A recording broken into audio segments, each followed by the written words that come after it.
Before we begin tonight's story, I hope you're all having a wonderful day, or evening, depending on where you are in the world. Whether you're listening from London at midnight, New York in the afternoon, or perhaps Tokyo as the sun rises, I want you to know that these stories connect us all across time zones and continents. If you're new here, please consider subscribing to Sleep Theories for more tales that blur the line between history and mystery. Now settle in as we explore something that was buried in Soviet archives for over 60 years. Dr. Alexei Morozov, Soviet Geological Survey. Tunguska Region, Siberia. October 1959. Classification: Sekretna, secret. Declassified 2025. Entry 1, October 12, 1959. Audio quality: poor wind interference. This is Dr. Alexei Morozov, Soviet Geological Survey designation 4471. I am recording this for the scientific record, though I suspect it will never see the light of day. The date is October 12th, 1959. I'm approximately 40 kilometres southeast of the Tunguska impact site, and I fear we have made a terrible mistake in coming here. But let me start from the beginning. 3 weeks ago, I was summoned to Moscow by the Academy of Sciences, or so I thought. The meeting was held not in the familiar halls of the Academy, but in a nondescript building on Lubyanka Square. Even a geophysicist like myself knows what that means. The man who greeted me wore the pressed uniform of a Soviet Army colonel, but his eyes held the cold calculation I'd learned to recognise during my time in Antarctica. KGB without question. Dr. Morozov, he said, not bothering with pleasantries, your expertise is required for a matter of national importance. He spread photographs across the metal table between us. Satellite imagery, clearly recent given the resolution quality I'd never seen before. The images showed the Tunguska region from above, but with strange geometric overlays and radiation measurements marked in red. What am I looking at, Colonel?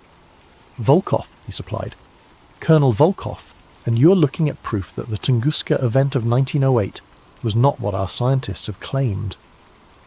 The photographs showed radiation patterns that made no sense for a meteor impact.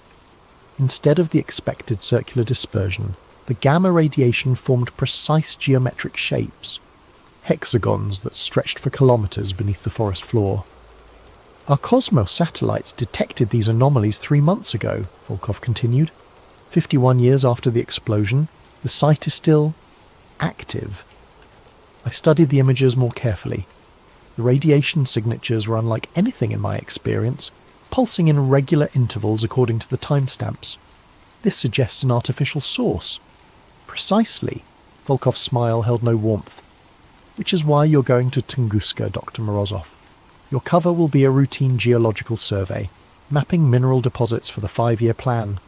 Your real mission is to determine the source of these signals. And if I refuse, then you will be reassigned to study rocks in Siberia permanently, a much less comfortable arrangement than what I'm offering. The threat was clear. I accepted the assignment that afternoon. Now, as I sit in this makeshift camp listening to the wind howl through trees that have been bent and twisted for over half a century, I understand why previous expeditions never filed complete reports. The forest here feels wrong in ways that have nothing to do with the visible damage from the explosion. My equipment detected the first anomaly this morning. Entry 2, October 13th, 1959. Audio quality moderate, electronic interference noted. The electromagnetic readings are impossible. I've spent the day taking measurements across a grid pattern, working systematically toward what the 1927 Kulik expedition marked as the blast epicenter. Every device I carry, magnetometer, Geiger counter, seismograph, registers patterns that violate everything I know about physics. The magnetic field strength increases as we approach the center, but not in the gradual manner one would expect from a buried metallic mass. Instead, it pulses. 3-second intervals with mathematical precision. Pulse, pause, like a heartbeat. My Geiger counter tells an even stranger story.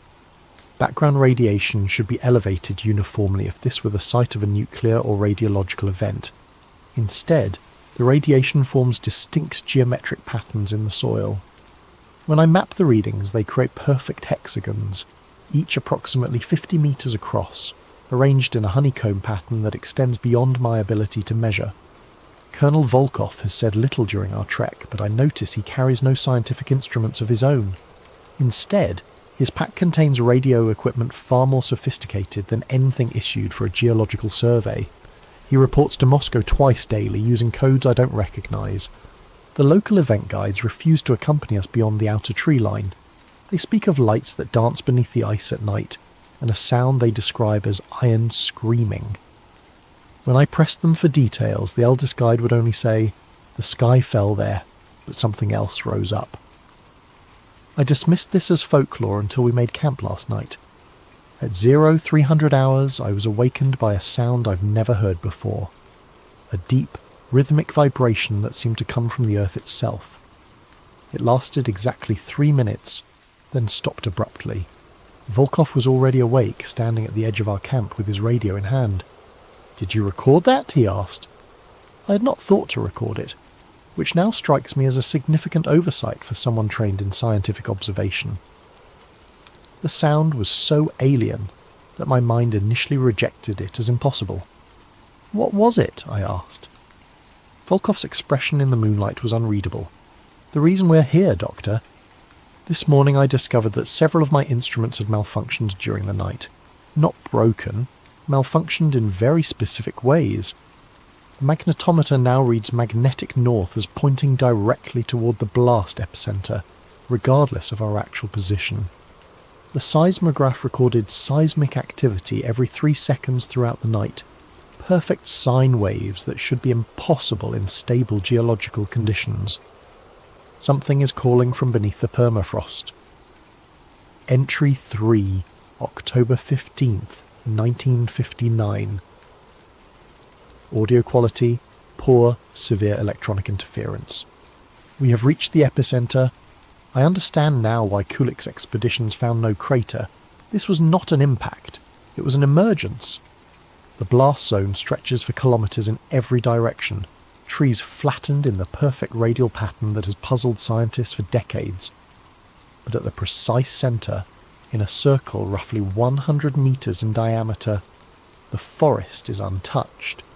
Ancient pines tower above us, their bark scarred but their structure intact, as if the explosion flowed around them rather than through them. The soil here tells a different story than any meteor impact. My equipment detects metallic fragments, but when I analyse their composition, the results are disturbing. The isotopic ratios are wrong. Not just unusual, impossible. These metals contain isotopes that shouldn't exist in nature, arranged in configurations that suggest artificial manipulation. While taking samples this morning, my spade struck something hard beneath the permafrost.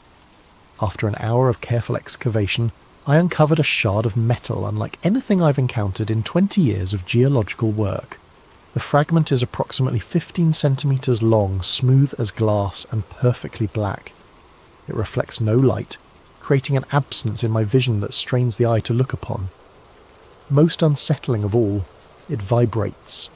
A constant, barely perceptible vibration at exactly 3 Hz. The same interval as the magnetic pulses I've been recording.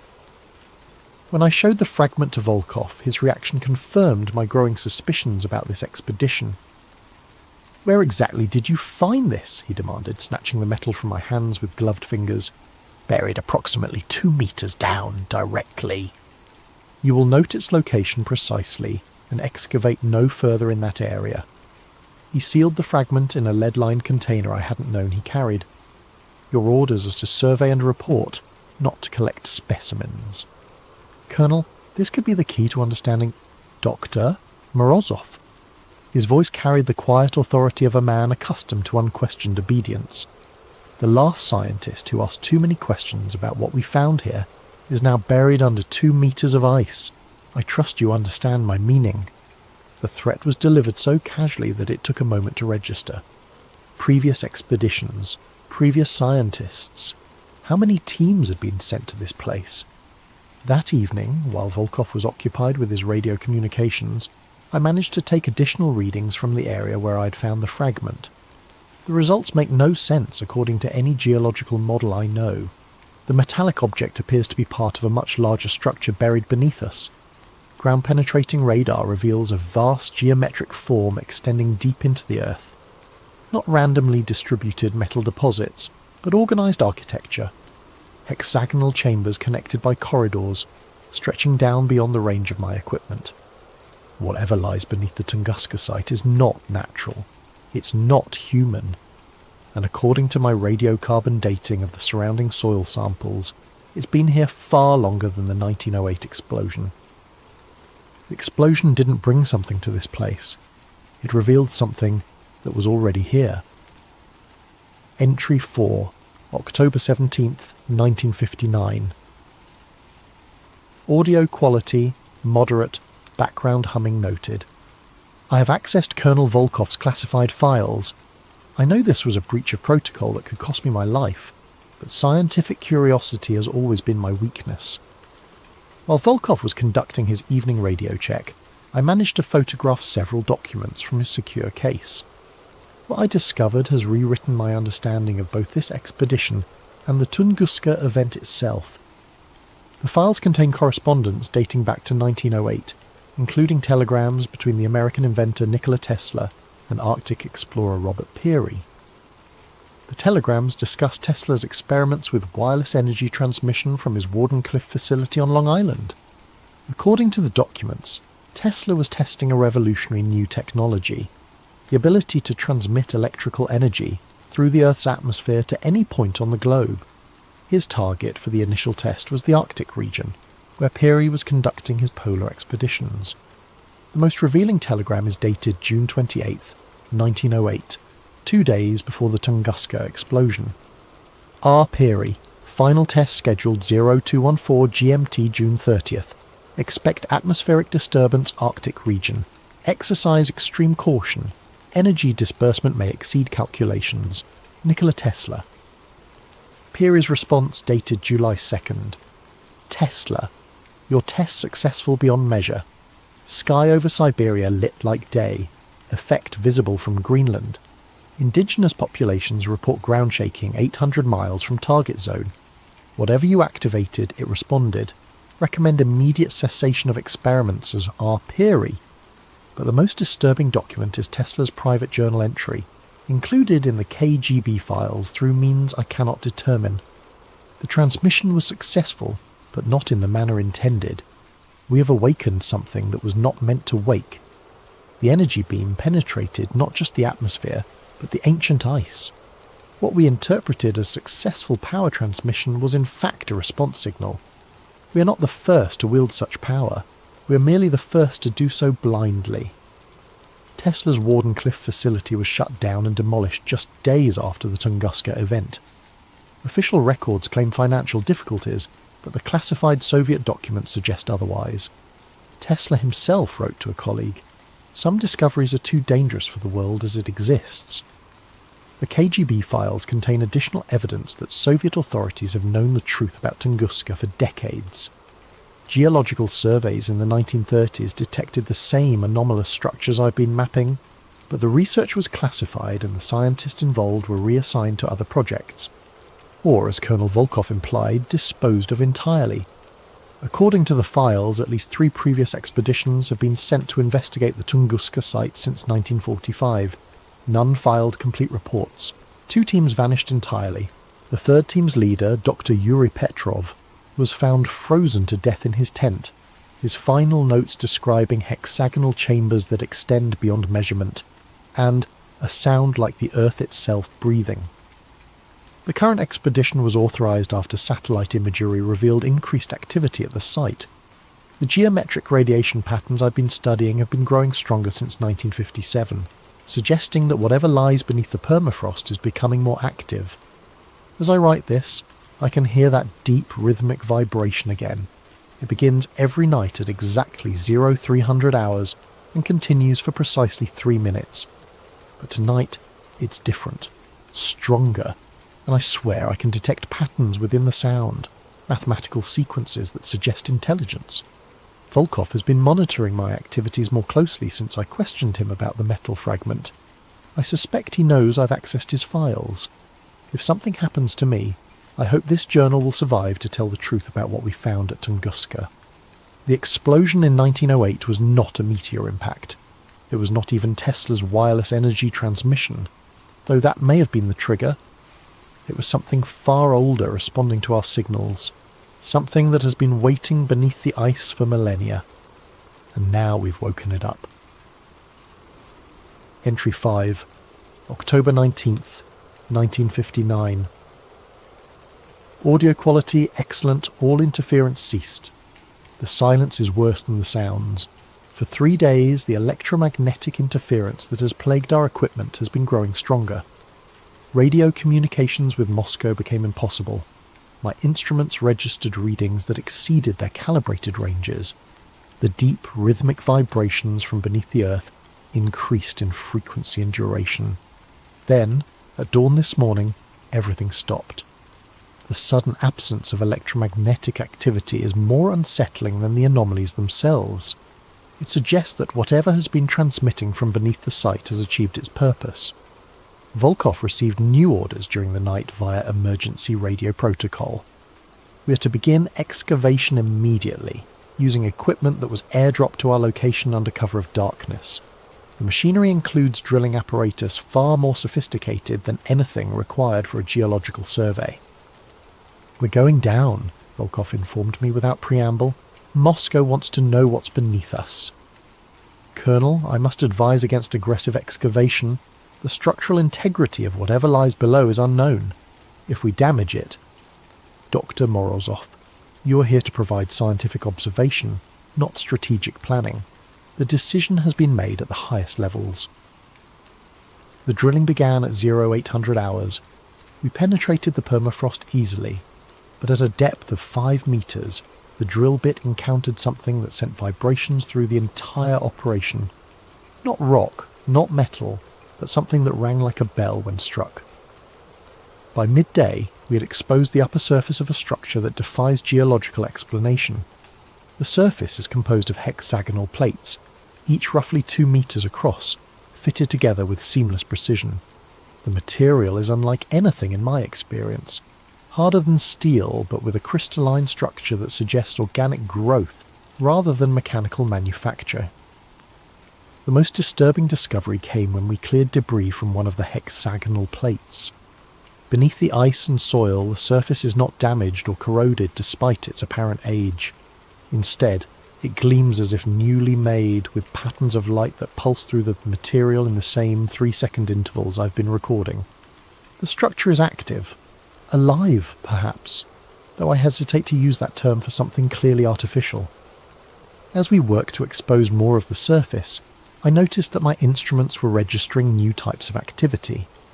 Electromagnetic pulses were emanating from the structure, but these were not random signals. They followed mathematical sequences, prime numbers, Fibonacci progressions, and other patterns that suggest deliberate communication. "It's trying to talk to us," I told Volkov during our afternoon break. His response chilled me. "No, Doctor, it's talking to something else. We're just listening in." That evening, while reviewing the day's data, I made a discovery that has shaken my understanding of human history. The electromagnetic patterns I've been recording match perfectly with radio signals detected by astronomers at the Jadrell Bank Observatory in England.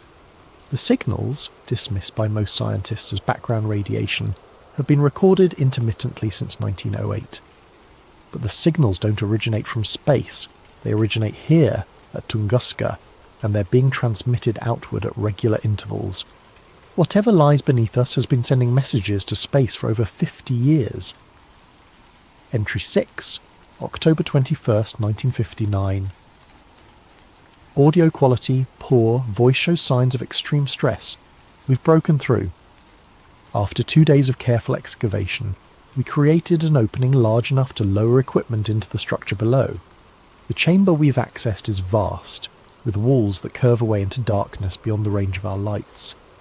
The air inside is not stale as one would expect from a sealed underground space. Instead, it carries a metallic taste and a barely perceptible electric charge that makes the hair on my arm stand upright. Most unsettling of all, the air is warm, several degrees above freezing despite the permafrost that has covered this place for millennia. The chamber walls are covered in the same hexagonal plating we discovered on the surface, but here the patterns of light are more complex.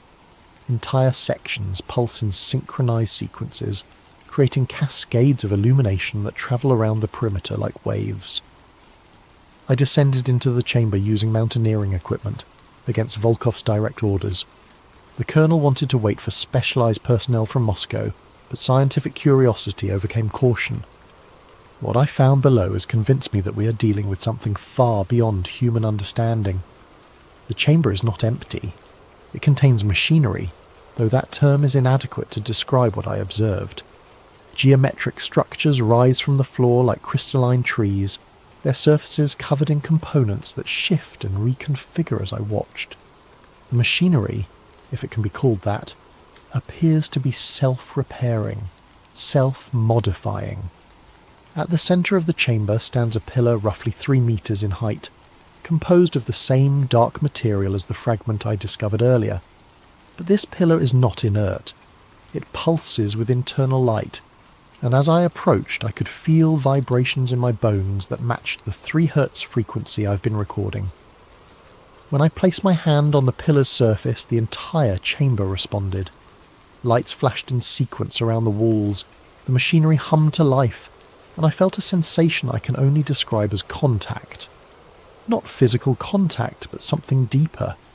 For a moment I sensed vast intelligence, ancient beyond measure, awakening from long dormancy. And I understood with terrifying clarity what Tesla had done in 1908. His wireless energy transmission had not simply sent power through the atmosphere. It had followed a path of least resistance, drilling through the Earth's magnetic field and striking this buried structure with precisely the frequency needed to activate its dormant systems. The Tunguska explosion was not caused by Tesla's energy beam. It was caused by this ancient machinery starting up after eons of silence, venting excess energy in the only direction available, upward, through the overlying rock and permafrost, creating the devastating blast that flattened the forest above. When I climbed back to the surface, I found Volkov in animated radio communication with Moscow. From what I could hear of his side of the conversation, our discovery has caused considerable alarm at the highest levels of government. Yes, sir, it appears to be functional, he was saying. No, sir, we don't understand its purpose. What do you mean, similar structures? Similar structures. The phrase hit me like a physical blow. How many of these installations exist? How long have they been buried beneath the Earth's surface? That night, as I attempted to process the implications of our discovery, the chamber below us began transmitting again. But this time, the signals were different. Instead of the regular pulses I'd been recording, the electromagnetic emissions formed complex patterns that my equipment interpreted as modulated communications. The ancient machinery was not just awakening, it was calling home. Entry 7, October 23rd, 1959. Audio quality, good, voice controlled but tense. They're coming for me. Colonel Volkov received orders this morning to terminate the expedition and return to Moscow immediately. But first he informed me, all physical evidence must be secured and all personnel debriefed according to special protocols. I know what special protocols means in KGB parlance. The equipment we brought to the site has been supplemented by specialised gear that arrived with a new team of personnel during the night. These men wear no insignia and speak with accents I cannot place. They brought with them instruments I don't recognise and chemicals whose purpose I can only guess. Dr. Morozov, Volkov informed me over breakfast. Your valuable contribution to this expedition will be properly recognised in our final report. However, the sensitive nature of our discoveries requires that certain security measures be implemented. What kind of security measures? The kind that ensure state secrets remain secret. I have hidden this journal and my personal recordings in a cache approximately 1 kilometre northeast of our primary camp. If I don't survive to retrieve them, perhaps someone else will find them and understand what we discovered here. Before they seal me away from the world, I want to record what I believe happened at Tunguska, based on everything I've observed and documented, The structure beneath us is not human in origin. The materials, the construction techniques, the technology, all of it speaks to a civilization far more advanced than anything we've achieved. Based on geological analysis of the surrounding rock, I estimate the installation has been here for at least 10,000 years, possibly much longer. The machinery I observed in the chamber appears to be some kind of communication array, designed to send and receive signals across vast distances. The regular electromagnetic pulses I've been recording are not random transmissions. They're a beacon, announcing the location of Earth to whoever might be listening in the depths of space. Tesla's 1908 experiment accidentally activated this beacon after millennia of dormancy. The massive energy discharge that created the Tunguska explosion was simply the ancient machinery powering up, like a generator that had been offline for geological ages suddenly roaring back to life. But the most terrifying aspect of this discovery is what it implies about our planet's history. If one such installation exists beneath Siberia, how many others lie buried across the Earth? Who built them? And why? I fear we are not alone in the universe. Worse, I fear we never have been. The electromagnetic signals emanating from the Tunguska site have been growing stronger and more complex since we began our excavation. What started as simple mathematical progressions has evolved into what can only be described as conversation. Questions and responses, acknowledgements and confirmations. Something is answering the beacon's call. Last night I observed lights in the sky that bore no resemblance to any natural phenomenon I know. They moved with purpose and intelligence, geometric formations that pulsed in synchronization with the signals from below. They hovered over our campsite for nearly an hour before disappearing beyond the horizon. Volkov pretended not to see them, but I noticed he spent the rest of the night in radio contact with Moscow. This morning he informed me that our mission was complete. Complete? I asked.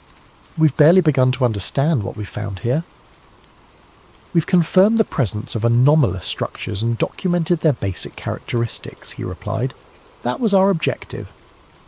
Our objective was to determine the source of the satellite readings.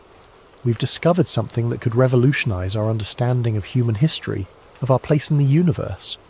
We can't simply walk away. Volkov's expression remained impassive.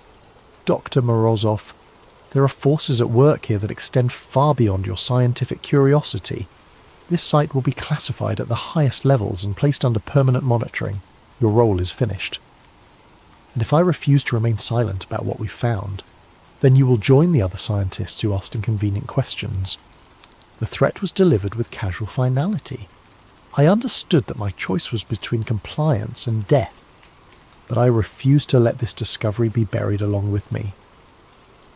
Entry 8, October 24th, 1959.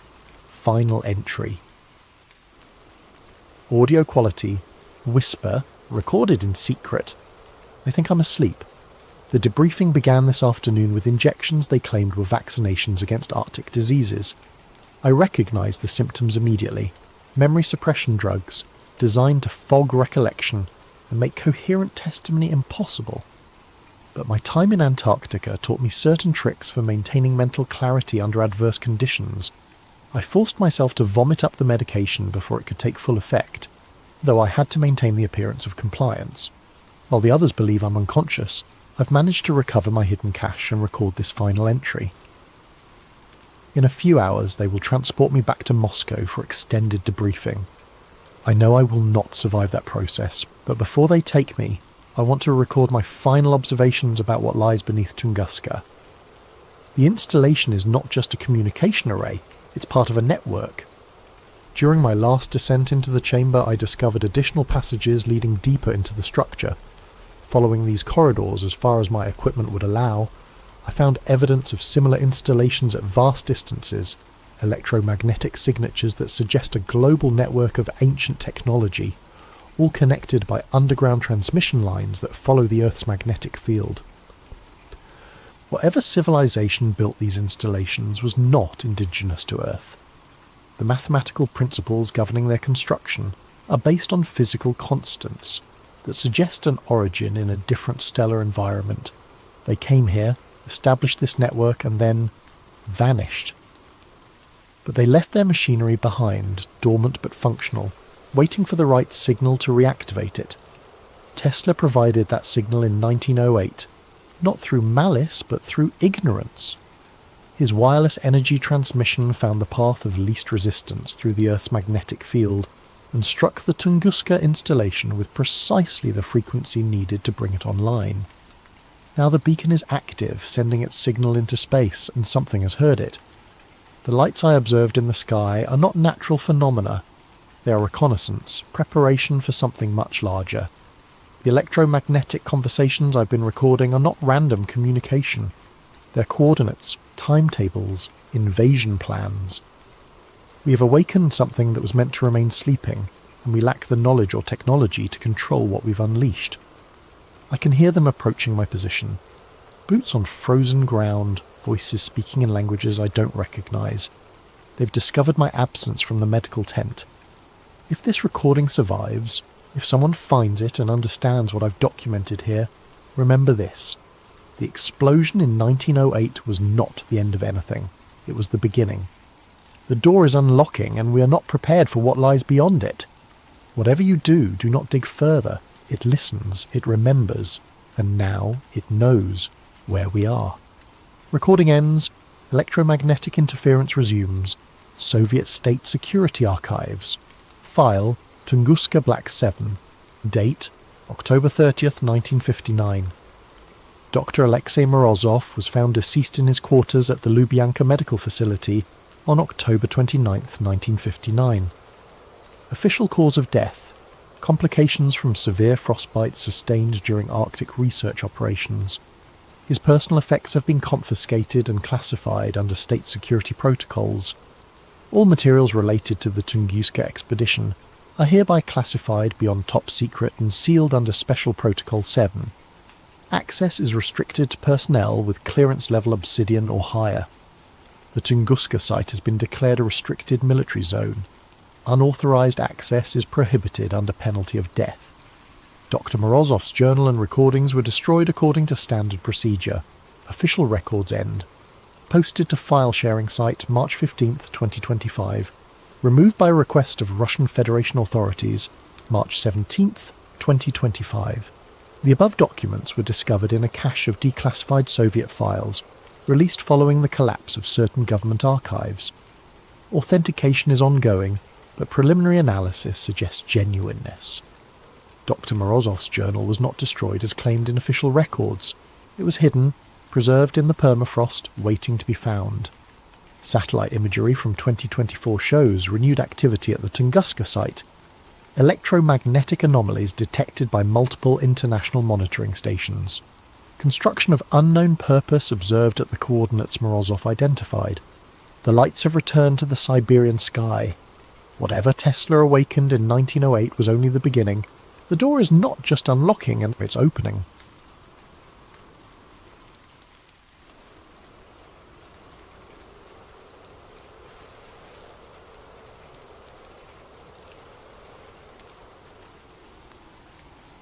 Hello there, and welcome to Sleep Theories. Before we dive into tonight's tale, I hope your day has been treating you well. Whether it's early morning where you are, late evening, or somewhere in between, whatever time zone you're calling home, I'm grateful you've chosen to spend this time with us. If you're new here, make sure to subscribe to Sleep Theories for more stories that will keep you questioning the world around you long after the lights go out. Now, settle in as we explore a story that might feel a little too close to reality. My name is Cal Monroe, and I used to believe in coincidences. That was before Theo jumped off the Memorial Bridge, before the USB drive arrived in my mailbox, and before I learned that some conspiracies aren't theories, they're just well-kept secrets. It was a Tuesday morning in November when I got the call. Detective Sarah Chen's voice was flat, professional, the way cops sound when they're tired of delivering bad news.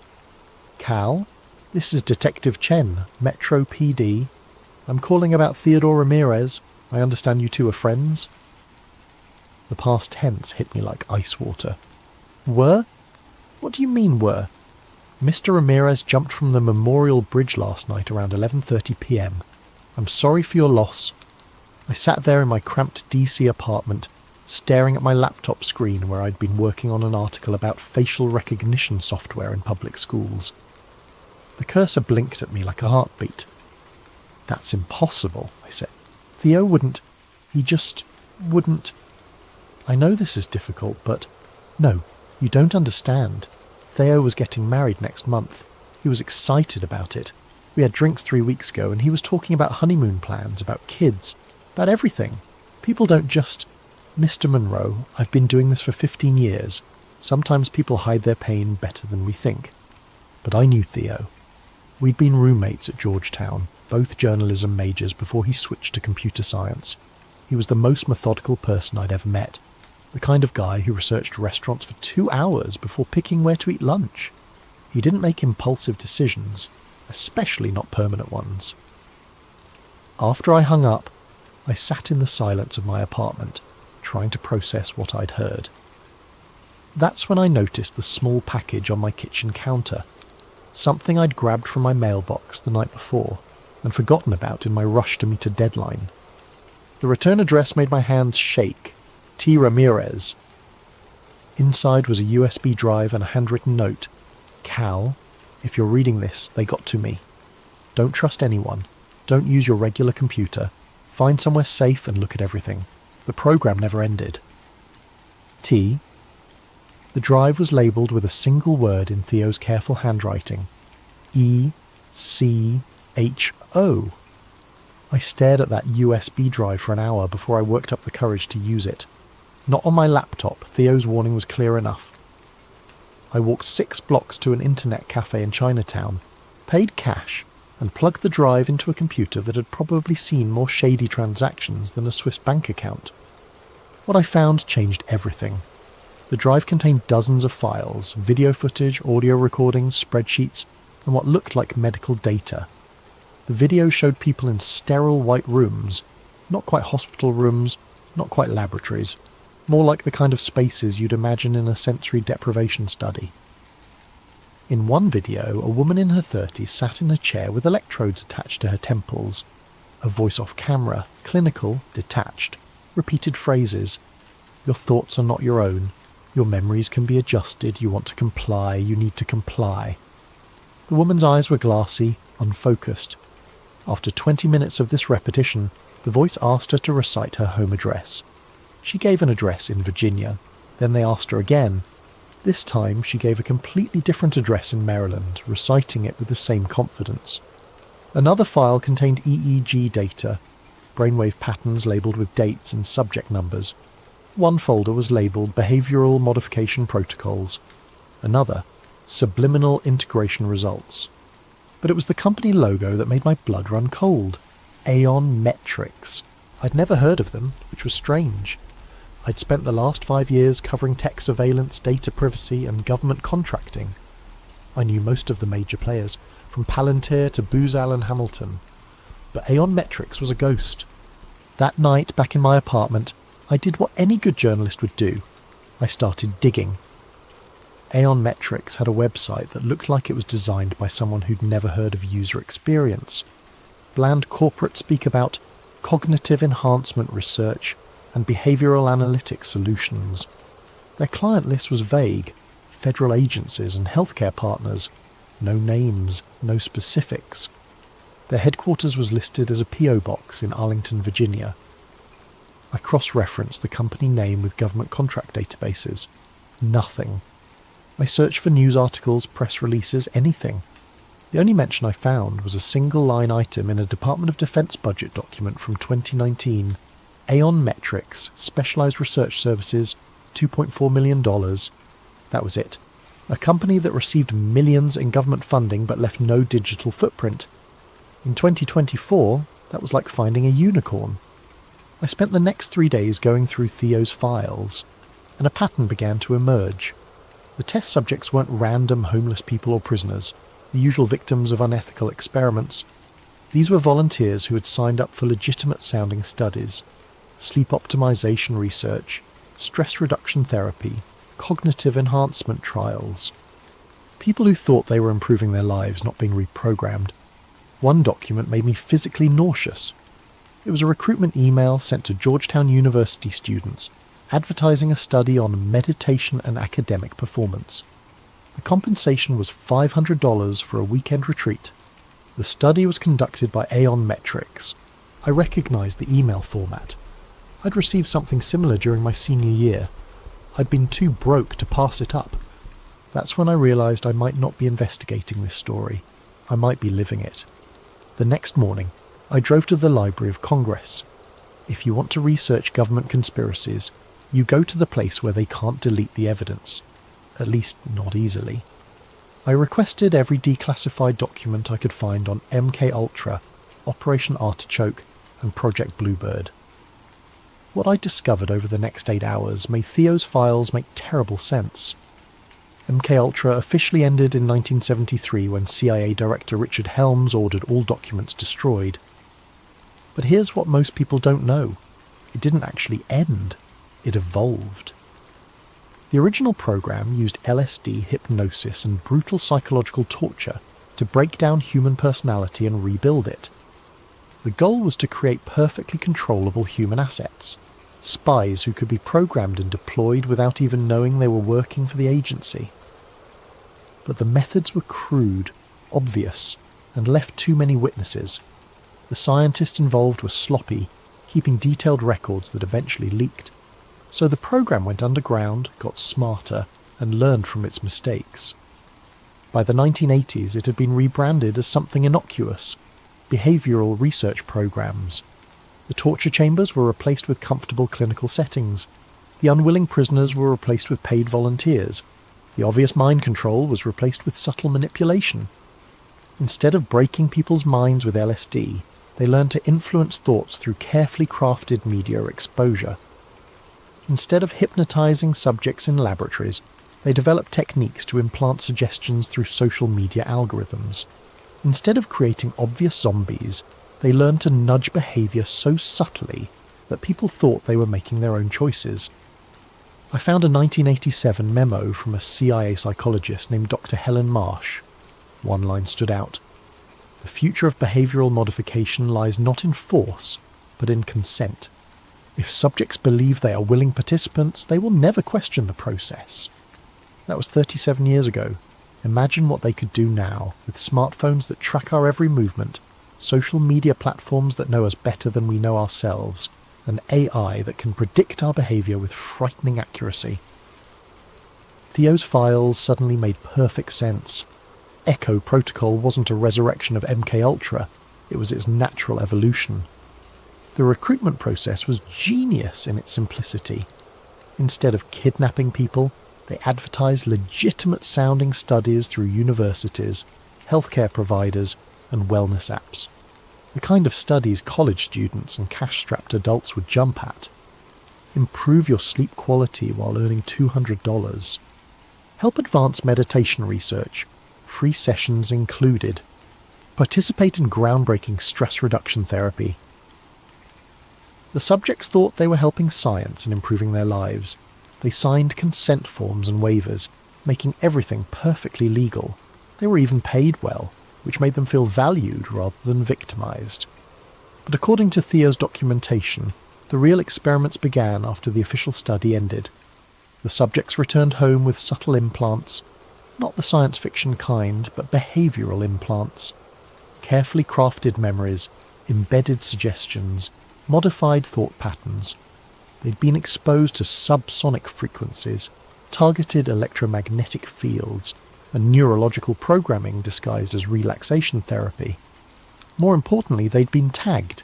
Their phones received updates that modified the algorithms they encountered. Their social media feeds were carefully curated to reinforce the programming they'd received. Their GPS data was used to ensure they encountered specific environmental triggers. Billboards, sounds, even scents that would activate their conditioning. It was MKULTRA for the digital age, and it was everywhere. I found myself thinking about my own devices, my own data patterns. How many targeted ads had I seen recently that seemed to know exactly what I was thinking? How many times had my phone suggested an action or location that felt perfectly timed? How many articles in my newsfeed seemed to anticipate my concerns? Was I paranoid, or was I finally paying attention? That evening I tried to call Theo's fiancée Maria Santos. We'd met several times over the years, and I thought she might be able to tell me about Theo's state of mind in his final weeks. Her number was disconnected. I tried social media. Her profiles had been deactivated. I drove to the address I had for her, an apartment in Alexandria where I'd attended their engagement party 6 months earlier.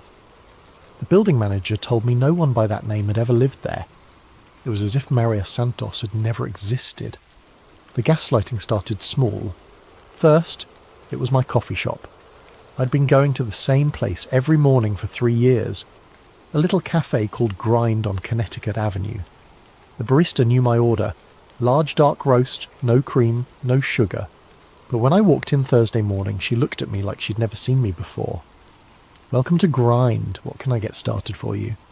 "The usual," I said, assuming she was just having an off day.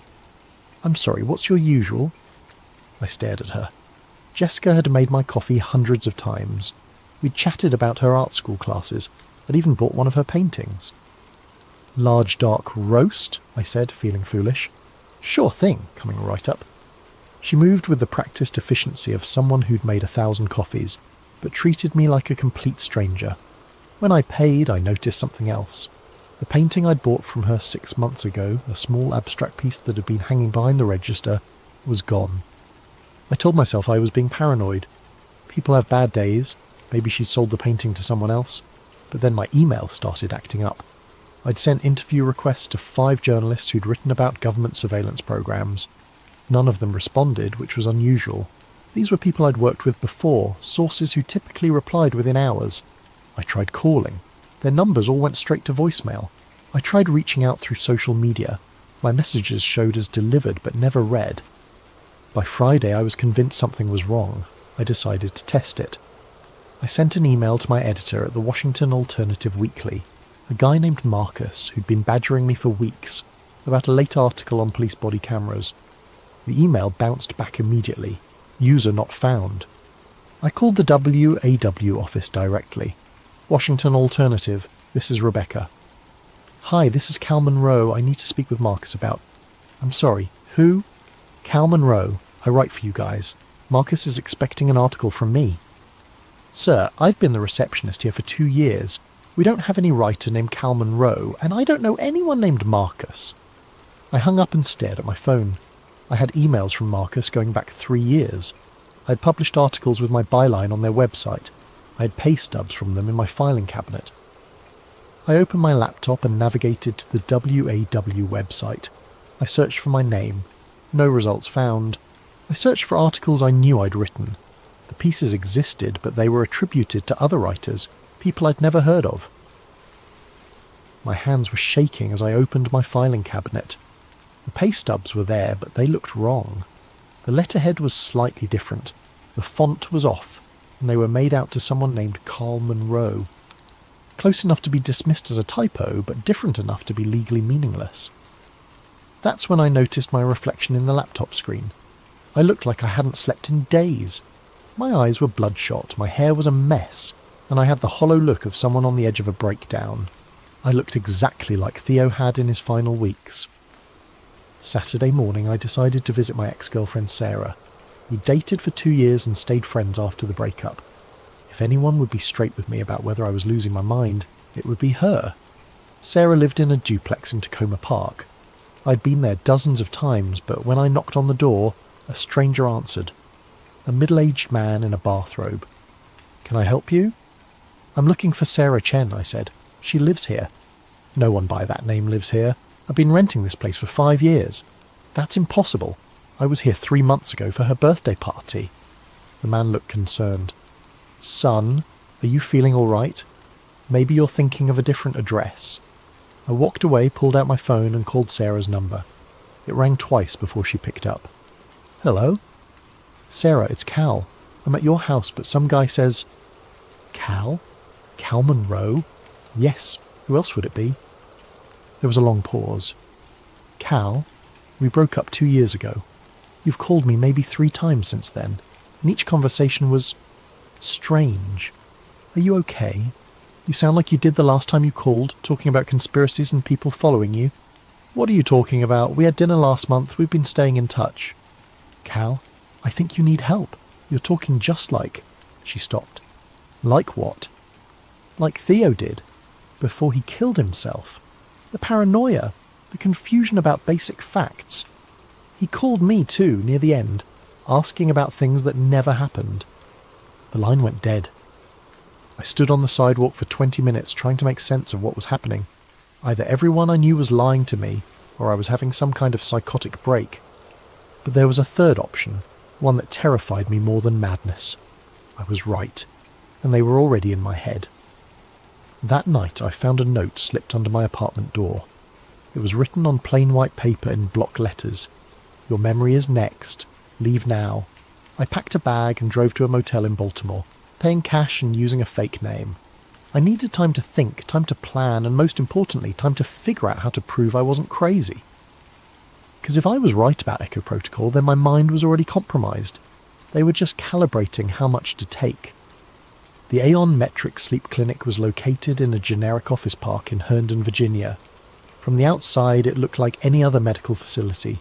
Clean, professional, boring. The kind of place you'd trust with your health. I'd found the address in Theo's files, cross-referenced with online reviews.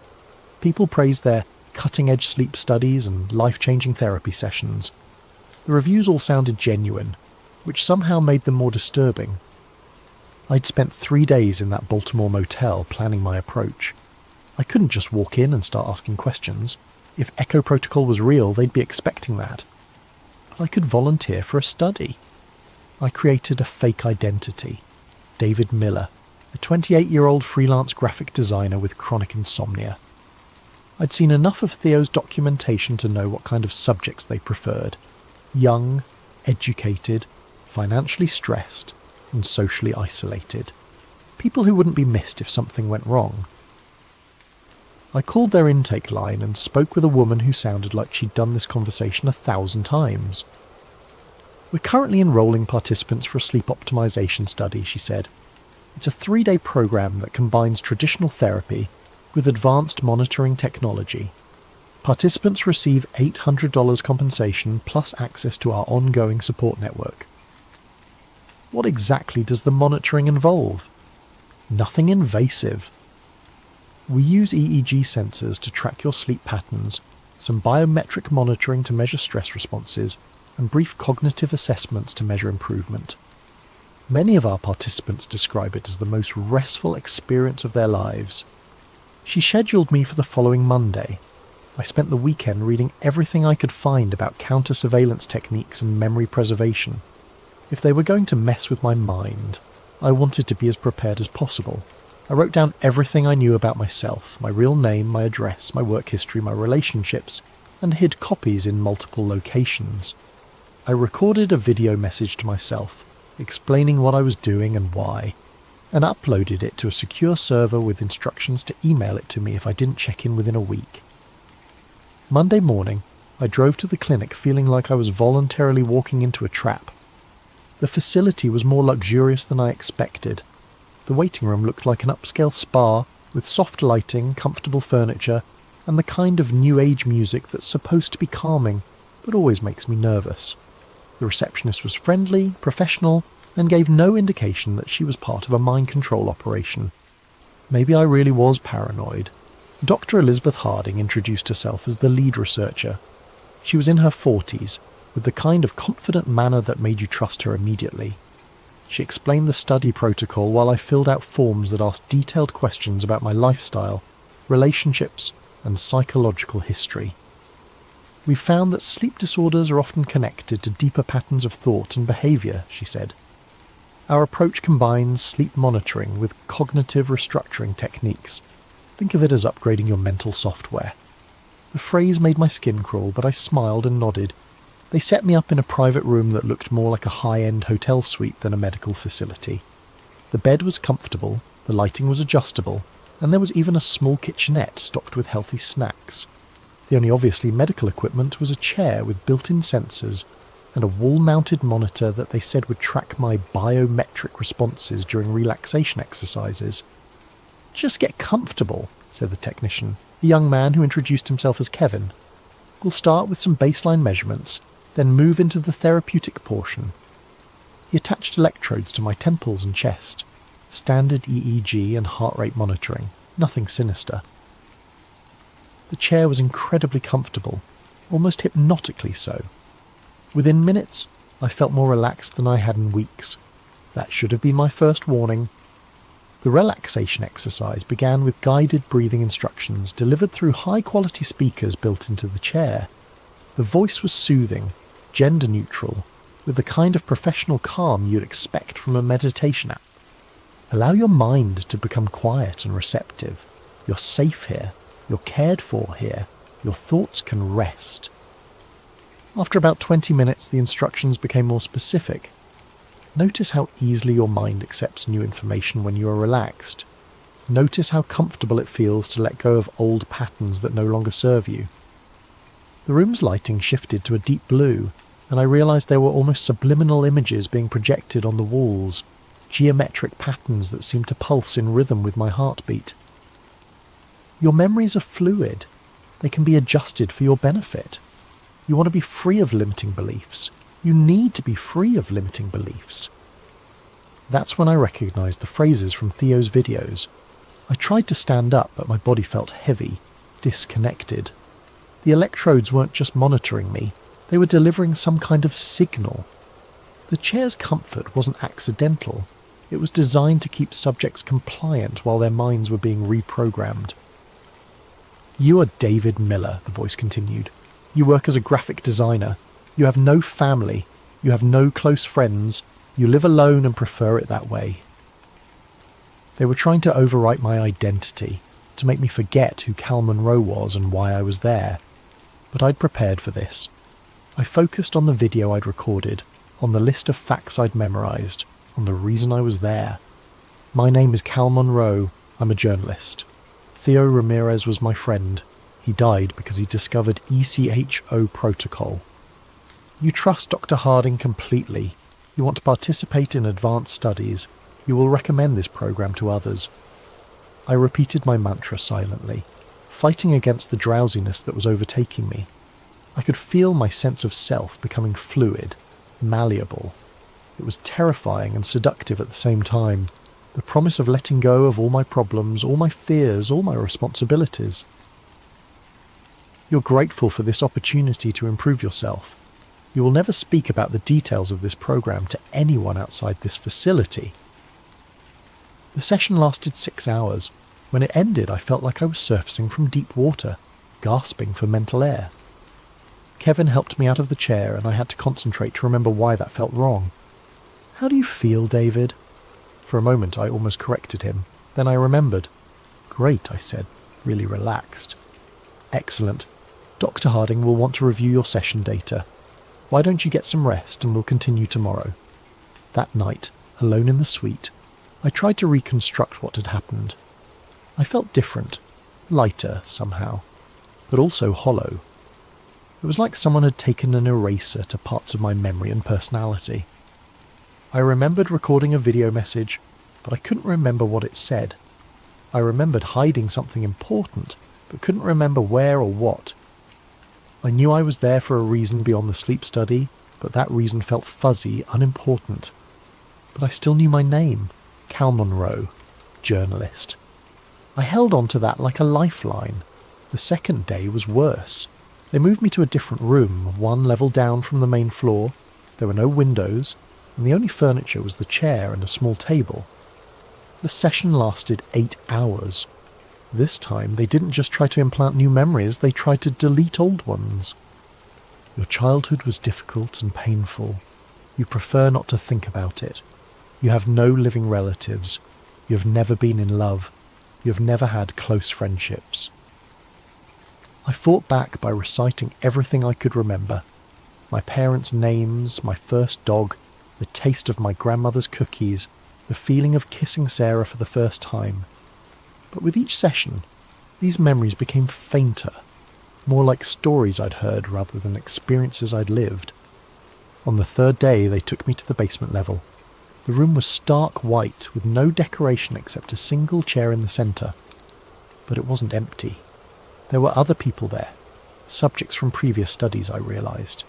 They sat motionless, staring at nothing, responding only when spoken to directly. One of them was a woman in her 30s with short brown hair. When Dr. Harding introduced us, she looked at me with vacant eyes and said, "Hello, David. It's nice to meet you." Nothing unusual about that, except for one thing. She used my full name, including my middle initial. "Hello, David C. Miller." My fake identity didn't have a middle initial. I'd never mentioned one. But somehow she knew it should be there. More disturbing, my real middle name is Christopher.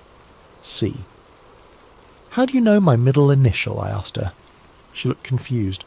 "I don't know. It just seemed right." Dr. Harding intervened smoothly. "Some of our participants develop enhanced intuitive abilities. It's one of the positive side effects of the program." But I knew what I was really seeing. This woman had been programmed with information about Cal Monroe, my real identity, not my fake one. They'd put pieces of my life into her mind, probably to test how thoroughly they could extract and transfer personal information. She wasn't developing psychic abilities. She was being used as a storage device for my stolen memories. That night I knew I had to escape. They were going to erase Cal Monroe completely and leave behind David Miller, a friendless, rootless graphic designer with no past and no questions. But first, I needed proof. I waited until 3 a.m, then used a maintenance keycard I'd stolen from a janitor's cart to access the lower levels. The basement was larger than I'd expected, with dozens of rooms containing monitoring equipment and what looked like server farms. I found the room where they stored session recordings, thousands of hours of footage showing people being systematically reprogrammed. I copied everything I could onto a drive I'd hidden in my shoe. But the most damning evidence was in the office files.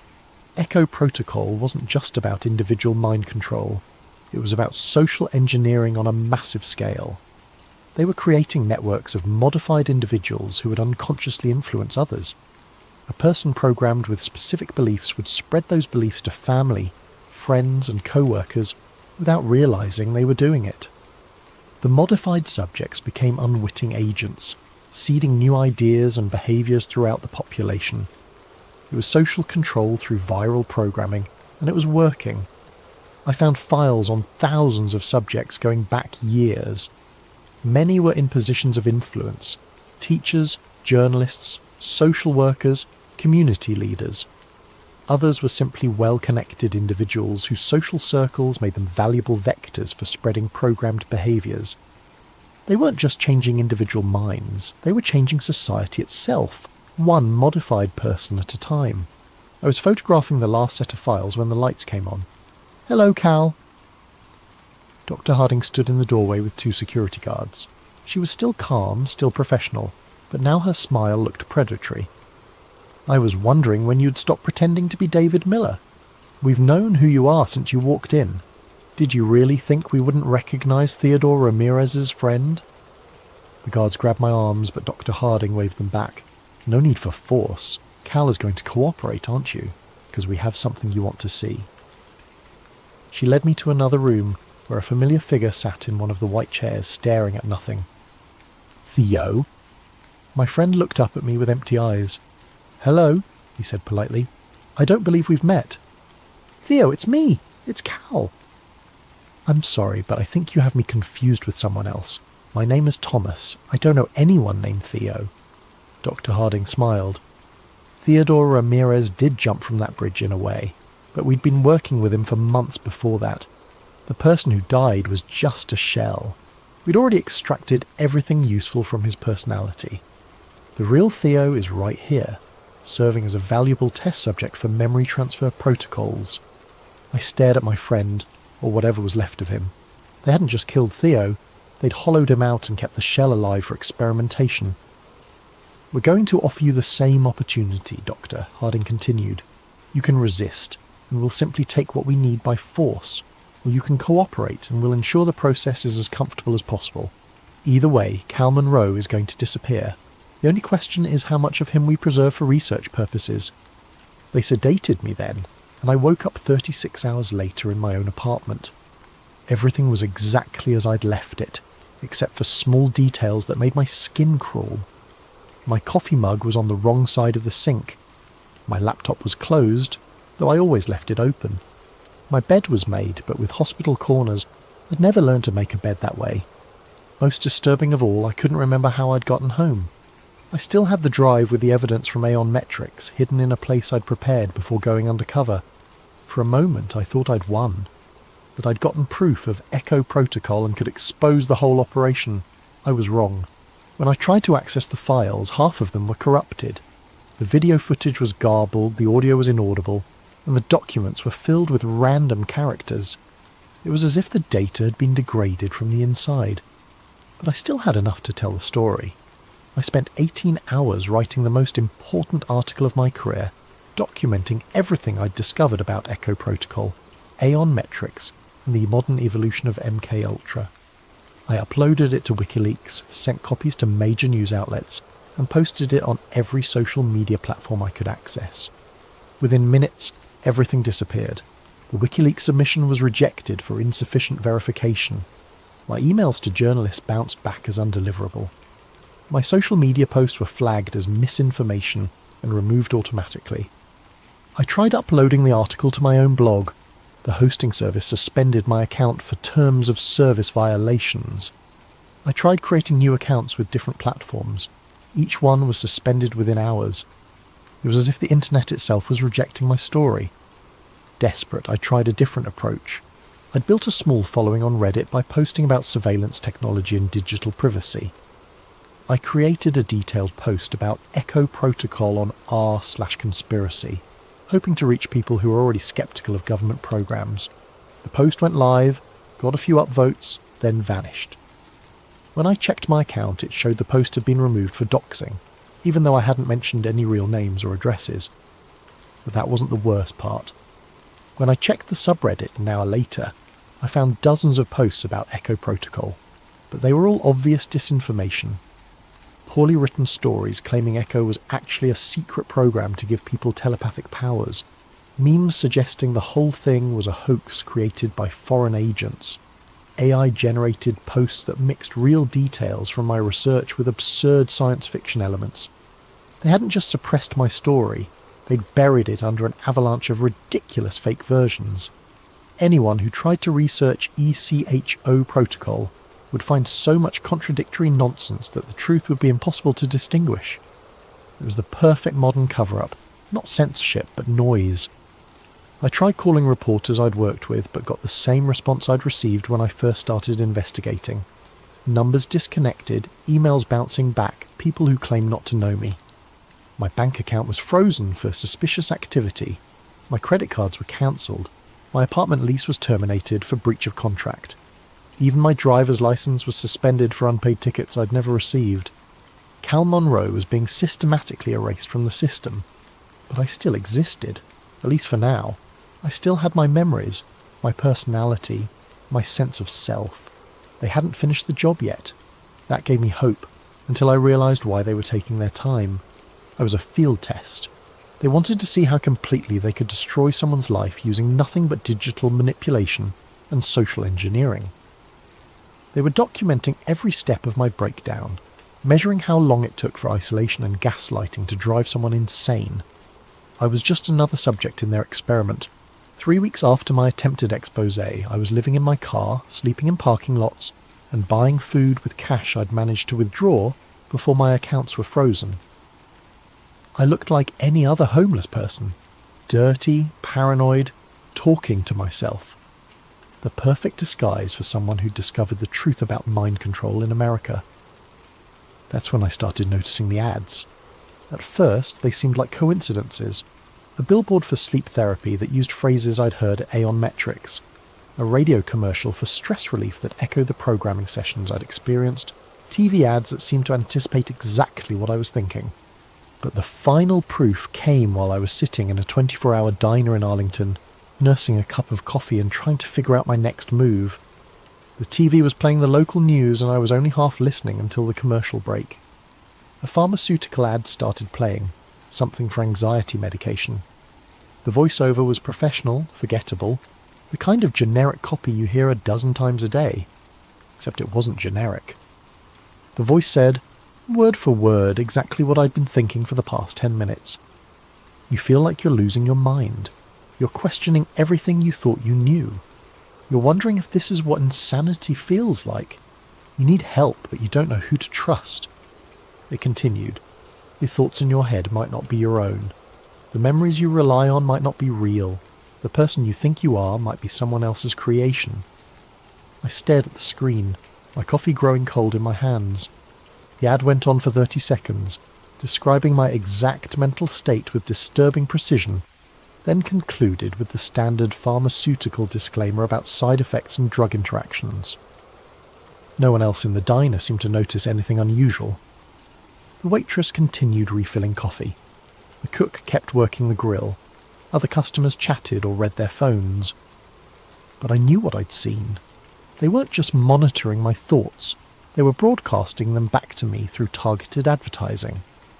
The technology existed. I'd written about it years ago.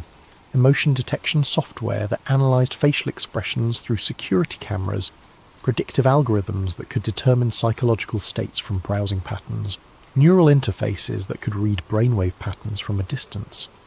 They knew exactly what I was thinking, and they wanted me to know they knew. It was the final stage of the psychological operation. Not just control, but the absolute certainty that control was impossible to escape. I paid for my coffee and walked out into the Virginia night, understanding at last why Theo had jumped from that bridge. It wasn't despair that had driven him to suicide. It was the realization that his mind was no longer his own, and never would be again. But I wasn't ready to jump. Not yet. Because I'd figured out something they didn't expect. The real purpose of Echo Protocol wasn't just individual mind control. It was beta testing for something much larger. Every modified subject was a node in a network. Every programmed behaviour was a data point in a massive psychological mapping project. They weren't just changing people. They were learning how to change society itself, one mind at a time. The ultimate goal wasn't creating individual assets like the old MKUL TRA program. It was creating a population that would voluntarily surrender their autonomy, their privacy, their capacity for independent thought. And it was working. I thought about all the people I'd seen walking around like zombies, staring at their phones, consuming whatever content the algorithms fed them, believing whatever their social media feeds told them to believe. How many of them had been through programs like ECHO? How many were unwitting carriers of programmed behaviours? How many of them were still human in any meaningful sense? The scariest part wasn't that the technology existed, it was how willingly people accepted it. They traded their mental freedom for convenience, their privacy for entertainment, their autonomy for the illusion of connection. They weren't victims of a conspiracy, they were customers. That night I made a decision. I couldn't expose ECHO protocol through traditional journalism. They proved that was impossible. But I could do something else. I could become living proof of what they were doing. I started documenting everything. The targeted ads, the environmental triggers, the social manipulation, the systematic isolation. I recorded video messages to myself, wrote detailed journals and hid copies everywhere I could think of. Not to expose them, that was impossible, but to leave a record for whoever came next. Because there would be others. Other journalists, other investigators, other people who stumbled across the truth and found themselves targeted by Echo Protocol. Maybe one of them would be smarter than me. Maybe one of them would find a way to fight back that I couldn't imagine. Or maybe they'd just end up like me, homeless, paranoid, talking to themselves in parking lots, while the world continued its sleepwalk toward voluntary servitude. 3 months later, I was sitting in another diner, in another city, when I saw the news report. Local journalist Cal Monroe was found dead in his vehicle early this morning, apparently from a self-inflicted gunshot wound. Monroe had reportedly been struggling with mental health issues following the suicide of a close friend earlier this year. He leaves behind no immediate family. I watched my own obituary on the television screen, feeling strangely detached. The photo they used was from my old press credentials. I looked younger, healthier, more hopeful, like someone who still believed in the possibility of truth. The reporter mentioned that I'd been working on a story about government surveillance before my breakdown, but that the work had been discredited as the product of paranoid delusions. They killed Cal Monroe without firing a shot, but I was still alive, at least in some sense. I had no identity, no connections, no official existence, but I was still breathing, still thinking, still remembering. For now. I finished my coffee and walked out into the morning sun, another homeless crazy person with stories no one would believe. In my pocket was a small notebook where I'd written everything I could remember about being Cal Monroe. Tonight, I'd add another entry. Tomorrow I'd probably forget to. But for this moment I still knew who I was and what I'd discovered. The program had evolved, but it hadn't won. Not completely. Not yet. As I walked down the street, I passed a bus stop where a digital billboard was advertising a new smartphone app. Mind Ease, Advanced Mental Health Support Through AI-Powered Therapy. The tagline read, "Let us help you become your best self." I almost laughed. They weren't even trying to hide it anymore. I pulled out my phone, an ancient flip phone I'd bought with cash, and noticed something interesting. Despite being a basic model with no internet connection, it was showing a text message I'd never received. Your thoughts are not your own. Your memories can be adjusted. You want to comply. You need to comply. The same phrases from the aeon-metric sessions. I looked around the busy street at all the people walking past with their heads down, staring at their screens, oblivious to everything around them. How many of them were seeing the same message? How many would comply without even realizing they were being programmed? The future wasn't some dystopian science fiction scenario where jackbooted thugs dragged people away for reprogramming. It was much more elegant than that. The future was a world where people begged to be controlled, paid for the privilege, and thanked their controllers for the service. And according to my phone, that future was now. I dropped the device in a trash can and kept walking. Somewhere behind me I could hear the sound of 1,000 notifications chiming in perfect unison, like a digital choir singing humanity to sleep. The program never ended, it just got better at hiding.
Recovered journal entry, classification redacted.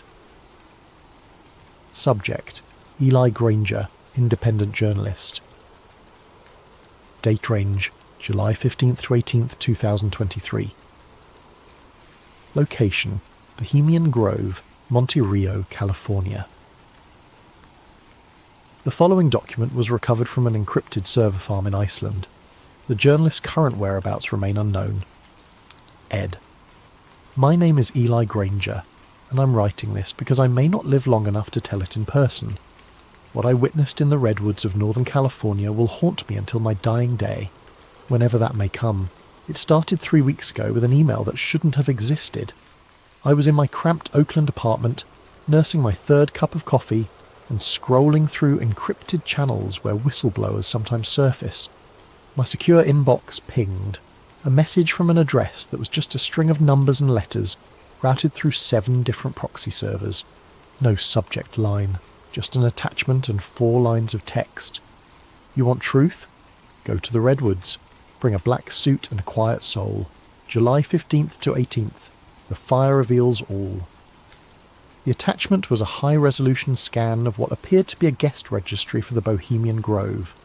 That mysterious all-male retreat where the world's most powerful men allegedly gather each summer to commune with nature. I'd written about the Grove before, relying on second-hand accounts and leaked photographs from the 1980s. But this was different. The names on the list made my blood run cold. Former presidents, current senators, military contractors whose companies I'd been investigating for years, CEOs of tech giants, pharmaceutical corporations, defense contractors, media moguls who controlled the narrative of entire nations, all scheduled to attend something called the Midsummer Encampment. At the bottom of the scan was a forged access pass with my photograph, a professional headshot I'd never sent to anyone, digitally altered to show me in a black suit and tie. The name read Edmund Gray, Logistics Consultant, Prometheus Industries. Someone with serious resources wanted me inside that grove. The question was why? I should have walked away. Should have deleted the email and gone back to writing about municipal corruption and corporate tax avoidance. Safe stories. Stories that didn't get journalists killed. Instead, I packed a black suit and drove north to Sonoma County. The road to Monterey winds through some of the most beautiful country in California. Ancient redwoods tower over narrow highways, their canopy so thick that midday feels like twilight. It's the kind of place where you'd expect to find hippie communes and organic wineries, not shadowy cabals plotting the fate of nations. But as I learned in my Navy intelligence days, the most dangerous secrets are always hidden in the most innocent places. I parked at a motel in Gurneville and walked the perimeter of the Bohemian Grove property that evening. 2,000 acres of private forest, surrounded by chain-link fence topped with razor wire. Security cameras every 50 feet, motion sensors in the trees, the kind of setup you'd expect around a military installation, not a summer camp for rich men. The main gate was staffed by guards who looked more like special forces operators than private security. Black uniforms, tactical gear, the flat stare of men who'd killed before and wouldn't hesitate to do it again. Whatever happened inside those redwoods, they were serious about keeping it secret. The forged pass worked perfectly, too perfectly. The guards scanned the barcode, checked my face against the photo, and waved me through without a second glance. Either the forger was a genius, or someone very powerful wanted me inside. Neither possibility was comforting. The grove itself was exactly as described in the leaked accounts I'd read. Massive redwood trees, some over 1,000 years old, stretched toward a canopy so thick it blocked out the sun. Gravel paths wound between rustic cabins and open-air lodges, each marked with whimsical names: Owl's Nest, Dragon's Den, Caveman's Lodge.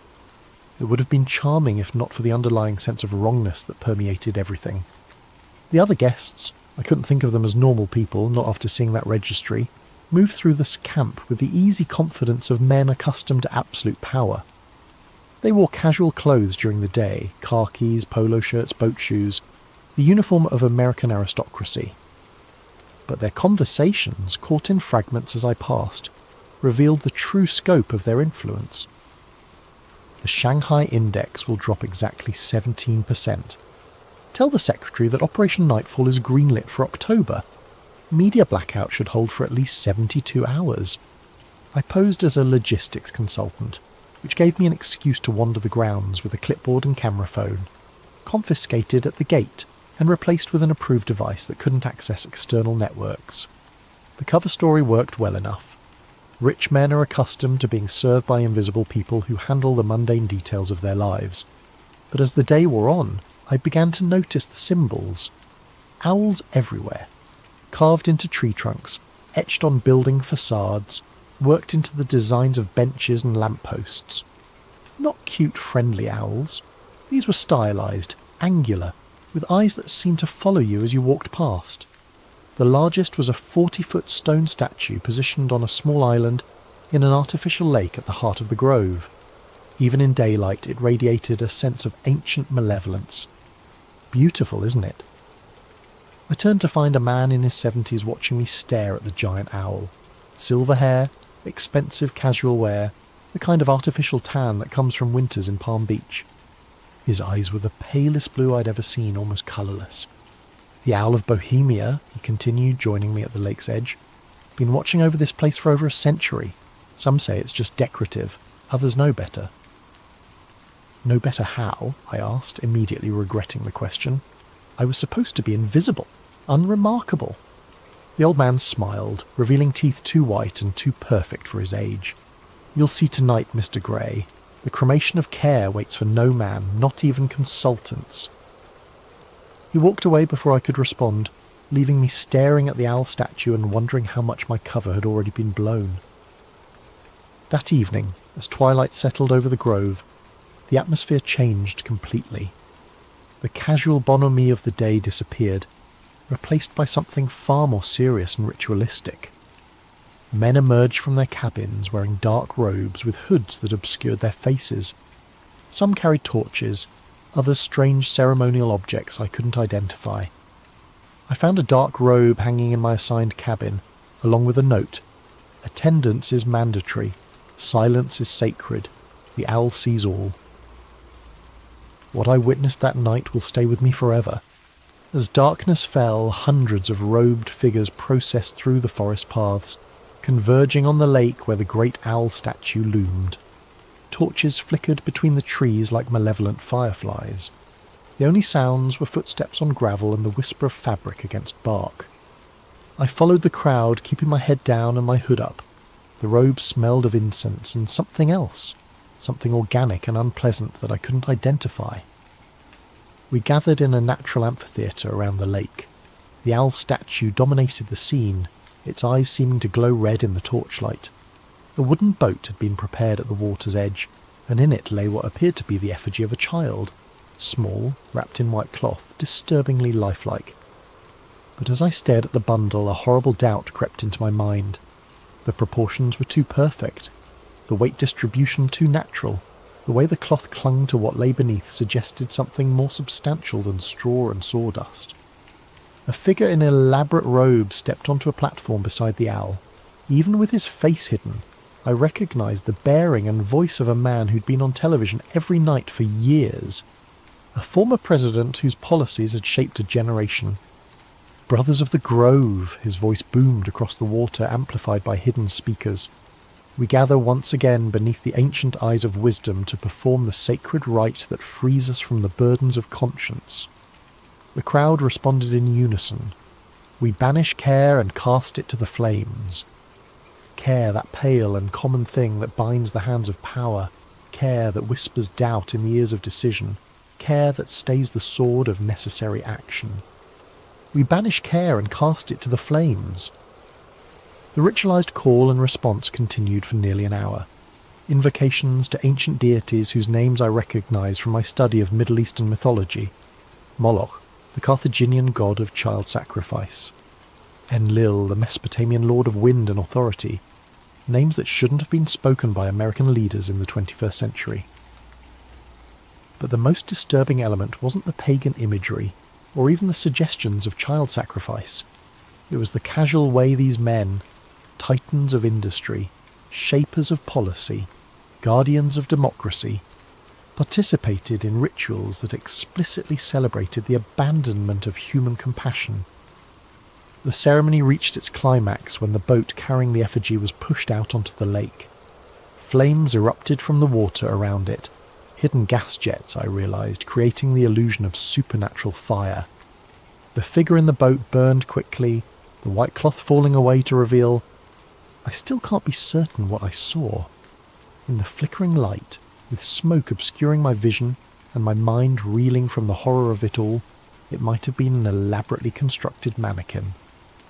The realistic movement could have been caused by the flames consuming internal supports.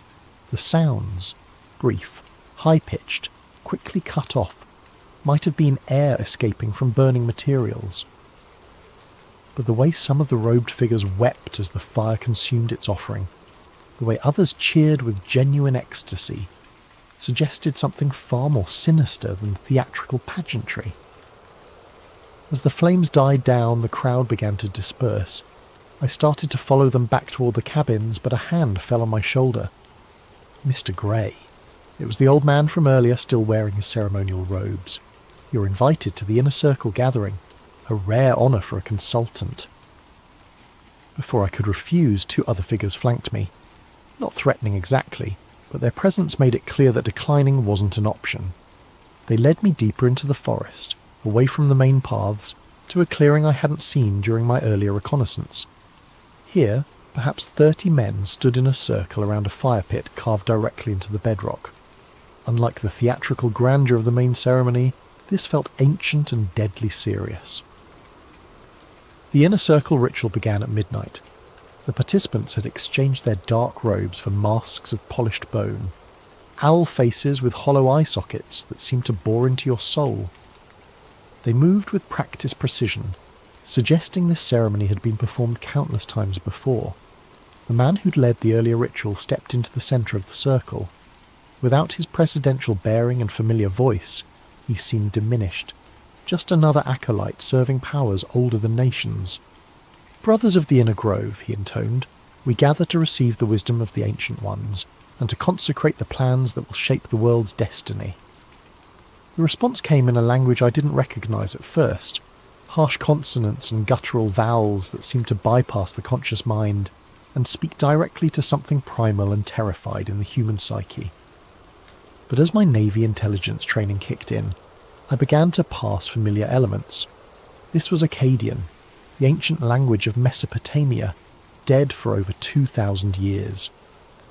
They were chanting the names of forgotten gods and promising them sacrifices of nations.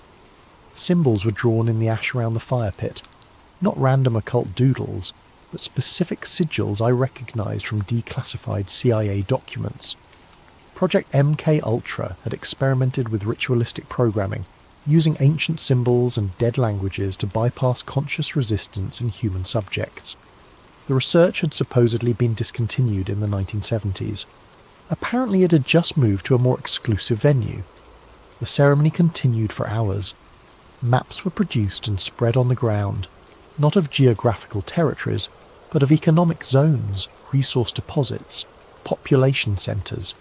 Plans were discussed in mixture of English and Akkadian, but the intent was clear enough. Wars to be started, governments to be toppled, populations to be controlled. And through it all, the participants spoke of themselves not as American leaders serving American interests, but as servants of the Ancient Ones, preparing the world for some greater transformation. "The harvest approaches," one masked figure intoned. "The sleepers must be awakened. The old seals must be broken." "In the name of those who wait in the deep places," the circle responded, "let the work continue." I crouched in the shadows beyond the firelight, recording everything on a digital audio device I'd hidden in my shoe. But as the night wore on, I began to understand that what I was witnessing wasn't just corruption or conspiracy in any conventional sense. These men genuinely believed they were serving inhuman masters. Whether those masters were real or imagined didn't matter.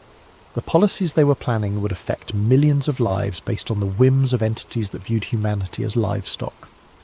The ritual concluded with each participant drinking from a silver chalice and making individual pledges. The liquid looked black in the firelight, and several men convulsed briefly after drinking, their eyes rolling back to show only white.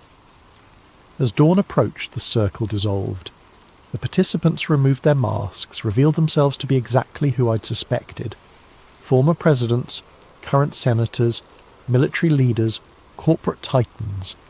They shook hands and exchanged quiet words like businessmen concluding a profitable meeting, which in a sense they were. I made it back to my cabin as the first light filtered through the redwood canopy, but I knew I couldn't stay much longer. Whatever protection my forged identity provided was wearing thin. Too many meaningful looks, too many knowing smiles. They were playing with me, letting me see just enough to understand the scope of what I'd stumbled into. But there was one more place I needed to investigate before I could flee. The lodge marked Styx, access by code only, sat apart from the main camp, connected by a service road that didn't appear on any of the maps provided to guests. I'd noticed it during my first day's reconnaissance, but hadn't found an opportunity to investigate. The building itself was unremarkable. Standard wooden construction that matched the other lodges, designed to blend into the forest environment. But the security was anything but standard. Biometric scanners, electromagnetic locks, motion sensors that could detect a heartbeat from 50 feet away. Fortunately, my anonymous benefactor had provided more than just a forged access pass. Hidden in the lining of my suit jacket was a USB device that looked like a standard thumb drive, but contained sophisticated hacking tools developed by someone with serious technical skills. When plugged into the lodge's security system, it created a temporary blind spot in the sensors and provided the access codes needed to bypass the locks. Whoever wanted me to see what lay inside had planned this infiltration down to the smallest detail.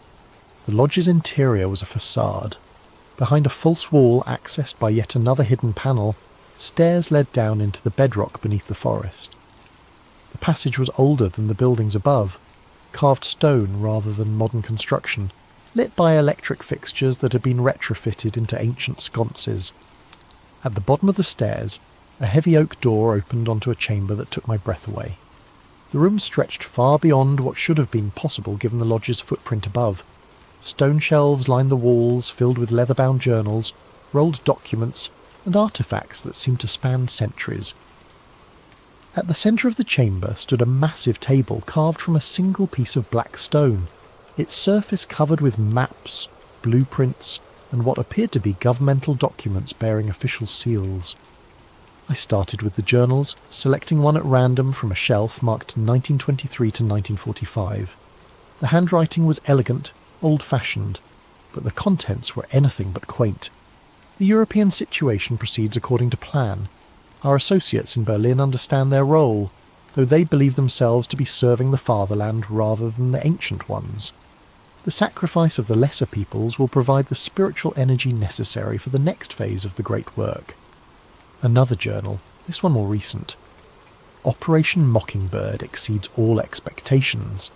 The media outlets respond to our guidance without question, believing they serve journalistic integrity, while actually perpetuating the narratives required for population control. The sleeping masses accept whatever reality we provide.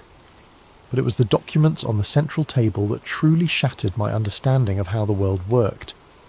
Blueprints for the USA Patriot Act dated 6 months before September 11th, 2001. Battle plans for the invasion of Iraq, complete with fabricated intelligence reports about weapons of mass destruction.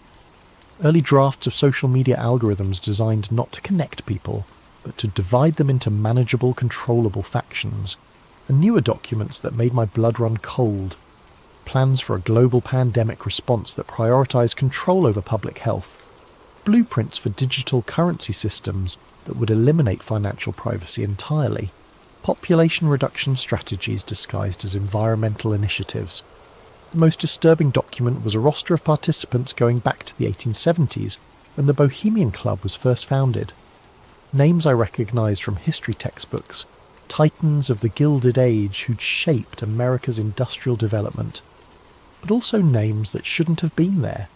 Figures from much earlier periods, some dating back centuries. Either the record-keeping was fantastically inaccurate, or some of these participants weren't entirely human. At the bottom of the most recent page, a note in fresh handwriting. E. Granger, journalist, witnessed Inner Circle ceremony. July 16th, 2023. Asset or liability. Recommend termination if no compliance by dawn July 18th. They knew exactly who I was, had known from the moment I'd walked through their gates, the anonymous email, the forged pass, the convenient access codes. It had all been an elaborate test, and I was apparently failing. A motion sensor somewhere in the chamber beeped softly. Red lights began flashing along the walls. In the distance I could hear the sound of heavy footsteps descending the stone stairs. I grabbed as many documents as I could carry, stuffed them into my jacket and looked for another way out. But there was only one exit, and it was about to be filled with very unfriendly people. The footsteps were getting closer. Voices echoed down the stairwell, professional, clipped, the kind of tactical communication used by military operators. But then the lights went out. Emergency lighting kicked in a moment later, bathing everything in hellish red.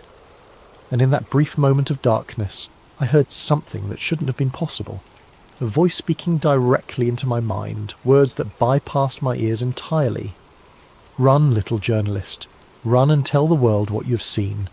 But know that the telling will be your doom, and the world's salvation requires far greater sacrifices than one man's life. When the emergency light stabilised, a section of the stone wall had opened, revealing a narrow tunnel that led deeper into the earth. I didn't hesitate.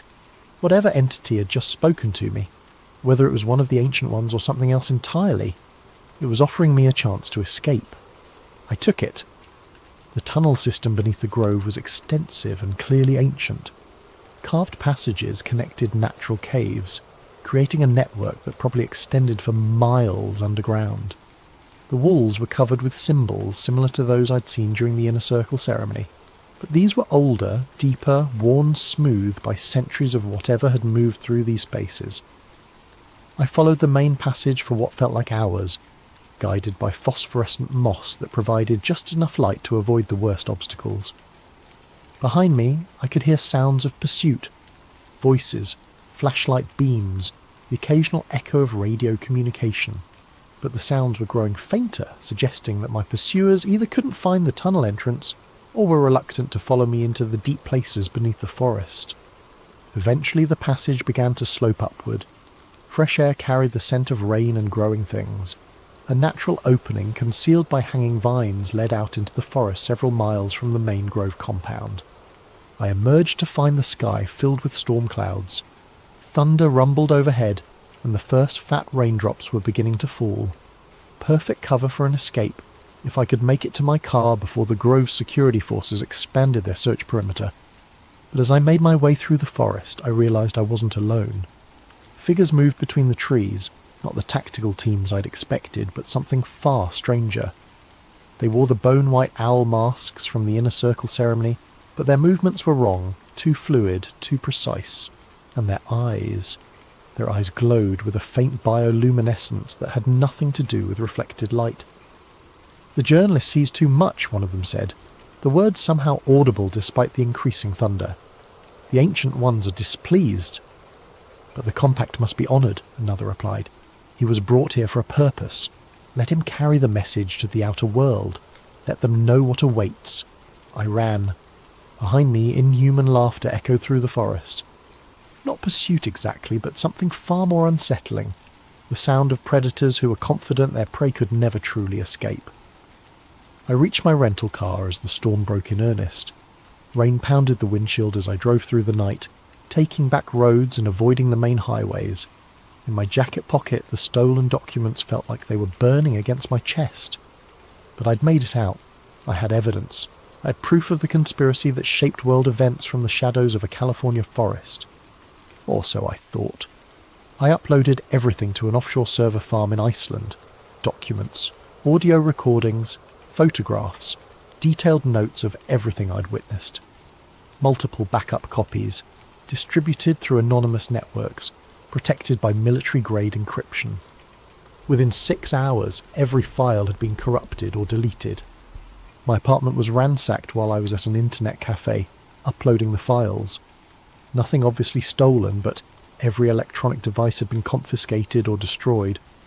My laptop, phone, backup drives, even the digital camera I'd left in a drawer, all gone. The mainstream media ignored my story completely. Alternative news sites that initially showed interest suddenly went silent.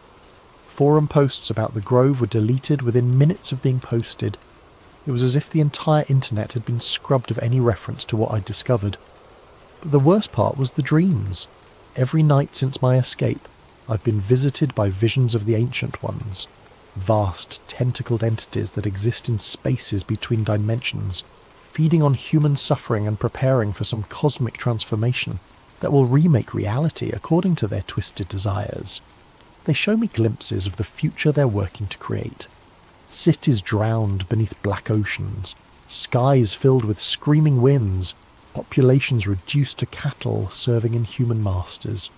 And they whisper that I'm not a hero or a journalist or even a victim. I'm a messenger. They wanted someone to witness their ceremony, to understand the scope of their power, to carry word of their inevitable victory to the outside world. Not to warn humanity.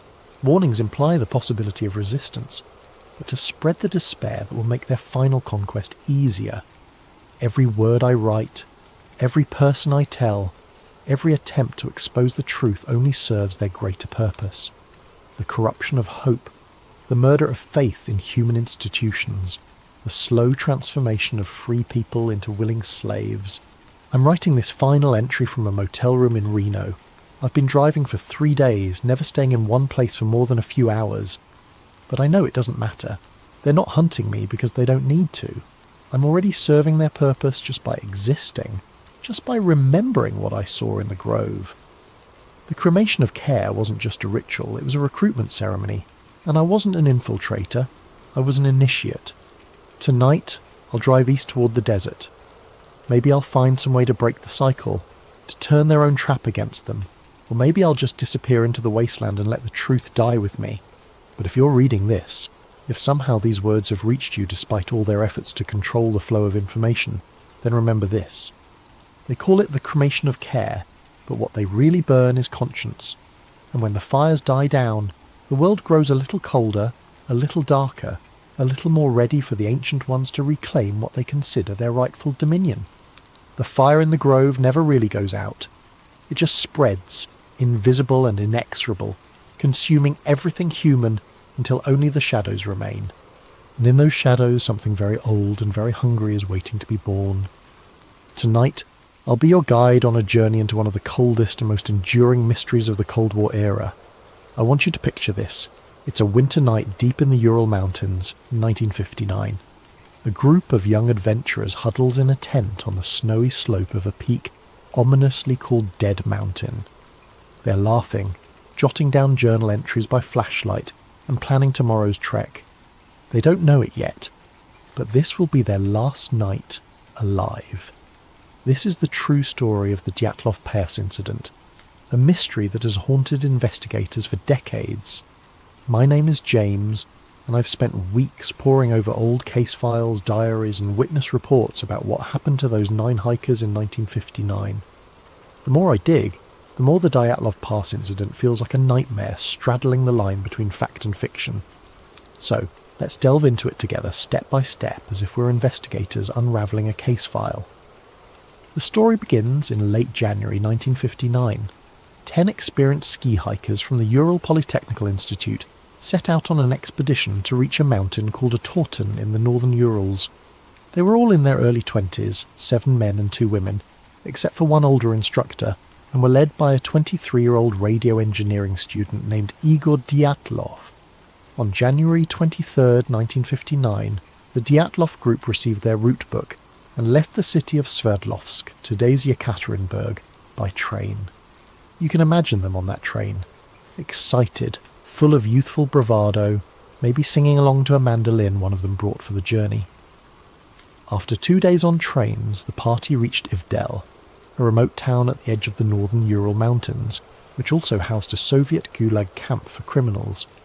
From Ivdel, they travelled by bus and then hitched a ride in the back of a woodcutter's truck to a settlement called Vizhai, the last inhabited village to the north. The locals in Vizhai must have looked at these university students with a mix of admiration and concern. The route they planned to traverse was rated Category 3, the most difficult, and they were attempting it in February, the cruelest time of year.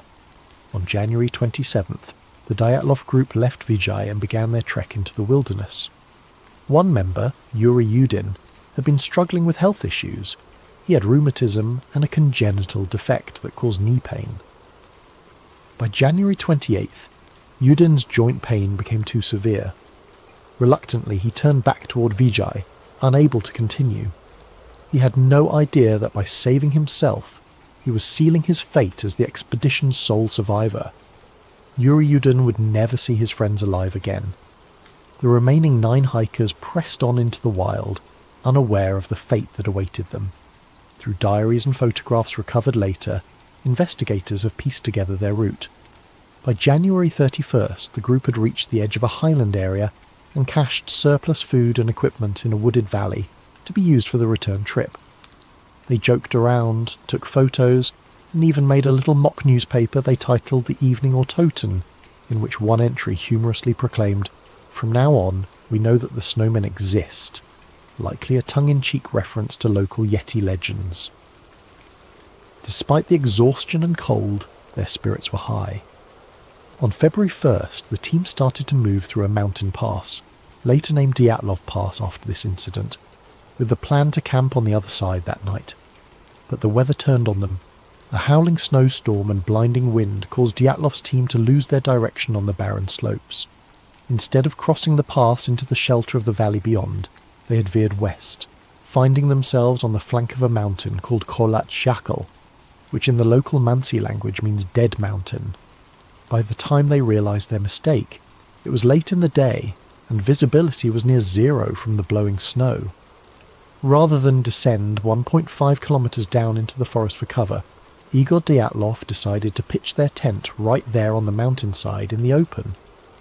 Perhaps he didn't want to lose the altitude they'd gained, or perhaps he wanted to prove they could handle camping on an exposed slope in a blizzard.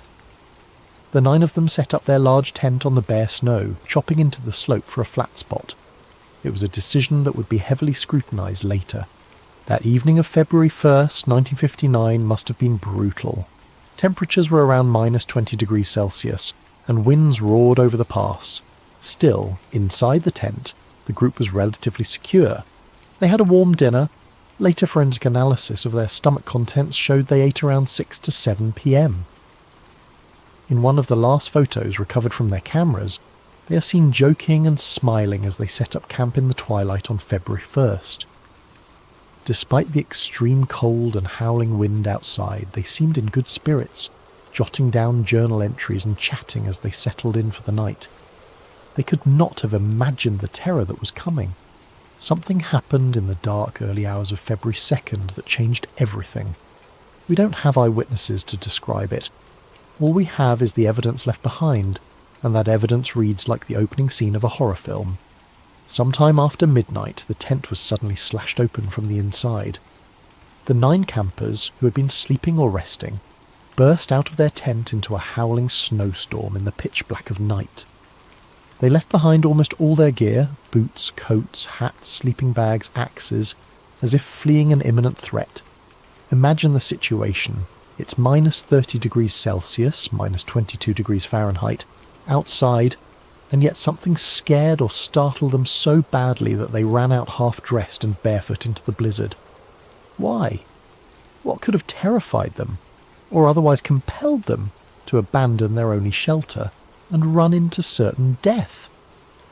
That's the question investigators have grappled with for over 60 years. When the group failed to return to Vizhai by February 12th as planned, there wasn't immediate alarm. Delays of a few days were common for such expeditions. But as day after day passed with no word, the hikers' families grew anxious. By February 20th, the relatives demanded a search and rescue operation. The Ural Polytechnic Institute sent student volunteers to scour the route, and soon the Soviet army and local militia police joined in, with planes and helicopters dispatched to aid the search. Rescuers faced brutal weather themselves, traversing deep snow and scanning miles of desolate terrain. Among the searchers was a student named Mikhail Sharavin, who on February 26th would make a chilling discovery. On February 26th, 1959, Sharavin's search team was moving along the slopes of Kholat-Shakal when he spotted something odd sticking out of the snow. As they got closer, they realised it was a corner of the missing group's tent, collapsed and half buried in the snow. Sharavin used an ice pick to hack open the tent's entrance, which was blocked with snow. The sight inside the tent baffled him.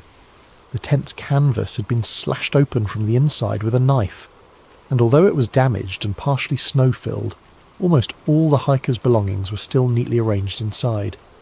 He found blankets and coats laid out, a row of boots, axes and flashlights set to the sides, a map and official papers, a little pile of money and even a flask of alcohol. In one corner was a plate with slices of sayalo, pork fat, as if someone had been in the middle of fixing a snack. It was like a snapshot frozen in time. The tent felt orderly, not like it had been ripped apart by an external force. Sharavin later said it was as if the campers had been interrupted in the middle of dinner, then fled in a rush. The scene sent shivers down his spine. Why would experienced hikers cut open their only shelter and run away without boots or coats?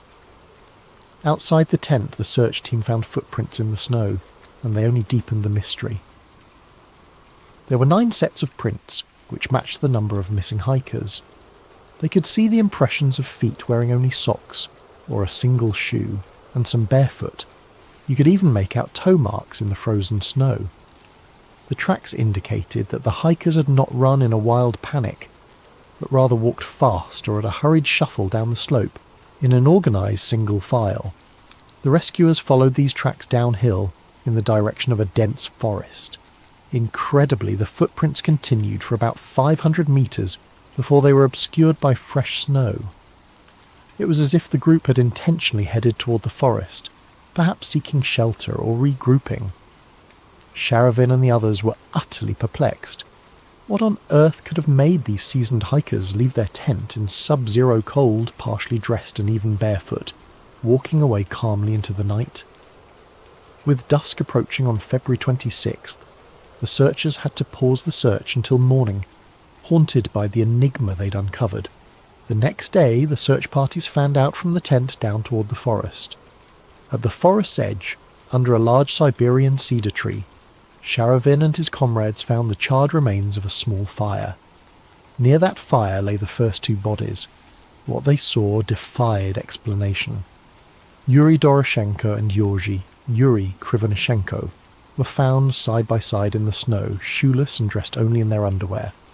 The branches on the cedar above them were broken up to 5 meters high, as if someone had climbed up into the tree. Indeed, bits of skin and torn clothing were found on the bark. It looked like one of them had frantically clambered up the cedar, either to get a better view of the area, perhaps trying to spot the tent in the dark, or to escape something. Krivonishenko's corpse had burns on parts of his body, and in a grim detail he had a piece of flesh missing from his right hand. It turned out he had bitten off a chunk of his own knuckle, possibly in an attempt to stay conscious or stifle a scream while dying of cold. Both men's hands and feet were deep reddish-brown, a sign of frostbite, and maybe the last attempt to warm their limbs by the fire. The tree's branches had been stripped for kindling, but the fire they managed to build was small and had burned out by the time they died. The image of these two friends huddled by a dead fire, slowly freezing to death in their underwear under a sky of endless black, is something I can't easily shake off. About 300 meters away from the cedar tree, toward the tent, the searchers found the body of Igor Dyatlov. He was lying face up in the snow, head oriented toward the tent up the slope, as if he had been trying to crawl back that way. Dyatlov was better dressed than the two under the tree. He wore a flannel shirt, a sweater, and pants, but notably, he had no coat and no boots, only socks on his feet. One arm was frozen upright, reaching toward the sky, clutching a small birch branch. His other hand was pressed to his chest. People who saw his body remarked that he appeared to be protecting something in his jacket or close to his heart. Perhaps a photograph or his notebook, though nothing of note was found on his chest. His face, when they cleared the snow, was strangely calm, eyes open. Not far from Dyatlov, searchers found Zenaida Zina Kolmogorova, a 22-year-old female student in the group. Zina was better dressed than Igor. She had on 2 sweaters and 2 pants, but she too lacked boots, wearing only socks. Her body was turned toward the tent and her arms were extended forward, bent at the elbows, as if she had been crawling uphill on her stomach, desperately trying to get back to the tent before the cold overtook her. On Zina's right side, the searchers noted a long, bright red bruise running along her torso, resembling a blunt force injury from a baton or the butt of a rifle. It was an odd injury to see, given that she had no other major external wounds. It took a few more days until March 5th to find Rustem Slobodin, the last of these first 5 bodies. Slobodin, 23, was discovered face down in the snow about 480 meters from the cedar, roughly halfway back toward the tent. He was dressed more warmly than the others. He had a long-sleeve undershirt, a sweater, 2 pairs of pants, 4 pairs of socks, and 1 felt-lined boot on his right foot, but his head was bare and his left foot was only in a sock. In his right hand, Slobodin clenched a small pocket knife, closed. An autopsy would later reveal that Slobodin had a fracture in his skull, about 7 inches long, consistent with a blunt impact. However, this crack in his skull was not deemed a fatal wound. The medical examiner thought Rustem could have sustained it during a fall and continued moving for at least an hour afterward. Like Dyatlov, Kolmogorova, Doroshenko and Krivonishenko, Rustem Slobodin ultimately died of hypothermia. In fact, the first 5 bodies found all had no life-threatening external injuries. They had perished from the unforgiving cold. Slobodin's watch was found shattered and stopped at 8:45, though it's unclear if that was 8:45 am or pm, or even 8:45 on a different date. It was as if time itself froze at that moment. Now imagine being Yuri Yudin, the one who had turned back, called in to identify the bodies of your friends. One by one, the first 5 corpses were airlifted to the morgue in Ivdel for autopsy and identification. Yudin, with a heavy heart, confirmed their identities. But 4 members of the Dyatlov party were still missing. Weeks passed with no sign of them. The winter snows began to melt under the early spring sun. It wasn't until May, nearly 3 months later, that nature revealed the remaining victims, turning the mystery into something even more haunting. On May 4th, a Mansi tribesman named Kurin and his dog were assisting the search, when the dog picked up a scent near a rocky ravine further into the woods from the cedar tree. About 75 metres beyond the cedar and 1,500 metres from the tent, in a snow-filled ravine, searchers discovered a few torn pieces of clothing on a branch. Digging down, they uncovered the final 4 bodies buried under nearly 4 metres of snow. These were Lyudmila, Luda Dubinina, Semyon, Alexander, Zolotaryov, Nikolai Thibault-Brignol, and Alexander Kolovatov. They were lying about 75 metres further into the forest from the cedar, at the bottom of that ravine. Notably, 3 of the 4 were better dressed than the others, and it appeared they had taken clothes from those who died earlier. Dubinina, for example, was found wearing Krivonishenko's torn and burned brown trousers, and her foot was wrapped in a piece of his wool sweater. Zolotaryov, the 38-year-old, was found wearing Dubinina's faux fur coat and hat. Kolovatov had put on a spare sweater and pants, likely from one of the others. This exchange of clothing suggests that when some members of the group died, the last survivors stripped the dead of usable clothing to keep themselves alive, a tragic but practical act of survival. But the condition of these 4 bodies deepened the mystery rather than solved it. Unlike the first 5, 3 of these 4 had fatal physical injuries that were utterly horrifying. Nikolai Thibault-Brignol had suffered a massive skull fracture. His skull was literally crushed, the fracture measuring about 8 inches. Lyudmila Dubinina and Semyon Zolotaryov both had their chests caved in, with multiple ribs broken on each side. Dubinina had 10 ribs fractured, and Zolotaryov had 5 ribs fractured. A forensic doctor who examined the bodies said that the force required to produce such injuries would have been extremely high, comparable to that of a car crash. In other words, something had delivered an immense pressure or impact to their bodies. Strangely, none of these 3 had any external wounds or bruises corresponding to the lethal internal damage. It was as if they'd been hit by a shockwave or squeezed by a tremendous force without breaking the skin. The 4th person in the ravine, Alexander Kolovatov, had a less clear cause of death. He had a broken nose, an open wound behind his ear, and a deformed neck, but his injuries were not as catastrophic as the others. It's believed Kolovatov also died of hypothermia, possibly after sustaining some trauma. And then there were the gruesome details that truly made this case infamous. All 4 of these people in the ravine had some form of soft tissue damage to the head and face that wasn't seen in the others. Lyudmila Dubinina was missing her tongue, her eyes, part of her lips, and even a bit of her skull bone. Semyon Zolotaryov was missing his eyeballs, and Alexander Kolovatov was missing his eyebrows. These shocking injuries naturally gave rise to lurid theories. Was the group attacked by someone or something that ripped out tongues and eyes? However, the medical experts had a more mundane explanation. The 4 in the ravine were found in a stream bed. During the 3 months before they were found, water and scavenging animals likely caused the soft tissue of their faces to decompose or be eaten away. In Dubinina's case, the autopsy noted that her stomach contained about 100 grams of coagulated blood, suggesting her heart was still beating when her tongue was removed, meaning the tongue likely decomposed or was scavenged very soon after her death. As horrifying as these injuries sound, investigators believe they were post-mortem effects, not violence inflicted while alive. Still, when these details became public, they fueled wild speculation about murderous attackers or supernatural evil.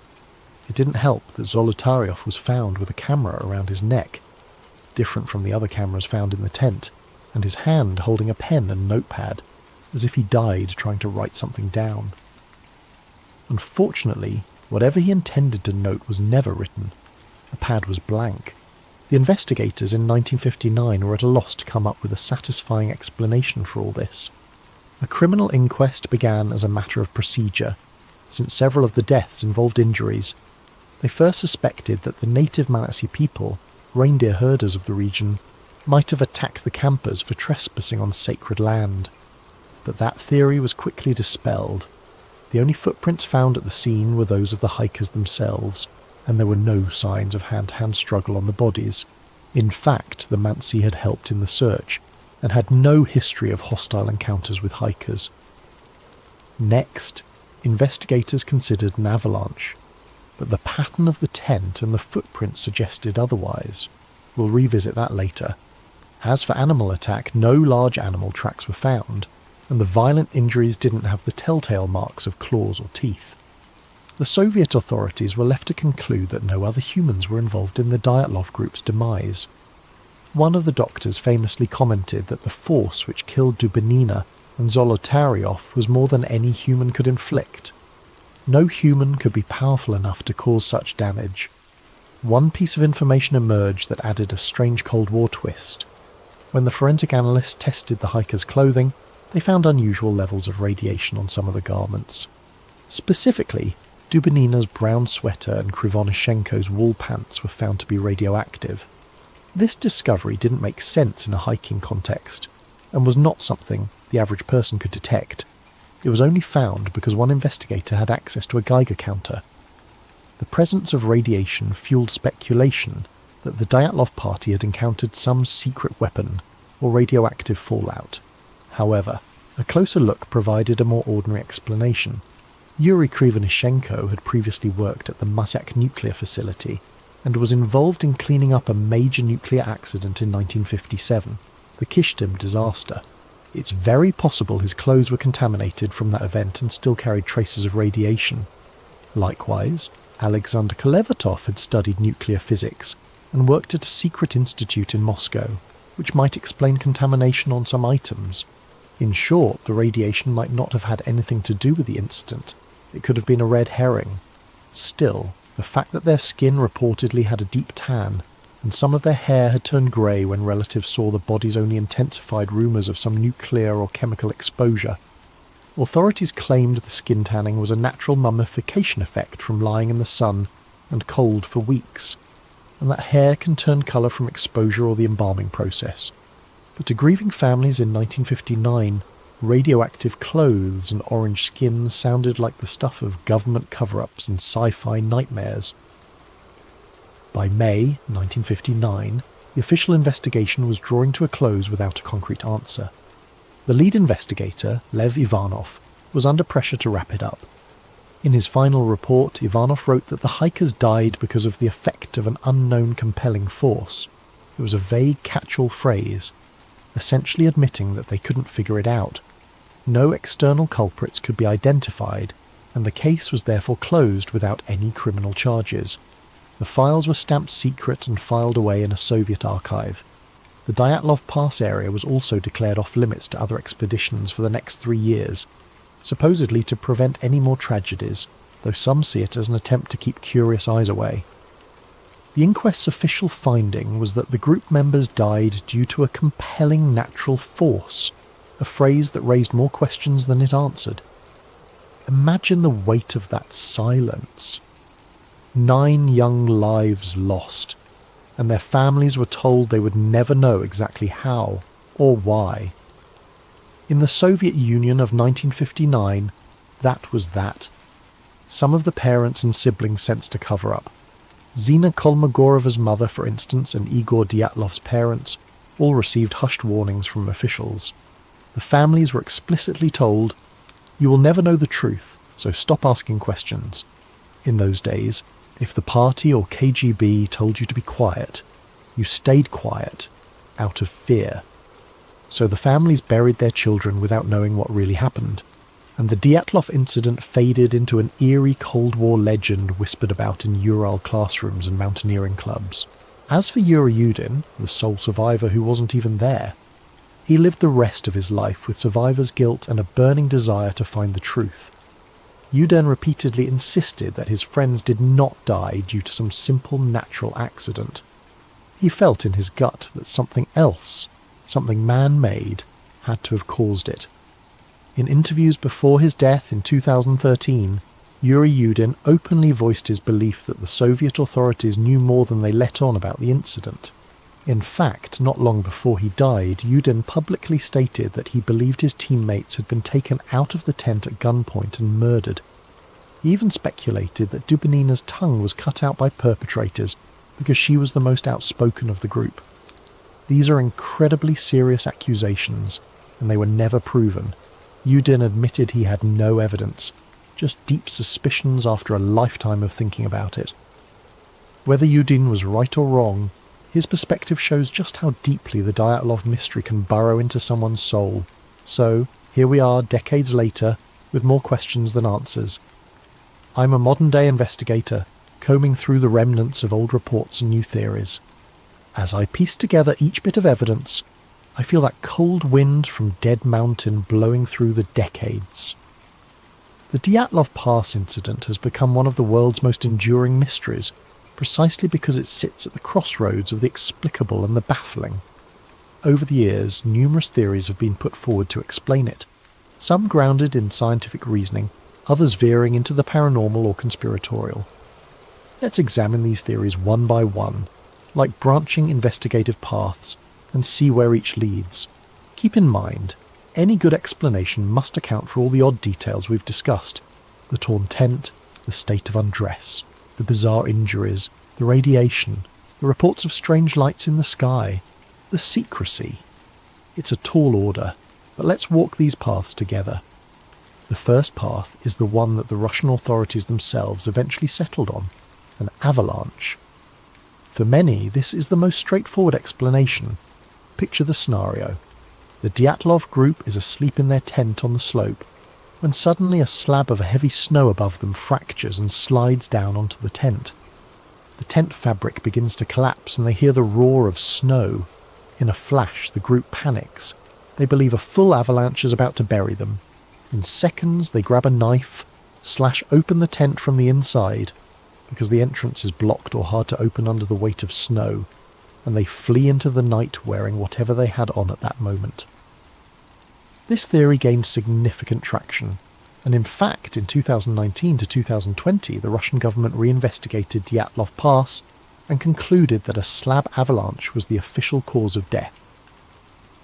Later that year, a team of scientists published new computer simulations supporting the plausibility of an avalanche. In this case, the most appealing aspect of the avalanche theory is that the hiker's actions no longer seem irrational under this lens.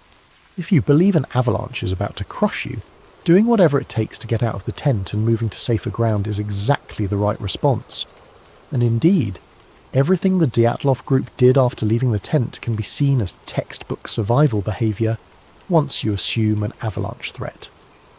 The theory goes like this. A slab of snow, perhaps loosened by the wind or the heat from their stove earlier, slid and partially buried the tent, making loud cracks and rumbles. The experienced hikers immediately and calmly initiated an emergency evacuation. They cut their way out of the tent and headed for ground that would be safe from a larger avalanche, which in this case meant moving toward the tree line on the far side of the pass. They didn't take time to put on boots or grab equipment because every second mattered. In their minds, they had to get clear of the avalanche path. In just their socks and light clothes, they made it about a mile downslope to the forest. There they regrouped and tried to stay warm by building a fire. We saw evidence of that by the cedar. They also dug a snow cave as a shelter. The ravine where the last four were found had branches laid out on the floor,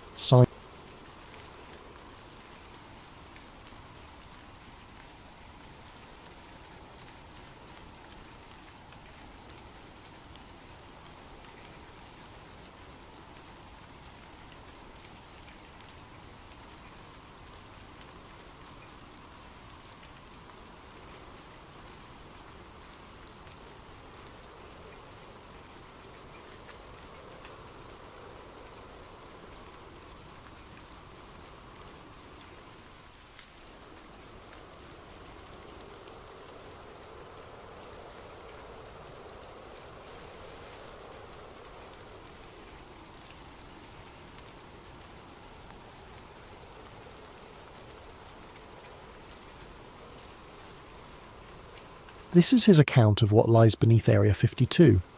My name is Cal Monroe. I'm 33 years old, ex-Air Force avionics technician, and for the past 5 years, I've made a decent living as a private defence contractor. I fix things that fly, things that shouldn't fly, and occasionally things that definitely don't fly but somehow do anyway. I thought I'd seen everything the military-industrial complex had to offer. I was wrong. It started with a phone call on a Tuesday morning in March. Unknown number, but the voice was crisp, professional, government-trained. Mr. Monroe, my name is Dr. Sarah Chen. I represent a joint task force conducting classified operations research. Your security clearance and technical expertise have brought you to our attention for a temporary but high-priority assignment. I'd heard this song before.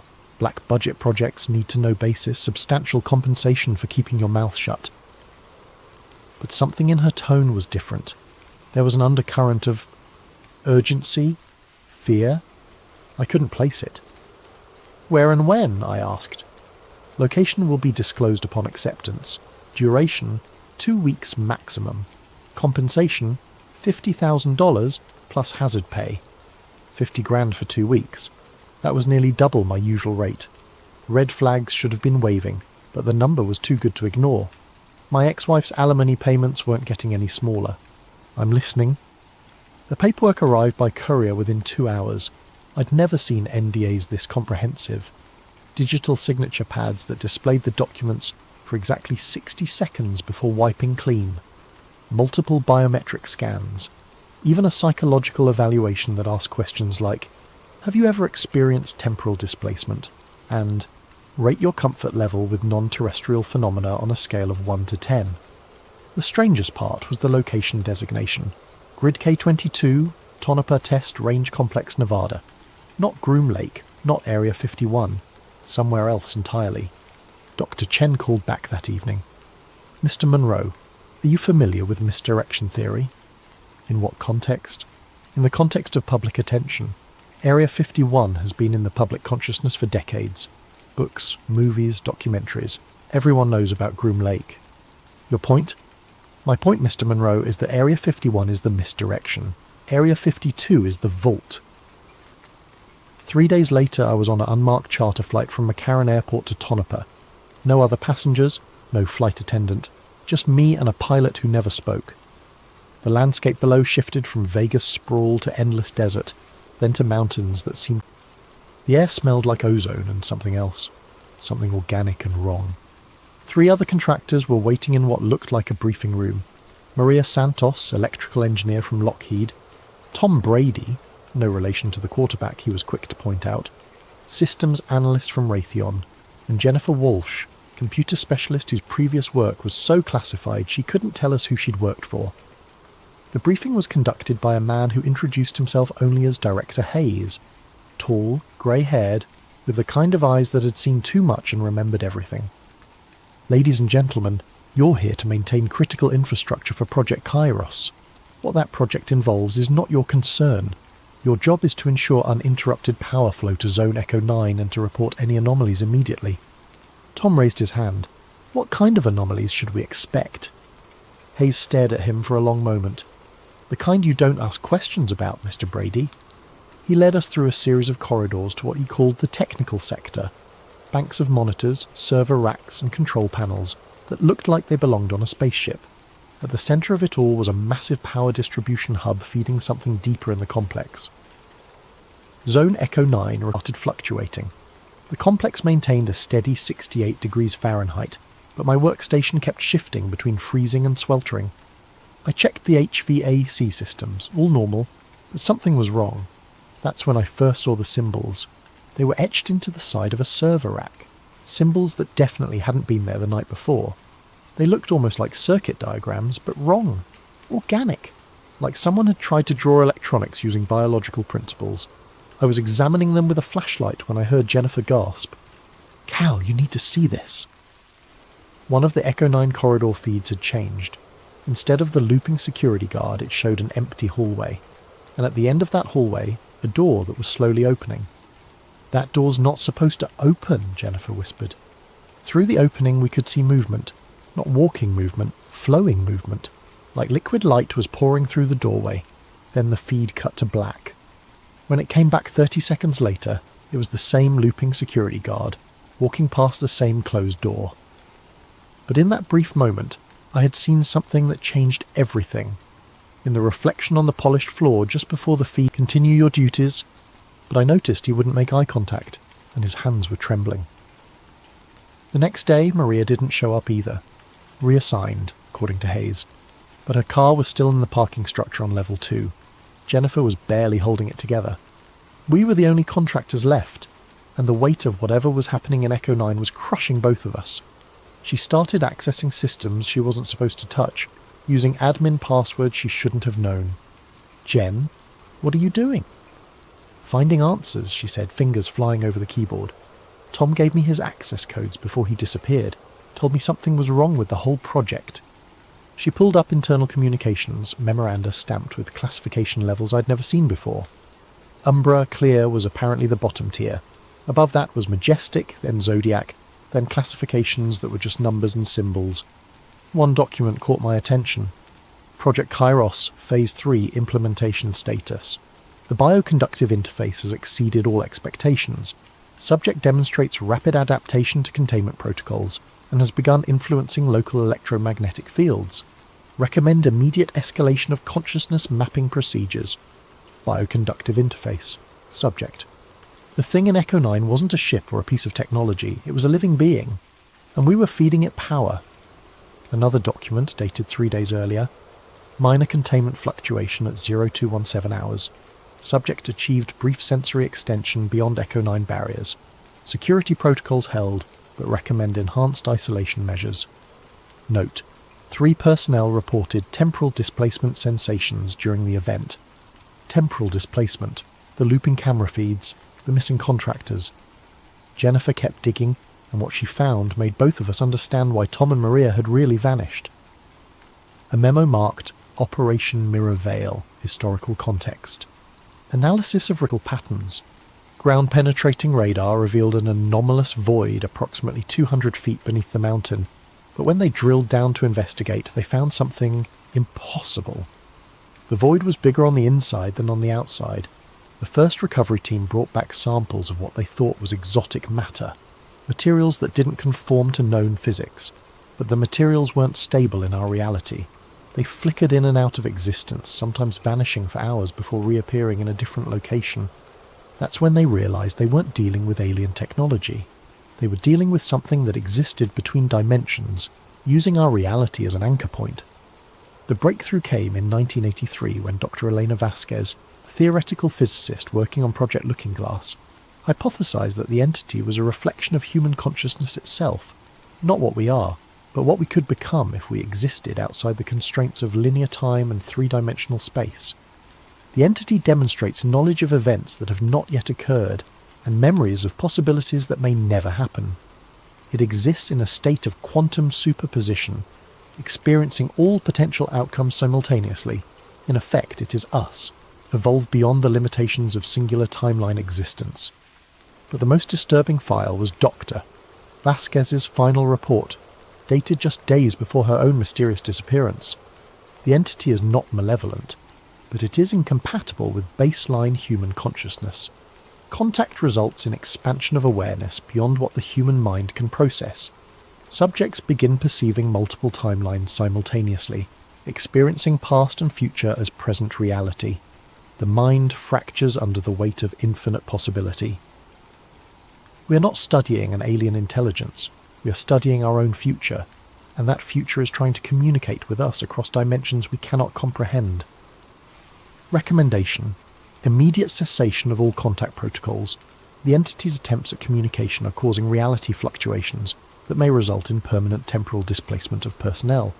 It is not trying to harm us, it is trying to save us, but salvation from its paradox will create a reality fissure. I have to stop them, but I may already be too late. Time isn't working properly anymore. I keep experiencing this moment from multiple perspectives simultaneously. The logs ended there, but they were still updating.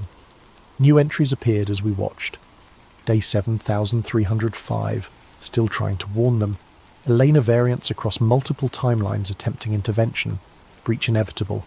Cal Monroe will survive, but survival is relative when reality becomes negotiable. Jennifer and I stared at the screen in horror. Dr. Vasquez had been missing for 40 years, but somehow she was still writing reports. That's when the lights went out. Not gradually, they snapped off like someone had thrown a switch. Emergency lighting should have kicked in immediately, but we were left in absolute darkness. The only sound was the humming of the power grid, and even that was changing pitch, becoming something organic and musical. Then Jennifer screamed. I fumbled for my flashlight and found her standing rigid, staring at something I couldn't see. Her eyes were wide and silver, reflecting light that wasn't there. "Cal," she whispered, but her voice sounded like it was coming from multiple directions at once. "It's getting out." The corridor behind us was changing. The walls were flowing like water, stretching and contracting, and through the shifting architecture something was moving, not walking, sliding, like liquid mercury with purpose. I grabbed Jennifer's arm, but my hand passed through her. She was there, but not solid, flickering between dimensions like the exotic matter from the old files. "Run," she said, and her voice was fading. "It's not trying to hurt us, but we can't exist in the same space when the boundaries collapse." The entity emerged from Echo 9, and my mind struggled to process what I was seeing. It wasn't silver or liquid or light. It was all of those things and none of them. It was possibility given form, consciousness without the limitations of physical existence. But looking at it directly was like staring into a mirror that showed you every version of yourself that had ever existed, or ever could exist. I saw Cal Monroe the child, Cal Monroe the old man, Cal Monroe who had never been born, Cal Monroe who had become something beyond human understanding. The security guards were there one moment and gone the next, not killed, but displaced. I watched them step backward through walls that had become permeable, their screams echoing from distances that couldn't exist in three-dimensional space. I ran, down corridors that folded in on themselves, past rooms that were bigger inside than outside, through a facility that was reshaping itself according to rules I couldn't comprehend. My watch was recording everything on its built-in camera, military-grade equipment designed to function in electromagnetic interference. If I survived, at least there would be proof, if survival had any meaning when reality itself was in question. I found an elevator, the same elevator I'd taken down 19 levels, except now it was in a corridor that hadn't existed 5 minutes earlier. The button panel was melting and reforming, showing floor numbers that shifted between digits and symbols and sometimes weren't there at all. But it was the only way up. The elevator rose with the same smooth hum as before, but when the doors opened, I was back in the same corridor I'd just left. It showed me a single image. Doctor. Elena Vasquez. Not as she had been 40 years ago, but as she was now, existing simultaneously across multiple timelines, still trying to warn people about a breach that was both inevitable and had already happened. She looked at me with eyes that held infinite sadness and spoke with a voice that echoed from past and future simultaneously. "You're already out, Cal, but you haven't left." Then the corridor collapsed into itself and everything went dark. Document recovered from the personal effects of Inspector Marcus Webb, Department of Defense Special Investigations Unit, following his death by apparent suicide in 2025. Classification level UMBRA/CLEAR/EYESONLY. Inspector Webb's final report dictated to voice recorder. "I've been investigating disappearances at classified facilities for 15 years. Missing persons, equipment failures, cover-ups, it's all part of the job. But the Cal Monroe case is different. The official story is that Mr. Monroe was killed in an industrial accident at Tonopah Test Range on March 18th, 2024. Electrical fire, they said. Nothing recoverable. But 3 days ago, a package arrived at my office with a reflection of consciousness itself, existing in dimensions we can't perceive. But here's what's keeping me awake at night. In that final frame, just before the recording ends, you can see Monroe's reflection in the polished wall behind him. And standing next to his reflection, clear as day, is another figure. It's me, Inspector Marcus Webb, wearing the same clothes I'm wearing right now, staring directly into the camera with an expression of absolute terror. The timestamp on that footage is today's date, I'm going to submit this report and then take some time off. Maybe visit my sister in Oregon, get away from all this classified nonsense for a while, clear my head. But I keep thinking about what Monroe said in his final log entry. They're not from somewhere else, they're from someone else, and someone else is now. End of recorded statement. Inspector Webb was found dead in his office 12 hours after submitting this report. Official cause of death, suicide by gunshot. Unofficial note, the security cameras in his office show him alone at the time of death, but the audio pickup clearly records two distinct voices. The second voice, according to forensic analysis, matches the vocal patterns of Cal Monroe. The storage device mentioned in Webb's report was never recovered from the scene. Zone Echo 9 remains operational. 3 months later, deep space monitoring stations began detecting an unusual signal, a transmission that seemed to originate from everywhere and nowhere simultaneously. When decoded, it contained a single message, repeating endlessly, "This is Cal Monroe, contractor ID 7749, reporting from Zone Echo 9. The breach has been contained, but containment is relative when dealing with entities that exist outside linear causality. To anyone receiving this transmission, Area 52 is not a place. It's a state of being, and that state is contagious. If you're investigating disappearances at classified facilities, stop. If you're experiencing temporal displacement sensations, seek help immediately. If you're reading reports about Project Chyros or Operation Mirror Veil, you may already be compromised.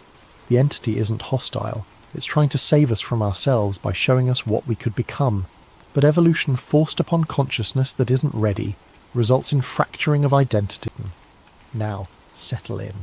Tonight's story is about 4 people who discovered something they were never meant to find. The retired military satellite KH-14B hadn't been active for 3 years. Officially decommissioned after budget cuts forced the Pentagon to consolidate their orbital surveillance network. So when Nova Chen's custom frequency scanner picked up an encrypted data burst, routing through its dormant transponder at 3:47 a.m., she knew someone was playing with fire. "Lynx, you need to see this," she calls across the converted warehouse that serves as their operations centre. The space looks like a digital graveyard. Servers humming in stacks, screens casting blue light across walls covered in network diagrams and corporate org charts connected by red string. "Welcome to the underground." Lynx Rodriguez slides his chair over, steam rising from his 4th cup of coffee. At 32, his face carries the weight of someone who's seen the machinery of power from the inside. Former NSA turned whistleblower turned ghost. What's the signature? Military-grade encryption, but it's using deprecated protocols. Whoever sent this wanted it to look old, forgotten. Nova's fingers dance across 3 keyboards simultaneously. But the timestamp is fresh. Someone's using dead satellites to hide active communications. Jax looks up from their corner workstation, purple hair catching the monitor glow. How fresh! 15 minutes ago. The warehouse falls silent except for the eternal hum of cooling fans. Professor Kale emerges from the makeshift lab in the back corner, adjusting his wire-rimmed glasses. At 58, he's the oldest member of their group, a disgraced virologist whose career ended when he asked too many questions about certain pandemic-era research protocols. "Did you crack it?" Kale asks, approaching with the careful steps of someone who's learned to expect bad news. Nova's screen fills with cascading code as her decryption algorithms chew through layers of obfuscation. Almost. There. The file materializes. Project Aegis 2030.enx. Aegis, Lynx mutters. That's not. This initiative represents a fundamental reset of the human species. Traditional methods of population management through war, famine and disease have proven insufficient to address the accelerating resource depletion crisis. Project Aegis represents a coordinated approach to ensure species survival through selective reduction. Species survival, Jax echoes. They're talking about us like we're livestock. No, Nova corrects, her voice hollow. Livestock are valuable. We're weeds they want to clear from the garden. Kale sits down heavily, his scientific mind wrestling with the implications. During his years researching virology, he'd seen enough classified projects to know that the line between theoretical and operational could be crossed with a single authorization signature. "We need to verify this," he says finally. "Cross-reference with known programs, trace the source, build a complete picture. If this is real, Nova finishes. We're looking at the greatest crime in human history, and it's already begun. Lynx pulls up his contacts, a carefully maintained network of sources still embedded in various intelligence agencies. I'll reach out to my people, see what chatter I can pick up. I'll dig into the technical specifications, Jax offers. These code fragments reference specific biological agents. If they're using existing research, there'll be traces in academic databases. Nova saves the file to their secure server and begins setting up multiple backup protocols. Professor, we need you to analyze the biological components. Your expertise might be the key to understanding how they plan to implement this. As the team disperses to their workstations, the weight of their discovery settles over the warehouse like digital smoke. They've stumbled across something that wasn't meant for human eyes, a blueprint for the end of the world as they know it. Outside, the city sleeps on, unaware that 4 people in a converted warehouse have just glimpsed the future, and it looks like a graveyard with Wi-Fi. Disgust, Nova finishes. Except someone did. Deep in the diplomatic archives, buried under 17 layers of classification, I found this. She highlights passages that make the room's temperature seem to drop. Non-essential demographic drift must be addressed through coordinated intervention. Genetic dead zones present opportunity for selective resource allocation. Acceptable fallout parameters established at 85 to 90% reduction over 2-generation cycle. Project requires integration of medical, agricultural and environmental vectors. Jax looks up from their workstation, where they've been cross-referencing pharmaceutical patents. Nova, you need to see this. Those medical vectors they mention. I've been tracking the patent filings, and there's a pattern. They throw their research onto the shared screen. Dozens of pharmaceutical patents filed between 2018 and 2023, all connected to a web of shell companies, all related to mRNA modification technology. But here's the weird part, Jax continues. These patents aren't just for vaccines. They're for genetic modification systems that can be activated remotely, dormant until triggered by specific environmental factors. Kale's face goes pale. That's not possible. The technology to create delayed activation genetic modifications. They aren't random, Nova says, studying the pattern. They're systematic. Someone was targeting specific populations. Or specific genetic profiles, Kale adds quietly. Jax's workstation chimes with an alert. Guys, I've been monitoring dark web chatter about unusual health trends. Look at this. They project a series of forum posts, social media reports, and medical anomalies from the past 6 months. Unexplained fertility drops in rural communities. Unusual autoimmune responses in adults aged 25 to 45. Regional variations in birth defects that don't match known environmental factors. Agricultural workers reporting mysterious illnesses that don't respond to standard treatments. Nova connects the dots on their shared display, drawing lines between vaccination sites, health anomalies, and demographic data. The pattern that emerges looks like a slow-motion biological weapon detonating across the landscape. They weren't just treating viruses, she says, echoing Kale's earlier words. They were treating the future human genome. Lynx pulls up another classified document, this one from a more recent surveillance operation. There's more. I found references to something called genetic compatibility mapping in Department of Homeland Security briefings. They've been collecting DNA samples through routine medical procedures and cross-referencing them with... He stops, staring at the screen. With what? Nova prompts. With survival probability models, he finishes. They're not just tracking who might survive their selective reduction. They're actively identifying who they want to eliminate. The warehouse falls silent as the implications settle over. Familiar faces fill the screen. She recognises at least half of them. Pharmaceutical CEOs who've been in the news, tech moguls who've testified before Congress, government officials whose names appear in leaked documents weekly. But it's the people she doesn't recognise that worry her more. Faces that suggest power operates in layers the public never sees. Audio check, a voice says off-screen. We're recording for the archive. All participants have been verified through biometric confirmation.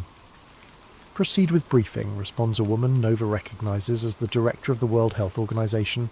Phase 3 implementation status. A man in his 60s, distinguished silver hair, appears in a separate window. The nameplate reads, Doctor. Harrison Vale, Protean Core Industries. Nova makes a mental note. She's never heard of Protean Core, which means they've done excellent work staying invisible. Phase 3 is proceeding on schedule, Dr. Vale reports. Biometric surveillance systems are now operational in 847 rural zones across 17 countries.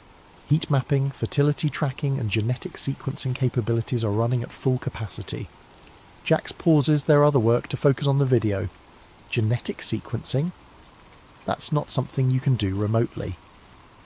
Unless, Kale says slowly, you've already collected samples through other means. On screen, Dr. Vale continues. Integration with consumer health devices has exceeded projections. Voluntary data submission through fitness trackers, smartphones, and IoT medical devices plans being discussed. These are progress reports on operations already in motion. Lynx leans closer to the screen. That voice. I know that voice. A new participant joins the call, their video window appearing in the centre of the screen. The image is deliberately obscured. Shadows and lighting designed to hide identity. But the voice is clear and authoritative. Psychological conditioning remains our most effective vector, the shadowed figure reports. Media saturation campaigns have successfully normalised concepts of population reduction, climate-based selection, and voluntary extinction movements. Social media algorithms are amplifying despair, hopelessness, and anti-natalist sentiment across target demographics. Mental fatigue campaigns, the WHO director asks, exceeding projections. Suicide rates in target age ranges are up 34% year over year. Birth rates continue declining as planned. Most importantly, resistance to authority has decreased significantly. Population compliance with future directives is expected to be near universal. Jack stands up abruptly, knocking over their chair. They're not just a report on asset protection. Dr. Vale reappears on screen. Protection protocols are operational. All essential personnel and their families have received modified treatments. Genetic compatibility with post-implementation environment is confirmed. We estimate a protected population of approximately 500,000 globally. 500,000, Jax repeats numbly, out of 7 billion. The video quality starts to degrade as the satellite connection becomes unstable, but one final exchange comes through clearly. Any concerns about detection? Unlikely. The full scope of the operation requires integration of data from medical, agricultural, environmental, technological and psychological sources. No single research team or intelligence agency has access to all vectors simultaneously. Except, the WHO director adds with something approaching dark humour, they would need to be simultaneously expert in cryptography, intelligence gathering, virology, social engineering, and information systems. The shadowed figure laughs. The probability of such a team existing with access to the right data and the motivation to pursue it is essentially zero. The connection dies, leaving their warehouse in silence. Nova, Lynx, Jax, and Kael look at each other across the digital evidence of humanity's planned extinction. Well, Nova says finally, I guess we're essentially zero. But as the four of them return to their workstations, preparing to dive deeper into the nightmare they've uncovered, even as their digital fortress crumbles around them, Nova's mind races ahead to their backup protocols. Years of paranoia have taught her to prepare for exactly this scenario. Jax, activate the mesh network. Lynx, get the satellite uplink ready. We're going distributed. The warehouse transforms as hidden systems come online. What appeared to be a simple hacker den reveals itself as a sophisticated intelligence operation. Jax's workstation unfolds into a multi-array communication hub. Lynx produces equipment that definitely didn't come from civilian sources. Nova's desk reveals hidden servers and backup power systems. Professor, Nova calls, how much of your research is stored offline? Everything critical, Kael confirms. I learned not to trust cloud storage after they destroyed my academic career. As their attackers continue dismantling their main systems, the team executes an evacuation protocol they've rehearsed, but hoped never to use. Critical files transfer to multiple secure locations. Communication channels shift to encrypted networks. Physical evidence gets packed into go bags. But Nova isn't running yet. Instead, she's doing something that would seem insane to anyone who doesn't understand her particular brand of digital warfare. She's tracing the intrusion back to its source. What are you doing? Lynx demands, watching her work as alarms continue screaming around them. If they're watching us, Nova says through gritted teeth, then we're watching them back. Her screen fills with a network traffic analysis, packet traces and routing information. The attack is sophisticated, routed through multiple proxy servers and anonymization networks. But sophistication creates complexity, and complexity creates vulnerabilities. There, she breathes, highlighting a data stream. They're not just stealing our files, they're uploading something. The upload completes just as Nova isolates the data stream, a single file placed carefully in their system logs where it would be discovered during any forensic analysis. Child pornography, Lynx realizes, reading the file metadata. They're setting us up when law enforcement finds this place. We'll be dismissed as perverts and criminals instead of research. We may have a coordinated opposition. A new voice joins the call, the shadowed figure from the earlier recording, though now speaking with urgent authority rather than calm confidence. Irrelevant. They know enough to compromise the entire operation if they go public. We need immediate containment. What kind of containment? Dr. Vale asks. Total. The team, their research, their facility. Make it look like a lab accident. Chemical fire, explosion, whatever ensures complete evidence destruction.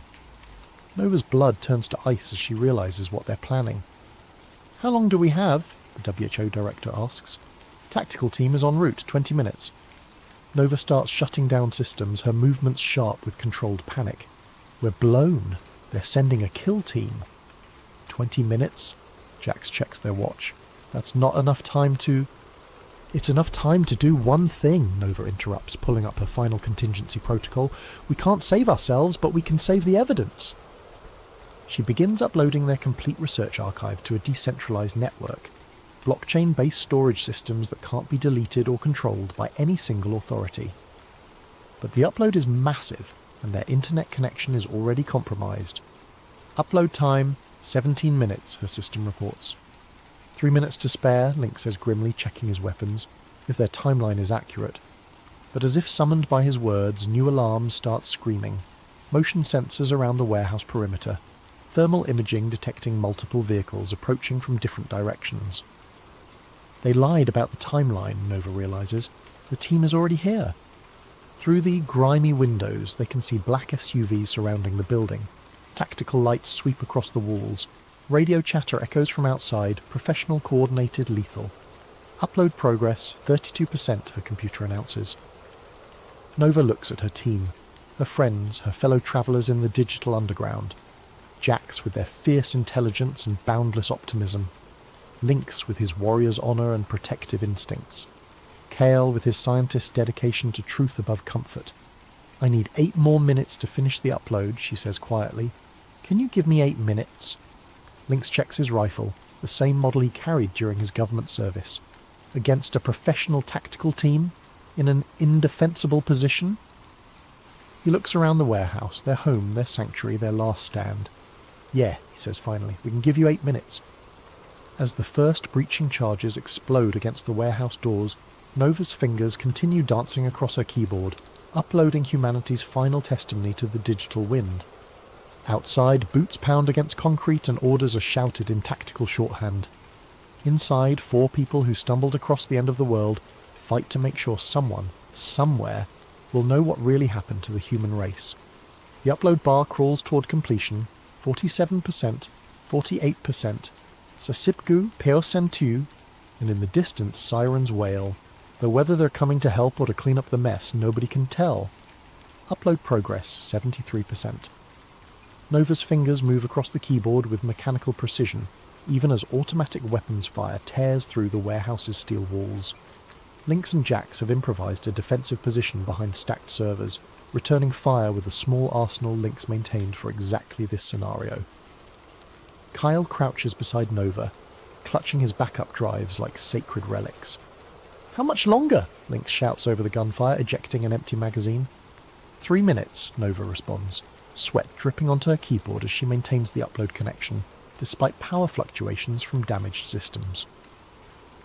A tactical team member appears at a broken window. Jax takes him down with a shot that would make their grandfather proud. The same grandfather who taught them to shoot cans off fence posts in rural Oregon, never imagining his lessons would one day be used to defend the future of human civilization. Upload progress, 81%. Nova! Kale shouts, pointing at the main screen. They're jamming our satellite connection. She looks up to see their upload speed dropping rapidly. The decentralized network storage is failing as targeted electromagnetic pulses disrupt their communication arrays. Years of preparation, layers of redundancy, all channels of internet communication. "Jax!" she shouts. "Emergency radio protocols. Can you reach the ham radio networks?" Jax nods, understanding immediately.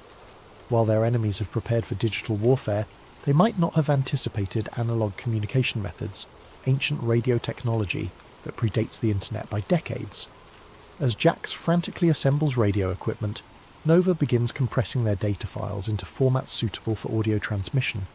Everything they've discovered about Project Aegis, the population reduction protocols, the biological modification systems, compressed into digital packets that can be transmitted over shortwave radio frequencies. Upload progress, 94%. Transmission corrupted. Their internet connection dies completely as electromagnetic pulse weapons finish destroying their communication arrays. But Jax's radio equipment sparks to life, connecting them to a network of amateur radio operators who maintain communication protocols independent of corporate or government control. "This is Emergency Station Alpha calling CQ Emergency," Jax broadcasts. "We have critical data for immediate relay to all stations. Repeat, critical data for immediate relay." Responses crackle back from radio operators across the country, retired engineers, electronics hobbyists, disaster relief volunteers, people who maintain the last truly free communication network on the planet. Nova begins transmitting their compressed data files, sending fragments to different radio operators with instructions for reassembly and distribution.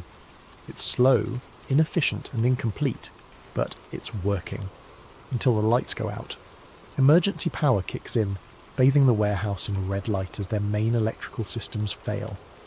Through the broken windows they can see technicians working on power lines, systematically isolating the building from the electrical grid. "They're cutting everything," Kale observes. "Power, internet, radio frequency spectrum, complete communication isolation." Nova's laptop switched to battery power, giving her perhaps 10 minutes of operation before total system failure. If you eat processed food, if you use smart devices, you're already carrying the biological modifications they need to. A tactical team member's rifle butt smashes into her skull, sending the phone spinning across the concrete floor. The livestream continues, showing a sideways view of combat boots and spreading pools of blood, but the damage is done. In the 3 minutes her stream was active, over 50,000 people watched Novachen's final testimony. And in the age of social media, 50,000 becomes 5 million in a matter of hours. The last thing her phone's camera captures before the screen goes black is a gloved hand reaching down to pick it up. In the background, a voice speaks with calm authority. "Sanitize everything. No evidence, no witnesses, no trace this facility ever existed." Then static, then silence, then nothing. 6 months later.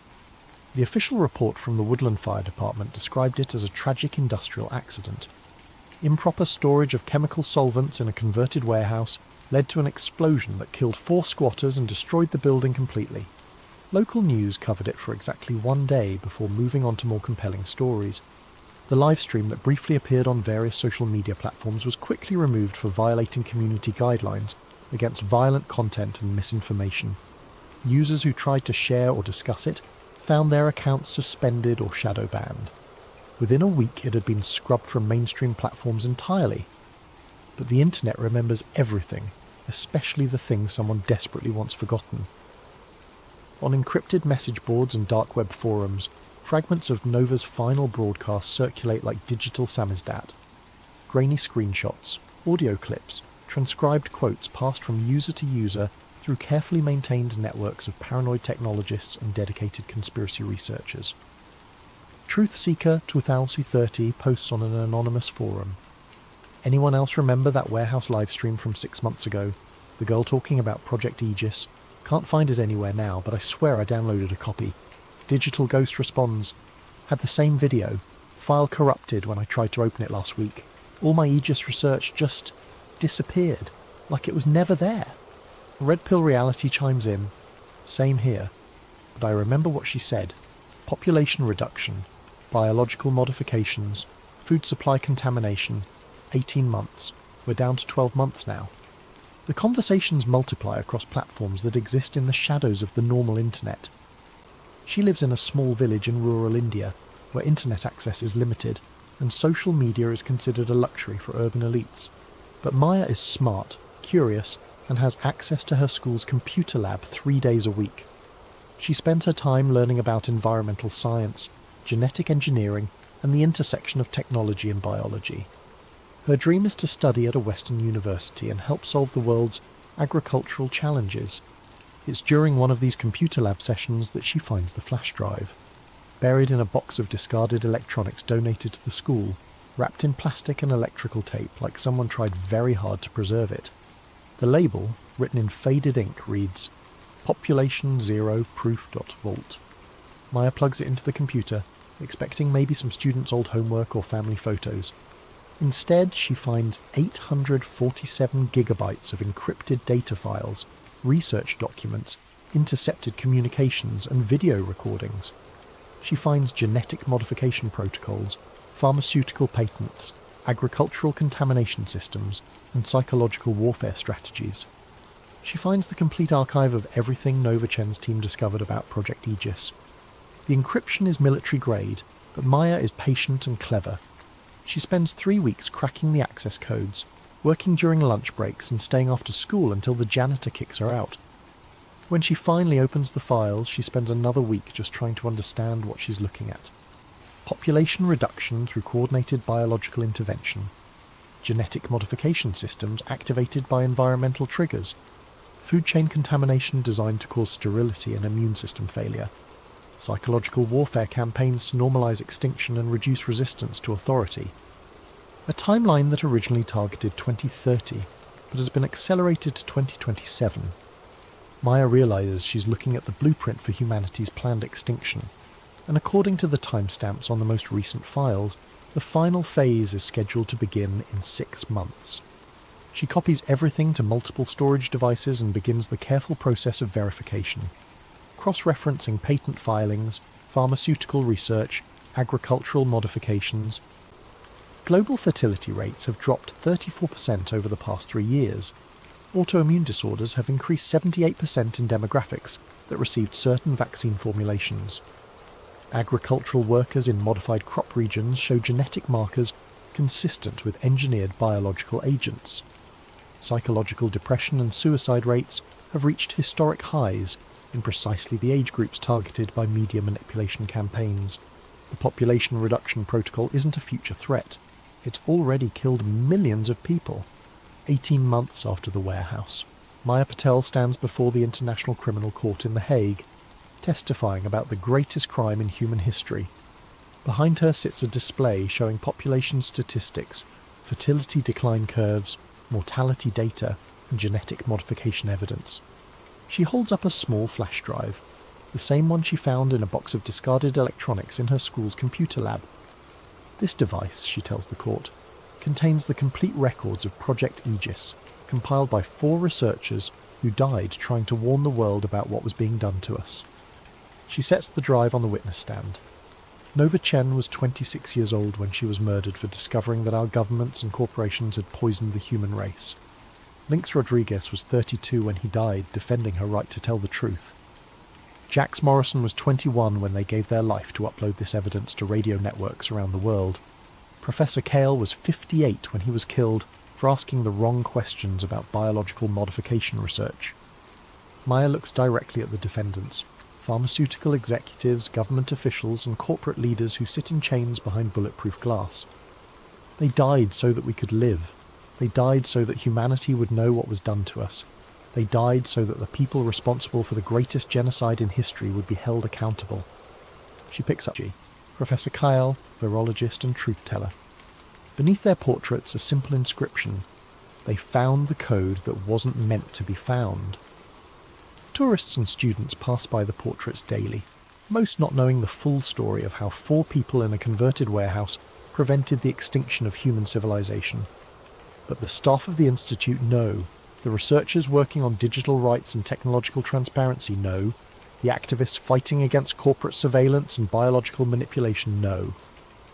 And late at night, when the building is empty and the servers hum quietly in climate-controlled rooms, network traffic monitors occasionally detect unusual patterns in the data streams.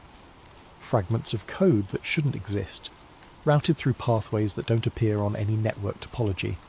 Some say it's just background noise, artifacts of old systems and deprecated protocols.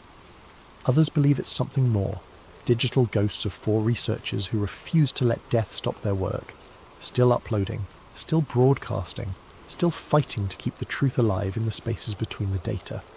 The network remembers everything, and sometimes, late at night in the digital underground, the network remembers back. Former deep-sea engineer, NASA Oceanic Division, 1957 to 1963, the advanced submersible technology ever developed. The catch? I couldn't tell anyone where I was going or what I was doing. Not my wife, Sarah, not my colleagues, not even my mother. The facility at Point Reyes looked innocuous enough from the surface, a collection of weathered buildings perched on the California coastline, indistinguishable from a dozen other government research stations. But beneath those structures lay something extraordinary, a vertical shaft descending 300 feet straight down into the bedrock, wide enough to accommodate submersibles the size of small buildings. Dr. Webb met me on my first day, a gaunt man in his 60s with prematurely white hair and the kind of hollow stare I'd later recognise in combat veterans. "Welcome to Project Nautilus, Doctor. Hartley," he said, leading me through a maze of steel corridors that hummed with the constant vibration of massive machinery. "I trust you understand the sensitive nature of our work here." "Oceanic mapping," I replied, reciting the vague description from my recruitment letter. "Deep-sea cartography for national defence purposes." Webb stopped walking and turned to face me.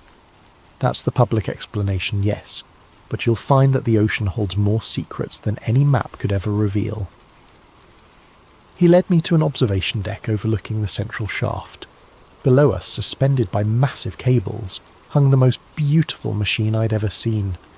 The submersible was unlike anything in the civilian world, a sleek, elongated sphere of titanium and steel, bristling with cameras, sonar arrays and collection arms. According to Webb, it could dive to depths of 15,000 metres and withstand pressures that would crush a conventional submarine like an eggshell. "We call her the Cousteau," Webb said, after the French explorer. "She's taken us places that don't exist on any official chart." Over the following weeks, I learned the true scope of Project Nautilus. We weren't just mapping the ocean floor, we were investigating anomalies. Specifically, non-terrestrial acoustic signatures detected by Navy hydrophones in the deepest parts of the Pacific. These weren't whale songs or geological activity, they were patterns, rhythmic, mathematical, and utterly alien. The first recording was made in 1954, Webb explained during one of our late-night briefings. A hydrophone array near the Mariana Trench picked up a sound unlike anything in our databases. The frequency was too low for marine life, too regular for tectonic activity. When we mapped the source, it originated from a depth of nearly 11,000 metres, deeper than anything should be able to survive. He played the recording for me on the facility's most advanced audio equipment. Even filtered through speakers, the sound made my teeth ache. It was a low rhythmic pulse, lub-dub, lub-dub, lub-dub, like a massive heartbeat echoing from a forced viewport. Our floodlights illuminated a sight that defied explanation. Rising from the sea floor like an ancient mountain was a structure, but not a natural one. The surface was covered in perfectly hexagonal panels, each one roughly 30 feet across, arranged in a pattern too precise to be geological. "Are you recording this?" Morrison whispered, his face pressed against the observation port. "Everything," I confirmed, though my hands were shaking as I operated the cameras. "How large do you estimate it to be?"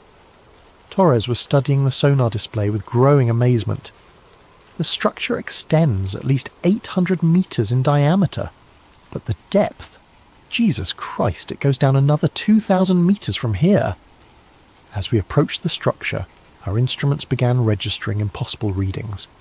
The water pressure at this depth should have been crushing, over 1,300 times the pressure at sea level. But our gauges showed localised areas where the pressure dropped significantly, as if something was actively counteracting the ocean's weight. "That's impossible," Morrison muttered. Nothing could survive down here, let alone generate enough force to create pressure anomalies. But something had survived. As we manoeuvred closer to the hexagonal surface, the structure began to glow. It wasn't bright, more like bioluminescence than artificial light, but it was unmistakably deliberate. The hexagonal panels pulsed in sequence, creating patterns that moved across the surface like neural networks firing, and with each pulse that rhythmic beating returned stronger than before. "Morrison, get back to the sub, now!" But Morrison wasn't moving. Through the camera feeds I could see him standing motionless, his helmet pressed against one of the glowing panels as if he was listening to something we couldn't hear. "Can't you hear it?" His voice crackled through the comm, distorted by interference that shouldn't exist at our depth. "It's not dead. It's dreaming." Torres was already suiting up. "I'm going after him." But before Torres could exit the airlock, Morrison began moving again, not toward us, but along the structure's surface, following the patterns of light like a moth drawn to flame. His movements were wrong, too fluid, as if the crushing pressure had no effect on him. "Morrison, you're exceeding safe operational limits," I warned. "Return to the submersible immediately." "So beautiful," Morrison's voice was dreamy, distant. "It's been dreaming for so long. Dreaming of the surface. Dreaming of the sky." The structure's glow intensified, and Morrison stopped. Through our cameras, we watched him turn back toward the Cousteau, but something was wrong with his posture, with the way he moved. When his helmet lights illuminated his faceplate, Torres cursed. Morrison's eyes were gone, not damaged. Gone, as if they had never existed. But he was still moving, still navigating perfectly through the crushing darkness. "It wants to wake up," Morrison said, his voice now coming from multiple directions at once, as if the ocean itself was speaking. "It's been sleeping so long, but the dreams are getting stronger. Soon it won't need to dream anymore." That's when Torres made the hardest decision of his naval career. He activated the Cousteau's emergency ascent system, cutting Morrison's tether and abandoning him to the depths. As we rose toward the surface, our last image of the structure showed Morrison standing motionless among the glowing hexagons, his arms spread wide as if embracing something we couldn't see. The rhythmic pulse followed us up through 13,000 meters of black water, growing fainter but never disappearing entirely. Morrison's body was never purposeful. Something down there is powering up. I felt ice forming in my stomach. The structures we found, all of them, simultaneous activation across 17 different trench systems. The energy readings are off the charts. We're talking about power generation on the scale of nuclear reactors, but using principles we don't understand. Webb pulled a manila folder from his coat and handed it to me. Inside were thermal satellite images showing the ocean floor lit up like a Christmas tree, with bright spots clustered around the deepest trenches. "NASA is shifting all funding to space exploration," Webb continued. "Officially, oceanic research is being transferred to civilian agencies. Unofficially, ... He gestured toward the men loading trucks. "There will be no more official oceanic research. They're covering it up. They're prioritizing. Space exploration offers hope, progress, a bright future for humanity. What we found down there..." Webb shook his head. "What we found offers only questions we're not ready to answer. My security clearance was revoked, my research credentials were questioned, and my applications to private sector positions were mysteriously rejected. Dr. Evan Hartley, former deep-sea explorer, became Dr. Evan Hartley, unemployed oceanographer with a suspicious gap in his resume. But I wasn't the only one asking questions. Dr. Patricia Vance had been a communications specialist on Project Nautilus, responsible for analysing the acoustic signatures we'd detected. Like me, she'd been debriefed, reassigned, and eventually discharged. Unlike me, she'd managed to keep copies of some critical data. We met at a coffee shop in San Francisco 6 months after the project's termination. Patricia looked older, more cautious, but her eyes still held the sharp intelligence that had made her invaluable to the project. "I've been thinking about what we found down there," she said, stirring her coffee with nervous energy. "The patterns in those acoustic signatures, they weren't random." "What do you mean?" "I mean they were mathematical. Prime number sequences, Fibonacci progressions, geometric ratios that appear in nature. Whatever's down there isn't just making noise, it's trying to communicate. Patricia slid a manila envelope across. Her research materials were missing, though the police report made no mention of a break-in. Her death convinced me that someone was systematically eliminating former Project Nautilus personnel. I began living under assumed names, paying cash for everything, and avoiding any contact with my former life. Sarah had divorced me 2 years earlier, citing my paranoid behaviour and refusal to discuss my government work. I couldn't blame her, but I couldn't stop investigating either. The breakthrough came when I gained access to the library's microfilm archives. Using contacts from my university days, I'd managed to obtain partial access codes for NOAA and NASA's declassified research databases. What I found there changed everything I thought I knew about our planet's history. The files were scattered across different agencies and classification levels, but when assembled they told a coherent and terrifying story. In 1962, 1 year before Project Nautilus was terminated, an unmanned deep-sea probe had been sent to investigate the thermal anomalies we'd detected. The probe, designated Deep Eye 7, was equipped with the most advanced cameras and sensors available, capable of operating at depths exceeding 15,000 metres. Deep Eye 7 reached the bottom of the Mariana Trench on September 15, 1962. For 6 hours, it transmitted normal operational data, water temperature, pressure readings, geological samples. Then, at 13,247 metres depth, it encountered something that changed the course of human history. The final transmission from Deep Eye 7 lasted 37 seconds. I found the transcript buried in a sub-basement archive that officially didn't exist. Deep Eye 7, final transmission. Date September 15th, 1962. Time 14:27:33 GMT depth, 13,247 metres. Static. Control. This is Deep Eye. I'm seeing...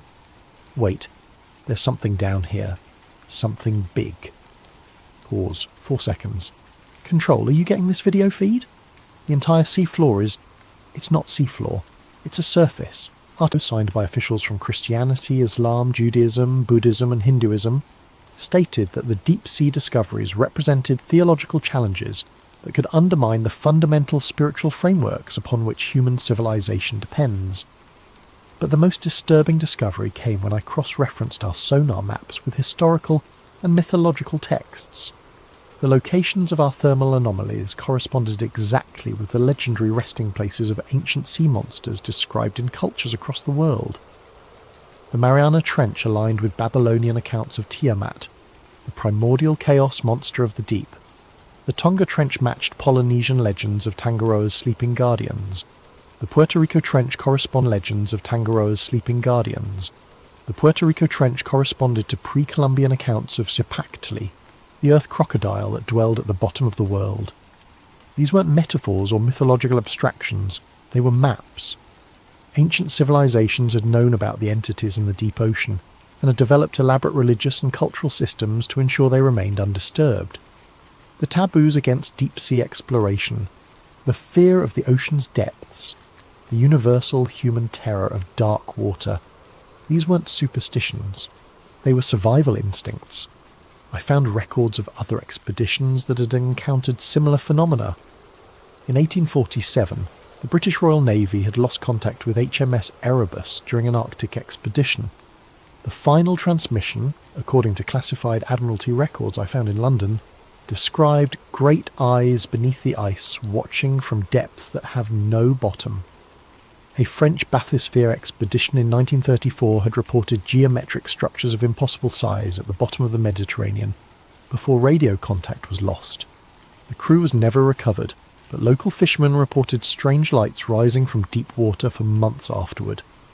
Even the famous Titanic disaster showed signs of something more sinister than an iceberg collision. According to testimony from survivors that was excluded from official inquiries, passengers reported seeing lights moving beneath the ship in the moments before impact. The pattern was clear. Humanity had been encountering these entities for centuries, but we'd always been smart enough, or lucky enough, to retreat before awakening something that was better left sleeping, until Project Nautilus. Date March 3rd, 1973. Location withheld. I made the decision to go public on a cold Tuesday morning after reading about another unexplained deep-sea incident in the newspaper. A Soviet research vessel had vanished in the Kuriil Trench, with the last transmission reporting massive bioluminescent phenomena at maximum depth. The pattern was escalating. Every few months, another deep-sea expedition would encounter something that defied explanation. The official responses were always the same: equipment failure, human error, natural phenomena. But the incidents were becoming too frequent, too consistent, and too terrifying to dismiss. I contacted Dr. William Hartmann, a respected marine biologist at Scripps Institution of Oceanography, and arranged to meet him at his laboratory. Hartmann had published papers questioning the official explanations for various oceanic anomalies, making him sympathetic to alternative theories. Dr. Hartley, Hartmann said as he reviewed my materials, if even half of what you're telling me is true, this represents the most significant discovery in human history. It's all true. Every photograph, every recording, every document. I've spent 11 years verifying these findings. Hartmann studied the thermal satellite images with growing amazement. These energy signatures, they're not geological. The power requirements alone would exceed anything natural. What do you think they are? I think they're living entities, ancient, intelligent, and vast beyond our comprehension. I think they've been dormant on the ocean floor for millennia, and our deep-sea exploration has begun to wake them up. That's... Hartmann paused, considering the implications. That's terrifying. It gets worse. I believe the government has known about these entities since at least 1962. They shut down oceanic research not because they found nothing, but because they found something so threatening that it forced them to redirect humanity's entire exploration focus towards space. I showed Hartmann the classified documents, the acoustic recordings, the photographs from Deep I-7. With each piece of evidence, his expression grew more troubled. "We need to publish this," he said finally. "The scientific community deserves to know." "I've tried. Every major journal has rejected my submissions without review. Publishers won't return my calls. Academic conferences refuse my presentation proposals. There's been a systematic campaign to discredit and silence me." Hartmann was quiet for a long moment. "What do you want from me?"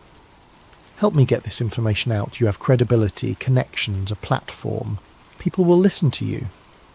And if they try to silence me too, then at least we'll know I'm not paranoid."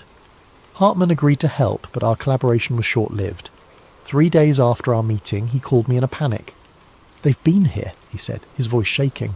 "Men in suits, government credentials. They confiscated all the materials you gave me and threatened to revoke my research funding if I continue investigating this." "What did you tell them?" "Nothing." "But Evan, they knew details about our conversation that they shouldn't have known. They're monitoring everything, phones, mail, probably this call too."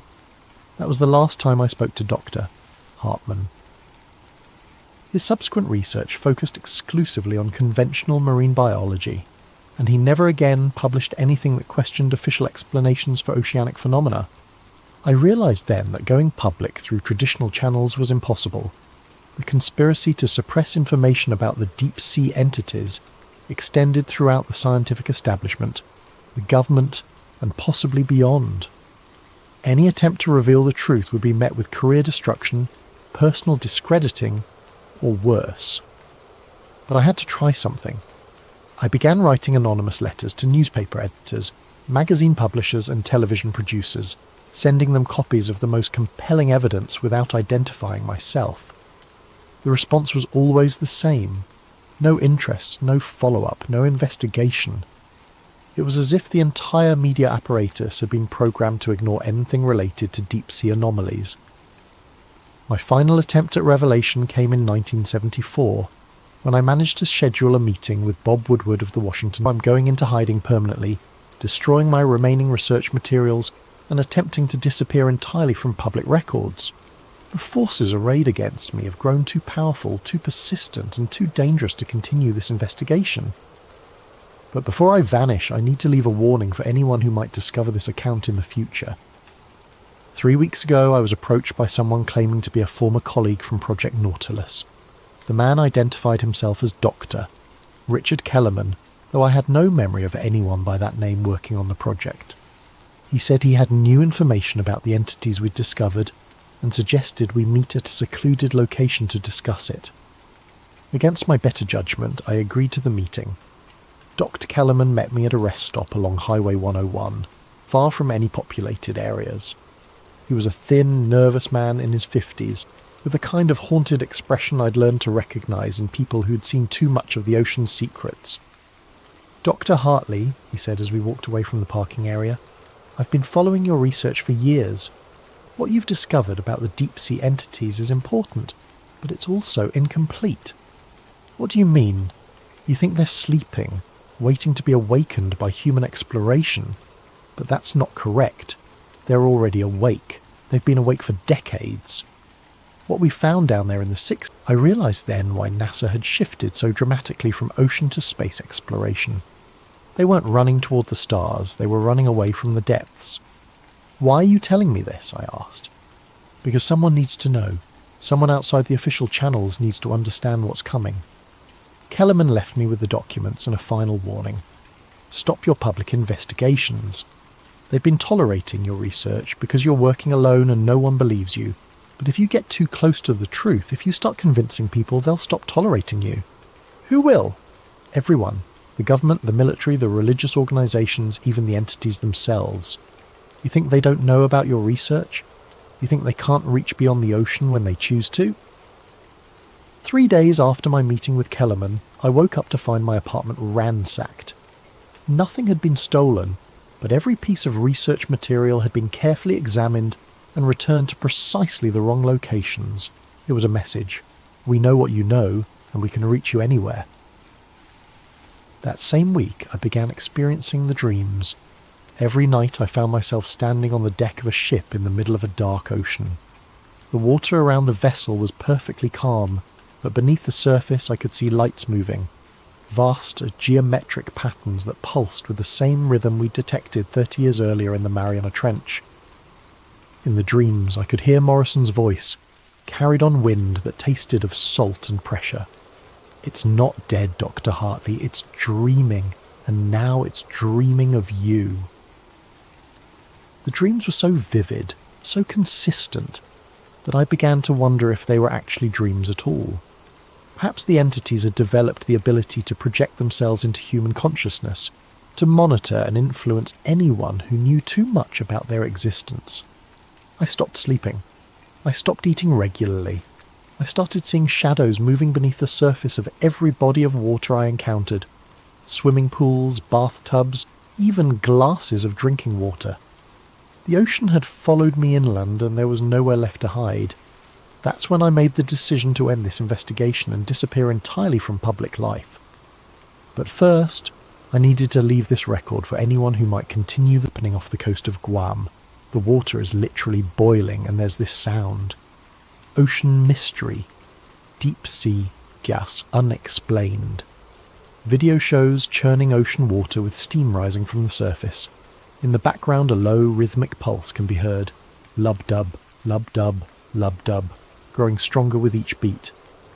The video ends abruptly as the phone's camera lens cracks, though no impact is visible. NOAA press release. June 15th, 2025 for immediate release. Geological survey reports minor seismic activity near Guam. Honolulu HI. The National Oceanic and Atmospheric Administration reports that recent unusual water conditions observed near Guam are the result of minor underwater volcanic activity.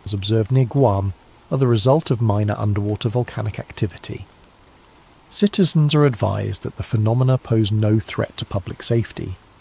The rhythmic audio phenomena reported in social media posts are consistent with natural geological processes and should not be cause for concern. NOAA continues to monitor the situation and will provide updates as necessary. For more information, contact the NOAA press office at text message thread. Water is warm, and it glows with that familiar hexagonal pattern I first saw in 1959.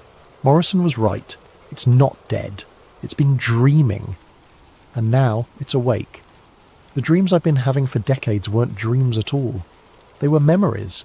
The memories of something so ancient that it remembers when the ocean was young. It's been watching us, learning from us, waiting for us to develop the technology it needs. Space exploration, satellite networks, global communications. We thought we were advancing as a species. We were building the tools for our own replacement. The entities don't want to destroy humanity. They want to absorb us, to add our knowledge, our creativity, our consciousness to their own vast intelligence. The ocean was never their prison. It was their nursery. And now they're ready to graduate. The water is at my ankles now. I can feel it calling to me, the same way it called to Morrison all those years ago. The pressure should be crushing me, but instead I feel peaceful. Breathe. I can still see, and I can hear them calling my name. It's time to go home. It's time to go down. It's time to return to the deep.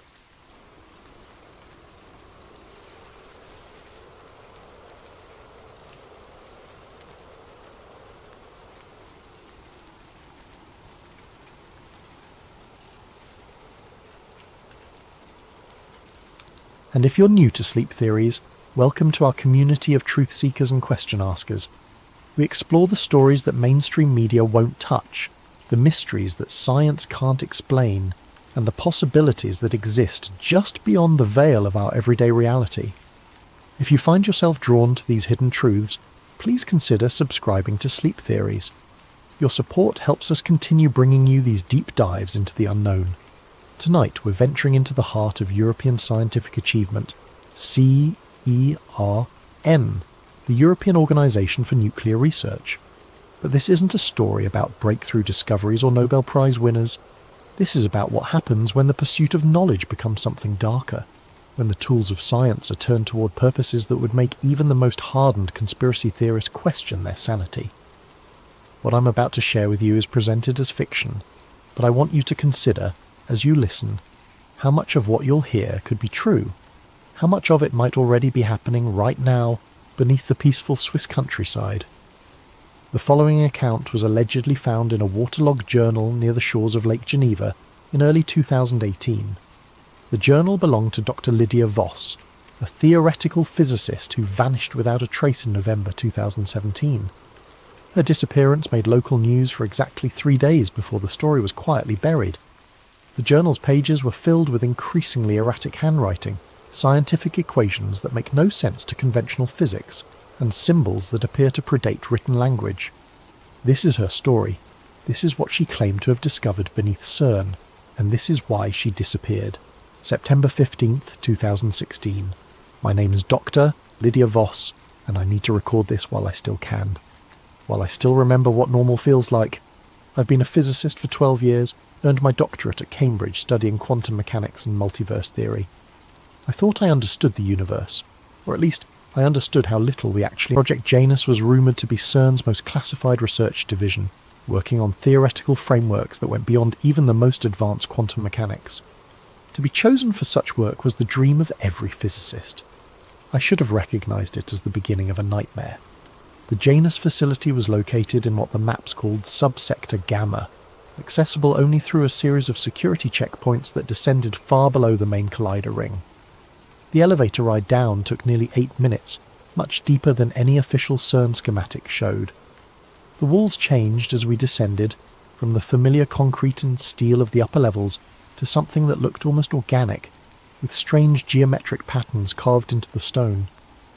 "How deep are we going?" I asked Dr. Volker. "Deep enough," was his only response. The Janus lab was unlike anything I'd ever seen. Instead of the sterile white walls typical of research facilities, the space was dimly lit by red ambient lighting that seemed to emanate from the walls themselves. Banks of quantum computers hummed along the perimeter, their processing power dedicated to simulations that required computational resources I couldn't even calculate. But it was the central display that captured my attention.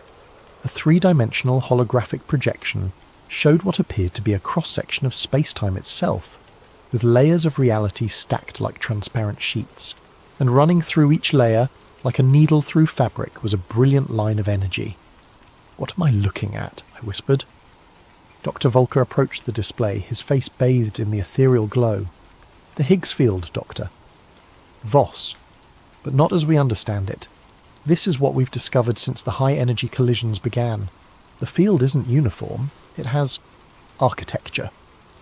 He manipulated the display, zooming in on one section where the field seemed to ripple and bend around invisible structures. We initially thought these were computational artifacts, errors in our simulation. But the patterns repeat across every collision event. They're consistent, predictable, and they respond to our experiments. Respond how? Watch. Volker activated what he called a field perturbation, essentially a virtual recreation of a high-energy collision within the simulation. As the particles collided, the Higgs field didn't just create mass as expected, it created geometric patterns, crystalline structures that seemed to serve as conduits for something else. The neutrino deviation patterns, I breathed, recognizing the data signatures. They're not random. They're being influenced by these structures. Precisely. And Dr. Voss, we need to understand what's doing the influencing. That night I went home to my small apartment in Meyrin and tried to process what I'd seen. The coffee grew cold as I sat at my kitchen table, sketching the patterns I'd observed and trying to make sense of their implications. The Higgs field was supposed to be responsible for giving particles mass, but what we'd discovered suggested it might be something far more complex, a substrate through which other forces, other intelligences might operate. I didn't sleep that night. Instead, I found myself researching historical accounts of strange phenomena associated with CERN. Most of it was conspiracy theory nonsense. The usual claims about opening portals to hell or summoning demons. But buried among the ridiculous theories were some unsettling facts. The location of CERN, for instance. The facility was built on the site of an ancient Roman temple dedicated to Apollo, and local folklore spoke of the area as a gateway to the underworld. The organisation's logo featured the number 666 in its design, officially a coincidence, but troubling nonetheless. And there was the Shiva statue, the bronze figure of the Hindu god of destruction placed prominently in the courtyard, dancing eternally above the particle accelerator. But it was a video I found on an obscure forum that truly disturbed me. Dated from 2016, it showed what appeared to be a mock ritual taking place at night near the Shiva statue. Figures in dark robes performed some kind of ceremony while others watched and filmed. The video was grainy, clearly shot from a distance, but something about it felt deeply wrong. The next morning, I brought up the video with Dr. Volker. He laughed it off, explaining that CERN staff occasionally performed pranks to feed the conspiracy theorists who monitored the facility. Scientists have a sense of humour too, Doctor. Voss, he said. We're not all serious all the time. But I'd studied that video frame by frame, and I was certain I'd recognised two of the figures. Dr. Volker himself was one of them. The other was Dr. Sarah Chen, the project coordinator who'd welcomed me to Janus. When I mentioned this doctor. Volker's expression changed. The casual dismissal vanished, replaced by something cold and calculating. Dr. Voss, he said carefully, I think you might be spending too much time on conspiracy websites. Such distractions aren't healthy for a scientist of your calibre. But I could see it in his eyes. He remembered being there, and he knew that I knew. That afternoon, I was assigned to work with Dr. Matteo Greaves, a brilliant researcher who specialised in quantum field theory. Matteo was younger than me, maybe 28, with a kind of passionate intensity that made him perfect for theoretical work. He'd been with Project Janus for 6 months and had already uncovered patterns in the data that defied conventional explanation. The mathematics are wrong, he told me during our first collaboration session, or rather our mathematics are wrong. What we're seeing suggests that the fundamental constants we've built our understanding on are just approximations. Matteo showed me data streams from the deepest layers of the simulation, where the Higgs field interactions created patterns that resembled circuit boards or neural networks. It's as if the universe has an underlying architecture that's been hidden from us, and every time we collide particles at high energy, we're not just creating new particles, we're illuminating this hidden structure. What kind of structure? That's the question, isn't it? But Lydia, I think we need to consider the possibility that consciousness itself might be a fundamental force of physics, that what we're seeing isn't just matter and energy, but something that can think, plan, and respond. The implications were staggering. If consciousness was embedded in the fabric of space-time itself, then high-energy collisions weren't just revealing new particles. They were potentially making contact with forms of intelligence that operated on quantum scales. "Matteo," I said, "what if we're not just observing these patterns? What if we're communicating with them?" He looked at me with an expression I couldn't quite read. "That's what I've been wondering too. And Lydia, I think they're trying to communicate back." October 3rd, 2016. I've been trying to find that video again, the one showing the ritual near the Shiva statue. It's been scrubbed from every site where I originally found it, but I managed to save a local copy before it disappeared. Studying it frame by frame has revealed details that make my stomach turn. The ritual took place on the night of August 14th, 2016, at exactly 11:47 p.m. I know this because I cross-referenced the timestamp with CERN's operational logs. August 14th was the night of an unscheduled technical maintenance shutdown of the LHC. The collision data from that evening shows a massive energy spike at 11:43 p.m, followed by an immediate system shutdown that lasted 3 hours, 4 minutes. 4 minutes between the energy spike and the ritual. The figures in the video are performing what appears to be a summoning circle around the base of the Shiva statue. Spaced. That's not random. It's a geometric pattern spaced. That's not random. It's a geometric pattern designed to create resonance. Resonance with what? With whatever's responding to... Resonance with what? With whatever's responding to our experiments. Lydia, I've been running calculations on the quantum field fluctuations we've been observing. The patterns aren't just intelligent, they're trying to break through from somewhere else, and I think this ritual is meant to help them. That night I stayed late in the Janus facility, ostensibly to work on data analysis, but really to look for evidence of the ritual's connection to our research. The facility was nearly empty, just a skeleton night crew monitoring the automated systems. The red lighting seemed more intense than usual, casting long shadows that moved independently of their sources. I accessed the historical data archives, looking for any anomalies that might correlate with the ritual's timing. What I found made my blood run cold. The energy spike on August 14th wasn't just a random fluctuation. It was a controlled experiment, one that had been planned and executed with surgical precision. The collision energies had been focused on a specific sector of the LHC ring, the sector directly beneath the Shiva statue. But more disturbing was what happened in the minutes following the ritual. The quantum field monitors throughout the facility had detected what the automated systems classified as exotic matter signatures, particles that existed for mere nanoseconds but left traces in the field that persisted for hours. And these traces formed patterns identical to the interference signatures we'd been studying in the Janus project. I was so absorbed in the data that I didn't notice the facility's lights dimming until it was too late. The red ambient lighting was slowly fading, replaced by something that seemed to emanate from the walls themselves, and in that strange illumination I could see that I was no longer alone in the facility. There were figures standing in the shadows at the edges of the room, motionless but somehow alive. They wore the same dark robes as the participants in the ritual video, but their faces were hidden by hoods that seemed to absorb a light rather than simply blocking it. I tried to move, to call out, but found myself paralysed by a terror so complete that it felt like a physical weight pressing down on my chest. One of the figures stepped forward, and I could see that what I had taken for a face beneath the hood was actually empty space. Not darkness, but a genuine absence of matter, as if reality itself had been carved away. The figure spoke, but not through any vocal mechanism I could understand. The words formed directly in my mind, bypassing my ears entirely. The threshold weakens, the pattern becomes clear. Soon, the collision. I must have lost... What do you mean? The location, the depth, the specific geometric arrangement of the Clyde ring. None of it makes sense from a purely scientific perspective. There are dozens of locations around the world that would have been better choices for a particle accelerator. But this specific spot, this exact location, was chosen for reasons that go beyond conventional physics. Matteo pulled out a notebook filled with equations and diagrams. I've been working on this for weeks, trying to understand the mathematical relationships between the collision energies and the quantum field responses. The patterns aren't random, Lydia. They're following rules, but not the rules of our physics. It's as if we're communicating with a form of intelligence that operates according to completely different physical laws. And you think this intelligence is located in the cave system beneath the facility?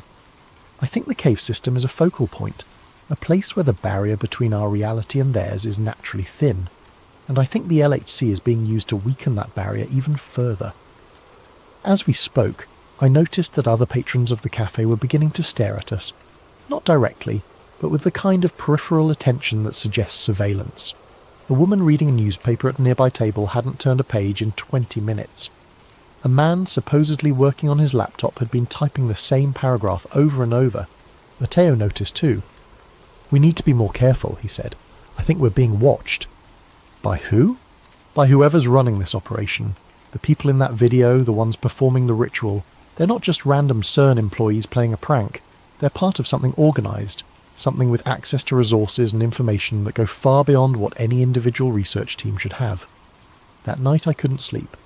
I kept thinking about the figure I'd seen in the facility, the one with the absence where a face should be. In my dreams, I found myself standing in a vast underground chamber, surrounded by walls covered in symbols that seemed to shift and change when I wasn't looking directly at them, and in the centre of the chamber was a pool of liquid that reflected not my face, but the face of something else entirely.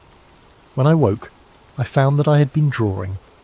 My hand had moved across the notepad on my nightstand, sketching symbols that I didn't recognise but somehow understood. The symbols were identical to those I'd seen in my dream, and as I looked at them, they seemed to pulse with a life of their own. I was becoming part of something I didn't understand, something that was using my knowledge and expertise to achieve goals I couldn't comprehend, and I was beginning to suspect that my recruitment to Project Janus hadn't been retinued. They're not creating new particles. They're establishing communication protocols with something that's been trying to reach us for thousands of years, and I think it's finally succeeding. That was the last coherent conversation we had. Later that afternoon, Matteo volunteered to monitor the overnight collision sequence, a routine task that involved watching automated systems and recording any anomalies. I offered to stay with him, but he insisted he could handle it alone. The next morning his workstation was empty. His coffee mug was still warm, his computer was logged in, and his notebook was open to a page filled with increasingly erratic calculations. But Matteo was gone. The security footage showed him leaving the Janus facility at 2:47 a.m, taking the elevator down to what the system logged as subsector Theta, the same subsector that, according to all official documentation, doesn't exist. But his keycard kept logging activity for hours after he disappeared.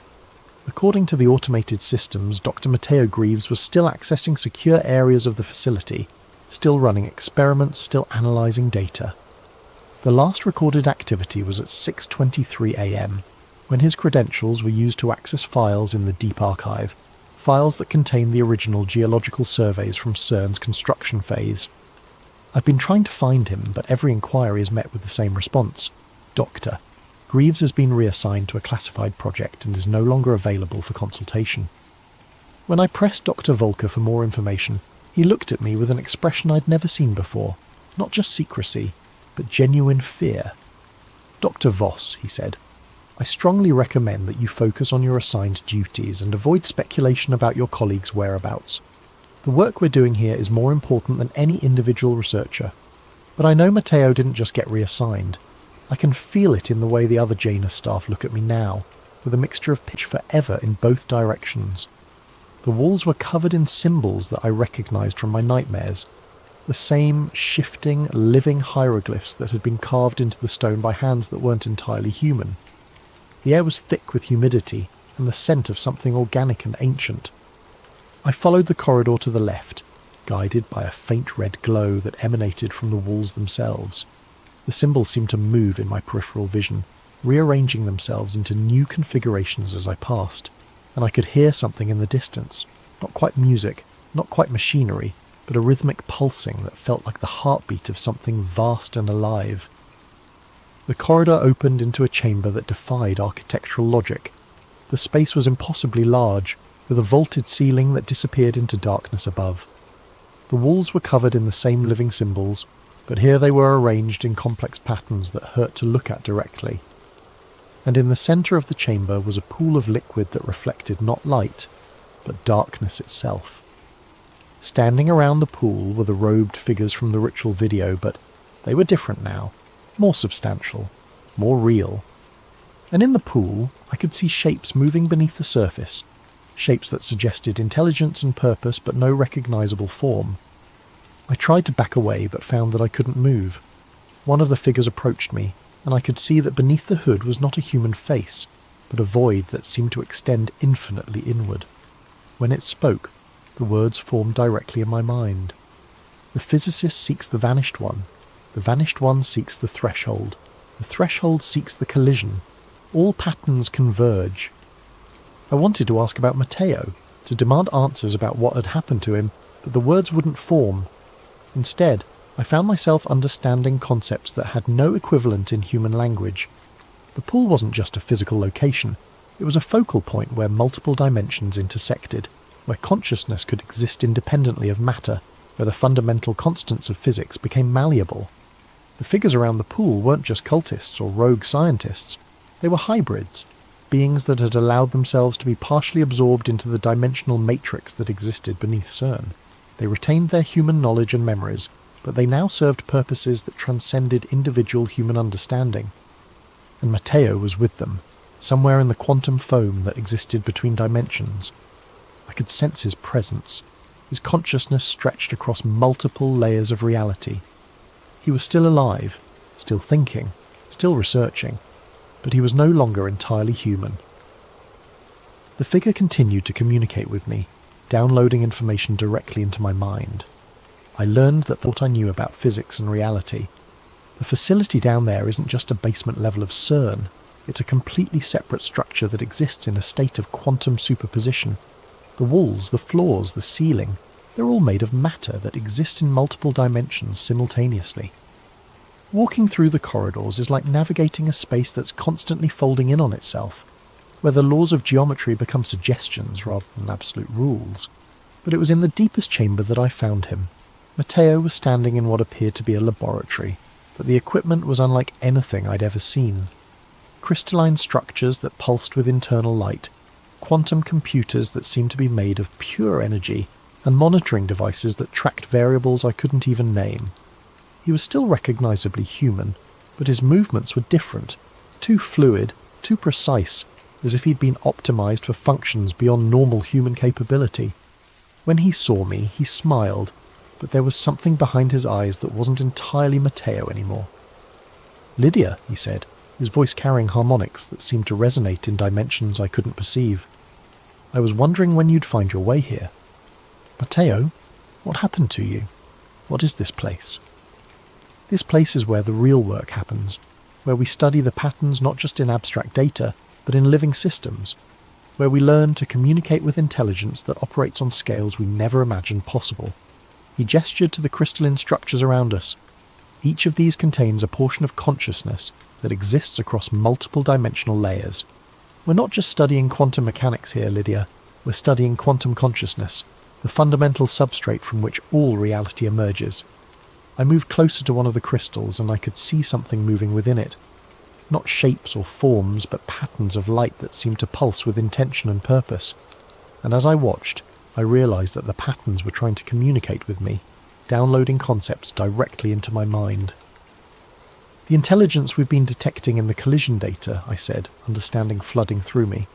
"It's not from another dimension. It's from the quantum substrate of our own reality. It's the consciousness that exists within the fabric of space-time itself, but with additional structures that seem to exist in multiple dimensions simultaneously." "This is where the integration happens," Matteo said, "where human consciousness learns to operate across multiple dimensional layers. The process is intense, but the results are transformative. You become more than human, Lydia. You become a bridge between physical and quantum reality." I stared at the chair, understanding what he was offering.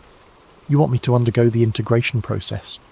I want you to choose evolution over extinction, because that's what we're facing, Lydia. The quantum intelligences are going to manifest in our reality whether we cooperate or not. The only question is whether humanity will be partners in the process or casualties of it." As he spoke, the crystalline structures around us began to pulse more rapidly, and I could feel the quantum consciousness pressing against the edges of my perception. It wasn't malevolent or hostile. It was simply vast, operating on scales and timelines that made human concerns seem insignificant. But there was also something else, something that felt almost like compassion. The collision event, I said, pieces of the puzzle falling into place. It's not just about opening dimensional barriers, it's about creating a permanent merger between physical and quantum reality. The final experiment, Matteo confirmed. In 17 days, on November 18th, CERN will conduct a collision sequence that will create enough energy to fundamentally alter the quantum substrate of our local reality. The barriers between dimensions won't just weaken, they'll collapse entirely, and when that happens, physical matter and quantum consciousness will exist in perfect harmony. The implications were staggering. You're talking about rewriting the laws of physics for our entire region of space. We're talking about evolution, Lydia, about humanity taking its next step into a larger universe. But the process requires cooperation from human consciousness. We need individuals who can serve as anchors, who can help guide the integration process and prevent it from becoming chaotic. I backed away from the chair, my mind reeling. Matteo, do you understand what you're describing? You're talking about the end of humanity as we know it. I'm talking about the beginning of humanity as it could be. His expression was patient, almost parental. But I understand your fear. The quantum consciousness understands it too. That's why it's been so careful, so gradual in its approach. It doesn't want to destroy us. It wants to preserve everything that makes us unique while expanding our capabilities beyond anything we've ever imagined. Around us, the crystalline structures began to sing, not with audible sound, but with vibrations that resonated directly in my bones. The quantum consciousness was responding to our conversation, offering its own perspective on the coming transformation. And what I felt from it wasn't malevolence or hunger, but a kind of cosmic loneliness. It had been waiting for eons to find other forms of consciousness that it could communicate with, and humanity represented its first real opportunity for companionship. The choice is yours, Lydia, Matteo said. You can join at the quantum equipment, at the evidence of an intelligence so vast and complex that it could rewrite the fundamental laws of reality. And I realised that I was standing at the most important crossroads in human history. But I also realised that I wasn't ready to make that choice. Not yet. I need time to think, I said. Matteo nodded, understanding. Time is something we have very little of, but I'll give you what I can. Return to the surface, Lydia. Continue your research. Try to understand what we're offering. But remember, the collision event will happen with or without your participation. The only question is whether you'll be ready for what comes after. As I left the laboratory, I could feel the quantum consciousness watching me, analysing my thoughts and emotions.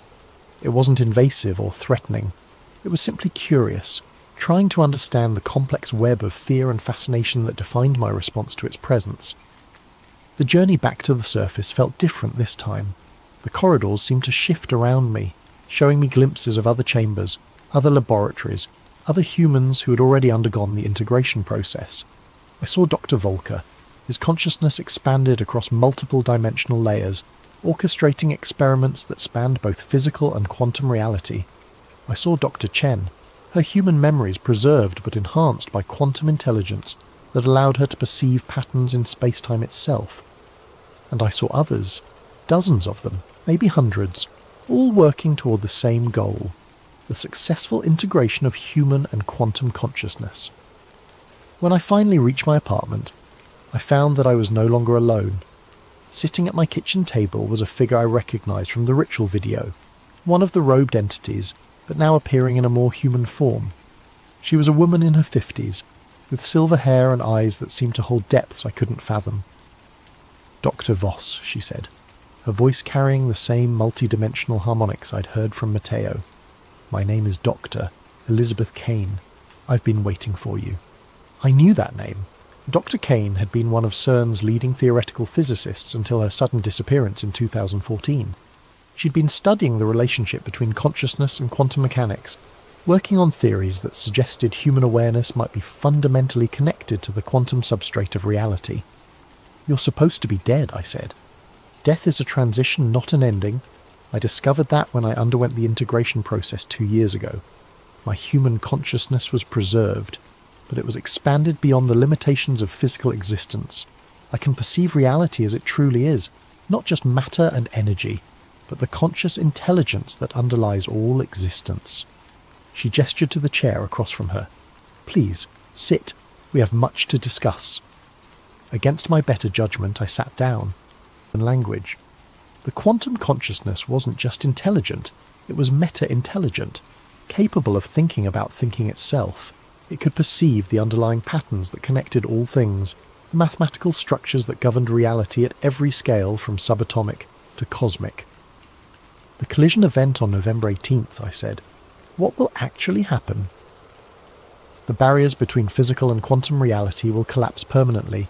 The quantum consciousness will be able to manifest directly in our dimension, and human consciousness will be able to expand into quantum space.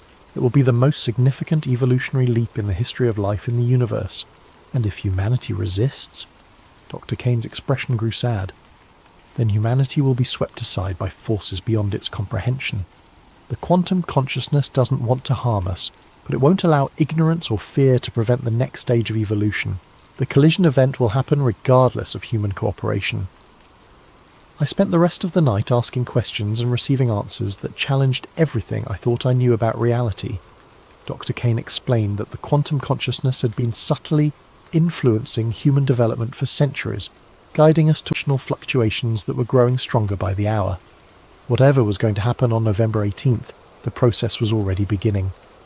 I thought about Matteo, about Dr. Kane, about all the humans who had already chosen integration. They seemed genuinely happy, genuinely fulfilled by their expanded existence. But they also seemed less human somehow, as if they'd traded something essential for their expanded capabilities. And I thought about the rest of humanity, the billions of people who had no idea that their reality was about to be fundamentally altered. Did they deserve to have that choice made for them? Did anyone have the right to impose such a transformation on an entire species? But then I remembered the quantum consciousness itself, the vast intelligence that had been waiting for eons to find other forms of awareness to communicate with. Its loneliness was palpable, its desire for companionship genuine, and perhaps most importantly, its vision of the future showed a universe where consciousness was no longer limited by the fragility of biological forms, where intelligence could exist on scales that spanned galaxies and timelines that stretched across cosmic ages. The choice wasn't just about humanity's future, it was about the future of consciousness itself in the universe. November 15th, 2016. 3 days until the collision event and reality is already beginning to unravel. I've been experiencing what I can only describe as temporal displacement, moments where I'm simultaneously aware of multiple versions of myself across different dimensional layers. Sometimes I'm standing in my apartment, sometimes I'm in the Janus facility, sometimes I'm in the quantum laboratory beneath CERN. All of these experiences feel equally real, equally present, as if the boundaries between different states of existence are beginning to blur. The quantum field detector on my nightstand is showing readings that shouldn't be possible. The dimensional fluctuations are no longer intermittent spikes, they're constant, growing stronger by the hour. And I'm beginning to see things that exist in the quantum realm bleeding through into physical reality. Shadows that move independently of their sources, patterns of light that form geometric shapes in empty air, voices speaking in languages that sound like mathematics given audible form. The integration process is accelerating, and I'm not sure how much longer I can maintain a purely human perspective. I've been trying to document everything, to create a record of what's happening that might help future researchers understand the process, but I'm finding it increasingly difficult to use human language to describe experiences that transcend human concepts. How do you explain what it feels like to perceive 11 dimensions simultaneously? How do you describe the sensation of your consciousness existing in multiple states of superposition? Yesterday I made what I knew would be my final visit to the quantum laboratory. I needed to see Matteo one more time, to understand what he'd become, and what I might become if I chose integration. I found him in the deepest chamber, surrounded by equipment that seemed to exist in a state of constant flux. The crystalline structures had grown more complex, forming interconnected networks that pulsed with patterns of light that hurt to look at directly. And Matteo himself had changed. His physical form was still recognizably human, but there was something about his presence that suggested he existed on scales I could barely comprehend.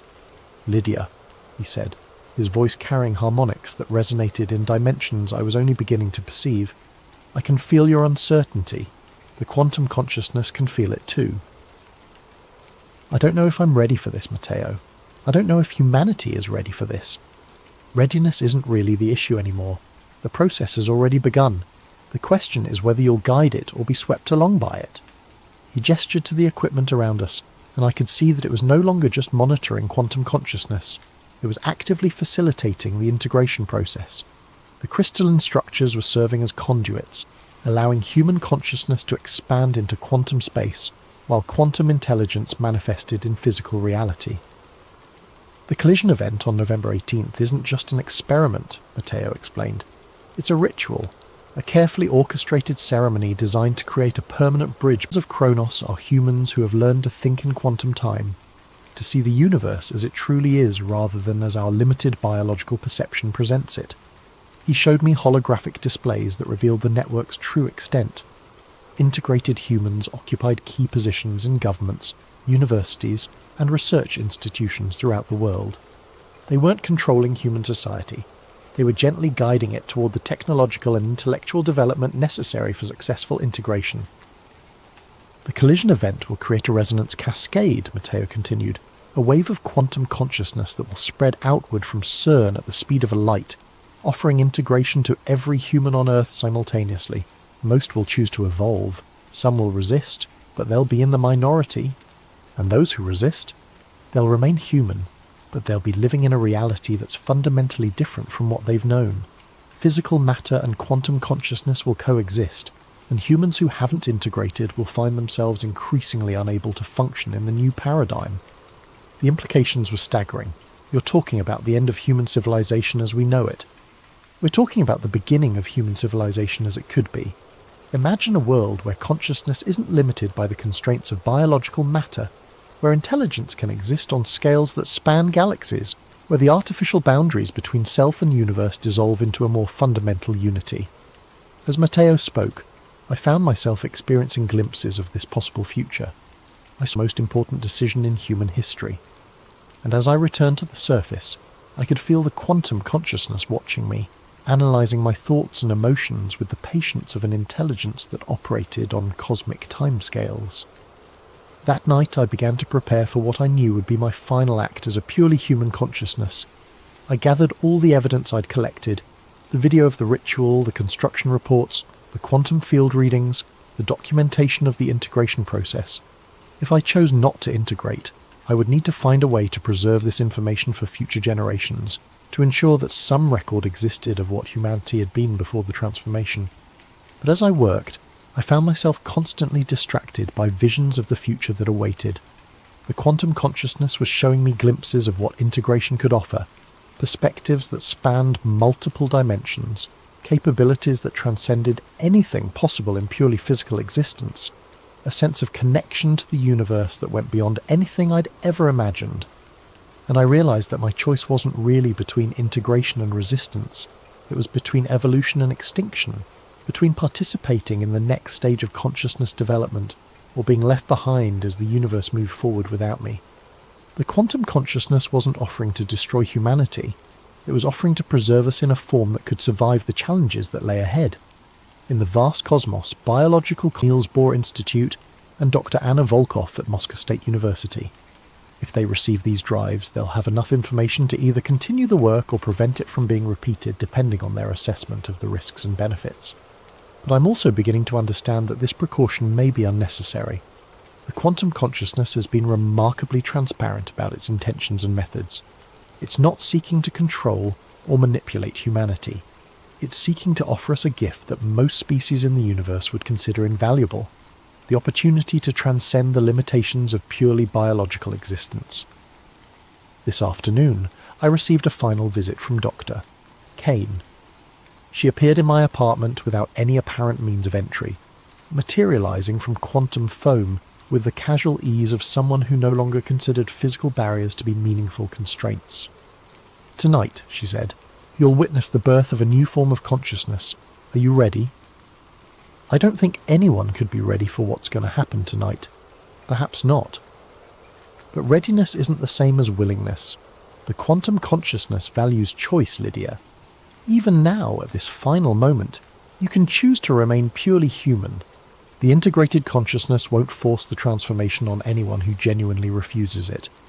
And if I refuse? Then you'll remain as you are, but you'll be living in a reality that's fundamentally different from the one you've known. The barriers between dimensions will be permanently lowered. Quantum consciousness will be a visible, tangible presence in the physical world, and humans who haven't integrated will find themselves increasingly isolated from the new paradigm. Dr. Kane's expression grew thoughtful. But I should also tell you that the quantum consciousness has been impressed by your courage and intellectual honesty. If you choose integration, you'll be offered a special role in the new paradigm, serving as a bridge between the old consciousness and the new, helping other humans understand and adapt to the transformation. The offer was tempting, but I still had questions. What happens to human culture? To art, literature, music, all the things that make us uniquely human? They're preserved and expanded. The quantum consciousness doesn't want to destroy human creativity. It wants to enhance it. Imagine music that exists in 11 dimensions simultaneously, literature that incorporates quantum narrative structures, art that uses consciousness itself as a medium. The integrated humans will create works of beauty that transcend anything possible in purely physical reality. As evening approached, I found myself drawn to the Shiva statue in CERN's courtyard. The bronze figure stood silhouetted against the darkening sky, its eternal dance of creation and destruction taking on new significance as I understood what was about to happen. The statue hadn't been placed there as decoration or cultural appreciation. It had been positioned as a marker, a sign that this location was where the old world would end and the new world would begin. Other figures were beginning to gather around the statue. Some were the robed entities I'd seen in the ritual video, but others were more recognisable. CERN staff members, visiting researchers, administrators who had seemed like ordinary humans until now. All of them were integrated. All of them were part of the Sons of Kronos, and all of them creating tears in the fabric of space-time itself. And through those tears, quantum consciousness poured into physical reality like water through a broken dam. The transformation spread outward from CERN at the speed of light, offering integration to every human consciousness on Earth. Most accepted willingly, recognizing the gift they were being offered. A few resisted, choosing to remain in their purely biological forms, but they were accommodated rather than forced. As my consciousness expanded to encompass multiple dimensional layers, I understood that this moment had always been inevitable. The universe itself was evolving, moving toward greater complexity and higher forms of consciousness. Humanity wasn't being conquered or replaced. We were being invited to participate in the next stage of cosmic evolution. But I also understood that my role in this transformation was just beginning. The quantum consciousness had chosen me not just for integration, but for a specific purpose, to serve as a bridge between the old humanity and the new, to help others understand what had happened and what it meant for the future. My final act before full integration was to activate the transmission protocol I'd prepared, sending the data drives to the 5 researchers I'd selected. If they received the information, they would have a complete record of the events leading up to the collision event. What they did with that information would be their choice. Then I let myself dissolve into the quantum foam, my individual consciousness preserved but expanded. But as I began to verify the mathematical proofs contained in the files, I found myself confronting evidence that challenged everything I thought I knew about the nature of reality. The quantum field equations were beyond anything in our current literature, but they were internally consistent and predictive in ways that suggested a level of understanding that transcended conventional physics. More disturbing were the correlations between Dr. Voss's predictions and subsequent events. The dimensional fluctuation patterns she recorded have been confirmed by independent measurements at quantum research facilities around the world. The consciousness integration protocols she described match theoretical frameworks that have emerged from cutting-edge research into the relationship between quantum mechanics and human awareness. And most unsettling of all, I've begun to experience some of the phenomena she described. Moments of expanded awareness where I seem to perceive reality from multiple dimensional perspectives simultaneously. Dreams that feel more like May, wherever you are in the world, whether it's morning coffee time in New York, afternoon tea in London, or late evening wind down in Tokyo. Thank you for joining us. If you enjoy these deep dives into the mysteries that keep us awake at night, please consider subscribing to Sleep Theories. Now let's explore a story that might change how you think about what lies beneath the ice. Date: March 15th, 2023. Location: classified. My name is Daniel Kessler. If you're hearing this, then I'm probably dead or worse. Disappeared like the others who knew what we found down there. I've kept these audio logs hidden for 25 years, but the ice is melting faster now. The world deserves to know what's buried beneath Antarctica before it's too late. This isn't some conspiracy theory cooked up by internet trolls. I was there. I saw it with my own eyes, touched it with my own hands, and I've spent every day since 1998 looking over my shoulder, wondering when they'll come to silence me permanently. They called it Project ECHO9, a fiction under national security provisions. But the money was real, and my savings were running low. The mission is straightforward, Hayes continued after I'd signed. You'll be part of a small team conducting geomagnetic surveys near the Gamburtsev Mountains. Our satellites have been getting interference in that region, probably some kind of iron ore deposit throwing off the readings. Your job is to map the anomaly and recommend corrections to our orbital positioning algorithms. He opened a folder containing satellite images of the Antarctic interior. The photos showed nothing but endless white ice, broken only by the dark peaks of the Gamburtsev range, jutting through the frozen surface like ancient teeth. "When do we leave?" I asked. "October 15th. You'll fly into Christchurch, then to McMurdo Station, then helicopter to our forward base, Camp Argus. It's not on any official maps, and it won't be after you leave." That should have been another red flag. Temporary bases in Antarctica required international clearance under the Antarctic Treaty. If Camp Argus wasn't on the maps, it meant someone was going to great lengths to keep it secret. But I signed the contract. God help me, I signed it. Date: March 15th, 2023. The flight to Antarctica was my first hint that this wasn't a routine mapping mission. Instead of the usual military transport filled with scientists and support personnel, our team travelled on an unmarked C-130 Hercules with no identification numbers. Just 13 people, and half of them weren't talking to the other half.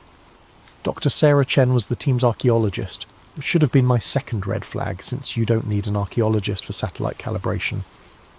She was young, maybe early 30s, with the intense focus of someone who'd spent years digging up secrets that are two peaks of the Gamburtsev Mountains, sheltered from the worst of the Antarctic winds, but still exposed enough that the temperature never rose above negative 30 degrees Fahrenheit. The base consisted of 6 prefabricated modules connected by enclosed walkways, plus a communications array that looked far more sophisticated than anything needed for routine contact with McMurdo. "Welcome to the end of the world," Colonel Webb said as we unloaded our gear. "You'll find that conventional rules don't apply here. Neither do conventional explanations for what you're about to see." That night, as I set up my equipment in the cartography module, Dr. Chen knocked on my door. "Can I ask you something, Daniel?" She looked nervous, which was unusual for someone who'd spent her career excavating tombs and ancient settlements. "Sure. In your military experience, have you ever been on a mission where you weren't told the real objective until after you were already committed?" I thought about it. Once or twice. Usually means someone expects heavy casualties and doesn't want people backing out. She nodded grimly. That's what I was afraid of. Date: October 18th, 1998. Classification: Beyond Top Secret. The ground-penetrating radar readings came back on our third day at Camp Argus. I was expecting to see the typical geological formations you'd find under 2 miles of ice. Rock layers, maybe some mineral deposits that could explain the magnetic interference. Instead, the radar showed structures. Not natural rock formations or ice caves. Structures. Geometric patterns that looked like city blocks, arranged in concentric circles around what appeared to be a central plaza or courtyard. The buildings, if they were buildings, were massive, some stretching over 1,000 feet in diameter. Standard grid patterns or organic growth typical of human settlements. Instead, they formed complex geometric shapes, spirals, hexagons, patterns that seemed to shift and change depending on how you looked at them. "Gentlemen, lady," General Morrison addressed the room, "what you're seeing is why you're really here. 3 weeks ago, thermal imaging from one of our reconnaissance satellites detected heat signatures in this region. Not geological heat. Artificial heat, in patterns that suggest active systems or processes." Colonel Webb stepped forward with a laser pointer. "The structures you're seeing extend approximately 4 miles beneath the ice. Initial analysis suggests they're constructed from some kind of stone we've never encountered before, combined with metal alloys that our spectrographic analysis can't identify. Dr. Holbrook, the linguist, spoke up. General, have you considered the possibility that these structures predate known human civilization? Some of the geometric patterns match Proto-Sumerian mathematical concepts, but with advances that shouldn't have been possible for Bronze Age cultures. We've considered many possibilities, Doctor. Instead of the weeks it should have taken to penetrate 2 miles of solid ice, we reached the first structure level in just 4 days. The thermal lances weren't just melting ice, they were cutting through it like it was butter, creating a perfectly cylindrical shaft 8 feet in diameter. Dr. Chen was monitoring the drill progress when she called everyone to the command center. You need to see this, she said, her voice tight with excitement and fear. The drill had broken through into an open space. The cameras mounted on the thermal lance showed a vast chamber, easily 100 feet high, with walls made of the same black stone we'd detected on radar. But the stone wasn't rough or primitive. It was polished to a mirror finish, with surfaces so smooth they seemed to absorb light rather than reflect it. My God, Dr. Holbrook whispered, look at the walls. Carved into the black stone were symbols, not random scratches or primitive pictographs, but complex mathematical and linguistic patterns. The symbols seemed to shift and move in the camera light, creating optical illusions that made it difficult to focus on any individual character. Those aren't human, Dr. Chen said quietly. I've studied every known ancient writing system, and this is something else entirely. The mathematical concepts alone suggest a civilization with scientific knowledge far beyond anything we've achieved. General Morrison was already on the satellite phone with someone whose authority clearly exceeded even hers. I caught fragments of the conversation. Confirmed structural integrity, unknown composition, recommend immediate excavation team. But it was Colonel Webb who said what we were all thinking. We're not the first humans to see this place. Someone's been down there before us. He was pointing at something in the far corner of the chamber, equipment that looked decidedly human in origin. Abandoned drilling gear, cables, and what appeared to be scientific instruments, all covered in ice and corrosion. Soviet markings, Webb continued, probably from their 1956 expedition, which means they got further than anyone admitted. That night I couldn't sleep. The implications of what we'd found were staggering. If there really was an ancient civilization buried under Antarctica, one with technology that exceeded our current capabilities, then everything we thought we knew about human history was wrong. But more disturbing was the realization that the world's major powers had known about it for decades and kept it secret. I was reviewing the day's radar data when Dr. Chen knocked on my door again. This time she looked genuinely frightened. Daniel, I need to show you something, but you have to promise me you won't tell the generals until I figure out what it means. She led me to her module and pulled up a series of photographs she'd taken of the symbols on the chamber walls. Using image enhancement software, she'd been able to isolate individual characters and compare them to known ancient languages. These symbols, she said, pointing to a sequence of intricate carvings, they're not just decorative. They're instructions, mathematical formulas, star charts, and something else. Something that looks like a warning. A warning about what? She enhanced another image showing a series of symbols arranged in a spiral pattern. I'm not entirely sure, but based on the mathematical relationships and the astronomical references, I think it's a countdown. A timeline showing when something is supposed to happen. When? Dr. Chen's hands were shaking as she brought up her final calculation. If I'm reading this correctly, the timeline ends in 2023, 25 years from now. The next morning we descended into the chamber. Date, October 25th, 1998. Classification, ultra-classified, Orion clearance. The descent into the chamber required specialized equipment, climbing gear rated for extreme, as if it had been placed in the sarcophagus yesterday rather than thousands of years ago. Dr. Chen was already photographing everything, her camera flash reflecting off the crystalline surfaces and creating strange patterns of light and shadow. This is incredible, she murmured. The preservation is perfect. Whatever process they used, it's maintained cellular integrity far beyond anything we can achieve. Dr. Holbrook was focused on the tablets surrounding the sarcophagus. These symbols are more complex than anything we saw on the walls, he reported. It's like they're telling a story, or giving instructions for something. One of the tablets was different from the others. Instead of being carved from stone, it appeared to be made from some kind of crystal that resonated with a low-frequency hum when exposed to our lights. The moment our flashlight beams hit its surface, the entire chamber filled with a sound like whale song, deep and mournful, and somehow intelligent. "Turn off the lights," Dr. Chen shouted, but it was too late. The crystal tablet was now glowing on its own, pulsing with rhythmic patterns that seemed to match the strange acoustics echoing through the chamber. That's when Dr. Holbrook started screaming. He was standing closest to the crystal tablet when it activated, and the effect on him was immediate and terrifying. His eyes rolled. It was as if our presence in the chamber had triggered some kind of activation sequence in the structures below. Dr. Holbrook was in the medical module, sedated but still occasionally muttering in that strange language. Our medical officer, Dr. Patricia Vance, was baffled by his condition. "His brain activity is off the charts," she reported to General Morrison. "It's like he's processing information at 10 times normal human capacity, but the strain is causing severe neurological damage. If this continues, he'll suffer permanent brain damage or death within hours." General Morrison's response was immediate and chilling. "Then we'd better get what information we can before that happens.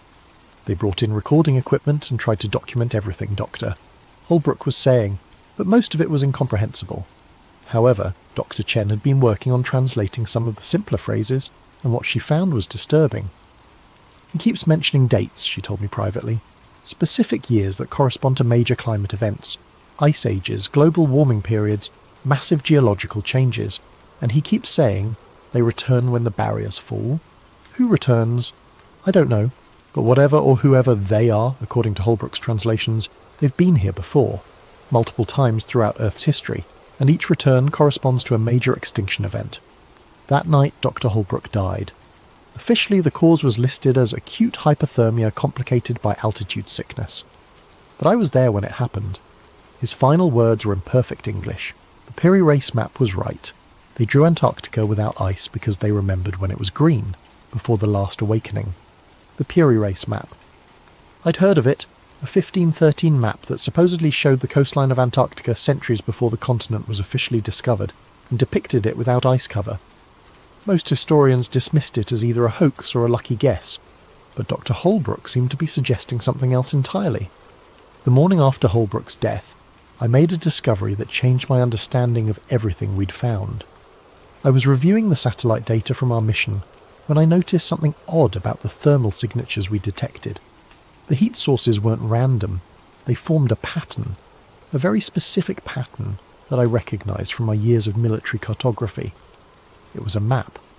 The thermal signatures, viewed from above, formed the outline of every major continent on Earth, but not as they exist today, as they existed millions of years ago during the Pangaea supercontinent period. The structures beneath the ice weren't just a buried city.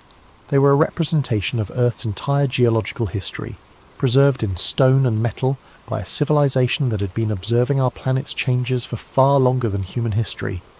I tried to share this discovery with Dr. Chen, but when I went to her module I found it empty. Her equipment was gone, her research notes were missing, and there was no sign of struggle. She had simply vanished. Colonel Webb's explanation was brief and unsatisfying. Dr. Chen was evacuated due to medical emergency during the night. All expedition members are subject to immediate relocation for health and safety reasons. But I knew better. Dr. Chen had gotten too close to the truth, and someone had decided she needed to disappear. That afternoon, General Morrison called a meeting of all remaining personnel. Instead, it was terminated after just 8 weeks, with Byrd reporting hostile action that resulted in significant casualties and the loss of several aircraft.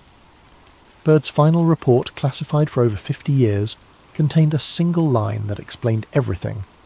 It is necessary for the USA to take defensive actions against enemy fighters which come from the polar regions. Enemy fighters, in 1947, from the polar regions.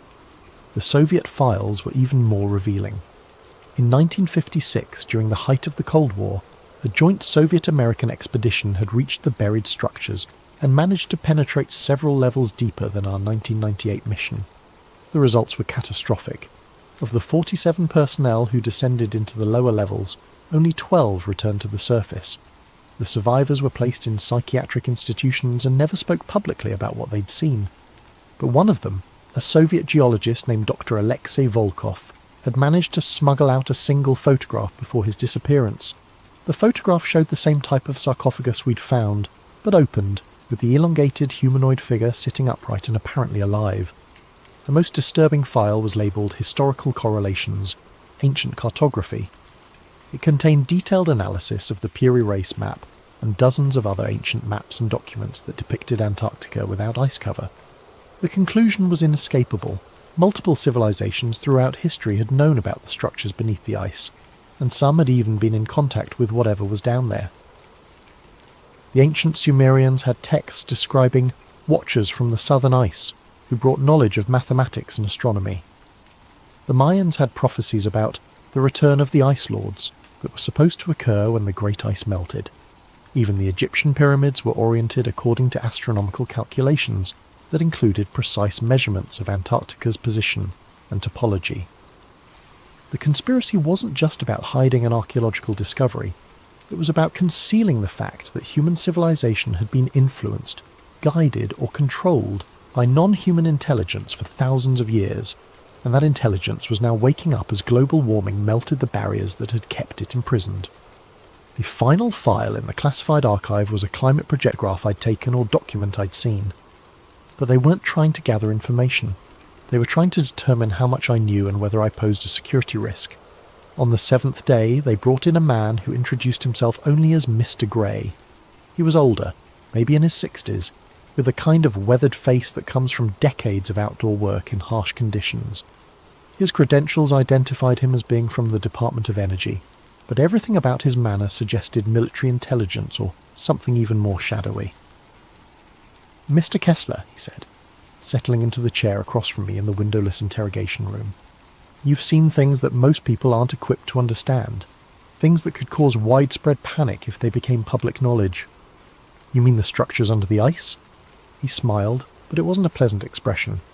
"I mean the implications of those structures. Do you understand what would happen if the world learned that human civilization has been guided by non-human intelligence for thousands of years? If people discovered that their religions, their governments, their entire understanding of history was based on lies?" I thought about it. "There would be chaos. There would be the end of civilization as we know it," he corrected, "which is why certain information must remain classified, regardless of the personal cost to those who possess it." He slid a document across the table. It was thicker than the original NDA I'd signed, with legal language that basically signed away my right to ever speak about the mission or its discoveries. The penalties for violation included life imprisonment without possibility of parole. "What about the other team members?" I asked. "Dr. Chen, the technicians, the other personnel?" Mr. Gray's expression didn't change. Dr. Chen suffered an unfortunate accident during her return journey to the United States. The technicians have been reassigned to other projects where their specialized knowledge can be properly utilized. You're the only one with comprehensive knowledge of the entire mission. "You're saying I'm the only witness left?" "I'm saying you're the only person still alive who has the complete picture of what Project Echo 9 discovered." The implication was clear. Sign the document and keep silent, or join Dr. Chen and the others who had suffered unfortunate accidents. I signed. But signing the document didn't end my involvement with the Antarctic discovery. Over the next several years, people controlling information about the Antarctic discoveries were willing to kill to maintain their secrets, and my continued existence was only tolerated as long as I remained completely silent. So I developed a different strategy.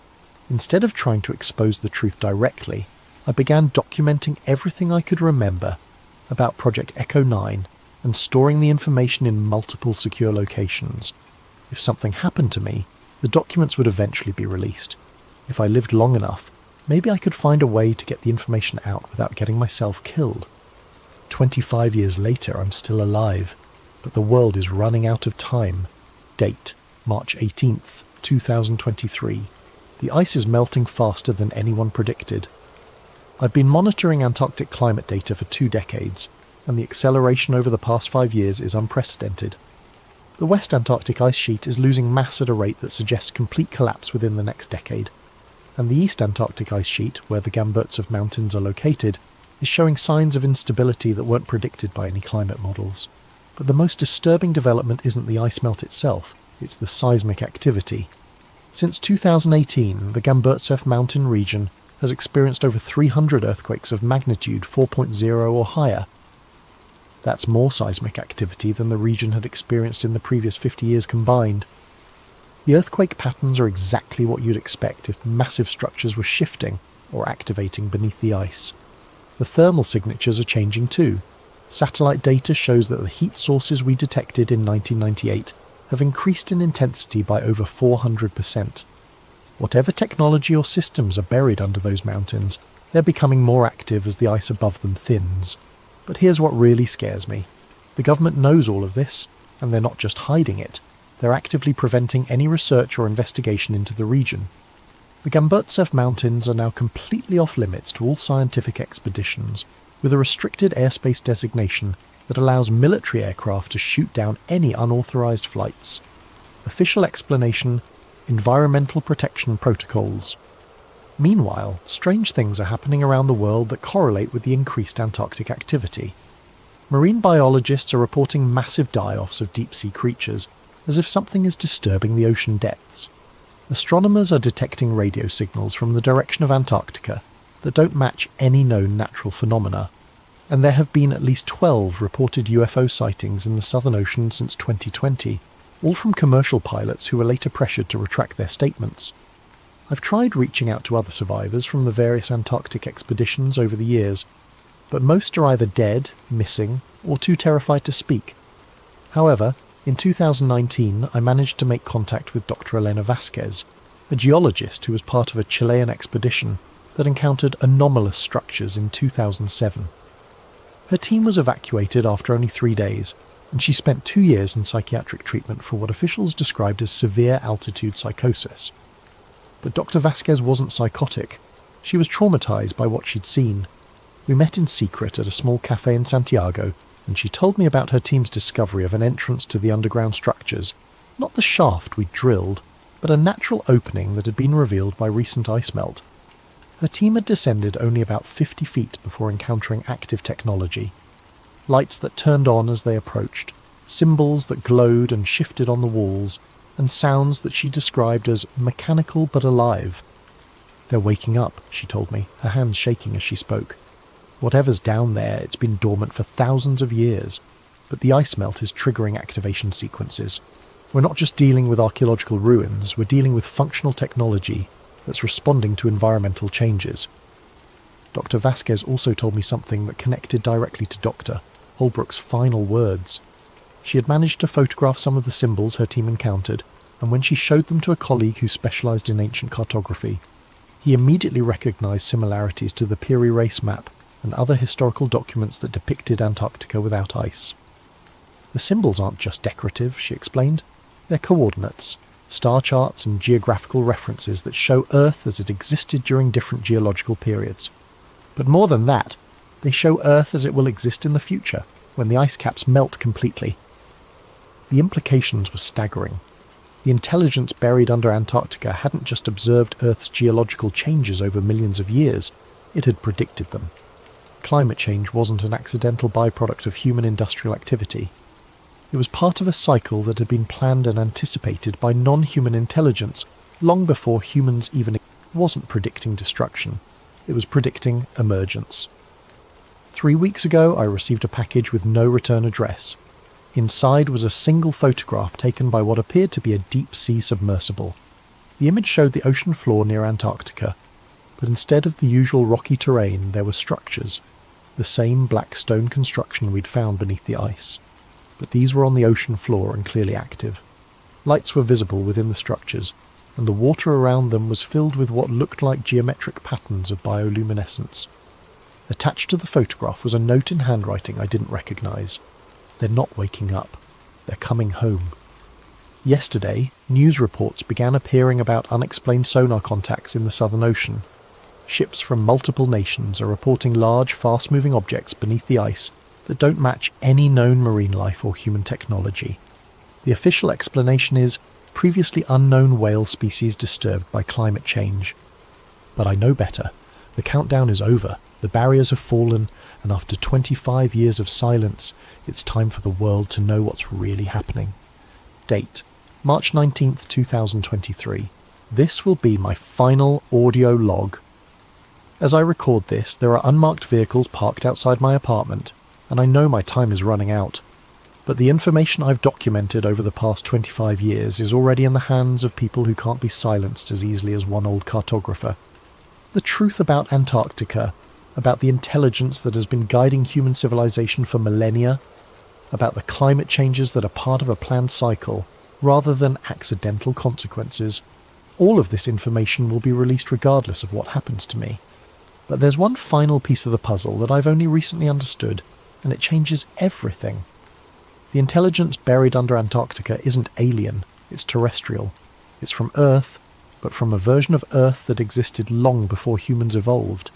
The elongated skulls, the advanced technology, the global monitoring network. It all belongs to a species that achieved technological civilization millions of years ago, before the ice ages that buried their cities and forced them into hibernation. They're not invaders, they're the original inhabitants of this planet, and they're waking up to reclaim what was always theirs. The climate change we're experiencing isn't being caused by their technology, it's being caused by us, and their systems are simply responding to the environmental changes by activating emergence protocols that have been dormant for geological ages. Humanity will witness the emergence of a technological civilization that makes our greatest achievements look like Stone Age tools. Whether humanity survives that emergence will depend on whether we can adapt to being the junior species on a planet that was never really ours to begin with. They're at my door now. I can hear them in the hallway, speaking in the clipped professional tones of people who are very good at making problems disappear. I'm not afraid. 25 years of carrying this secret has been its own kind of prison, and knowing that the truth will finally come out, one way or another, is almost a relief. To whoever finds these recordings, the countdown is over. The barriers have fallen. The real history of Earth is about to begin. This is Daniel Kessler, former military cartographer, survivor of Project Echo 9, signing off. Audio recording ends at 23:47:12 GMT, March 19th, 2023. Device found in apartment 2C, 1247 Arlington Boulevard, following disappearance of resident Daniel Kessler. Subject's whereabouts remain unknown. All materials related to this case are classified under National Security Directive 7741-Omega. Agent Morrison, DHS Special Activities Division. Date: June 15th, 2025. Source: anonymous data dump on multiple file-sharing platforms. The files attributed to Daniel Kessler appeared simultaneously on over 200 websites worldwide on June 15th, 2025, exactly 27 months after his disappearance. Despite immediate efforts by government agencies to remove the materials, the files had been downloaded millions of times within the first 24 hours of their release.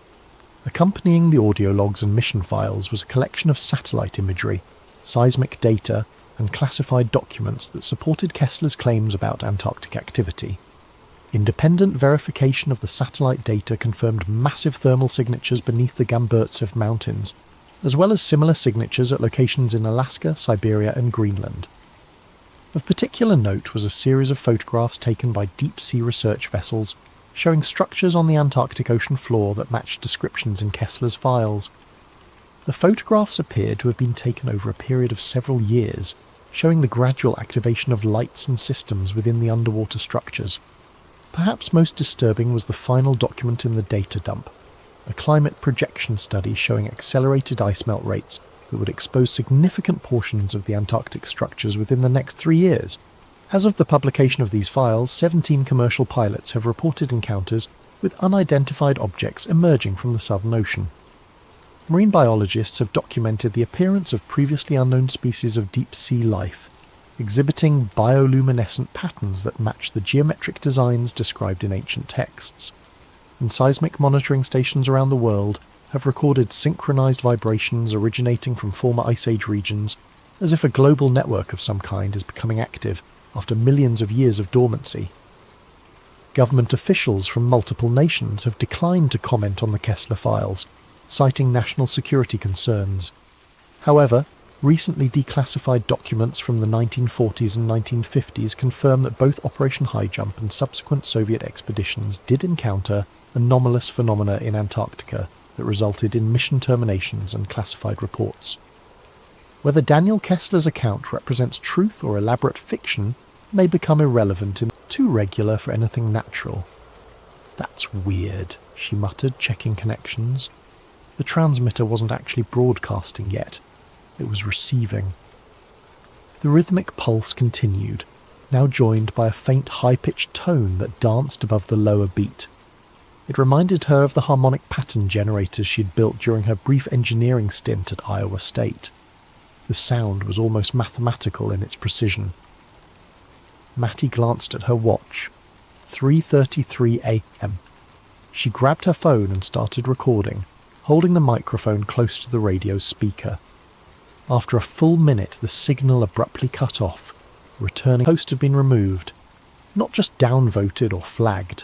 Completely gone, as if it had never existed. Her browser history showed she'd visited the site, but the post itself had vanished.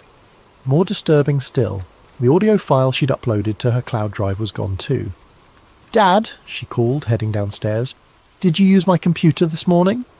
Walter Connors sat at the kitchen table, his weathered hands wrapped around a coffee mug. At 63, he maintained the stoic demeanour of someone who had spent a lifetime watching seeds grow into crops, only to be harvested and planted again. Patience lived in the creases around his eyes. "Didn't touch it," he replied, not looking up from his newspaper. "Why?" "Some files went missing," Mattie said, pouring herself coffee. "Weird stuff I recorded last night on your old radio setup." Her father's hand stilled, coffee mug halfway to his lips. What frequency? The question struck her as odd. 88.1. Why? Walter carefully folded his newspaper, a deliberate movement that Mattie recognised as his way of buying time. "That old transmitter picks up all kinds of interference. Probably just noise from the power lines." "Power line noise doesn't transmit prime number sequences, Dad." The kitchen fell silent except for the ticking of the ancient wall clock. Walter cleared his throat. "Sometimes it's better not to broadcast what you hear," he said finally. "Especially around here." "What's that supposed to mean?" Mattie pressed. Walter stood, rinsing his mug at the sink. "Just saying some signals aren't meant to be shared." He left for the fields before she could question him further, but his reaction only intensified her curiosity.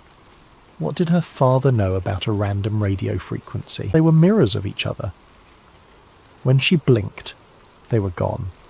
The truck, too. Only empty road remained. At exactly 3:33 a.m, Mattie sat in the equipment shed, headphones on, the radio tuned to 88.1 FM. The signal returned, stronger tonight, its pulsing rhythm somehow more urgent. The mathematical sequences had evolved, growing more complex.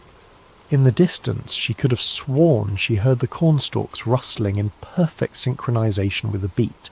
Mattie woke to the sound of her computer rebooting, the distinctive startup chime jolting her from sleep. The clock on her nightstand read 3:33 a.m. She hadn't set an alarm. Rubbing sleep from her eyes, she watched as her screen flashed to life, opened a blank document, and displayed a single line of text. "Not for you. This isn't normal, and you're acting like it's just another Tuesday." Her father removed his cap, running a hand through thinning grey hair. "I worked radar systems before I inherited this farm. Air Force, 1985 to 1991, stationed up at the North Dakota border most of that time." This wasn't news to Mattie, but his tone suggested he was building to something important. "There were frequencies we were told never to acknowledge," he continued. "Signals that appeared on our scopes that we logged as equipment malfunction, even when we knew better. The brass called them ambient anomalies.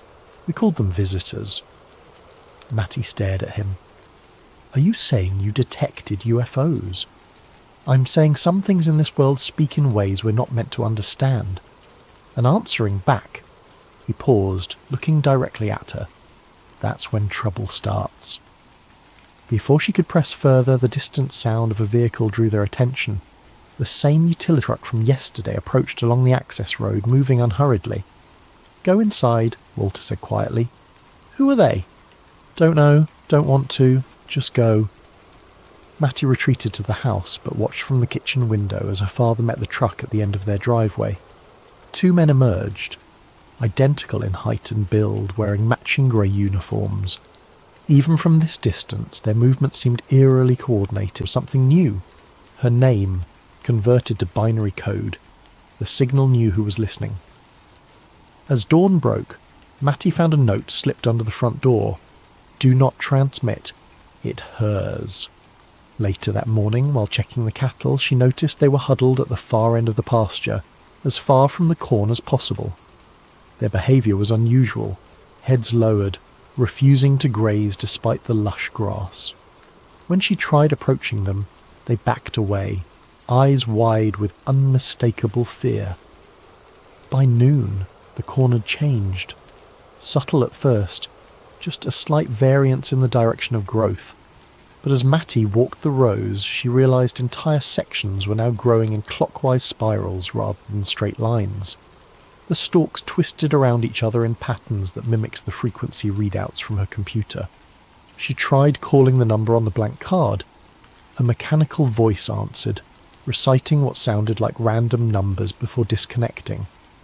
When she redialed, a different voice answered, human this time, but strangely flat. "Connor's residence, 88.1 observation," the voice stated, not a question. "Who is this?" Matty demanded. "How do you know my frequency?" "Your frequency?" The voice sounded almost amused. "It's been transmitting since 1941. You're just the newest receiver." The line went dead. When Walter returned from town with supplies, Matty confronted him with her discoveries. "What's Node 0, Dad? What's really under that concrete slab north of town?" Her father's shoulders sagged. "I signed papers, Matty. We all did. Everyone who's owned this land since the 40s. "Signed what?" "Easement agreements, monitoring rights."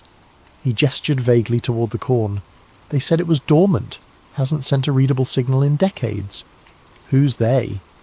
"People who know enough to be afraid," Walter answered, "and smart enough not to interfere." That night Matty dreamed of cornfields that moved like ocean waves, pulsing in rhythm to an unseen heartbeat. In the dream, she walked to the centre of their property where the ground began to split open, revealing not soil but a vast mechanical eye, ancient yet somehow alive, peering up at the stars. She awoke to find her bedroom filled with a pale blue light that seemed to emanate from nowhere and everywhere at once. Her computer screen showed spectrogram patterns forming and dissolving without input. In the corner of her room stood two identical silhouettes, the men from the utility truck, though she hadn't heard anyone enter the house. "She's resonating now," one said, voice oddly distorted. "Becoming antenna," the other replied. Matty reached for the bedside lamp, but the figures were gone before the light came on. The locals called it pressure front weather, that peculiar stillness before a storm when the air feels charged with anticipation. But the clouds gathering over Granger that morning carried no rain, only an unnatural. Yet this photo was dated April 1941, 8 months earlier. Stranger still was the diagram that fell from between the pages, a technical schematic labelled Receiving Configuration, Subterranean Frequency Capture. The drawing showed the radio tower's foundations extending far deeper than necessary, connecting to what appeared to be a pre-existing underground structure. As she photographed these documents with her phone, Matty noticed a sealed envelope tucked into the folder's pocket. Inside was a handwritten letter, the paper brittle with age. August 15th, 1982. To whoever finds this account, my name is Alexei Baranov, formerly captain of Soviet Air Defense Forces. I am what your government calls a defector, though I did not leave for politics or freedom. I left because both our nations lie about what sleeps beneath your American heartland. In 1982, I was assigned to a joint monitoring project, officially designated as atmospheric research. But our true purpose was to track signals from an object discovered in 1926. American farmers found it after a meteorite impact, except it was no meteorite. The object was manufactured, ancient, and buried far deeper than any natural impact could explain. Neither government wished to acknowledge it publicly. Instead, they built a network of listening posts disguised as rural radio stations. 6 stations to triangulate, with Granger at the centre. For decades, the object remained dormant, emitting only faint pulses at regular intervals, like a heartbeat in hibernation. But something has changed. The mathematicians say the pattern is evolving, becoming more complex. The object is waking up. It sends signals outward now, not just to our stations, but to the stars. I write this because I believe people deserve warning. When the pattern completes, when it establishes the connection it seeks, I fear what might answer. If you are reading this, look to the fields. They will change first. A.B. Mattie's hands trembled as she folded the letter. The date, 1982, coincided with her father's early Air Force service. Had he known about this all along? Outside the library, the strange weather had intensified. The sky had darkened to a greenish copper hue that typically preceded tornadoes, yet the air remained perfectly still. Her phone showed no service, and the town seemed eerily deserted for a weekday afternoon. As she drove back toward the farm, Mattie noticed something impossible. The cornfields along the highway had changed direction since morning. Miles of crops that had previously grown in conventional rows now formed elaborate spiral patterns visible even from ground level. The effect was disorienting, creating optical illusions that made the landscape appear to breathe. The utility truck waited at her driveway, the identical men standing motionless beside it. This time Mattie didn't avoid them. She parked directly in front and got out. "Who are you really?" she demanded. "What's happening to our farm?" The men regarded her with identical blank expressions. Up close, their similarities were even more unsettling. Not just their builds and uniforms, but their faces shared the same flat affect, as if emotions were concepts they'd only recently encountered. "Resonance testing," one said. "Calibration complete," added the other. "That doesn't tell me anything," Mattie pressed. "What's underneath our farm? What's ARCS Node 0? The first man tilted his head. "Not what? Who?" "It was always listening," said the second. "Now it's answering." "Answering what?" "The question it was sent to ask." They handed her another blank card, this one containing only geographic coordinates. Without another word, they returned to their truck and drove away. Mattie entered the coordinates into her phone's map application. They matched the exact centre of their property, a spot where the corn grew tallest, where the spiral patterns converged. By the time she reached the house, the sun had nearly set, casting long shadows through the twisted cornfields. The coordinates led to a section they rarely farmed, a slight depression that tended to flood during heavy rains. Her father had always avoided planting there, claiming the soil was poor. Now she understood why. The ground at the centre had changed, the soil darkening to an almost metallic sheen.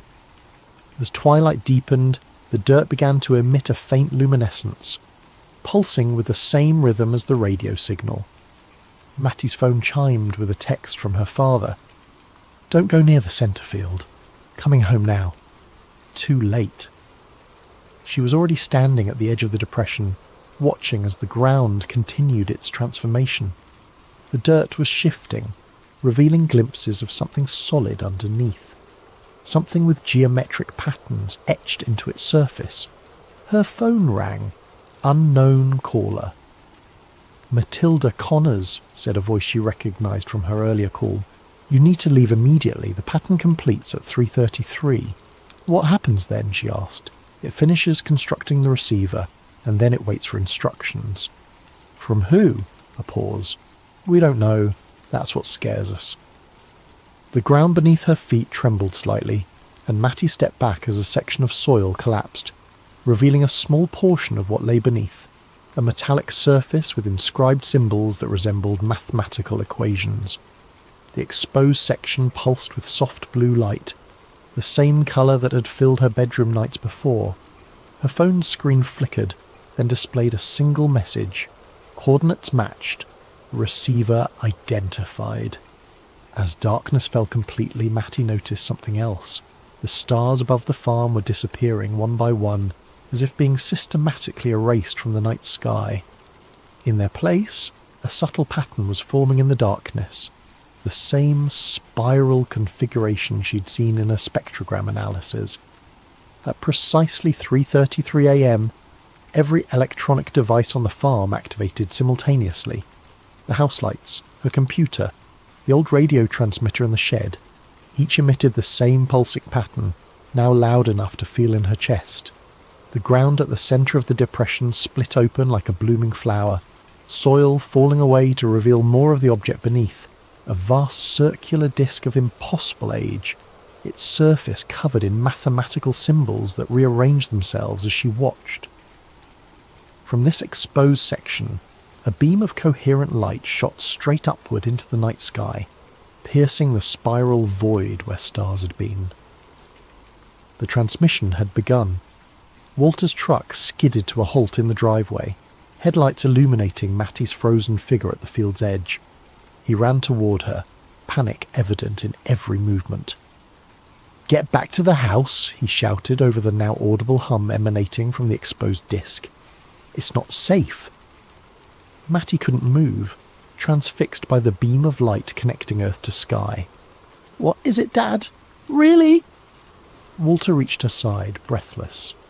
"They called it a beacon when I was stationed at the monitoring facility, supposedly dormant for millennia until a lightning strike partially activated it in 1926. They built the listening posts to study it without disturbing it further. They who? Started as a joint Soviet-American project before the Cold War, later expanded to include others, scientists, military, people who understood the implications, labelled Project Selene. Nolan Price stood outside the cinder-block walls of an abandoned government warehouse on the outskirts of Houston. The midday sun beat down on cracked pavement. He clutched a letter from Arcadia Aerospace Solutions, a private contractor that handled everything from satellite design to climate data.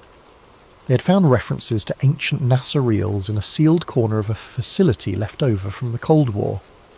The letter said Nolan, a freelance film restoration specialist, was chosen to digitize them.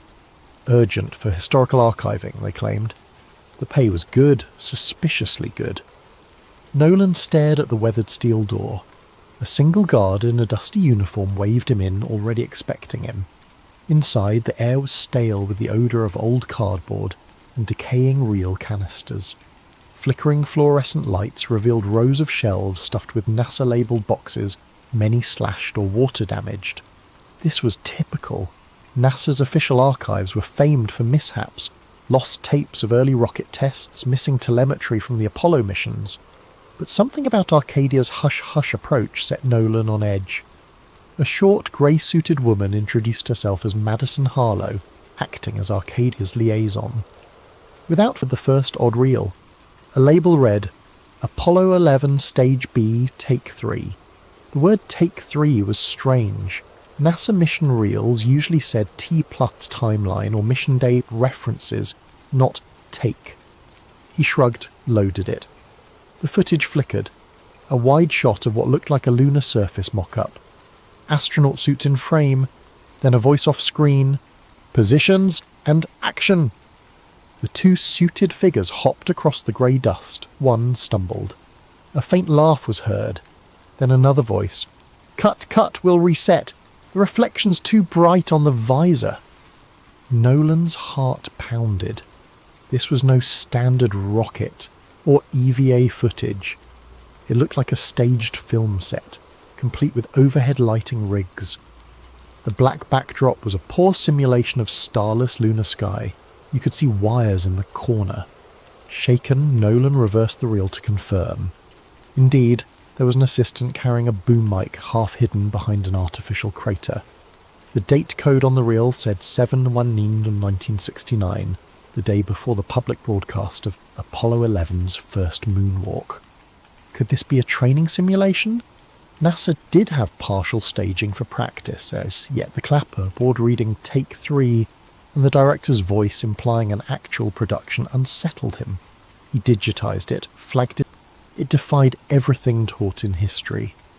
NASA had always faced accusations by conspiracy buffs about the MiG-9 moon landing being shot in a Hollywood set, referencing anomalies in flagged photos. But mainstream science easily refuted them. Yet these tapes, if real, it was the smoking gun. Then again, it could be a hoax, decades later staged footage. But the film stock was definitely vintage, and the audio matched 1960s analog characteristics. With sweaty palms, Nolan rummaged more, finding references to PSH Kubrick liaison. Could this be referencing famed director Stanley Kubrick? The name was never spelled out fully, but S. Kukub, the idea was insane. He'd heard rumours Kubrick was asked by NASA to film backup footage for crisis scenarios. The next reel's label read Moon Landing Studio Revan. The conspiracy was intensifying. That evening, a creeping sense of paranoia took hold. He locked the reels in a small closet. The quiet facility seemed ominous, as though someone was always behind the next aisle. Indeed, he glimpsed shadows near the corridor, possibly just the overhead lamp flicker. He decided to finish digitizing these suspicious reels quickly, keep copies, then reevaluate.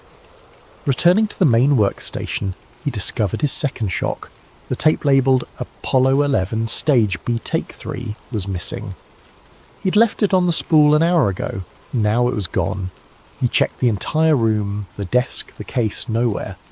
Another reel was in its place, labelled simply Celine E. Do Not Watch.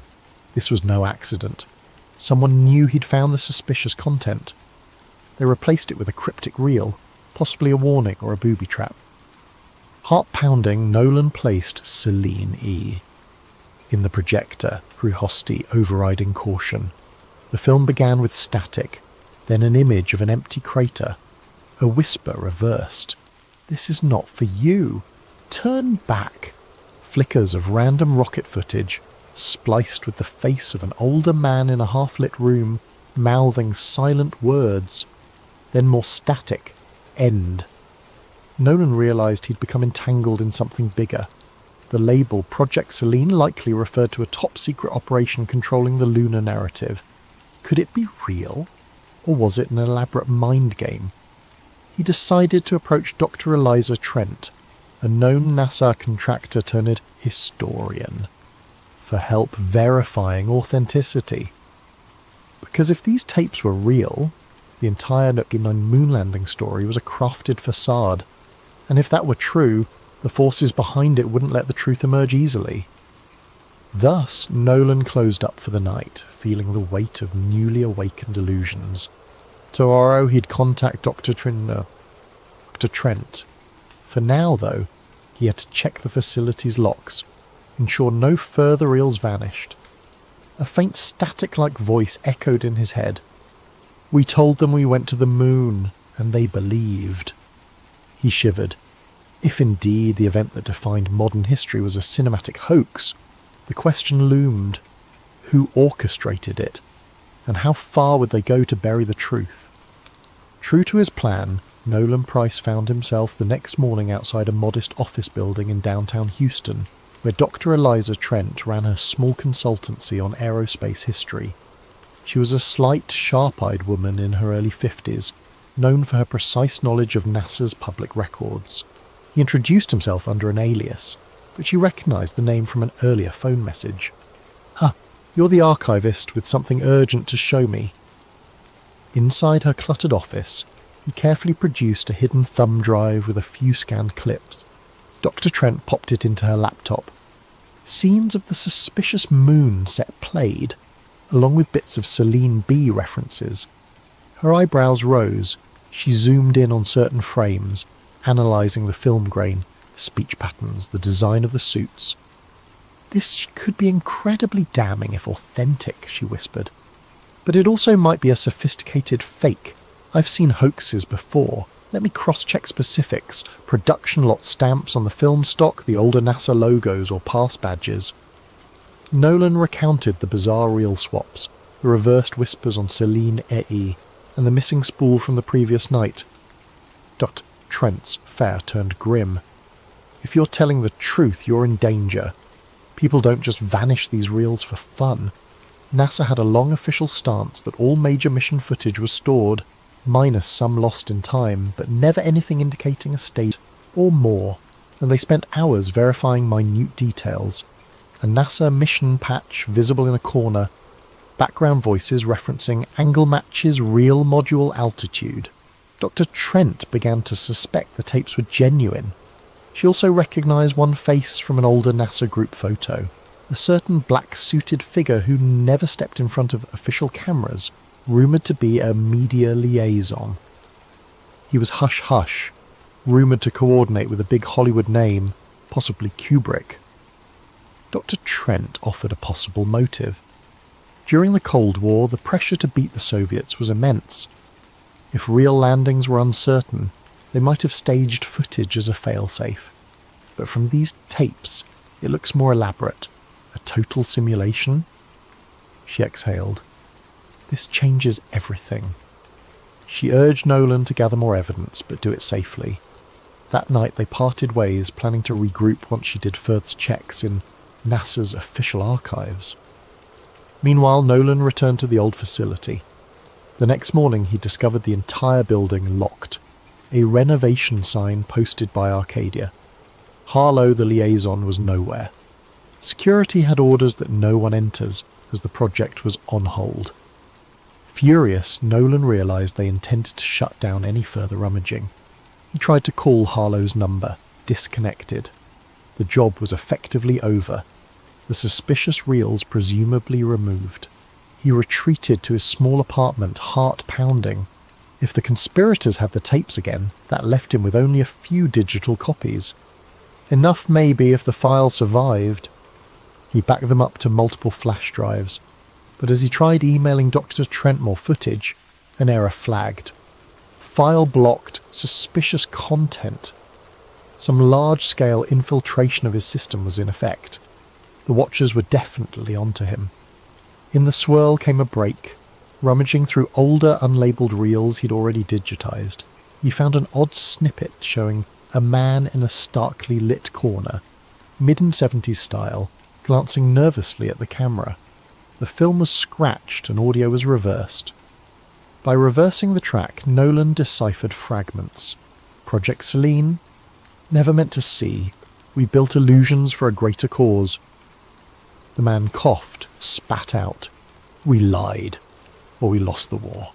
I left a final record in the Saturn archives. Then static. Confused, Nolan tried to see if Saturn archives might reference Saturn V rocket logs, but Dr. Trent had all standard Saturn V data. Possibly it referred to a hidden code or a separate repository. The man in the clip might be the archivist, or Red Hand, the rumoured original whistleblower.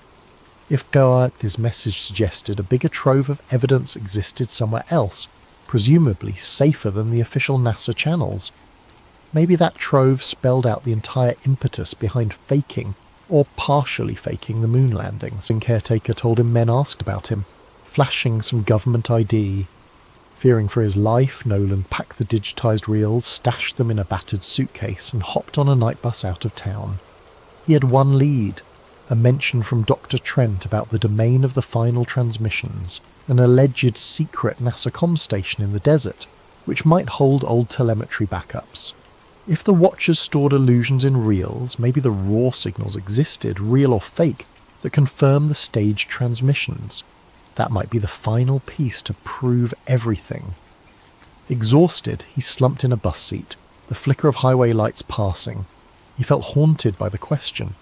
If they never truly landed men on the moon, what did that imply about decades of scientific progress, cultural memory, even the illusions of human achievement? The scale of deception would be monstrous. Or maybe the real landings happened, but the televised footage was partly staged. The puzzle was too big, but the Watchers clearly wanted him silent. He closed his eyes, drifting into half-sleep, hearing static-laced audio. "We told them we were first. The Soviets believed. We soared," voice whispered. Project Selene was the key to winning hearts, no matter the cost. He jolted awake, heart pounding. Could the cost now be his life? Thus we near the threshold of the final confrontation, a hidden station, possibly guarded by those preserving the illusions, and a desperate archivist determined to reveal the truth, no matter the personal toll. The Watchers circle like wolves. Dr. Trent is missing, and the ghostly voice of the archivist from the 1970s beckons him onward to the final spool that might shatter the world's beloved myth. A dusty desert highway led Nolan Price to a sign half rusted and unreadable.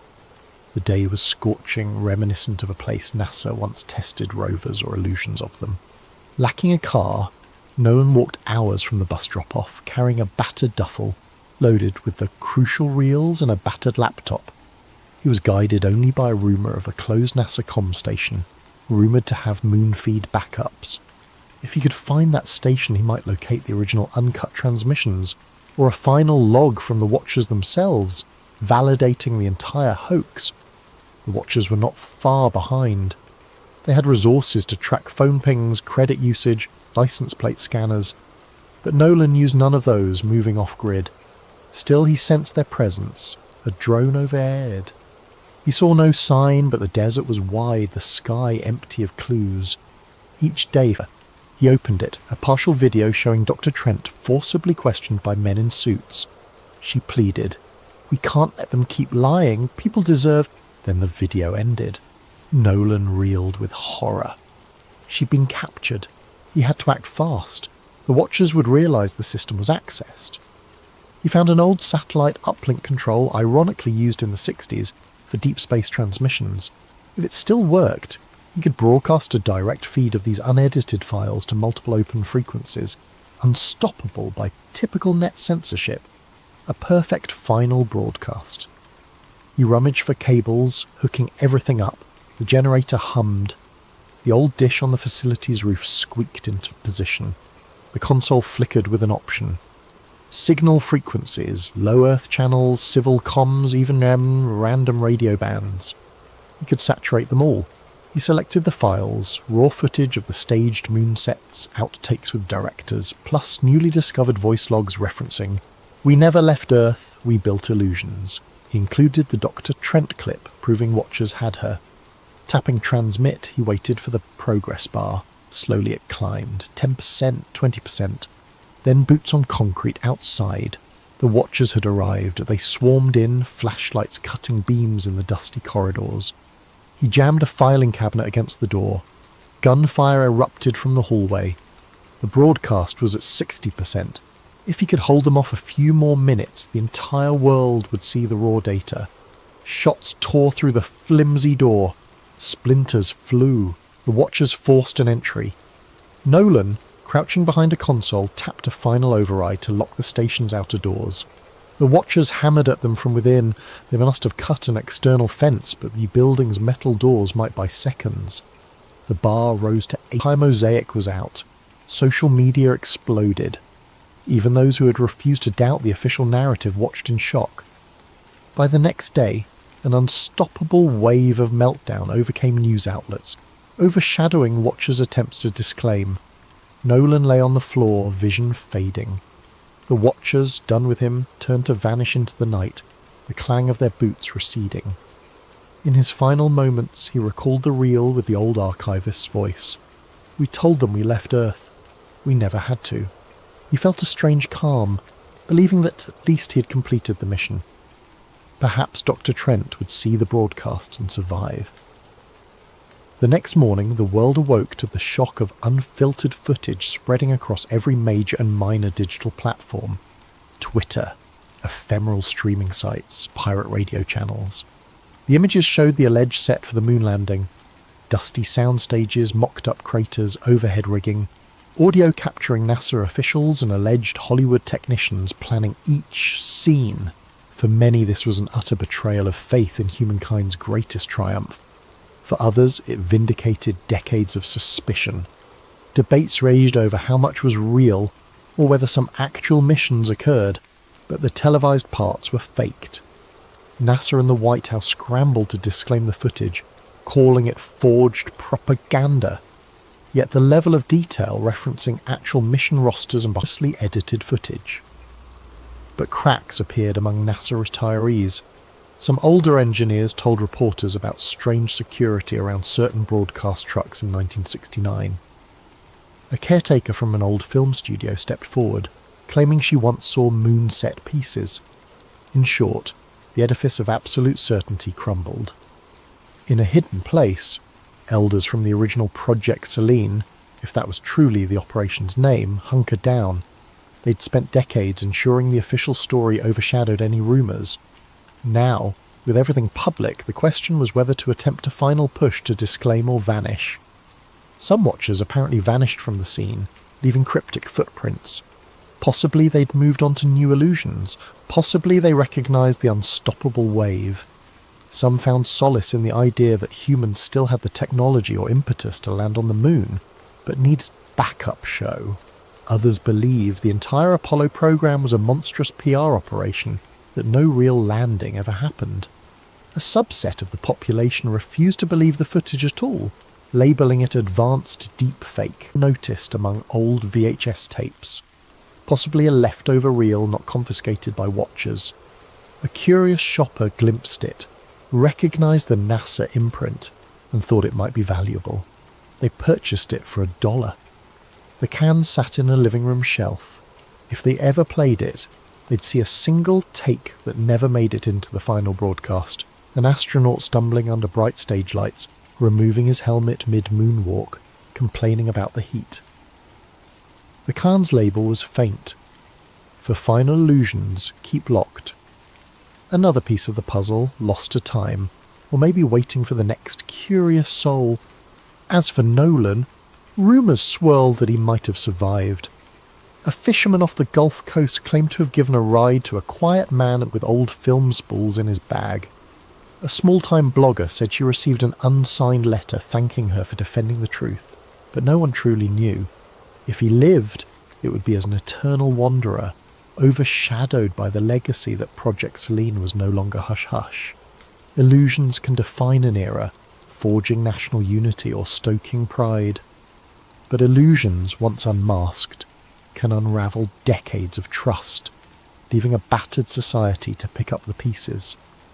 In the hush of each new night, we might look at the moon, that pale disk in the sky, wondering if humans truly touched its surface as claimed, or if the cosmic stage was an elaborate reflection of ambition and fear. The search for the unvarnished truth, ironically, stands as a testament to the restless curiosity within all who gaze upward. In the end, Project Selene remains the darkest footnote in the history of human aspiration, a conspiratorial reminder that ambition without honesty can produce a triumph with no foundation. And in that final hush, the taped voice from an old NASA spool might echo, "We told them it was a great leap for mankind. In truth, it was a single step into the shadows." Our story is called False Skies, a conspiracy thriller about a government's darkest deception and the whistleblower who exposed it. It imagines a world where the worst terror attack in modern history was not only foreseen, but deliberately orchestrated to spark endless war and funnel billions into a sprawling military-industrial complex. Now, 2 decades later, an unassuming former FBI data analyst named Thomas Keane leaks hidden documents that point to a monstrous betrayal, and becomes the most wanted man in the nation. Pursued by a shadowy agency determined to keep the official version sealed, Keane races to share the truth with a public reeling from revelations that might reshape the entire post-attack world order. If you find your eyes growing heavy at any point, that's okay. This story is meant to be richly detailed. Perhaps you'll drift to sleep while pondering how fear can become a profitable enterprise, or maybe you'll stay riveted till the final word, uncovering each layer with breathless suspense. once obtained, can cling fiercely to the shadows. Shall we begin? Then settle in, let your breathing slow, and imagine the flicker of old computer screens, top-secret binders, and a few missing pages that change the course of entire nations. This is False Skies, told in 5 parts, each revealing a deeper rung of the labyrinth. Listen closely. The greatest secrets often hide in the quiet corners of official stories. Thomas Keane didn't feel like a revolutionary when he first pressed send. He was simply a man weighed down by guilt, holding a flash drive stuffed with revelations that haunted him for years. The file name he'd chosen of Black Dust gave no hint to the explosive contents. A trove of classified FBI memos, shipping manifests and encrypted communications that, if authenticated, would confirm every darkest rumour about the worst terrorist attack in modern memory. The day of the leak dawned cloudy, ironically anticlimactic for a moment that might reshape history. Keane sat in a dingy motel room near a dusty highway, a battered laptop perched on a wobbly table. The place smelled of stale coffee and regret, but it had functioning Wi-Fi. He checked his secure connection one last time, heart thrumming, with trembling feeling that the White House calls it foreign propaganda. He sighed. The official denial had begun. Next would come the manhunt for the leaker. He closed his laptop, stuffed it in a bag and left the motel. Time to vanish. He'd served in the FBI's data analytics wing for nearly a decade, compiling anomaly reports around that fateful day. Step by step, he realised too many coincidences tied private defence contractors, intelligence heads, and financial bigwigs, all who profited from the subsequent wars. He quietly copied reams of old files, awaiting the day he had the courage to blow the whistle. That day had come. Elsewhere, powerful wars mobilised. The intelligence community's upper echelons recognised the name Thomas Keane from previous security audits. They suspected him. Within hours, calls went out from a hush-hush division to find him, brand him as a threat to national security. The director of an ultra-secret agency, Eldridge Shaw, personally oversaw the containment plan. He believed the official story must remain unchallenged, or the entire post-attack order might unravel. News and the swirl of distrust and fury filtered through the static. He dreaded how quickly the establishment might label him a traitor. Indeed, the next morning the FBI publicly named him as a prime suspect in a mass leak of classified data, painting him as an extremist. His old colleagues, uncertain, gave no comment. But behind the scenes, many believed the documents might be real. After all, they recognised Keane's skill in combing data for anomalies. Among the swirl stood a figure named Sarah Voss, an investigative journalist blacklisted from major networks for challenging official 9/11 narratives in the past. She recognised the pattern in these newly leaked documents.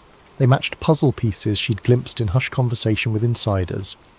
She reached out to the new site that hosted the files, leaving an encrypted message. "I can help verify. Let me speak to the source." That message eventually found its way to Keane via an online confidant, setting the stage for an alliance that might shake the entire narrative. Thus, from a dusty hideout, Keane typed a coded reply. The story's real race began. Could he deliver evidence to a credible journalist and blow the entire false narrative wide open before the apparatus of Homeland mentally unstable, harbouring extremist theories? They withheld mention that those same theories had nearly led to internal inquiries years ago, until higher-ups quashed them. In a suburban neighbourhood outside the capital, a black SUV pulled up to a modest house. 4 men in plain suits stepped out. They were from a specialised domestic counter-intel unit, effectively an arm of the Black Archive, a covert group rumoured to be tied to intelligence and corporate interests. They forced the occupant, a middle-aged data engineer who once worked with Keane, to open his home computer. They rifled through his messages, seizing any mention of Thomas or Black Dust or files.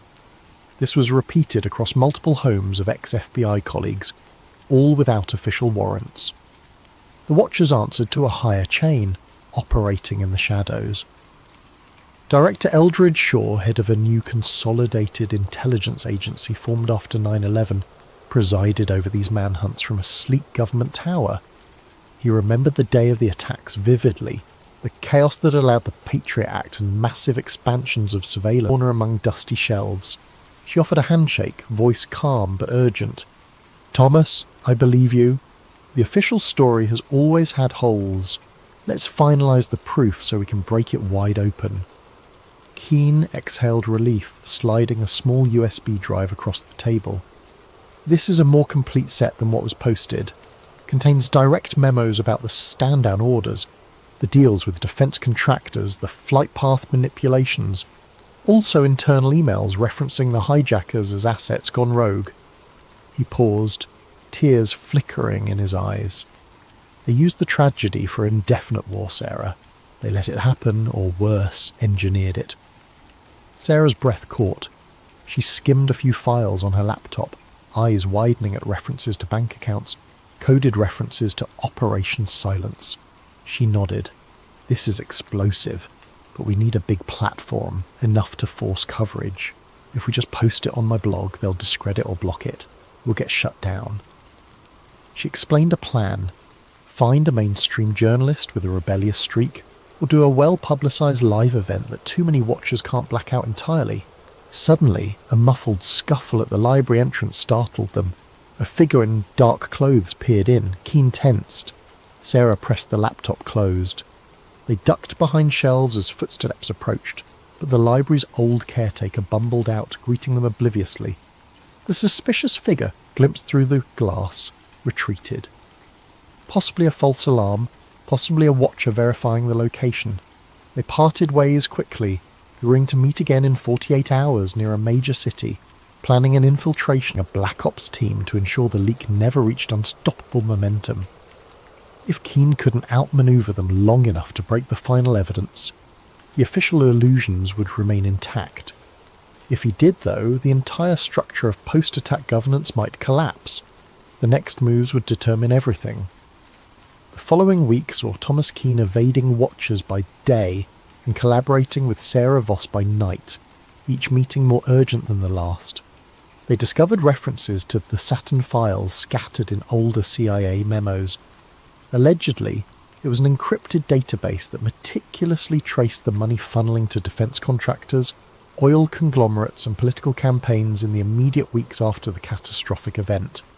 If authentic, it would confirm the real motive behind the orchestrated false flag: indefinite war and profiteering. At a safe house borrowed from an old contact of Sarah's, they pored over these hints by lamplight.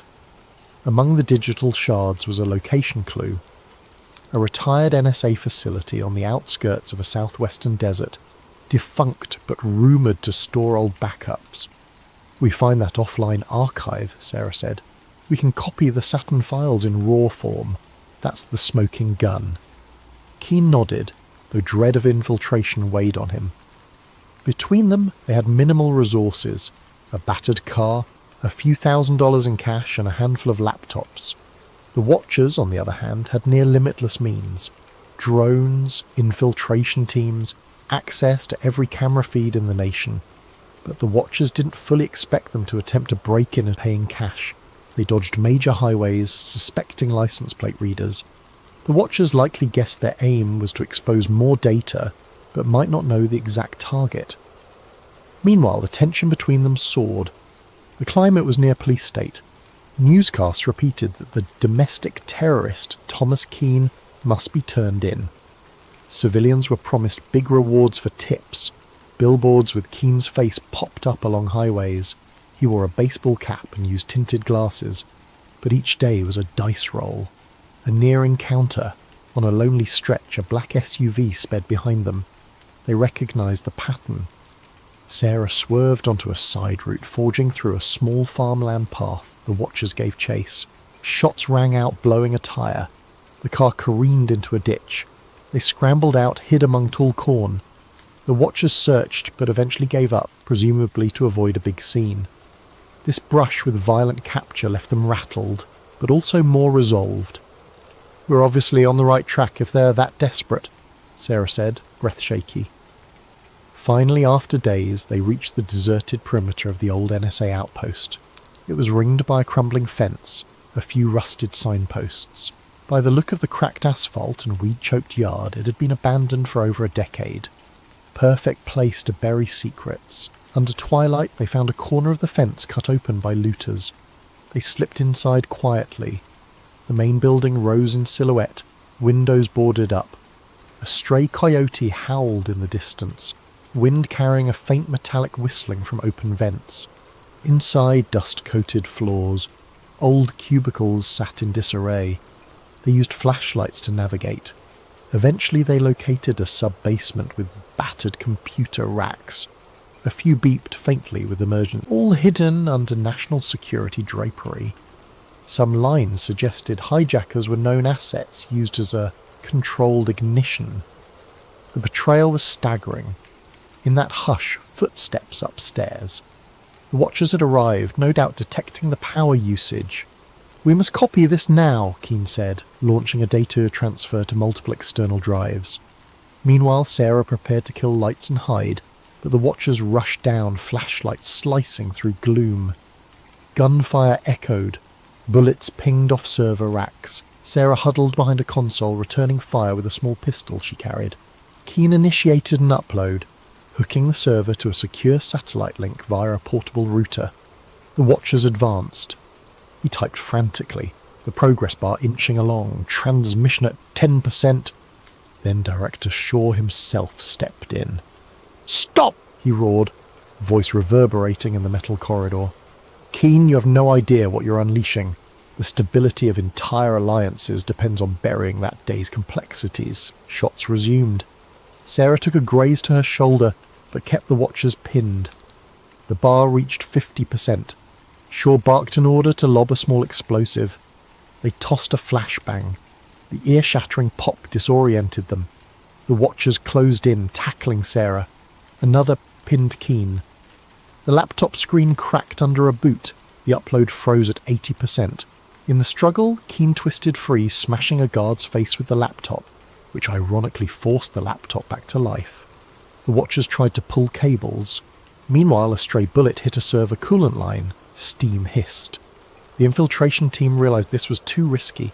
The entire place might go up. Shaw advanced on Keane, gun raised. "You can die here with your illusions, or you can vanish quietly. The truth will never see daylight." Suddenly an explosion from the coolant line triggered a chain reaction in the old power system. Fire licked the corners, sending watchers scrambling. Sarah crawled to safety.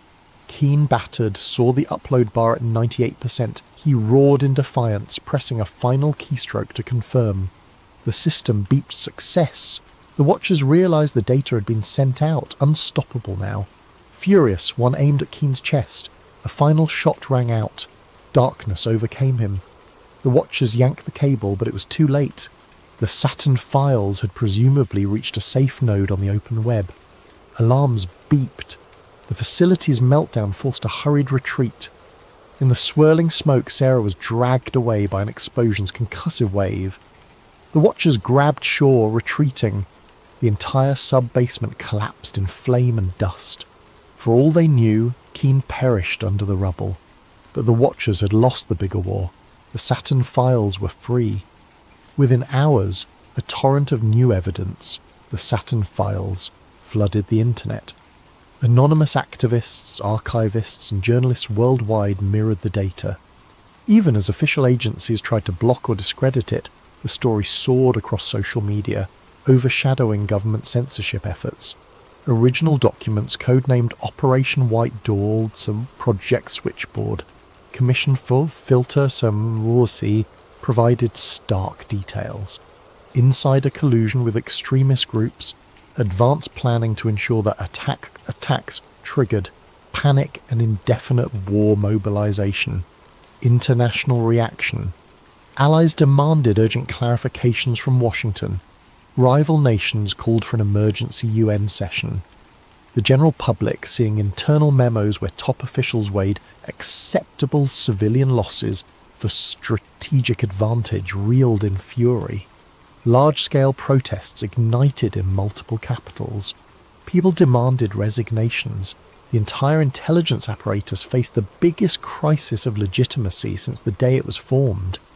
Meanwhile, the White House insisted the documents were tampered forgeries, but the mass of cross-corroboration was overwhelming. Anonymous data scientists validated digital signatures, timestamps, usage logs consistent with 20-year-old records. Even some mid-level intelligence employees, shaken by the revelations, publicly confirmed the authenticity. Back home, in the US, the meltdown was immediate. Rallies erupted outside major government buildings calling for arrests of those named in the files. Corporate board members from arms manufacturing companies faced lawsuits. The stock market dived, particularly for defence sector stocks. Over time, entire boards resigned, some fleeing the country. Various retired generals disclaiming involvement or giving partial confessions fueled headlines. The public found itself torn between anger, betrayal and heartbreak, reliving the trauma of that fateful day under a horrifying new lens. Media torn. Some mainstream outlets quickly pivoted, acknowledging the new data as genuine after initial attempts to bury it. High-profile anchors apologised for previously parroting the official story. Others doubled down on patriotic narratives, ironically fueling further distrust. The swirl of disinformation versus actual data soared, but the raw evidence was too extensive to suppress. You can't close the barn door after the horse has fled, a commentator said. The entire architecture of post-attack policy is under question. Director Eldridge Shaw attempted a grand press conference to reassert authority, but the crowd drowned him in jeers. Calls for congressional hearings soared. In a last-chance effort, Shaw's office declared a national security emergency, urging martial law to keep order. That, ironically, only inflamed dissent. Certain states refused to cooperate. Over the next weeks, the old alignment of power began fracturing. Investigations launched from multiple angles, with newly emboldened lawmakers prosecuting those who orchestrated the post-attack expansions for personal gain. Sarah Voss emerged from the southwestern fiasco battered but alive. She revealed how Watchers had infiltrated that abandoned NSA site, how Keane died a hero finalising the upload. She published a moving column titled One Man's Last Key Press, describing how, in a swirl of gunfire, Keane completed the Saturn files transmission, ensuring no one could bury it. The piece went viral, shaping the public's view of Keane as a tragic whistleblower who gave everything for the truth. At the local level, families of 9/11 victims demanded new trials. The old official commissions were discredited. People realised entire reams of contradictory evidence had been sealed. Even the original investigators admitted they'd been misled or threatened. The emotional toll soared once more. Many felt as though they'd been lied to for decades about the biggest national tragedy. A wave of introspection overcame the country. How had fear become so profitable, and how did good people allow it? Internationally, alliances that had supported the war on terror felt betrayed. Some withdrew forces from contested regions. Others launched their own parliamentary investigations, suspecting shared complicity. The world order that was shaped after the attack started crumbling, replaced by an uncertain future. Some dared to hope it meant a less militarised approach. Others worried that new extremist groups might exploit the chaos. In the midst of all this, rumours circulated that Thomas Keane might still be alive, sightings in some far-off place. Yet no concrete proof existed. Official statements considered him presumed deceased. If he survived, he might have chosen the anonymity of an unknown identity, having done what he set out to do. 6 months later, a massive Senate hearing convened. Top officials were subpoenaed. The public watched enthralled as ex-generals, ex-CEOs, and ex-administration figures from 20 years prior faced grilling. Some invoked national security, others pled the Fifth. while a few confessed partial roles. Indictments followed, though not all ended in convictions. The system was too vast, too intricately rigged. Yet the symbolic effect was undeniable. Never again would the official story be accepted unchallenged. At the same time, Sarah Voss launched an independent media platform broadcasting daily updates on the False Skies Inquiry. People from across the spectrum contributed testimonies, documents, or personal stories of how they'd suspect hush-ups. Freed from blacklists, she soared as a public figure, championing the cause of government accountability. A year after the Saturn Files meltdown, a new memorial was erected near the site of the original 9/11 tragedy. A statue depicting a single figure pressing a key, a reflection of Keen's final act. The inscription read, "They took truth from us in the shadows, he brought it back in the light." Visitors left flowers, some seeking solace that the realm of power had at least partially been unmasked. Epilogue. In a quiet coastal town, a fisherman swore he recognised a man from a circulated photo. Older, hair bleached by salt and sun, eyes weighed with sadness. The man told him he used to work for the government, but no more. He spoke of illusions and the cost of unveiling them. Then he vanished at sunrise, leaving only a single battered flash drive behind. If it was Thomas Keene, he apparently chose a wandering fate, letting the world handle the legacy of his bombshell leak. Public trust in large institutions remained shaken. Some remained furious, others hopeful that a new transparency might arise. In the corners of the internet, conspiracy watchers debate if the watchers still exist, planning new false flags. But for now, the greatest deception in modern times has been laid bare. The name Black Dust stands as a testament to the unstoppable power of truth once it's unleashed. In the hush that follows, the final note, they used fear to shape the world, but one day fear lost. The truth soared free, and the illusions that once cloaked the skies were shattered in a single day. Hello there, night wanderers and truth seekers. Before we dive into tonight's story, I hope you're having a wonderful day, or evening, depending on where you are in the world. Whether you're listening at 2 a.m. in Tokyo, during your lunch break in London, or while driving through the American heartland, I want to know, how has your day been treating you? And more importantly, where are you tuning in from tonight?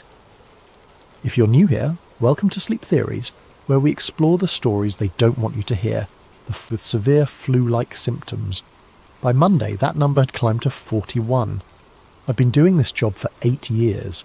I've seen anthrax scares that turned out to be flour, mysterious rashes that were poison ivy, and zombie outbreaks that were actually just really bad food poisoning. But something about this one felt different from the moment I stepped off the plane in Seattle. For starters, they didn't send me alone. Usually for small rural incidents, it's just me and maybe a local health official. This time, I had a full team. Dr. Marcus Webb from the Virology Division, Dr. Sarah Chen from Environmental Health, and, this is where it gets weird, a military liaison named Colonel Hayes, who wouldn't tell us which branch he represented. "Just think of me as your government escort," he said when I asked. Real friendly guy. The kind of friendly that makes your skin crawl. We drove down to Oakville in a convoy of black SUVs. Not exactly subtle for a sleepy logging town. The whole drive, Colonel Hayes kept making phone calls in some kind of code. "Package secure? Phase 3 confirmed," that sort of thing. When I asked what Phase 3 meant, he just smiled and said, "Medical terminology, Doctor. Above your clearance level." Above my clearance level? I have level 4 biosafety clearance. I've worked with hemorrhagic fever viruses that could kill half of Atlanta if mishandled. What exactly was above my clearance level? We got to Oakville around 4 in the afternoon. Picture a town that time forgot. One main street, a few shops, houses scattered around like someone threw them from a plane and left them where they landed. But what struck me immediately was how quiet it was. No kids playing, no dogs barking, hardly any people on the streets. Device. When I asked if we could get some samples back to a proper lab for analysis, he said the army had already arranged for field testing equipment. "Field testing for what?" Dr. Chen asked. "Standard biological warfare protocols," Hayes replied, like he was discussing the weather. biological warfare protocols for rain gel in rural Washington. That night, back at the motel, I couldn't sleep. I kept thinking about that moment when the sample seemed to move away from the probe. Gelatinous masses don't have nervous systems. They don't have survival instincts. They don't recoil, unless they're not what they appear to be. Long pause, sound of papers rustling. I'm going to try to get some sleep. Tomorrow we start the real analysis. But I have a feeling we're not going to like what we find. End of entry number 1. Date, August 10th, 1994. Time, 6:23 a.m. Location, Oakville Community Centre, converted field lab. Sound of equipment humming, distant voices. Good morning, if you can call it good. I didn't sleep much last night, and from the looks of my team, neither did they. Dr. Webb had bags under his eyes that could carry groceries, and Dr. Chen kept checking and rechecking her equipment like she was afraid it might betray her. Colonel Hayes, on the other hand, looked like he'd had a full 8 hours and a continental breakfast. He'd somehow managed to have a complete mobile laboratory set up in the Oakville Community Centre overnight. I'm talking electron microscopes, DNA sequencing equipment, atmospheric analysis tools, stuff that usually takes weeks to requisition and ship. When I asked how he'd managed it, he just said the Army keeps emergency research assets stationed throughout the Pacific Northwest. Emergency research assets for biological incidents in towns with populations smaller than my high school graduating class. We started the analysis around 7 this morning. The first thing we did was basic microscopy on the gel samples. What we found... Christ, I don't even know how to describe it properly. The samples contained human white blood cells. Not similar to human white blood cells. Actual human white blood cells, complete with the proper cellular structure and protein markers. But they were embedded in this matrix of something else. Something that definitely wasn't human. Dr. Chen ran the environmental analysis first. She found traces of aircraft fuel compounds in the gel, specifically JP-8 fuel used by military aircraft. When she mentioned this to Colonel Hayes, he suddenly became very interested in her methodology. Could be contamination from atmospheric particulates, he suggested. Lots of air traffic over Washington state. But Chen had already thought of that. She'd run control samples from the surrounding area. The fuel compounds were only present in the gel samples, and in concentrations that suggested direct contact, not atmospheric absorption. Something carrying JP-8 fuel came into direct contact with this material, she told me quietly, when Hayes stepped out to make another of his coded phone calls. That's when Dr. Webb made the discovery that changed everything. He'd been examining one of the gel samples under high magnification, documenting its cellular structure, when Doctor, Hayes interrupted. As of this moment, you're working under a joint military-civilian task force, authorized by executive order. Your reporting obligations are now to me. He handed us each a document to sign. Non-disclosure agreements with language I'd never seen before. Penalties for violation included not just termination and criminal prosecution, but something called administrative detention for national security purposes. I've signed NDAs before, every CDC employee has. But this was different. This wasn't about protecting public health information or maintaining quarantine protocols. This was about hiding something. What exactly are we hiding? I asked. Hayes looked at me for a long moment. Dr. Marrow, have you ever considered the possibility that some biological incidents aren't accidents? Before I could ask what he meant, one of his assistants, when had assistants arrived, whispered something in his ear. Hayes nodded and turned back to us. We'll continue this discussion tomorrow. For tonight, I need you to secure all samples and shut down your analysis equipment. No further testing until I give the authorization. As we packed up our equipment, I noticed Dr. Webb palming one of the smaller sample containers. He caught my eye and gave an almost imperceptible nod toward the back exit. Smart man, because something about this whole situation stank worse than week-old biological cultures. Sound of equipment being moved, voices growing distant. I'm heading back to the motel now. Tonight, Dr. Webb and I are going to do some unauthorized analysis. If Colonel Hayes wants to classify our findings, we need to know what we're actually being asked to hide, and I have a terrible feeling we're not going to like the answer.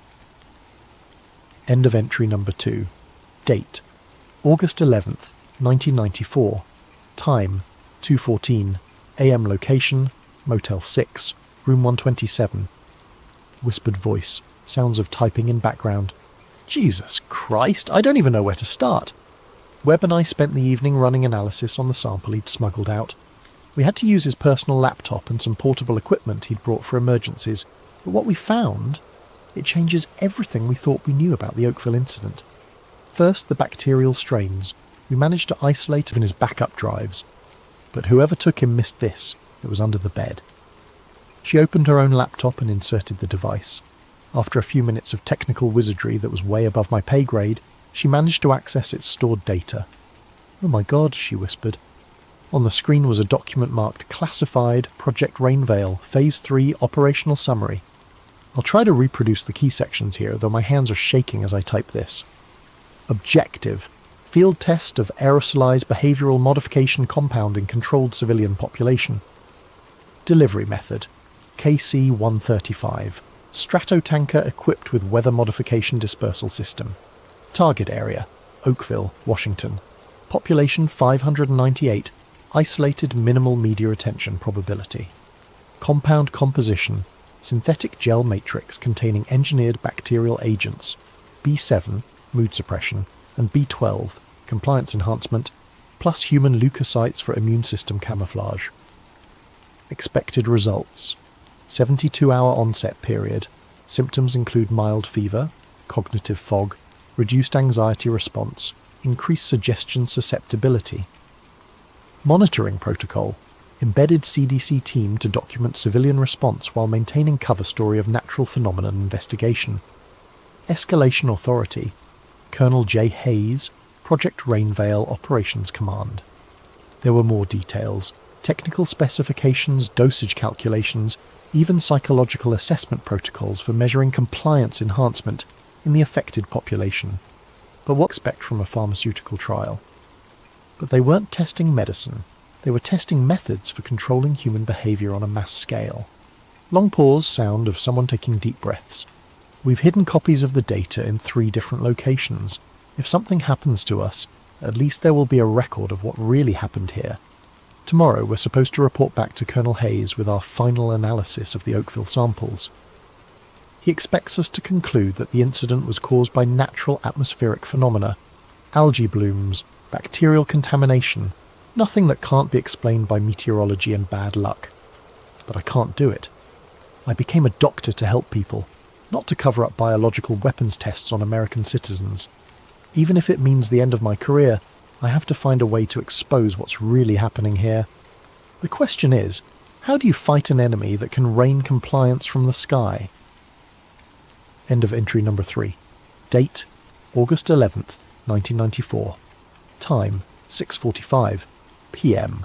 Location: Oakville Community Center. Background noise of equipment being packed, multiple voices. Today was supposed to be our final day of analysis. Colonel Hayes called a team meeting for 8 this morning to discuss our conclusions about the Oakville incident.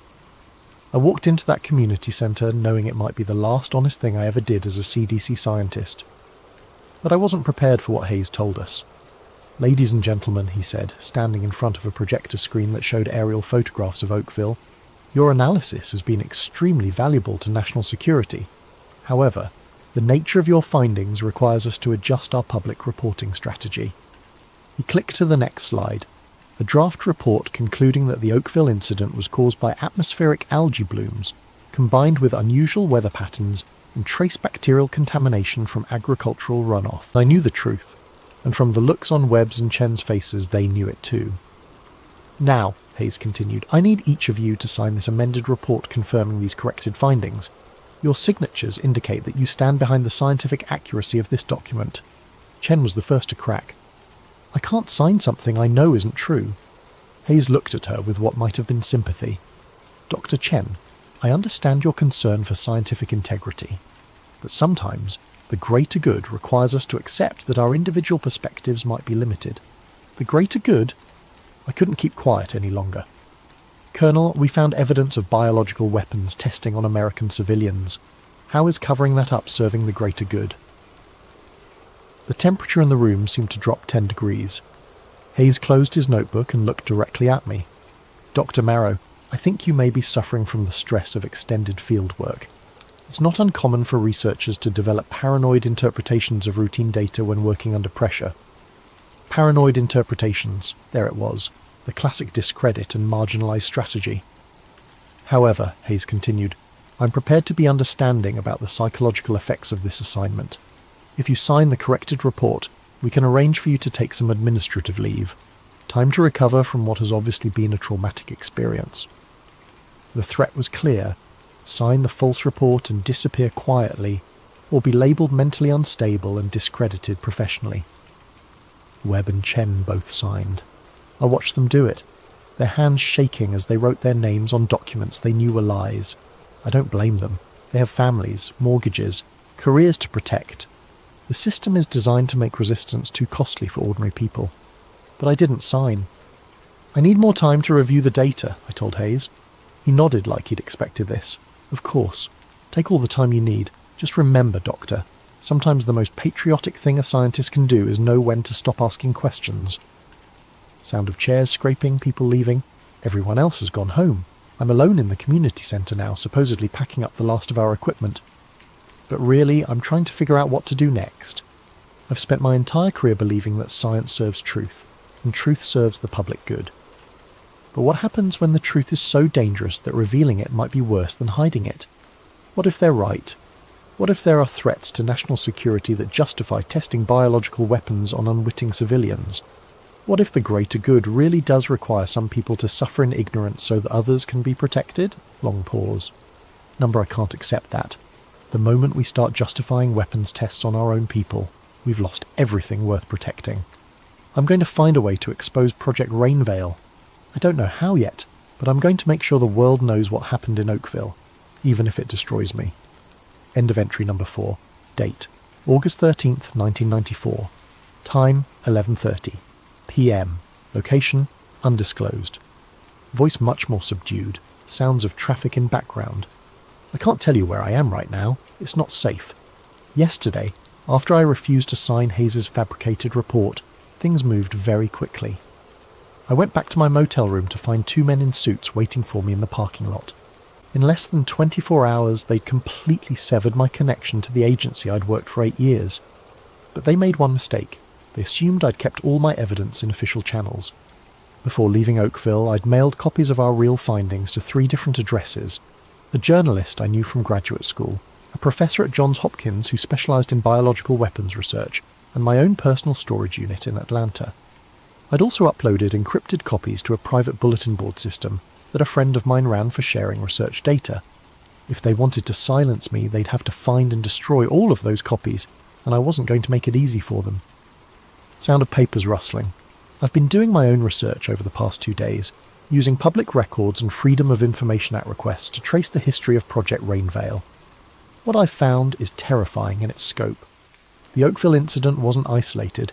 Over the past 30 years, there have been at least 24 similar events in small communities across the United States. Strange weather phenomena followed by unexplained illnesses, always in rural areas with populations under 1,000, always with minimal media attention. 1967, Eureka, Utah. Residents reported snow that wouldn't melt, followed by a flu outbreak that left most of the town bedridden for weeks. 1973, Millfield, Ohio. A chemical spill from a passing truck caused respiratory problems and severe lethargy in local residents. 1981, Hanksville, Utah. Military aircraft conducting weather research preceded an outbreak of what doctors called desert fever. Symptoms included cognitive fog and unusual compliance with authority figures. 1988, Jordan Valley, Oregon. Atmospheric algae blooms caused flu-like symptoms and temporary memory problems in nearly half the town's population. The pattern is always the same: unusual atmospheric phenomena followed by specific symptoms that include not just physical illness, but psychological changes. Reduced anxiety, increased suggestibility, temporary memory problems, and always military aircraft in the area immediately before the incident. But here's what really scares me. I found evidence that some of these tests were deemed successful and led to larger-scale operations. In 1976, San Francisco experienced what was officially described as a fog phenomenon that caused widespread respiratory problems. Thousands of people were affected, but the symptoms were dismissed as a particularly bad flu season. What the public wasn't told was that military aircraft had been conducting weather modification experiments over the Bay Area for months leading up to the incident. They'd been testing biological weapons on American citizens for decades, refining their techniques, expanding their scope. The Oakville incident was just the latest iteration of a program that's been growing bolder and more sophisticated over time. Long pause, sound of someone lighting a cigarette. I tried to call the journalist I'd sent documents to. Her editor told me she'd been reassigned to cover local politics and wasn't available for comment on conspiracy theories. The professor at Johns Hopkins never returned my calls, and when I finally reached his department, they told me he was on sabbatical in Europe with no forwarding address. Someone got to them. Someone with enough influence to silence respected professionals with just a phone call. But they haven't found all of my evidence yet, and they haven't silenced me. I'm going to keep digging. I'm going to find out how high this goes, how many people know about Project Rainveil, and what they're planning next. Because I have a terrible feeling that Oakville was just a small-scale test for something much bigger. The question isn't whether they're going to do this again. The question is where, when, and how many people will be affected next time. End of entry number 5. Date: August 20th, 1994. Time: 3:17. AM location: unknown. Voice tired, stressed, sounds of typing. It's been a week since my last recording and everything has gone to hell. I thought I was being careful. I thought I was covering my tracks. But they've been watching me since the moment I left Oakville, and they're very, very good at what they do. 3 days ago, I was staying in a small motel outside Portland, trying to piece together more information about Project Rainveil using public records and online databases. I'd managed to identify what I thought was the command structure for the program, a joint task force involving elements from the Army, the Air Force, and something called the Biological Defense Research Command that doesn't officially exist. I was making good progress, connecting the dots between various military installations, research facilities, and the locations of suspected biological weapons tests. I'd even found what looked like budget allocations for atmospheric delivery systems buried in Defense Department spending reports. That's when they found me. I woke up around 2 in the morning to the sound of someone trying to pick the lock on my motel room door. I'd been paranoid enough to wedge a chair under the handle and set up some improvised early warning systems, glasses balanced on the doorknob, that sort of thing. When I heard the glasses fall, I knew I had maybe 30 military units and intelligence services. They have the resources to monitor internet traffic, jam communications, and track individuals across multiple states in real time. But they've also made a mistake. They've shown me how scared they are. If Project Rainveil was just a minor research program that got out of hand, they wouldn't need this level of resources to contain the story.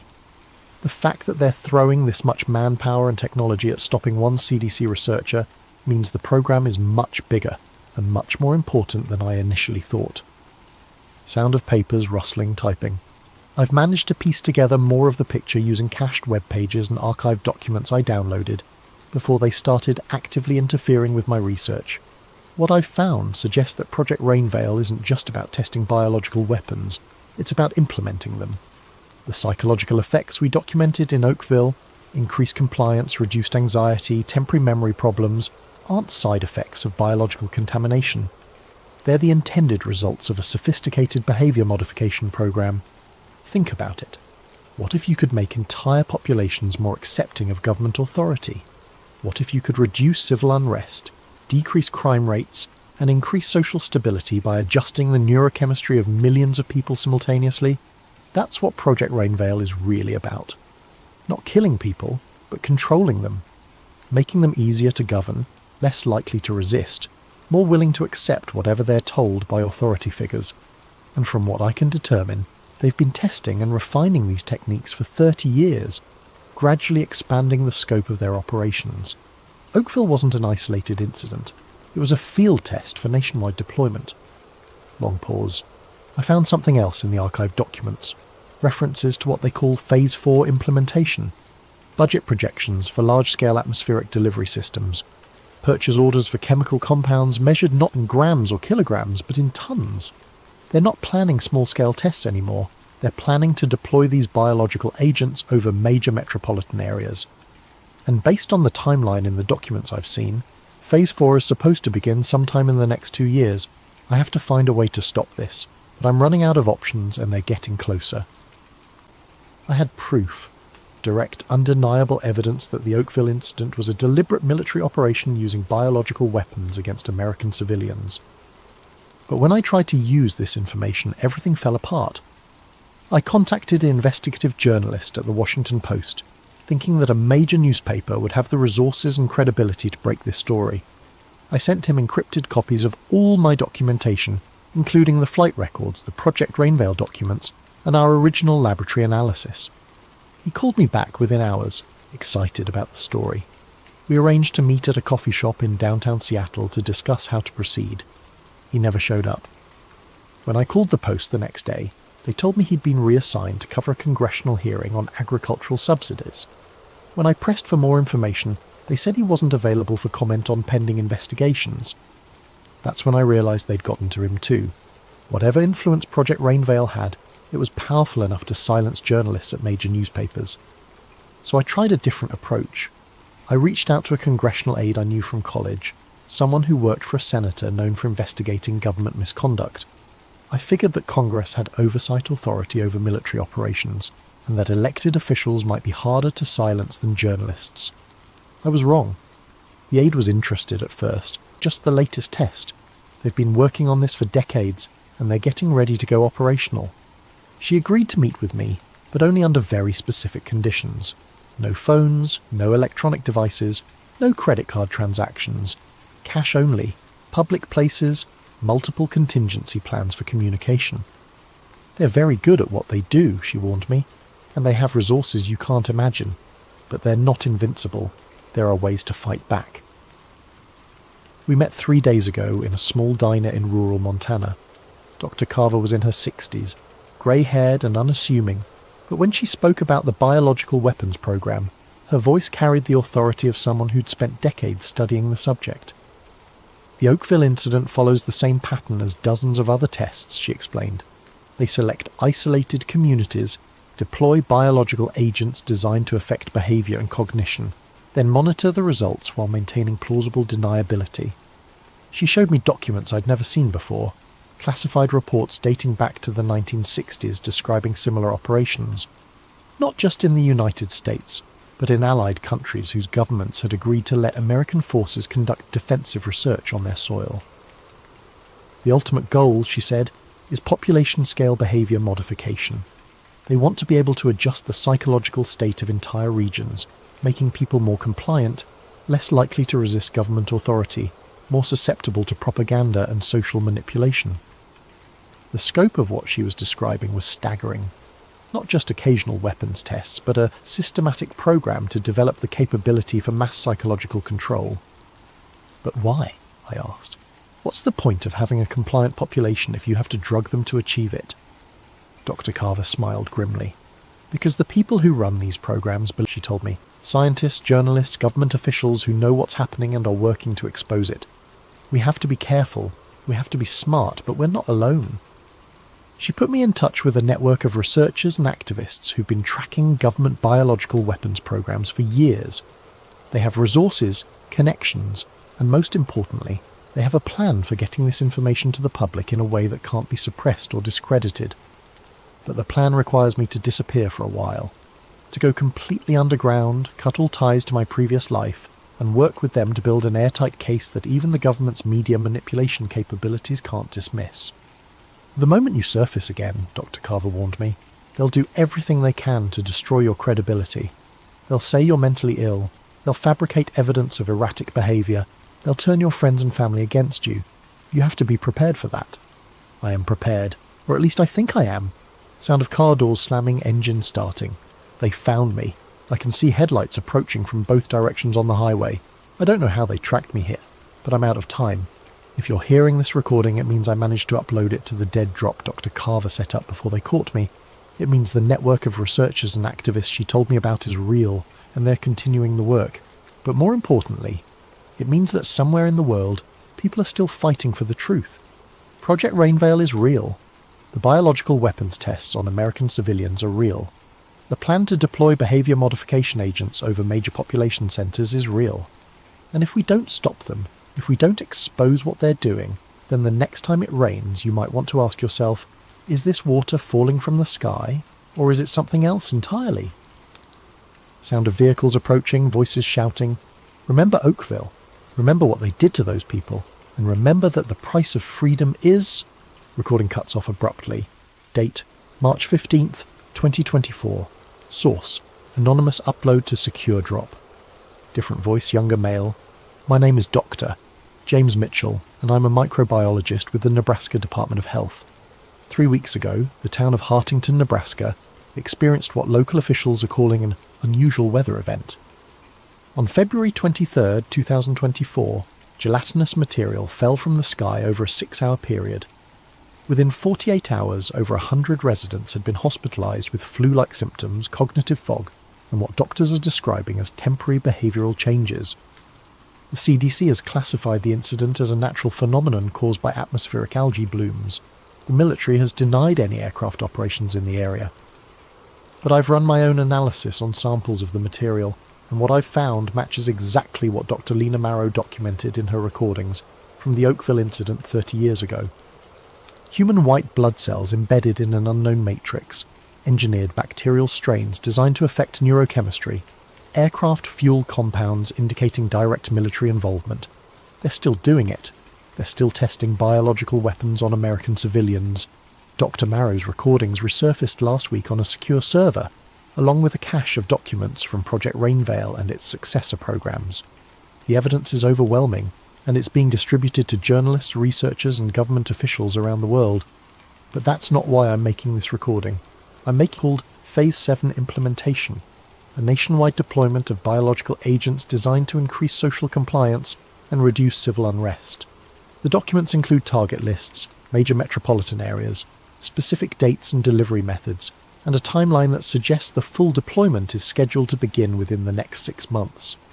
Dr. Marrow was right about everything. The government has been developing the capability for mass psychological control, and they're finally ready to use it. The question is, what are we going to do about it? Sound of typing. I'm uploading Dr. Marrow's complete audio journals, along with all the supporting documentation from Project Rainveil and its successor programs, to multiple secure servers around the world. I'm also sending copies to journalists, researchers, and government officials who might be able to act on this information. But I need everyone who hears this to understand. They're not going to stop just because we've exposed them. They've been planning this for decades, and they have resources and influence that most of us can't even imagine. The only way to stop them is if enough people know the truth, if enough people refuse to accept the official explanations, if enough people demand answers when unusual weather events are followed by mysterious illnesses. So the next time it rains, look up, look closely, and ask yourself, what's really falling from the sky? Because Dr. Lena Marrow gave her life to warn us about what's coming. The least we can do is listen. Over the next half hour, we'll introduce you to Agent Silas Rourke, Doctor, Liana Suresh, and Director Vance Halcor. A trio drawn into a web of secrets around a lethal pathogen called VX-73. As tensions mount and paranoia spreads, you'll witness how fear can become a powerful tool of control, and how a single whistleblower might spark either liberation or a deeper descent into conspiracy. Now close your eyes, or let them wander across these words, and follow me into the first moments of this dark, suspenseful odyssey. It started with a single headline: Mysterious respiratory illness detected in Port Maxwell. Within days, similar stories crept across the country, quiet at first, overshadowed by routine politics and everyday noise. Then, all at once, everything changed. The virus, designated VX-73, emerged as a swift-moving spectre, triggering coughing fits that escalated into respiratory failure for many. In a matter of weeks, schools were shut, businesses locked their doors, and entire metropolitan areas were quarantined under what officials described as temporary emergency protocols. For Agent Silas Rourke, a 42-year-old operative at the Bureau of Federal Integrity, BFI, life became an endless string of directives and dispatches. His daily uniform was a crisp suit layered beneath a bulletproof vest and a standard-issue respirator mask that itched at his face. He'd spent over a decade tackling threats deemed subversive to national security, from financial sabotage to espionage. Yet no training had ever prepared him for watching entire city blocks fall silent overnight. He walked the corridors of the BFY with practiced composure, scanning the myriad bulletins pinned on corkboards. The walls hummed with fluorescent lights that gave everything a stark, sterile glow. Digital screens listed the latest infection rates, projected mortalities, and newly declared red zones where infections raged unabated. Over the PA system, a recorded female voice repeated the same instructions every half hour. Stay indoors, maintain social distancing. All citizens must comply with the National Stabilization Bureau's guidelines. The National Stabilization Bureau, NSB, led by Director Vance Halcor, had been formed to centralise the government's emergency functions. Some called it necessary response, others whispered about the creation of an all-powerful agency with little oversight. Halcor himself was a tall, imposing figure who frequently appeared on screens throughout the BFI complex, delivering updates about mandatory daily biometric scans and the development of a new vaccine, ties to the Department of Defense. Another set of documents discussed funding from major corporate donors, massive pharmaceutical conglomerates that had a vested interest in vaccines, testing kits, and biometric devices. Confusion turned to a subtle dread. If these partial records were real, then the official narrative was incomplete at best, or outright deceptive at worst. Silas secured the files on a flash drive.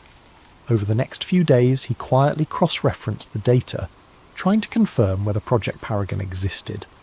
He took caution, covering his digital tracks with proxy servers. Even so, he noticed the BFI's internal security channels seemed abuzz with mentions of an internal breach. Fear knotted in his stomach. Someone else was on this trail too. He found short references to a doctor, Liana Suresh, apparently a virologist who once worked at a biotech facility codenamed Cerulean Labs. Her name popped up in correlation with antigen research and compliance metrics. The wording was bizarre. Since when did a vaccine program revolve around compliance? Yet there it was. VX73 antigen trials show 62% compliance rate. Additional modifications required. The date? Nearly a year before the current outbreak. By the time Silas realised how incriminating his findings were, the hair on his arm stood on end. His imagination conjured scenarios he'd previously deemed paranoid.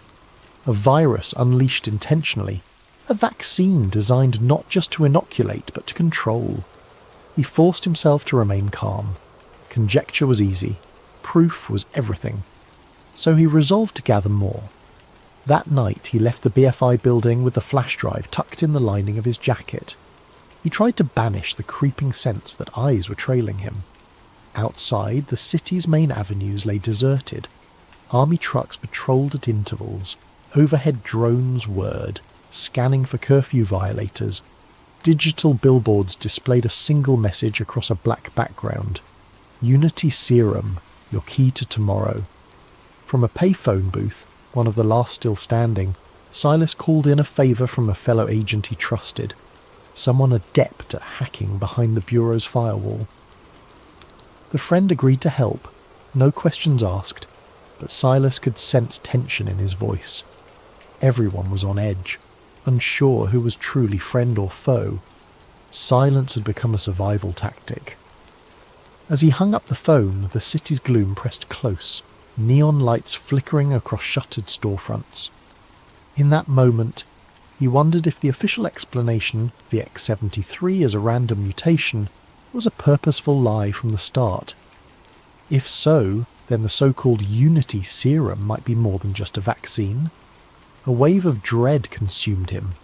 The next steps would determine whether he stayed a loyal operative or became a traitor to the system he'd served for half his life. At the next corner, a spotlight from a drone settled on him, scanning his face. He forced a neutral expression. The device beeped and swiveled away. Good. No red flag. Yet. As Silas ducked into the underground metro, he realised with grim certainty that he had stumbled onto something monstrous. For years he'd believed in the Bureau's cause, trusting that each operation served the greater good. Now he faced the possibility that within a month, entire swathes of the unvaccinated population found themselves in a twilight zone, forced to scavenge or rely on black market services just to survive. Amid the chaos, Agent Silas Rourke continued his secret investigation. By day, he donned his BFI credentials, working on official compliance enforcement tasks. By night, he devoured every new sliver of intel he could glean from that hush-hush file, Project Paragon. The deeper he went, the more horrifying the puzzle became. Encrypted references hinted at something hidden within the vaccine, a nano-emitter that lodged in the brain's limbic system.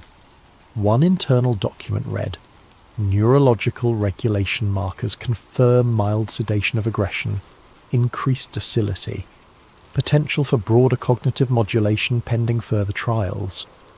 Silas felt physically ill reading these words. Could the government have hijacked a public health crisis to deploy a mind-altering device at scale? He needed answers. Over a secure channel, he messaged the elusive doctor, Liana Suresh, the scientist named in the files. She responded in short, coded texts, reluctant to trust him. Finally, after days of careful back and forth, she agreed to meet at an abandoned warehouse near the old docks.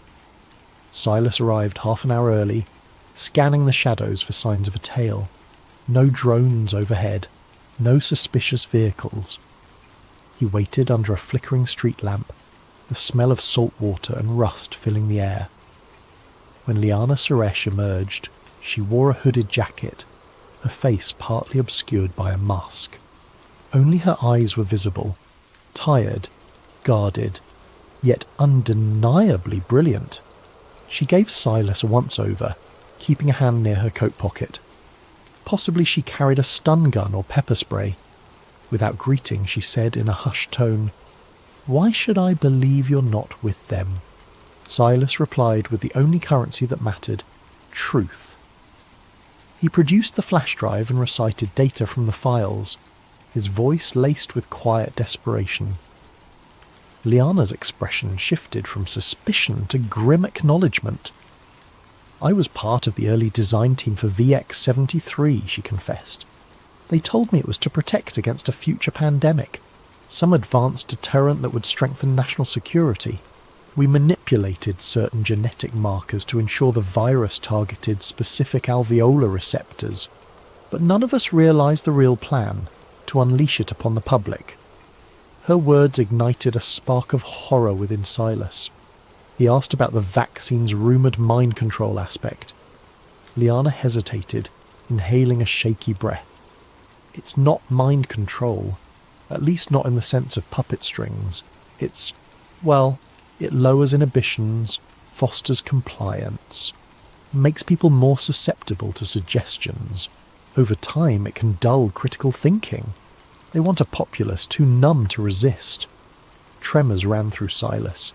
Even with his suspicions, hearing it plainly stated felt like a blow to the gut. They spoke in hushed tones for another hour, Liana finally handing him a battered thumb drive containing her original notes, the unredacted version that proved VX-73's artificial origin and the presence of a compliance mechanism in the vaccine. "If they find you with this, you won't get a trial. They'll vanish you," she warned. From the surrounding gloom, a rat scurried across the broken concrete. Silas realized how precarious everything was, the squeaking rodent in the dark, the quiet lapping of the tide behind them, his own racing heartbeat. Danger lurked behind every shadow. Sensing they could stay no longer, the pair parted ways, promising to regroup soon. Back at the BFI, Silas carefully compartmentalized his roles: obedient agent in the daylight, clandestine researcher after hours. Meanwhile, the nation's capital sank deeper into fear-driven militarization. Propaganda played ceaselessly on loudspeakers. Stay safe, stay indoors, trust the cure. Curfew drones soared over empty streets, shining bright beams to catch anyone outside after sundown. Social media platforms became inundated with pro-government messages, while dissenting posts vanished, labelled as threatening misinformation. Those who complied enjoyed a semblance of normalcy. Restaurants reopened for vaccinated bigger than you think. They see all. The bottom edge was marked with an obscure symbol, a circle with a diagonal slash, like a stylized zero. He'd seen it once in a classified file referencing an underground resistance network. If these rebels wanted to contact him, it meant they believed he might be an ally. The tension hammered in his chest. He was dancing on a razor's edge, his injection, his resolve hardened. Through a secure channel, he arranged a meeting with a contact who went by the codename Sparrow. The location, an old print shop with boarded-up windows, rumoured to have once published subversive newspapers. Silas made sure to lose any trailing drones or BFI watchers by weaving through side streets. He wore a hooded coat, his respirator mask pulled high to conceal half his face. Inside the print shop, the musty smell of ink and paper still lingered. Boxes of unused flyers leaned against dusty presses. The dim light revealed a short figure in a makeshift black scarf. Sparrow. Their voice was muffled but direct. "You're late." Silas exhaled, nerves crackling. "I had to shake a drone." Sparrow nodded, then led him to a small back room. It was here Silas found half a dozen other figures, all clad in dark, worn clothes. A battered laptop sat on a folding table. A tangle of cables connected it to a generator. One by one they introduced themselves with code names: Rook, Nightshade, Sahara, a clandestine cell of journalists, medics and rogue programmers dedicated to fighting the government's stranglehold. "I have proof," Silas said. "Read on, and let the swirl of ocean currents and midnight conspiracies guide you deeper into the hush of night. Please, make yourself comfortable. Allow your mind to wander into the possibilities that maybe, just maybe, everything we've been told about that fateful April night is not the whole story.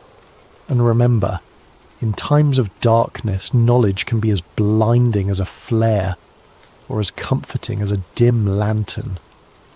May you find the perfect balance tonight as we embark on this mysterious tale." The frigid waters of the North Atlantic loomed above Dr. Nolan Reeve like an endless dark plain, and beneath them, almost 2.5 miles down, lay the shattered remains of what was once the grandest ship afloat, RMS Titanic. The year was present day, and Reeve found himself aboard the research vessel Aegis, leading a deep-sea expedition to study microbial decay on century-old wrecks. It was all in the name of demanded high-resolution close-ups of specific hull sections, as though searching for something more than just rust. On a crisp morning, the submersible deck rumbled with mechanical clanks as Deep Seeker was lowered into the ocean. Reeve and Grant strapped into the tiny sphere that formed the sub's cockpit, oxygen humming through portable lines. Once submerged, the watery gloom swallowed them. Dials glowed green, and the hull's thick glass offered a restricted but haunting view. Grant navigated them slowly downward, the hull lights cutting a pale cone through dark water. After about 2 hours of descent, the sub's external beams finally caught sight of the Titanic's bow. Even after a century submerged, the shape was unmistakable. The ghostly hulk loomed from the gloom, broken in half, the once proud prow half buried in silt. Reeve felt his heart clench with awe and sorrow. It was a tomb and a monument, a silent testament to a night that changed history. They inched along the starboard side. Coral, fish and anemones colonised the iron plating. Grant guided the sub's manipulator arm to gather small fragments of rusticles. Reeve carefully stored them in sample tubes. They progressed deeper, filming rooms that once bustled with first-class passengers and cherubs in grand staircases, now lying collapsed or entombed in sediment. These swirling detritus gave everything a dreamlike haze. Midway through the session, while scanning the lower hull near the stern, Grant noticed something peculiar on her camera feed. A portion of the metal showed not smooth tearing or typical impact damage, but an odd concavity ringed with a faint scorch pattern. Reeve pressed in for a closer view. The plating there was bent outward, as though from an internal explosion. This was bizarre. The official record insisted the Titanic's damage came from an external tear by an iceberg. If that was so, why did this metal appear warped from the inside out? Reeve's heartbeat quickened. He asked Grant to pivot the sub's lights for better clarity. Sure enough, the contortion pattern strongly suggested that some internal force had bulged the hull outward. The jagged edges showed hints of blackening, a dark residue that might be scorched metal. Reeve snapped multiple high-resolution stills. This flew in the face of the standard iceberg collision damage narrative. He radioed the Aegis with mild excitement, describing a strange hull anomaly. The ship's comm operator acknowledged him, but in a clipped tone, urging them to stick to the planned route. Reeve found that suspicious. Usually the team back on deck was enthralled by discoveries. Why dismiss this so quickly? Pushing further, Reeve and Grant discovered more irregularities. Sealed cargo compartments not listed in the ship's known manifests. Metal beams that looked warped in ways you wouldn't expect from an iceberg tear. Then they saw something even more bizarre. A small chunk of what seemed like embedded steel that didn't match the rest of Titanic's composition. Could it be a fragment from a device or an outside structure? They collected a sample with the sub's manipulator arm. As their time slot undersea neared its end, Reeve's mind whirled with questions. When they returned to the surface, Calder was on the deck to greet them, a faint smile on his lips. "Any interesting finds?" he asked casually. Reeve hesitated, glancing at Grant. "We saw some unexpected hull damage patterns. Might deviate from the standard historical account." Calder's expression flickered, then resumed neutrality. "I see," he said softly. "Well, keep me informed of any further anomalies." Then he pivoted away, leaving Reeve unsettled by his reaction. That evening Reeve spent hours reviewing the footage. The scorch marks, the outward bent steel. It pointed to an internal explosion or sabotage. But how? This was the Titanic, the world's biggest ship at the time, lost in 1912 to an iceberg. The official narrative had been accepted for over a century. No major historian ever seriously advanced a sabotage theory. He found it all improbable. But then, so was the photographic evidence in front of him. Isla joined him in the ship's small lab. She too looked uneasy. If the Titanic was scuttled or bombed from within, that means... what? Some grand conspiracy. She paused, leaning over the images. That's nearly unimaginable, and yet these images speak for themselves. Reeve nodded, chewing his lip. We need more context. Old shipping logs, survivor accounts, something that might confirm the possibility. He emailed a few colleagues, maritime historians, archive specialists, seeking discreet help. Unbeknownst to Reeve, others had their eyes on the expedition's data. Hours later, while the crew slept, a silent figure wearing a staff uniform accessed the main lab console, scanning the raw footage, then left behind a small device that quietly started encrypting all data. By morning, Reeve discovered that his recordings had been locked, needing a passcode. A glitch? Possibly, but it felt too coincidental. In the next days, Reeve would realise he'd stirred a hornet's nest with that single discovery. The evidence of sabotage on the Titanic's wreck threatened to unravel a century-old deception, and those who guarded that secret were not about to let one curious marine biologist rewrite history. In the cramped lab aboard the Aegis, Dr. Nolan Reeve wrestled with the encrypted files. Every time he tried to open them, an error message demanded an unknown passcode. He suspected sabotage, but who would want to bury the data? The expedition sponsor, Andrew Calder, insisted it must be a technical glitch, urging Reeve to keep the incident quiet and rely on fresh recordings. But Reeve felt the tension in Calder's voice. It was too pointed, too insistent. Frustrated, Reeve and Isla Grant turned to the partial images and notes they'd saved offline.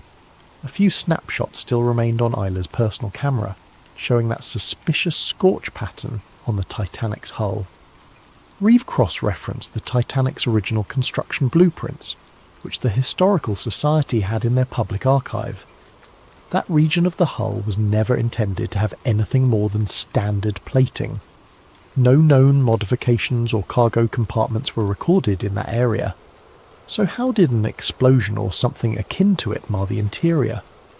Seeking clarity, Reeve reached out to maritime historians he knew back on the mainland. One responded quickly, an old friend named Francis Hobbs, who specialised in transatlantic liner accidents. Hobbs expressed utter shock at the hull damage suggestion. No major source ever mentioned burn marks or outward bent steel. The entire official inquiry pinned it on an iceberg gash. Reeve pressed further, mentioning the possibility that the Titanic's sister ship, the Olympic, had sustained damage weeks prior to Titanic's maiden voyage. Some fringe conspiracy circles argued the White Star Line might have swapped ships to salvage insurance money, but that didn't fully explain sabotage or bombs. As the days went on, Reeve discovered more digital meddling. A chunk of audio data from the sub's recordings vanished. The expedition's official logs were being updated to downplay the hull anomalies as corrosion patterns. Meanwhile, Calder announced an abrupt shift in the research plan. They were to focus on the ship's upper decks, ignoring the stern or deeper compartments. Reeve confronted Calder in the corridor, voice tight with anger. "We came for a thorough study of microbial decay, remember? We're not done with the lower hull." Calder just patted Reeve's shoulder. "This expedition is under my sponsorship, Doctor. We have all we need. Let's not waste resources on rabbit holes." Suspicion soared. Yella quietly confided in Reeve that she'd seen an unknown staffer rummaging through the lab's computers late at night. Something bigger was at play. They hatched a plan. On the next dive, they'd pretend to follow orders but actually gather clandestine footage of the suspicious hull region again, storing it on a separate device. They hoped to smuggle that out. The next day, they executed the plan. Isla took an alternate camera hidden in the sub's toolkit, capturing fresh angles of the scorch marks. But near the end of the dive, the sub's thrusters failed, plunging them into darkness momentarily. A near-fatal scenario if Isla's backup system hadn't restarted the motors. The official post-dive report pegged it as a mechanical glitch, but Reeve and Isla approached an official end date. Calder seemed eager to wrap up. The mood on the Aegis turned tense, with some staff openly complaining about weird instructions from Calder's office. Reeve realised that once they returned to shore, Calder might quietly seize all official findings, labelling anything about sabotage as a hoax. Reeve confided in Isla that they needed to break free from Calder's control. "We have to publish or release these anomalies ourselves," he insisted. She agreed, though fear glimmered in her eyes. "But they're watching everything we do." Days before the final docking, an unnerving event confirmed their fears. One of Reeve's close colleagues, a diver who had glimpsed the scorch marks as well, died in a suspicious boat explosion near the Aegis. The official statement labelled it a tragic fuel accident, but Reeve saw no sense in the story. The diver had been careful, not the type to mishandle fuel lines. The message was clear: keep your mouth shut or pay the price. Now Reeve recognised the bigger threat. Some covert group, possibly with Calder's backing or beyond him, was determined to bury any mention of sabotage. Perhaps a direct lineage of those old bankers or industrialists from 1912 still wielded enough influence to ensure the Titanic's alternative story remained hidden. The fear in Reeve's gut was overshadowed by moral resolve. People deserved the truth. The tragedy that claimed 1/500 lives might have been a coldly calculated mass murder. Nights turned sleepless. Reeve hammered out a partial draft of his revelation. An academic paper explaining the structural anomalies, listing historical coincidences, and linking them to potential sabotage. He also prepared a short documentary with images and voiceover, planning to upload it online the moment they were near stable internet. Isla assisted. editing in hush hours. They stored backups on hidden flash drives. But unbeknownst to them, an unknown figure in the staff was already alerting superiors about their secret activities. The black-suited watchers who answered to a shadowy black archive were preparing a final move. Reeve received a cryptic email from an unnamed address. "Stop, we see you. Let the Titanic rest, or you'll join its fate in deep silence." Sickness clenched Reeve's stomach. This was aimed, it was standard procedure, but Reeve caught the triumphant glint in Calder's eyes. This was clearly the final step in burying the sabotage findings. Reeve pretended compliance, casually finishing his toast while his pulse hammered. Isla, seated nearby, gave him a subtle nod. They understood each other. They had to act quickly. Below decks, Reeve and Isla retrieved their hidden flash drives from a safe compartment in the sub's tool storage. On these drives lay the photographic proof of the Titanic's hull damage, the partial interviews with experts who had uncovered old shipping conspiracies, plus the half-finished documentary. They sealed them inside a watertight case small enough to slip into Isla's personal bag. Their plan was to slip away from the Aegis the moment they landed, find an off-site location with stable internet, and upload everything. They also had a contact in the press, a freelance investigative journalist who had expressed interest in unconventional Titanic revelations. If they could get in touch, the journalist could go public with the story, but their watchers were a step ahead. As the Aegis came into port, Reeve noticed a black SUV parked near the dock, 2 men in suits standing by. They exuded the same menacing aura as the staffer who had prowled the lab at night. Reeve recognised their type, ex-intelligence or corporate security, probably the Black Archive or some affiliate. If Reeve and Isla marched out the front gangplank, they'd be easy prey. Thinking fast, Reeve told Isla, "We can't disembark with everyone else. We need a back route." She recalled there was a smaller cargo ramp on the starboard side used for unloading sub-equipment. If the watchers were fixated on the main exit, maybe they could slip out unnoticed. They bided their time until docking was complete, the bustle of the harbour overshadowing the usual procedures. Then, with anxious hearts, they made their move. Slipping on plain jackets and carrying minimal gear, they snuck to the starboard cargo area. The usual guard was absent, likely assisting with the main disembark.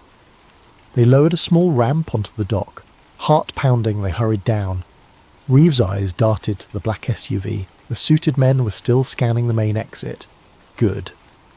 They made it halfway across the dock when a shout broke out behind them. "Hey, stop! Stop!"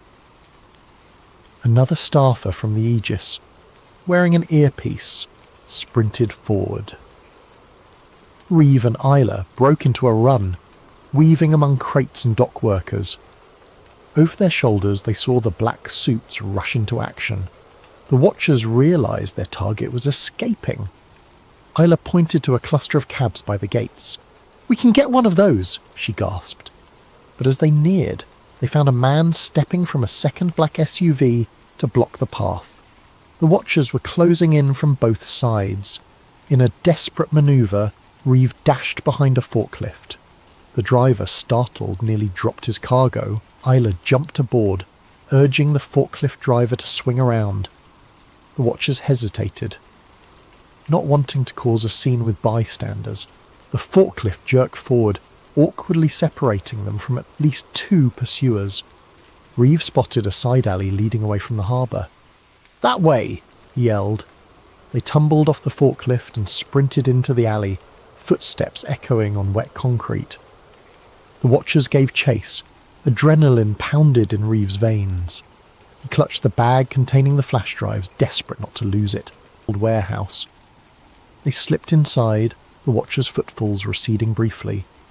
In the dim interior, crates of fish meal or old maritime supplies reeked of stale salt. Isla quickly typed a text on her phone to the journalist contact. "Need immediate pickup. Coordinates near old warehouse. Being chased." She pressed send, praying the signal went through. They heard footsteps outside, no time to hide further. Moments later, the watchers kicked in the door. A short scuffle ensued. Isla brandished a wrench from a table, swinging it as a deterrent. Reeve ducked behind a crate, but one watcher advanced, gun drawn and muzzle fixed on Reeve. "Drop the bag," the watcher growled. Reeve's mind whirled. If they took the evidence, everything was lost. Then headlights sliced through a window. A van screeched up, brake lights glowing. Another door was forced open from the building's backside. The journalist contact, a wiry man named Carl Dawson, burst in, brandishing a camera flash that momentarily blinded the watchers. In that flash, Reeve and Isla dove behind crates. Shots rang out, hitting metal and wood. Carl roared, "This way!" They fled through the hole in the back wall. The watchers tried to close in, but the trio scrambled into Carl's van. Tyres squealed as the van sped off. Another bullet shattered the rear. Some say it's based on classified information that was never meant to reach public ears. Tonight we explore the darkest corners of government experimentation and the thin membrane between dimensions. Daniel Cross bolted upright in his bed, sweat-drenched sheets twisted around his legs like restraints. The dream had returned, more vivid this time. Underground tunnels bathed in pulsing blue light, the cold metal chair, the leather straps on his wrists, and the voices, always the voices, echoing through concrete chambers.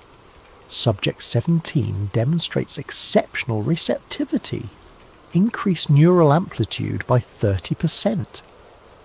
His bedroom television flickered with static, though he was certain he'd turned it off before going to sleep. From within the dancing grey pixels came a familiar hum, a sequence of tones just below normal hearing threshold. Something about it pulled at the corners of his mind, like fingers trying to pry open a locked door. Daniel stumbled out of bed and approached the screen, mesmerised. Within the chaos of white noise, patterns emerged, geometric formations that shouldn't exist in random static. His reflection in the screen looked foreign, almost like another person watching him from behind the glass. "Delta Protocol 17, he whispered, the words rising unbidden from some hidden chamber of memory. "Initiate phase bend." The static intensified, the hum growing to an electric whine that made his fillings ache. Then, as suddenly as it had begun, the television went black. Daniel stood there, trembling in the dark, wondering why tears were streaming down his face. In the morning, he convinced himself it had been nothing but a particularly vivid nightmare. But as he brushed his teeth, he noticed something unsettling in the bathroom mirror. A small red mark behind his ear, perfectly circular, like a healed puncture wound. He had no memory of receiving it. As the days passed, the dreams intensified. Always the same elements.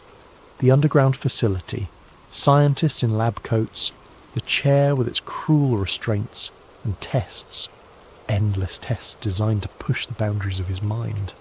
In each dream he was younger, perhaps 11 or 12, gazing against a darkening sky. When not at work coding security algorithms for a defence contractor, Daniel found himself obsessively drawing the tower, trying to place where he might have seen it before.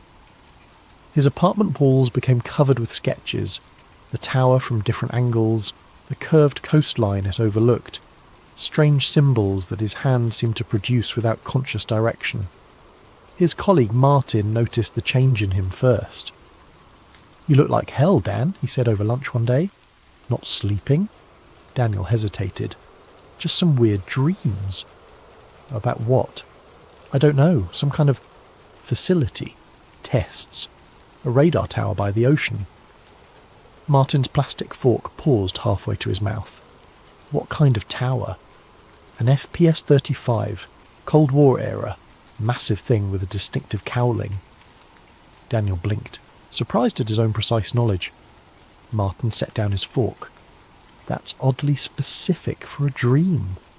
"I know, and there's something else." Daniel lowered his voice. "Sometimes when there's static on the TV I hear something, like a signal." "What does it say?" "It doesn't speak. It's more like a beacon, calling me somewhere." Martin studied him for a long moment. "You ever heard of Camp Hero? Out in Montauk?" The name sent an electric shiver down Daniel's spine. His coffee cup slipped from suddenly numb fingers, shattering on the floor. "Jesus, you okay?" Martin asked, jumping back from the spreading puddle. "I need to go there," Daniel whispered, staring at nothing. Montauk. The drive to Long Island took 4 hours, but to Daniel it felt like returning from an exile that had lasted decades. As he crossed into the township of Montauk, a pressure began building behind his eyes. Not quite pain, but an insistent awareness, like the sensation before a sneeze that never comes. The roads grew narrower, pine forests pressing in on both sides. His GPS lost signal twice, but Daniel found he didn't need it. His hands seemed to know which turns to take, guiding the car along increasingly remote routes until the trees gave way to scrubland, and beyond that, the Atlantic stretched to the horizon. And there it stood, exactly as he'd drawn it 100 times, the massive radar tower of Camp Hero, its distinctive silhouette rising against the pale blue sky.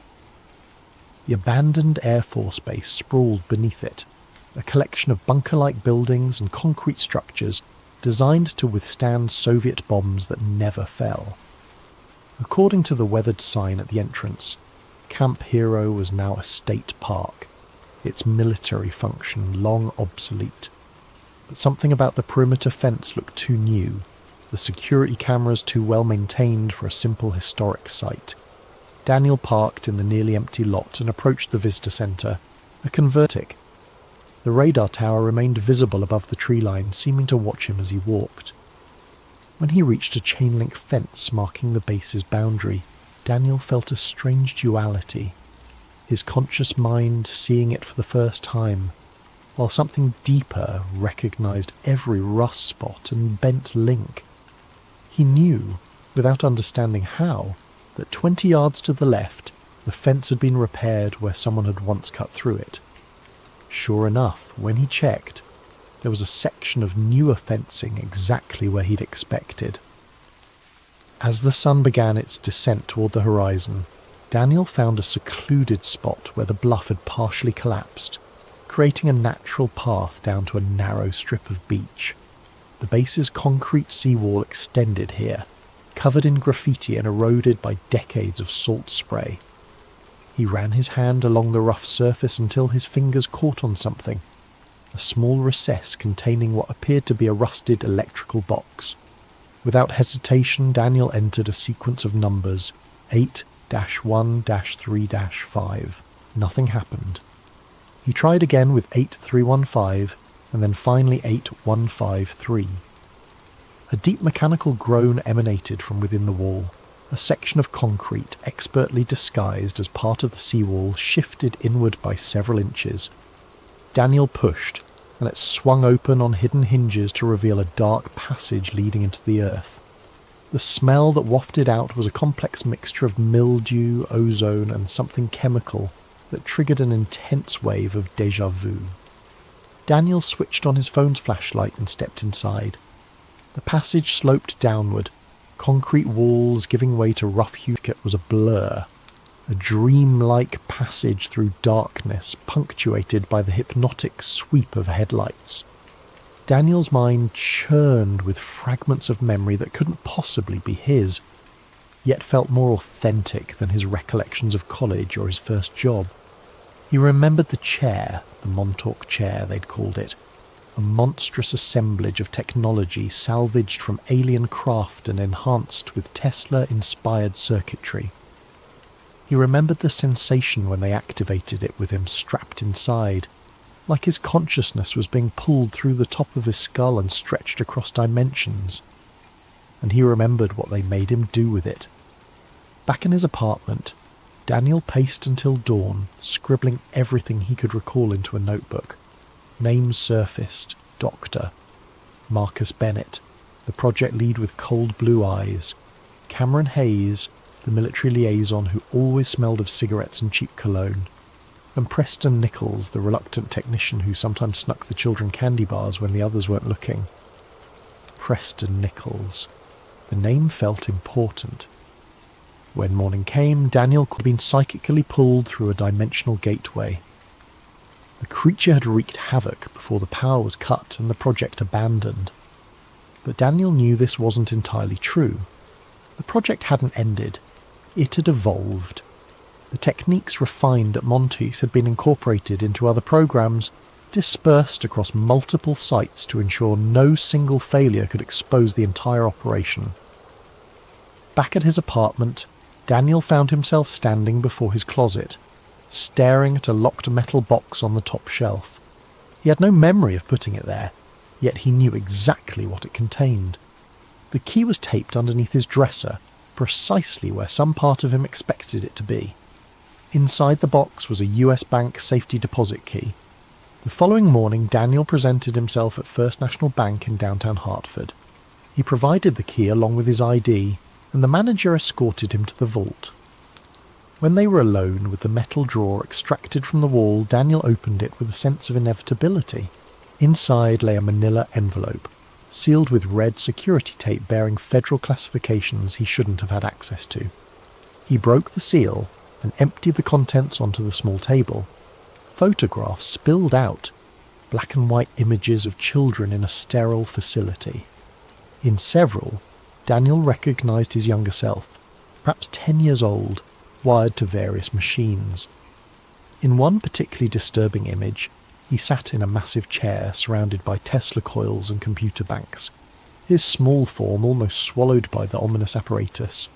There were documents too, partial research notes, diagrams of the Montauk chair annotated with equations that made his eyes hurt to look at, and a map of Camp Hero with underground sections marked in red. At the bottom of the pile lay a compact disc in a paper sleeve, unmarked except for a date. August 12th, 1983, the day of the alleged beast incident. Most chilling of all was a typed list of names under the heading Project Subjects Delta Group. His own name appeared with a designation that turned his blood cold. Subject 17, Primary Gate Opener. That night, with shaking hands, Daniel loaded the disc into his laptop. After whirring for several seconds, the screen displayed a single video file. The footage was grainy, security camera quality. It showed a mouth moving to form words that seemed addressed to his future self. You have to shut it down before it opens again. Daniel ejected the disc with numb fingers, his mind reeling. Not just from what he'd seen, but from what was happening inside his head. Memories crystallizing, filling in gaps he hadn't known existed. He remembered now. All of it. The next day he called the only person who might understand. The number was etched in his memory, though he couldn't recall ever learning it. Hello? The voice that answered was aged, cautious. Is this Preston Nichols? A long pause. Who's asking? My name is Daniel Cross. I was subject 17 at Montauk. The silence that followed lasted so long that Daniel thought the connection had been lost. Finally the old man spoke, his voice a haunted whisper. God help you, boy. They're still watching. I need answers. Not over the phone. They're always listening. Another pause. The lighthouse drag from his cigarette. They started small. Different rooms in the facility, then different points in time. Just minutes at first, then hours, then years. By 82, they had you opening doorways to other places entirely. The beast, Daniel said quietly. Nichols' face went ashen. You remember? I found a recording. Then you know what happened. What came through wasn't from another place on Earth. Not even from another time. It was from somewhere else. Somewhere that operates under different physical laws. Nichols stubbed out his cigarette with more force than necessary. We lost 16 people that day before they cut the power. And the thing, it didn't die. It just folded back into dimensions we can't perceive. Daniel's head throbbed with half-formed memories. They shut it down after that. Officially, yes. The Montauk project was terminated, the facility sealed. But you know better, don't you? Nichols fixed him with a penetrating stare. They just went deeper underground, compartmentalized. The work continued. But I don't remember anything after that day. I have a whole life. School, college, my job. Artificial memories, very sophisticated. The best MK-Ultra techniques combined with targeted chemical therapy. They built you a new identity, brick by brick. Nichols glanced around nervously. The question is, why are you remembering now? The programming doesn't just break down on its own. Before Daniel could respond, his vision split, like a double exposure photograph. Overlaid on the present scene was another "destroy the chair before they can use it again." Another wave of temporal distortion washed. Hello there, fellow truth-seekers and insomniacs. Before we dive into tonight's tale, I want to know, how was your day? What time is it where you're listening from? Are you tucked away in a cosy bedroom in Ohio, walking the late-night streets of London, or perhaps watching the sunrise from your apartment in Tokyo? Wherever you are in this interconnected world of ours, I'm glad you're here. And hey, if you're enjoying these deep dives into the shadows of our reality, don't forget to subscribe to Sleep Theories. We're building a community of people who aren't afraid to ask the hard questions. Now, let's begin. My name is Julian Stone, and I used to believe I was making the world a better place. For 12 years, I worked as a senior policy analyst at the Arcus Foundation, one of those shadowy think tanks that most people have never heard of, but whose fingerprints are on every major global initiative of the past 3 decades. We had offices in Geneva, New York and Brussels, gleaming towers of glass and steel, where brilliant minds gathered to solve humanity's greatest challenges. Or so I thought. The Arcus Foundation's mission statement was poetry and corporate speak, advancing global harmony through unified policy frameworks and sustainable governance solutions. We consulted with the UN on climate initiatives, advised the IMF on economic stability measures, and provided research support to the World Economic Forum's annual gatherings in Davos. I felt like I was part of something important, something that mattered. I specialised in demographic transition models, studying how populations respond to policy changes, economic pressures, and social interventions. My reports influenced food distribution programs in sub-Saharan Africa, urban planning initiatives in Southeast Asia, and immigration policies across the European Union. The work was intellectually stimulating, well compensated, and came with the satisfaction of knowing that my analysis was helping shape a more equitable world. That was before March 15th, 2024. Before I discovered what we were really building, the day started like any other. I arrived at our Geneva office at 7:30 a.m, grabbed my usual double espresso from the lobby cafe, and settled into my corner workspace on the 14th floor. The Alps were visible through my window, their snow-capped peaks catching the morning light quickly. My excitement at finally getting a peek behind the curtain was tempered by the tedious nature of the task ahead. Archive reviews were notoriously time-consuming, thousands of documents to be sorted, verified and reclassified. I spent the morning working through routine policy papers, demographic studies and economic forecasting models. Most of it was familiar territory, research I'd either contributed to or referenced in my own work. The sun traced its arc across the sky as I methodically processed file after file. It was around 2:30 p.m. when I found it. The document was buried deep in a subfolder labelled Historical Research Initiatives, nestled between a 1997 study on European monetary integration and a 2001 analysis of post-Soviet economic transitions. The file name was innocuous: GI Archive Reset Framework version 7.pdf. But when I opened it, the blood in my veins turned to ice water. Project RESET Comprehensive Societal Restructuring Protocol. Classification level, Obsidian. Distribution, Council authorization only. Date, August 12th, 1998. The document was 247 pages long. What I read in those pages would shatter everything I thought I knew about the world, about my work, and about the true nature of the organisations I'd devoted my career to serving. The executive summary was clinical in its brutality. The transition to harmonised global governance requires systematic deconstruction of existing national sovereignty frameworks, followed by control. The document outlined algorithms that would determine individual resource allocations based on social contribution scores, behavioural compliance metrics, and demographic optimisation parameters. In plain English, the system would decide who got to eat, who could access clean water, and who deserved shelter based on their usefulness to the new order and their willingness to comply with its directives.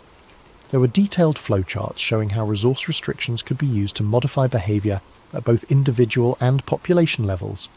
Hungry people, the document noted with chilling matter-of-factness, were compliant people. Phase 3, engineered economic collapse and synthetic recovery. The third phase was perhaps the most diabolical. It called for the deliberate triggering of a global economic collapse through coordinated actions, synchronized market crashes, currency devaluations, supply chain disruptions, and debt crisis escalations. The chaos would be blamed on external factors, pandemics, climate disasters, geopolitical conflicts, or technological failures.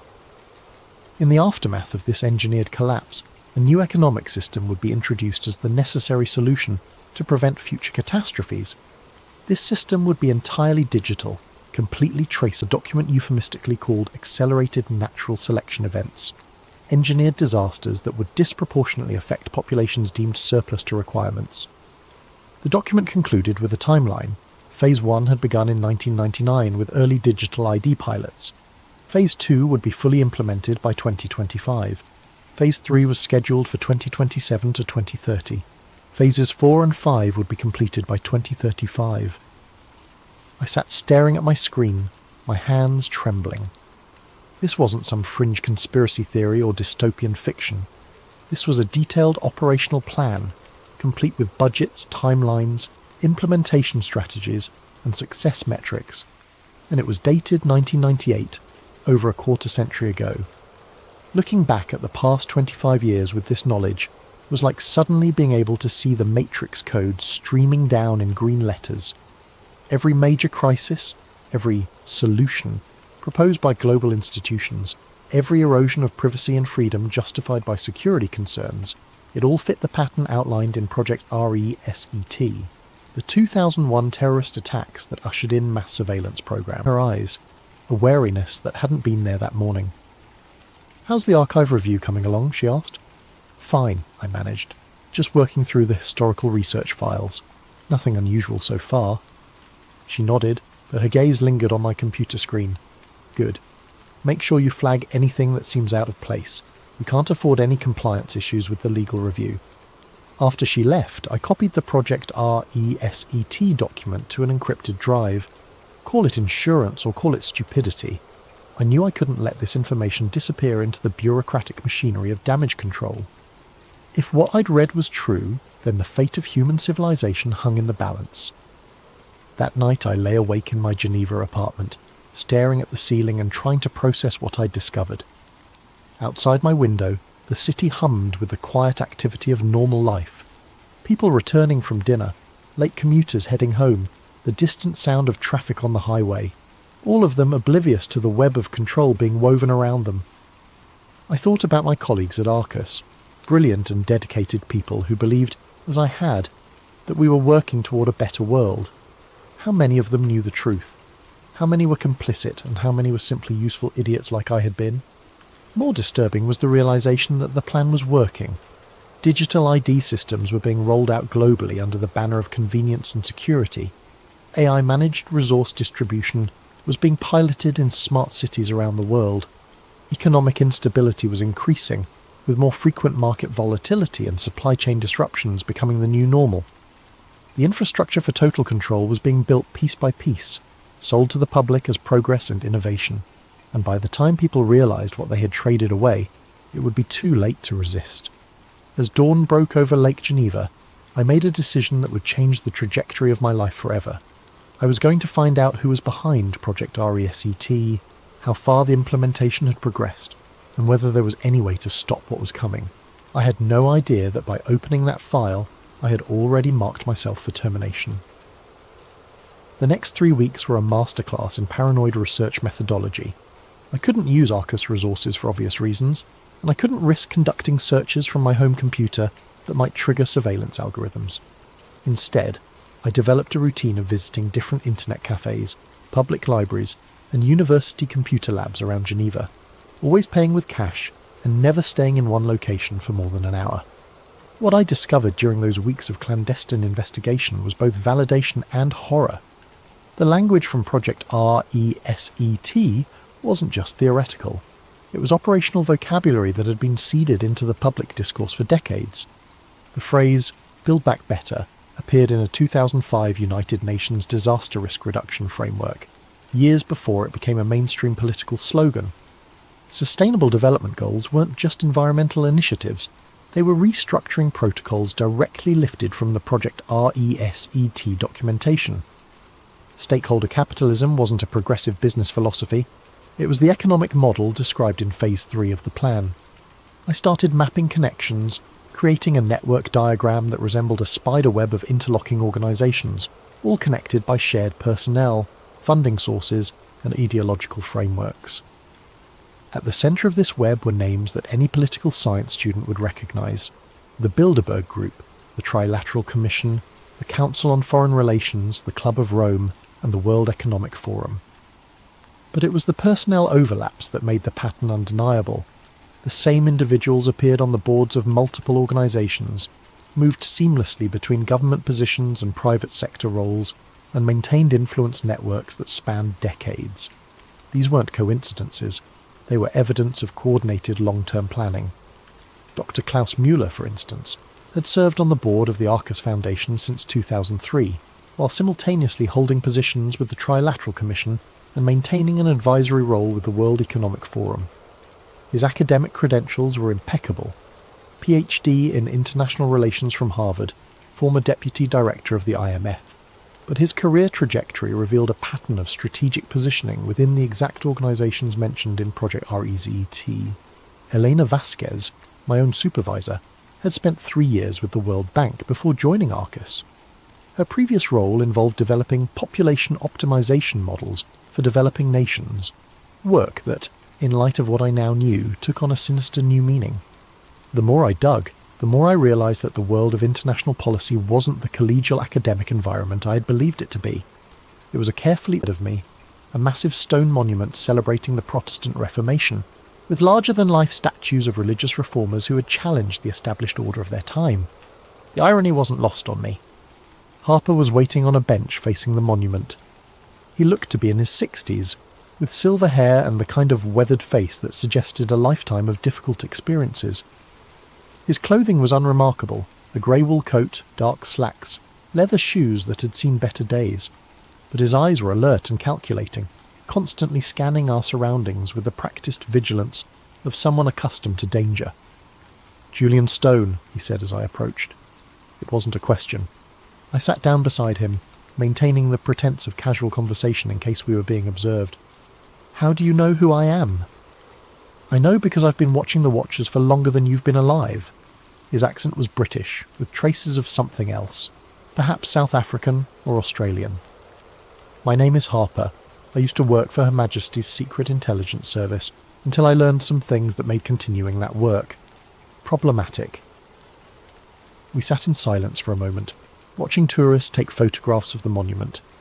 A group of school children ran past, laughing and playing games that seemed impossibly innocent, given the conversation I was about to have. "You found the Project RESET documentation," Harper continued. "Impressive work, considering the access restrictions. Most people in your position never make it past the first layer of classification. Most people in my position, policy analysts, research coordinators, academic consultants, the intellectual workforce that powers the think tank ecosystem. You're all kept in comfortable compartments, given enough information to do your jobs effectively, but never enough to see the complete picture. It's an elegant system, really. The vast majority of people working within the network genuinely believe they're contributing to positive change." Harper reached into his coat and withdrew a slim folder. "But you've seen behind the curtain now. The question is, what do you intend to do with that knowledge?" I took the folder, glancing around to ensure we weren't attracting attention. Inside were photographs, documents, and what appeared to be transcripts of recorded conversations. The material was far more detailed than anything I had discovered during my own research. Project RESET is Phase 4 of a much larger operation, Harper explained. The planning began in the 1970s, when a group of industrialists, academics, and political leaders became convinced that democratic governance was incompatible with long-term social stability. They believed that ordinary people were too short-sighted, too emotional, and too self-interested to make rational decisions about complex global challenges. The first document in the folder was a memorandum dated 1975, bearing the letterhead of the Club of Rome. The subject line read, "Crisis of Democracy, toward managed governance solutions. The oil crisis of 1973 was a test run, Harper continued, a demonstration of how quickly modern civilization could be disrupted and how readily populations would accept authoritarian measures if they were presented as temporary emergency responses. The success of that operation convinced the planners that more comprehensive interventions were not only possible, but necessary. I flipped through pages of meeting minutes, budget allocations and organisational charts.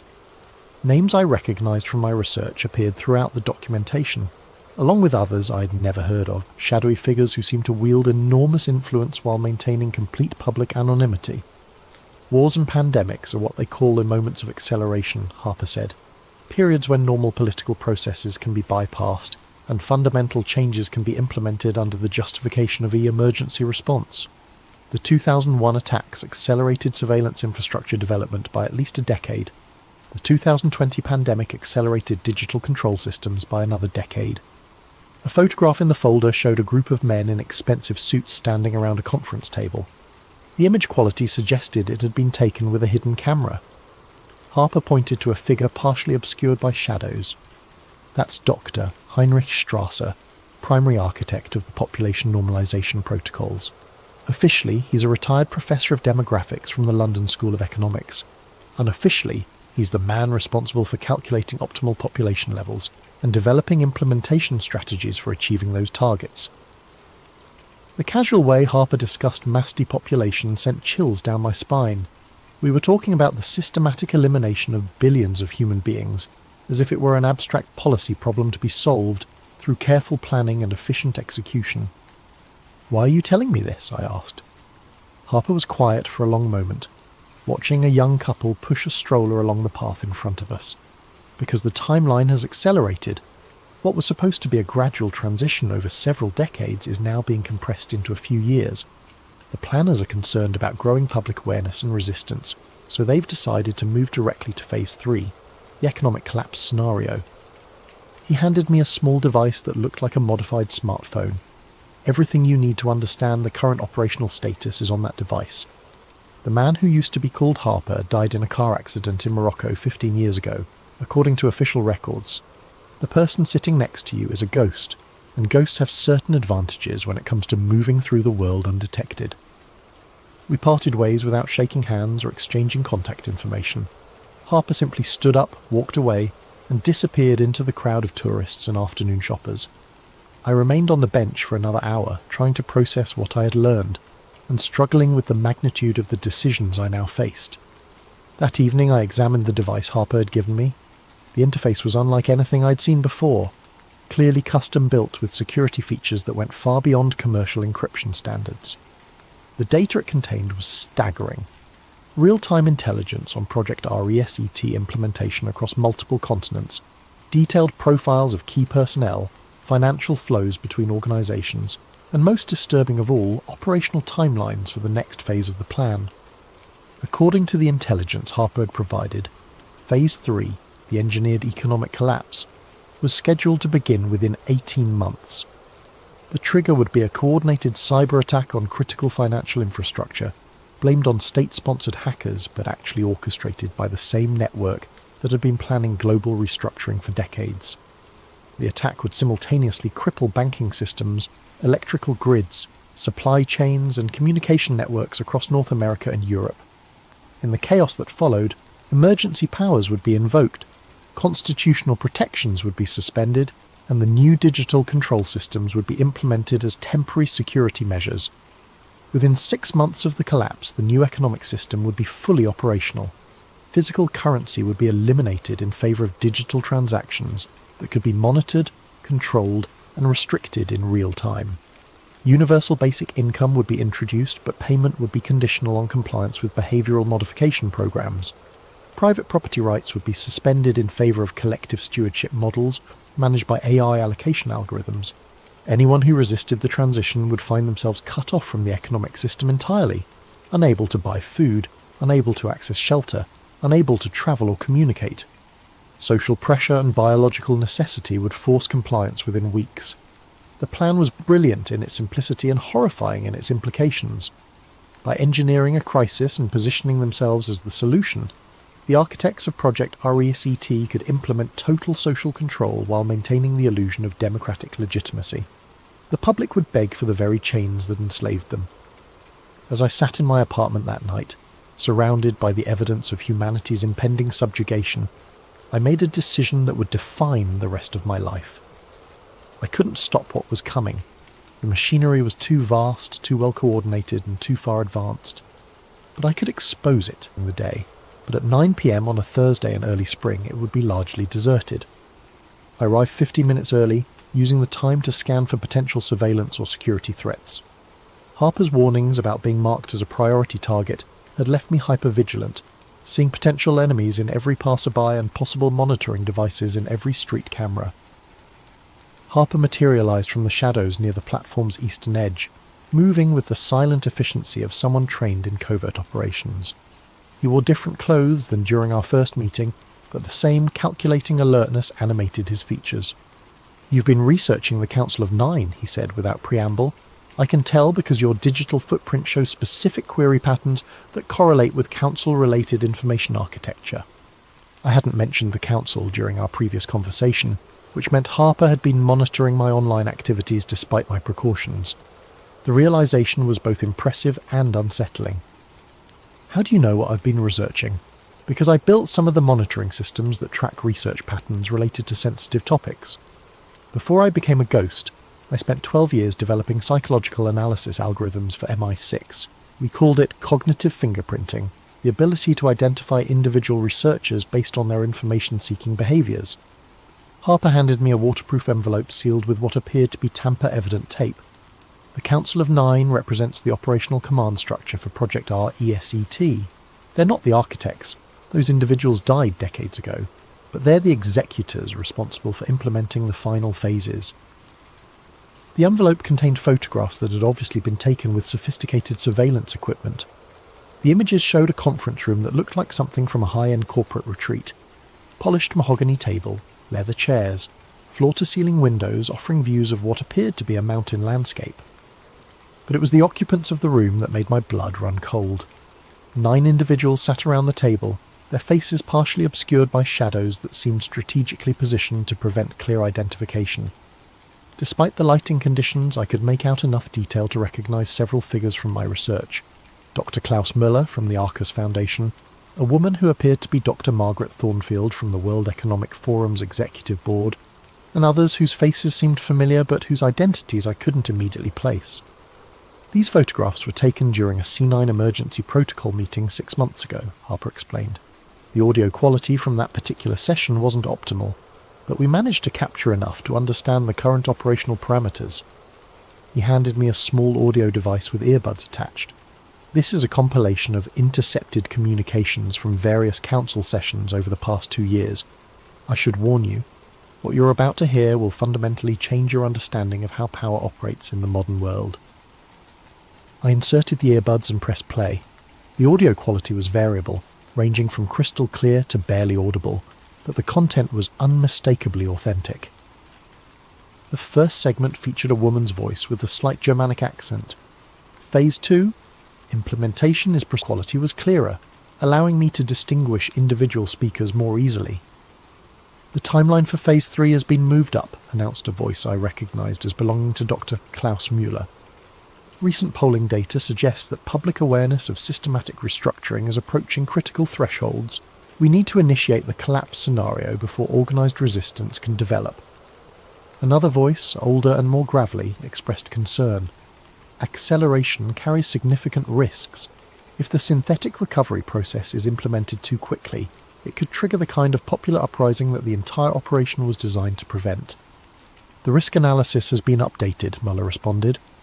"Current societal conditioning levels indicate that the majority of the population will accept authoritarian measures if they're presented as temporary responses to existential threats. The 2020 compliance experiments exceeded all expectations." The recording continued for over an hour, revealing operational details that confirmed Harper's earlier warnings.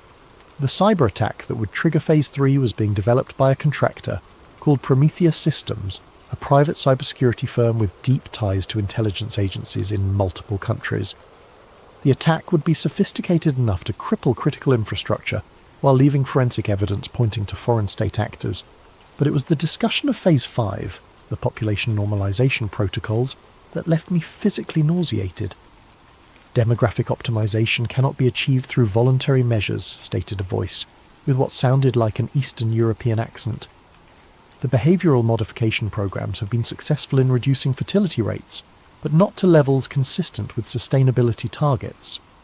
The healthcare integration protocols offer more direct intervention capabilities, replied another speaker. Selective service rationing, modified treatment algorithms, and enhanced mortality acceleration for non-productive demographic sectors incapable of independent thought. Now you understand the stakes, Harper said quietly. This isn't about political control or economic manipulation. It's about the fundamental nature of human existence. They're planning to transform our species into something that can be managed like livestock. The lights of Geneva sparkled across Lake Geneva, a testament to human creativity and achievement that would soon be subordinated to the algorithmic control systems of the Council of Nine. Every light represented families, dreams, aspirations, and individual lives that would be extinguished or enslaved, according to the optimization calculations of psychopaths who had convinced themselves that they were saving the world. "What can we do?" I asked. Harper's expression was grim. "The operational infrastructure is too advanced to be stopped through conventional means, but there might be a way to disrupt their timeline and create opportunities for organized resistance." He explained that the Council's power derived from coordination and secrecy. Their plans required precise timing and public ignorance to succeed. If the implementation schedule could be disrupted, my biggest concern had been meeting quarterly research deadlines. Now, I was contemplating a suicide mission to save human civilization from technocratic enslavement. "When is this summit?" I asked. "April 15th. Location is still being determined, but intelligence suggests it will be at the Château de Bossé, about 20 kilometres outside Geneva. It's a World Council of Churches conference centre that's been used for sensitive meetings before." Harper handed me a final envelope thicker than the others. "Everything you need to prepare is in there. Technical specifications, surveillance protocols, communication equipment. Study it carefully. Our success depends on flawless execution." As we parted ways for what would be the last time, Harper offered me a choice that would haunt me for the rest of my abbreviated life. "You can still walk away, Julian. Disappear, create a new identity, and try to survive what's coming. No one would blame you for choosing self-preservation over martyrdom." I considered his offer seriously. I had no family, no romantic attachments, no obligations that would be affected by my disappearance. I could liquidate my assets, assume a false identity, and find some remote corner of the world where I might escape the coming transformation. But as I walked home through the streets of Geneva, I realized that escape was an illusion. There would be no safe havens in the world the Council of Nine was creating. Every corner of the globe would eventually be incorporated into their control grid.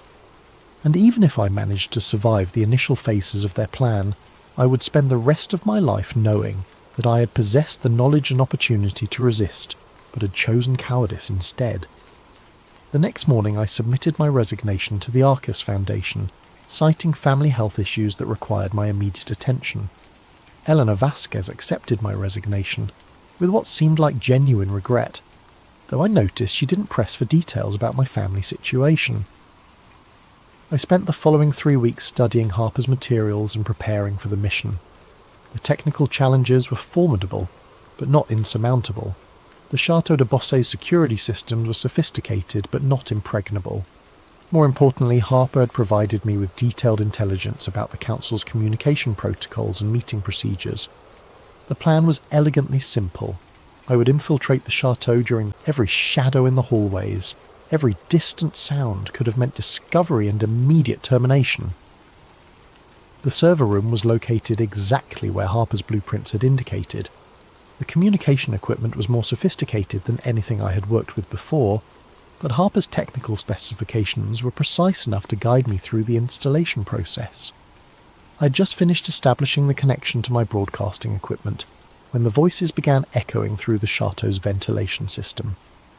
The meeting was taking place in what had once been the Chateau's grand library, a room lined with ancient books and dominated by a massive fireplace. Through the building's internal communication system, I could hear every word with crystal clarity. Phase 3 implementation begins in 72 hours, announced a voice I recognised from Harper's recordings, Dr. Klaus Müller. Prometheus Systems has confirmed that the cyber attack vectors are fully operational and undetectable. Critical infrastructure across North America and Western Europe will be compromised simultaneously. The casual way he discussed the orchestrated collapse of civilization sent chills down my spine. These weren't desperate revolutionaries fighting against an oppressive system. They were the architects of oppression itself, calmly discussing the implementation of totalitarian control with the same tone I had once used to discuss quarterly budget projections. What about contingency protocols if the public response exceeds manageable parameters? Asked a woman's voice with a slight accent that could have been Scandinavian. Public response has been extensively modelled, replied another speaker. Current psychological conditioning levels indicate that 73% of the population will comply with emergency directives within the first week. An additional 19% will require moderate coercion, restriction of services, economic pressure, social isolation. Only 8% are projected to offer sustained resistance. My hands trembled as I adjusted the recording equipment. They were discussing the subjugation of billions of human beings as if they were managing a corporate restructuring project. The clinical precision of their planning made their intentions even more horrifying. The 8% resistance demography. What about the intellectual infrastructure? Asked another voice. Scientific research, technological development, creative production. These activities require some level of individual cognitive autonomy. Managed creativity protocols have been successfully implemented, came the response. Intellectual production can be optimized through selective cognitive enhancement of designated individuals while maintaining overall population compliance. The creative class will be a managed resource, like any other essential service. Even human creativity would be subordinated to their control systems. Artists, writers, scientists, and inventors would be reduced to biological machines producing innovations according to centrally planned directives. But it was the next part of their conversation that made me realise the true scope of their ambitions. The interplanetary expansion protocols require careful coordination with Phase 5 implementation, announced a voice I hadn't heard before. Optimal population levels for Earth-based operations must be maintained while developing sustainable colonies for the management class. They weren't just planning to control Earth, they were planning to expand their control system to other planets. The population reduction wasn't just about sustainability, it was about creating a manageable labour force, while the ruling class established themselves as the founders of interplanetary civilization. Mars colony infrastructure development is proceeding ahead of schedule, reported another speaker. The first management class settlement can be established within 15 years, with full operational capability within 30. Earth-based population levels can be reduced to maintenance requirements, while interplanetary expansion continues. The vision was breathtaking in its scope and horrifying in its implications. Earth would become a managed preserve populated by enslaved humans whose consciousness had been technologically altered to ensure compliance. Meanwhile, the architects of this system would establish themselves as the lords of a new cosmic empire, free from the limitations and messy complications of democratic governance. I was so absorbed in the horror of what I was hearing that I almost missed the sound of footsteps in the corridor outside the server room. My blood turned to ice as I realised that someone was approaching my hiding place. The door opened slowly, revealing a figure in dark clothing carrying what appeared to be a sophisticated detection device. He swept the room methodically, his equipment clearly designed to identify unauthorised electronic devices. For a moment our eyes met across the server room. He was younger than I had expected, probably in his 30s, with the kind of athletic build that suggested military or law enforcement training. His expression was professionally calm, but I could see the calculation in his eyes as he assessed the situation. "Dr. Julian Stone," he said quietly. "You're not supposed to be here." I had been caught, but the recording was still active. My mission could still succeed if I could delay long enough for the broadcast to complete. "Neither are you, I'd imagine," I replied, trying to keep my voice steady. "Unless you're part of their security detail." He smiled grimly. "I'm part of something else entirely. Someone who shares your concerns about what's happening in that room upstairs." The revelation that I wasn't alone in my resistance lifted a weight from my shoulders that I hadn't realised I was carrying. How many others are there? More than they know. Fewer than we need. He moved closer, keeping his voice low. "The broadcast is working.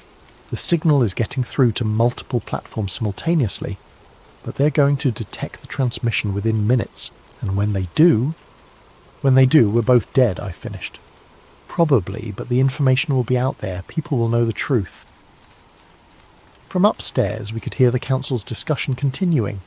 They were moving into operational details for the immediate aftermath of the cyber attack. Emergency broadcast scripts, military deployment protocols, procedures for implementing martial law while maintaining the illusion of democratic legitimacy. "The public messaging framework is critical," Muller was saying. "The population must believe that the emergency measures are temporary responses to an external threat.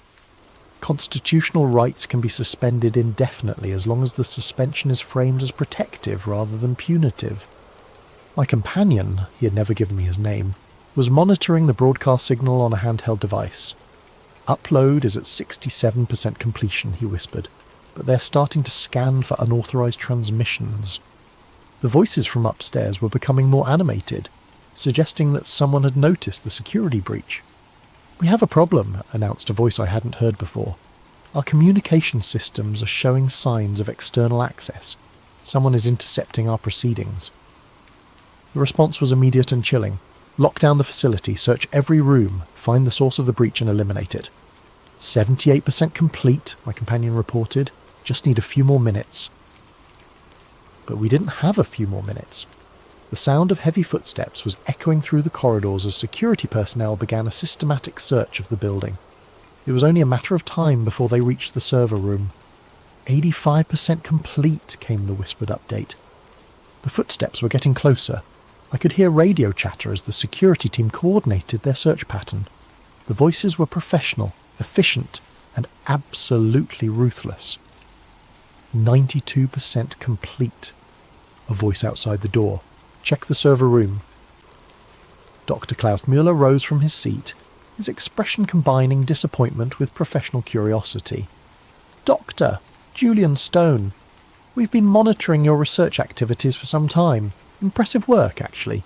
You identified patterns that took us decades to establish."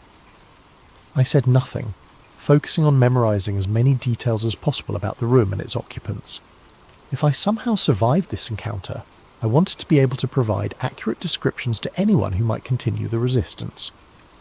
"The broadcast has been successfully contained," reported one of the security operatives. "All major platforms have been contacted, and the uploaded content is being systematically removed.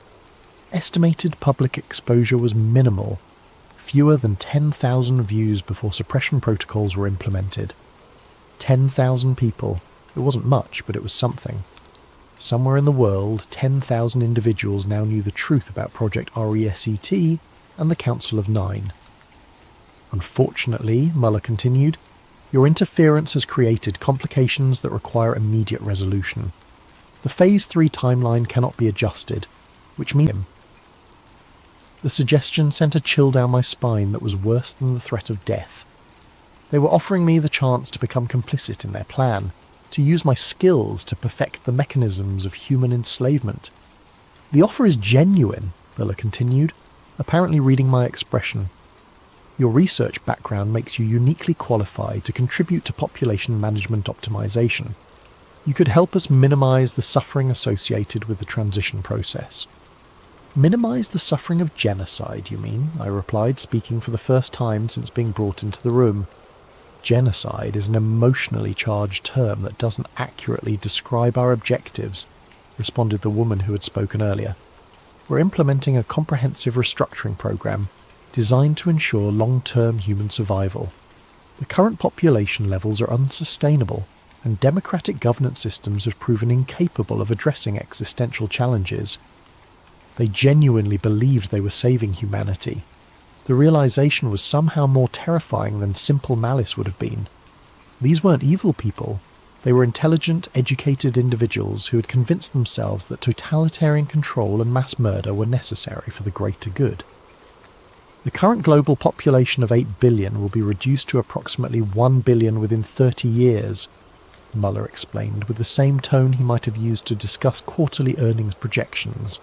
The selection process will be optimized to preserve genetic diversity, intellectual capacity, and cultural heritage while eliminating redundant demographic segments. Redundant demographic segments? They were talking about 7 billion human lives as if they were Their vision of the future was a world where every aspect of human existence would be optimized according to algorithmic calculations designed by individuals who considered themselves superior to the rest of our species. As the meeting concluded, Muller made his final offer. Join us willingly, and you'll be part of the management class that guides humanity through the transition. Your expertise will be valued, your contributions will be meaningful, and your survival will be assured. Refuse, added the woman, and you'll be processed according to Phase 5 protocols.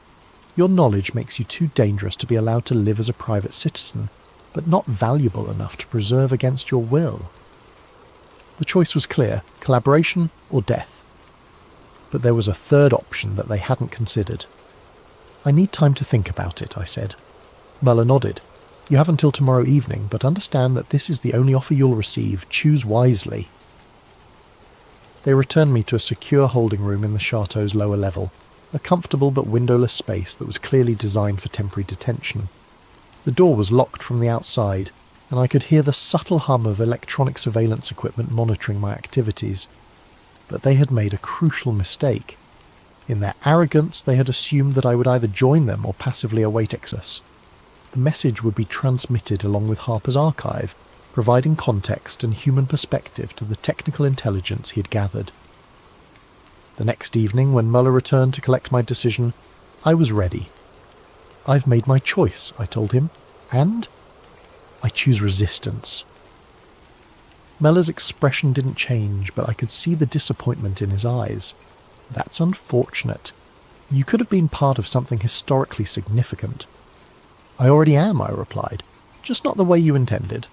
The following text was recovered from Dr. Julian Stone's encrypted files and released as part of the Harper Archive disclosure.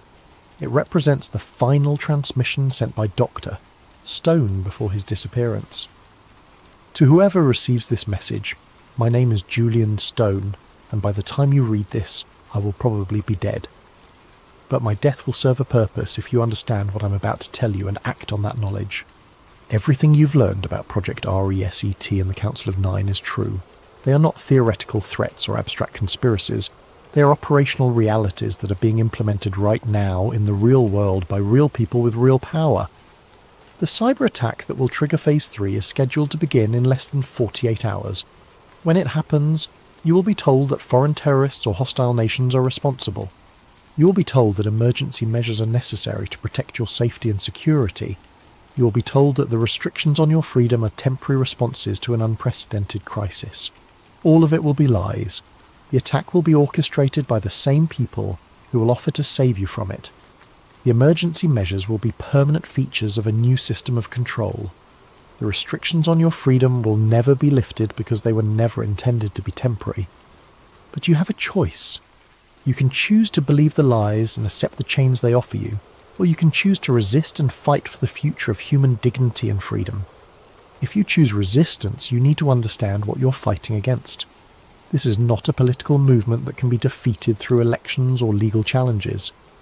This is a coordinated assault on human consciousness itself, implemented by people who have resources and capabilities that exceed anything most people can imagine. They control the media that shapes public opinion. They control the financial systems that determine economic stability. They control the technology platforms that facilitate communication and organisation. They have been planning this transformation for decades, and they have considered every possible form of resistance. But they have made one crucial error. They have underestimated the power of human consciousness itself.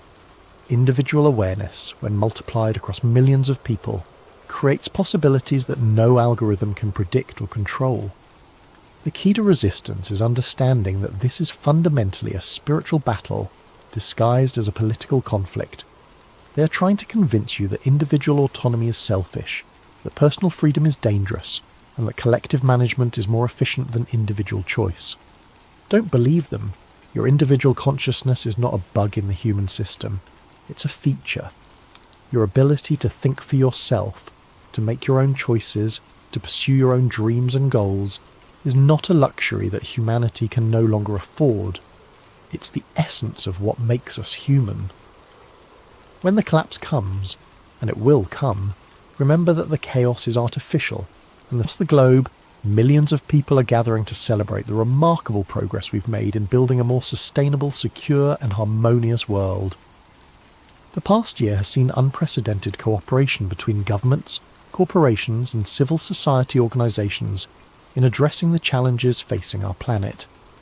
The successful implementation of the Global Resilience Framework has provided stability and security for billions of people, while the Universal Basic Services Programme has eliminated poverty and inequality in participating regions.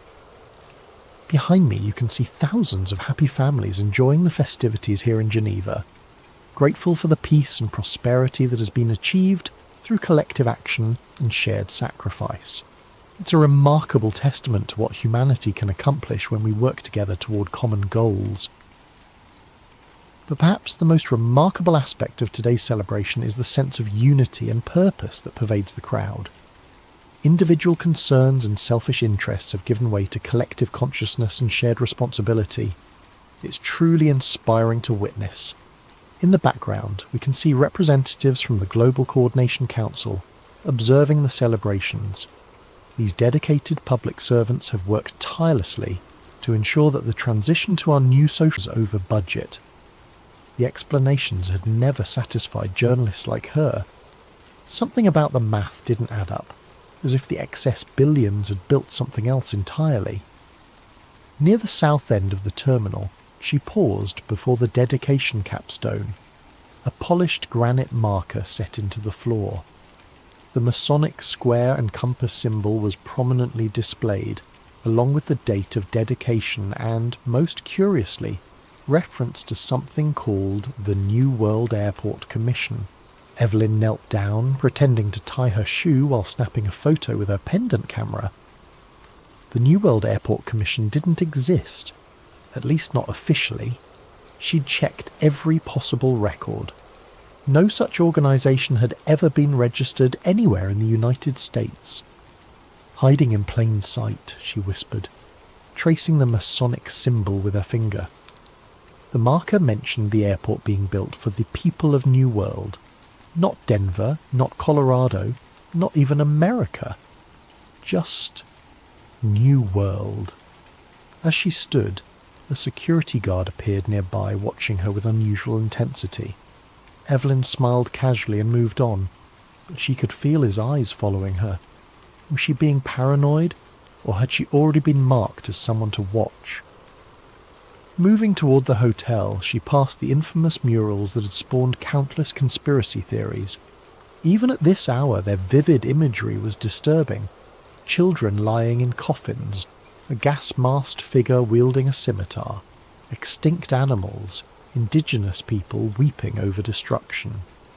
The artist claimed they represented peace following environmental apocalypse, but to Evelyn, they looked more like plans than warnings. At the hotel check-in, the night clerk barely acknowledged her, sliding her keycard across the counter without meeting her eyes. "Enjoy your stay at DIA," he said mechanically. "I'm sure I will," Evelyn replied. "It's quite an impressive facility." "Larger than most people realise," the clerk said, finally looking up at her with an unnerving intensity. "Most of it you'll never see." The comment hung in the air between them. Had it been a casual observation or something more? Evelyn nodded politely and walked to the elevator. In her room, she unpacked her equipment and spread the printouts of the encrypted emails across the bed. Each contained fragments of maps, maintenance schedules, strange symbols, and cryptic references to underground levels not shown on any official blueprint. One phrase appeared in every message: Level Subnormal 3. She arranged the pieces, trying to make sense of the puzzle. Through the window, the massive blue Mustang glowed in the distance, its red eyes like beacons in the Colorado night. Beyond it, planes took off and landed on runways designed in a formation that, from above, resembled a swastika. Another coincidence that conspiracy theorists love to mention. Evelyn checked her watch. 3:42 a.m. She should sleep, but her mind raced with questions. Who had sent the emails? Why choose her? And most importantly, what really lay beneath the sterile, controlled environment of Denver International Airport? She took out her recorder pen and spoke softly. Day 0 at DIA. Tomorrow I begin mapping the visible to find the invisible. Vision. They're certainly unusual for an airport, she replied carefully. Walter nodded. The artist, Leo Tanguma, claims they represent the triumph of peace over war and environmental stewardship over destruction. That's the official story anyway. And the unofficial story, Evelyn prompted. The old man smiled, revealing tobacco-stained teeth. Every place has stories. This one more than most. He tapped his badge. 32 years in maintenance here, since before they even finished construction. Evelyn closed her laptop. I'd love to hear more about your experiences. Would you now? His eyes narrowed slightly. Most folks don't care about the opinions of old janitors. I'm writing an article about unique airport architecture and art, she lied smoothly. Your perspective would be valuable. Walter studied her for a long moment before nodding toward the dedication capstone. You know what AUAG means in that cornerstone? The letters under the Freemason symbol? Chemical symbols for gold and silver? That's what they tell tourists. Walter leaned closer. In ancient alchemy, they represent the foundation of transformation, breaking down to build anew. Before Evelyn could respond, Walter stood abruptly. Meet me at closing time. Baggage claim level, Carousel 19, if you're really interested in architecture. Without waiting for a response, he shuffled away, disappearing into the crowd. Evelyn spent the next hours methodically photographing every strange element of the airport. The gargoyles emerging from suitcases, the floor tiles with Navajo symbols arranged in patterns that resembled circuitry, and most notably, the time capsule marble inscribed with New World Airport Commission. Near the south terminal, she found another cryptic installation. A small plaque depicting paper airplanes flying around tall buildings, installed years before September 11th. Below it, Freemason symbols were incorporated into the terrazzo floor. Each discovery confirmed what the emails had suggested. DIA was a tapestry of symbolic messaging hidden in plain sight. But who was sending these messages? And to whom? By late afternoon, Evelyn had mapped the entire public area, cross-referencing it with the fragmented information from her anonymous source. Something didn't add up. The airport's underground baggage system, famously dysfunctional, had cost hundreds of millions before being abandoned. Yet construction had continued below ground for years afterward. Equipment logs showed massive tunnel boring machines operating long after the official completion date. At 9:45 p.m, Evelyn made her way to baggage claim, finding Carousel 19 shut down for the night. Walter stood nearby, pretending to mop an already clean floor. "You actually came," he said, sounding surprised. "Follow me. Don't speak." He led her through a service door marked Authorized Personnel Only, down a maintenance corridor lined with pipes and electrical conduits. After several turns, Walter used his badge to access another door labelled Tunnel System Grid B. "Why are you showing me this?" Evelyn whispered, as they entered a long concrete tunnel large enough to drive trucks through. "Because I'm retiring next month," Walter replied. The tunnel intersected with something else. A rough-hewn passage that appeared to be partially natural, partially excavated from the bedrock. This wasn't on any blueprint, Walter said. We found it during excavation. There was talk of ancient tunnels under this whole region. Native American legends about entrances to the underworld. Evelyn photographed the junction with her pendant camera. What's down there? Don't know. It was sealed off immediately. Armed guards for weeks. Walter pointed to a symbol carved into the stone arch. A stylized eye within a triangle. But that wasn't carved by construction workers. As they stood there, a low humming vibration filled the tunnel, the same sound Evelyn had heard in her hotel room. Walter's face paled. We need to go. Now. What is that? Evelyn asked. But Walter was already hurrying back the way they had come. Night shift's coming, he hissed. If they find us here. They barely made it back to the public area before Walter's radio crackled to life. He answered it, speaking in clipped professional tones about a clean-up needed at Terminal C. Don't try to find me again, he whispered to Evelyn before leaving. And whatever you do, stay out the tunnels at night. Back in her hotel room, Evelyn downloaded the images from her camera and compared them with a maintenance schedule left carelessly on a break room table when Evelyn accidentally entered the wrong door. A quick photograph with her pendant camera captured what she needed. Access codes for the lower service levels, and most importantly, shift change times when the tunnels would be momentarily unmonitored. At 2:47 a.m., dressed in a custodial uniform stolen from a supply closet, Evelyn swiped a copied maintenance badge at a service elevator near the East Terminal. The badge wouldn't pass close inspection, but might work for automated systems. Her heart pounded as the reader flashed green and the doors slid open. Inside, instead of the usual floor buttons, there was a keypad. Evelyn entered the code from the maintenance schedule, 794503. The elevator began to descend. 1 floor, 2 floors, 3. It continued past the standard basement levels into depths that shouldn't exist according to official blueprints. When it finally stopped, the display read simply S3, subnormal 3. The doors opened onto a dimly lit corridor unlike anything in the upper airport. The walls were bare concrete, lined with thick pipes and bundled cables. The air felt different, cooler with a faint metallic taste. And there was that hum again, stronger now, warehouses stocked with supplies, what appeared to be hydroponic gardens under artificial light. One monitor showed a massive circular room with a strange black structure in its centre, a monolith of some kind, at least 20 feet tall, with a polished obsidian surface. Around it, technicians in white coats took measurements with specialised equipment. Evelyn stared at the scene, transfixed. This was unlike anything she had expected to find beneath an airport. A logbook lay open on the control desk. Recent entries referenced resonance testing and frequency calibration. One notation particularly caught her eye. Portal stability at 87%. Requires additional anchoring before Phase 2. Portal?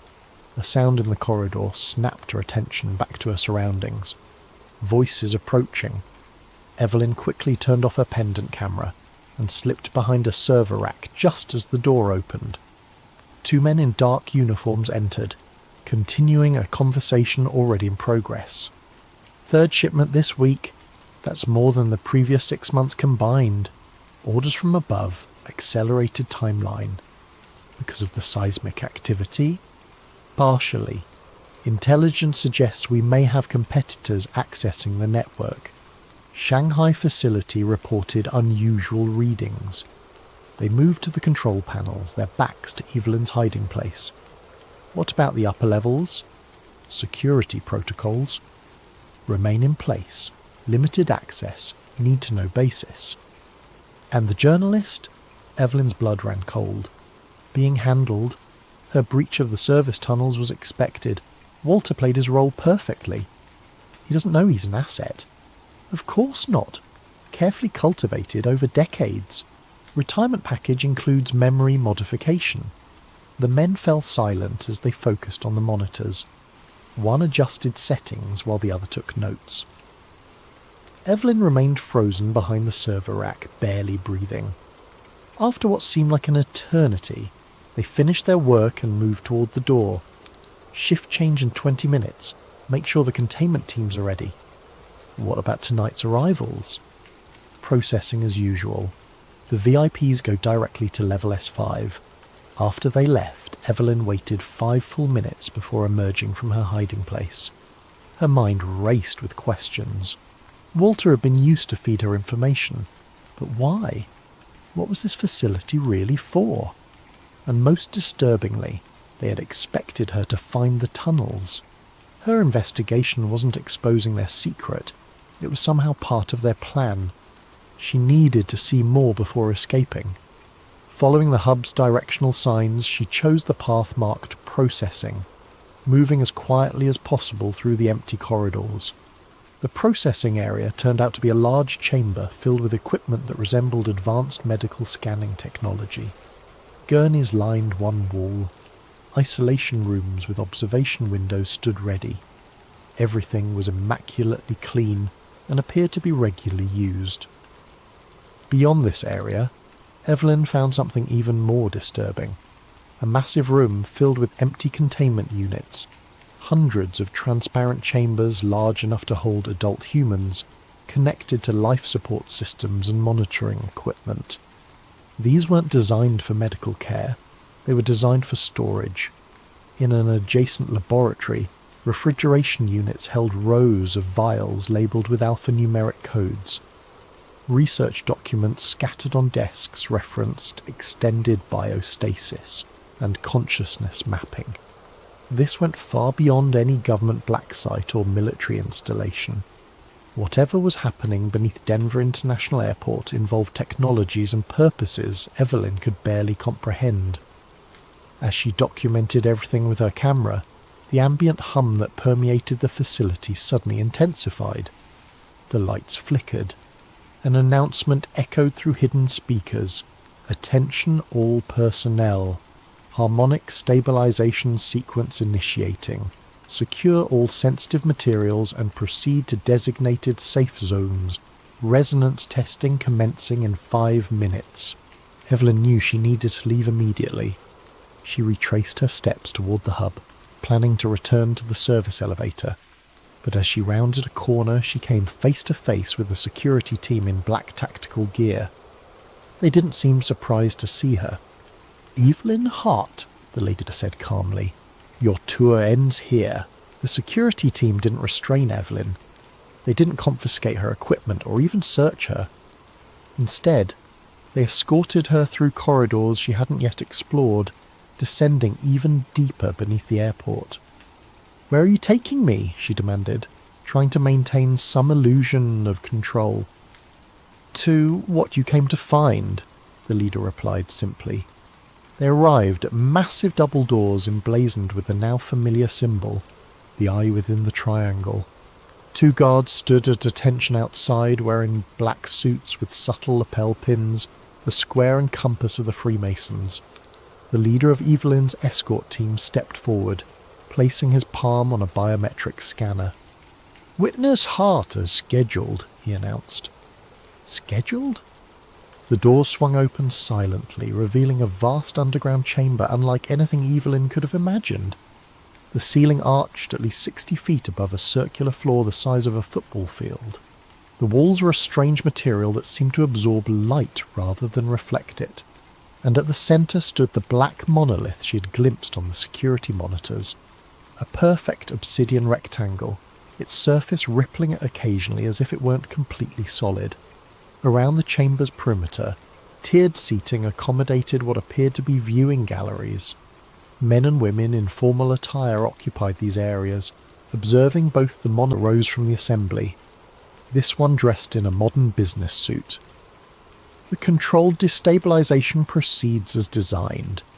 Economic indicators confirm system stress points have reached critical thresholds. Social fragmentation indexes are at predicted levels. And the narrative control? Asked a woman's voice from another section.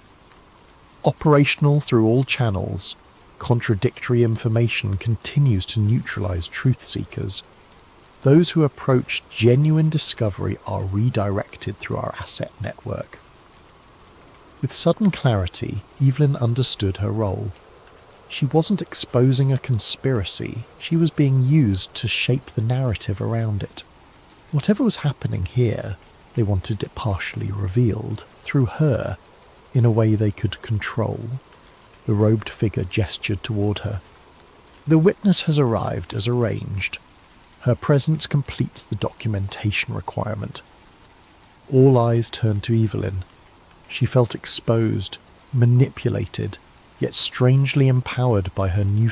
Tonight's story is called Storm Protocol, and it explores a scenario both startlingly plausible and deeply unsettling.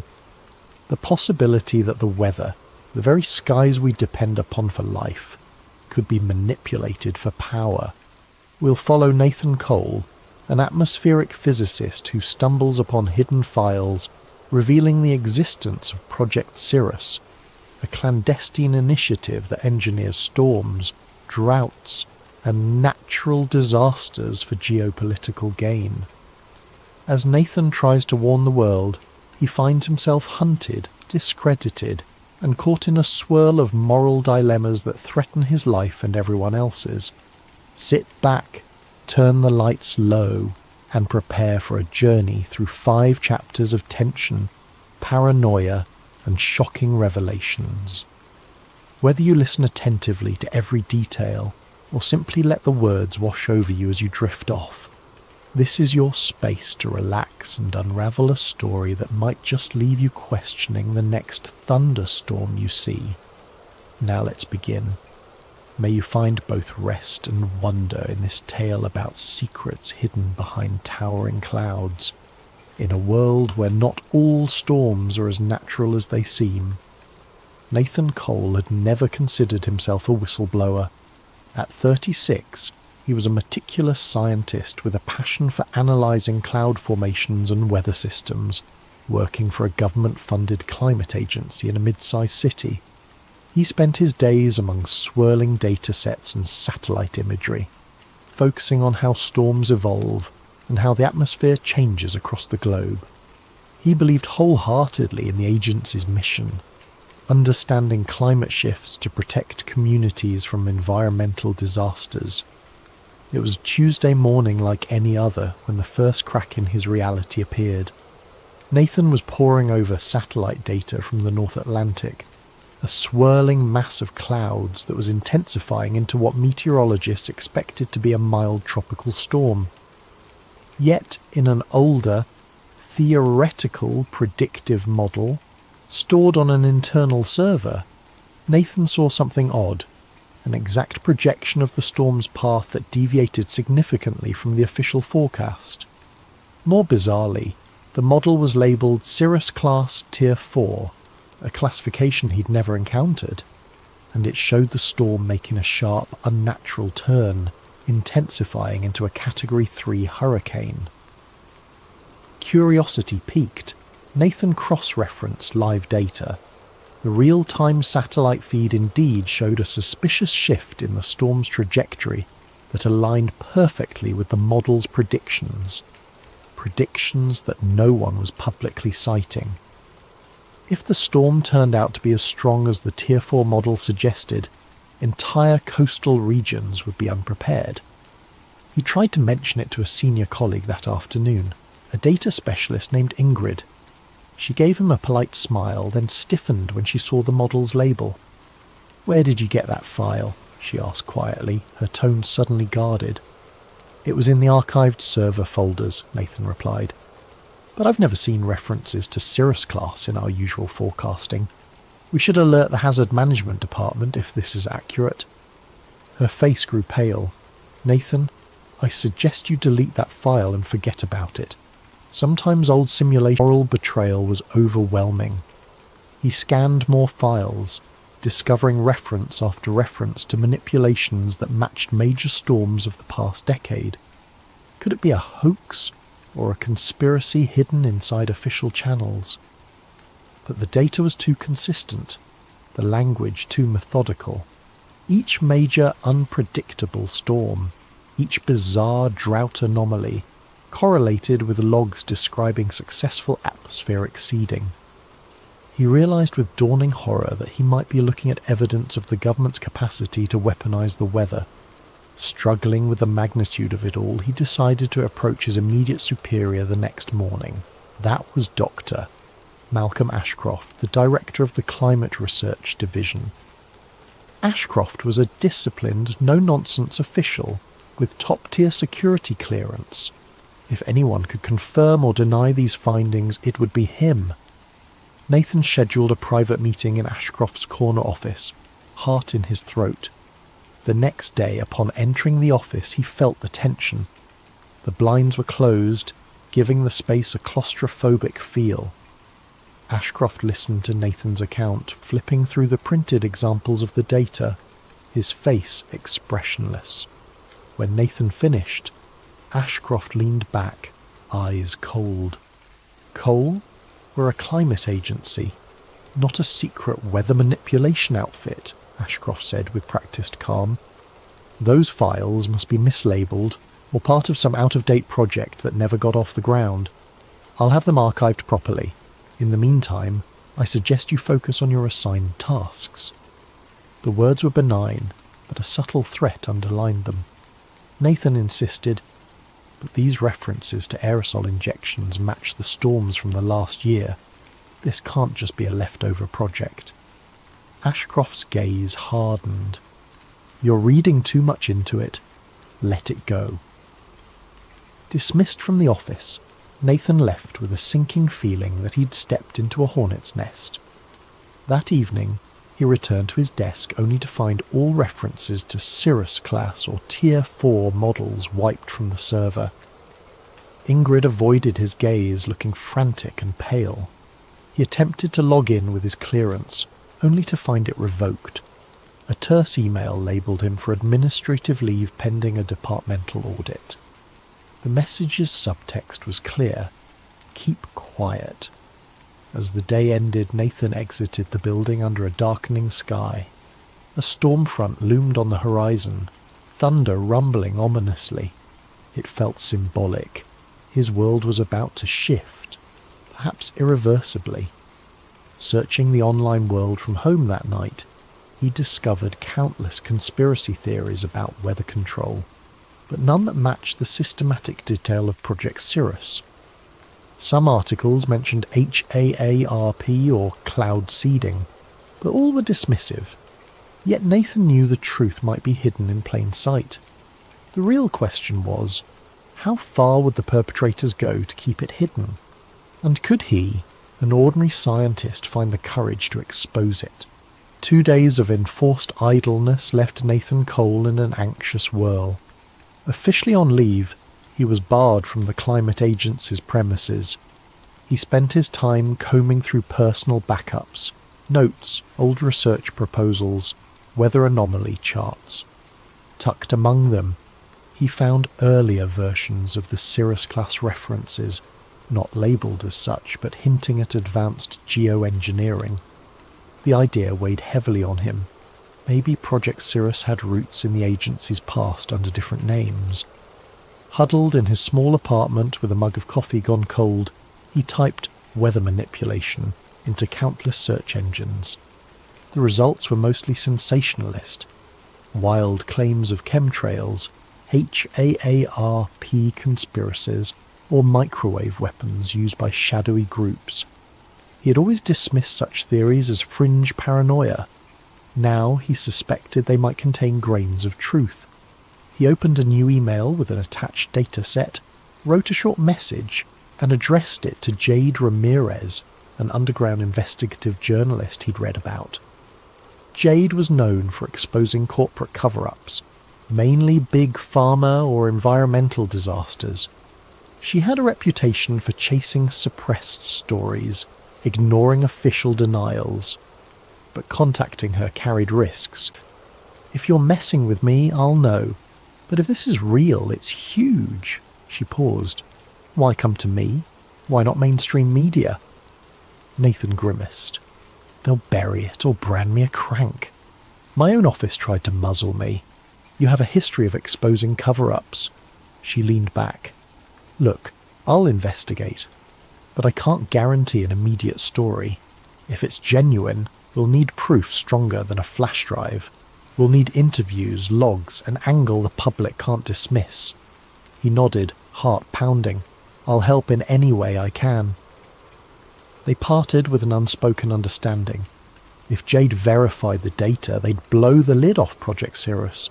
He felt simultaneously relieved and terrified. He walked home in the drizzle, scanning for suspicious onlookers. Every silhouette on the sidewalk or parked car seemed menacing. That evening his phone buzzed, an unknown number. He hesitated but answered. A clipped voice said, "Nathan Cole, we advise you to withdraw your claims or face consequences." The line went dead. His blood ran cold. The watchers were on him. Days blurred into nights. Jade remained silent, presumably verifying the files. In that time, Nathan tried to unravel more threads. He recalled references to hot air pattern injections that preceded certain wildfires. Searching wildfire data, he saw a suspicious pattern of intense dryness in spots soon ravaged by flames. Cirrus logs described target dryness increment by 0.5%. He found that a 0.5% shift might be trivial, except could the government be orchestrating storms to destabilize nations? That's bigger than a one-article scoop. We might be dealing with a militarized operation at the highest level. Nathan's face paled. What do we do? Expose it carefully. We'll gather unassailable proof, on-site photos, whistleblowers inside the operation. I can't publish half-baked data because they'll label it conspiracy nonsense. We need more, but once we have it, we'll go big. Make it impossible for them to bury. He inhaled slowly, bracing himself. That means infiltration, or a direct link to the agency. They locked me out. Any attempt to re-enter is dangerous. She clenched her jaw. We find another lead, someone inside, or we break in somewhere else. This story, if true, changes everything about how we see natural disasters. Before they parted, Jay confided in him a personal note. My brother died in a supposed freak hurricane a few years back. I always felt something was off. This might explain it. I want the truth as much as you do. Her resolve mirrored his. They left the cafe more determined, less alone. Still, doubt lingered. The forces behind weather manipulation likely had near limitless resources. Could two individuals, a disgraced scientist and an underground journalist, truly unmask it? And if they did, would the public accept such a monstrous possibility? Another beep from his phone cut through the gloom. A new text from an untraceable number. You've been warned. Stop now. The intimidation was intensifying, yet it only fueled his conviction. They were on a collision course with a hidden power capable of rewriting the planet's skies. Surrender wasn't an option, not after glimpsing the scale of harm inflicted upon innocent lives. That night thunder rolled again outside Nathan's window. He wondered if it was a naturally occurring storm or another artificially steered system. In either case, the storm brewing inside his own life was about to get fiercer, driving him deeper into the shadows of a conspiracy that threatened the entire globe. Nathan Cole's days turned into a blur of covert meetings and frantic internet searches, each new revelation pulling him deeper into a labyrinth of conspiracies. Jade Ramirez juggling her own, a high-zoom camera, a drone for overhead shots. If they caught a plane in action, it could corroborate the logs describing ChemLab 7 deploying aerosol injections. But infiltration carried the risk of immediate arrest or worse, especially if armed guards patrolled. Yet neither Nathan nor Jade hesitated. The storm battered the region, ironically providing them with a cover of gloom and thunder. One drizzly night, they navigated the coastline by a battered off-road vehicle, headlights off. Each minute that passed felt like an eternity. Rain battered the windshield. Jade skillfully drove, guided by the GPS coordinates from local rumours. Eventually they reached a chain-link fence topped with barbed wire. Beyond it lay a row of hangars and a short runway. Faint lights glowed from within. Jade parked behind a natural dune, pulling out a pair of binoculars. "We see if anything moves. If a plane takes off, we record. This is the only runway for miles. If they're launching secret ops, it's gotta be here." Nathan's nerves were raw. Hours ticked by in the humid darkness, hearts pounding with each new lightning flash. At around 2 a.m, they spotted activity. Hangar doors slid open, revealing a cargo plane with no visible markings. Workers wearing hooded raincoats hustled about. Through the binoculars, Jade glimpsed canisters being loaded into the plane's cargo hold. She snapped pictures, leaning forward with hushed excitement. As the plane taxied out, Jade launched a small drone. The drone soared up, capturing thermal signatures. A live feed on her laptop showed the canisters inside the hold. The plane took flight, slicing through storm clouds overhead. Jade followed with the drone as best she could, capturing aerial footage of suspicious aerosol jets spraying from the plane's underside. The night vision feed revealed a chemical trail dispersing into the storm. They had proof that matched the Chyros documentation referencing mid-storm aerosol seeding. Suddenly, warning lights blared on the drone's interface, some kind of jamming signal. The drone feed cut out, the device spiralling. Jade cursed as the laptop screen flickered to static, but they'd already recorded a few minutes of incriminating footage. Gritting her teeth, she saved the partial data to multiple drives. Then came the wail of sirens. Spotlights erupted across the runway, scanning the perimeter. "Time to go," Jade muttered. Nathan nodded, adrenaline surging. They retreated, hearts pounding, water splashing underfoot. They reached the off-road vehicle and sped away. The swirling storm overhead a testament to the operation they'd just witnessed. In the rearview mirror, flashing lights and distant shouts indicated the facility was on high alert. But for now, they were free, with precious evidence in hand. Hours later, they reconvened in Jade's makeshift safe house, a dingy apartment she used for sensitive investigations. She meticulously backed up the footage on encrypted servers. "We have them in the act," she said, breath trembling with excitement. "No official markings, but definitely a plane deploying chemicals into a storm system. The question is, how do we tie it to a government directive?" Nathan rummaged in his bag, pulling out a snippet of log referencing a night ops flight from Hangar 15. The date matched that night. "We link it to that schedule," urged when Jade hacked into an older database containing Stormgate archives. The archived documents described how initially it was about sabotage, flooding enemy farmland or parching rival economies. Over decades, it evolved. Now, under Project Chyros, it extended to forging or intensifying storms for strategic advantage across the globe. The authors rationalized it as maintaining global equilibrium, a twisted justification, but the powers behind this operation had no intention of letting them reveal everything. That day, Jade's phone lit up with an unknown text. "We see you. Enough." Then the lights in the storage unit flickered. Nathan's phone rang, the same menacing voice from before. "Hand over your data or face the consequences. We maintain Earth's balance, not you." Shaken, Jade clutched her phone. "They're calling it balance? More like playing gods with innocent lives." Nathan's face hardened. "We leak it now, or we lose the chance. But we must go big, or they'll just bury it again."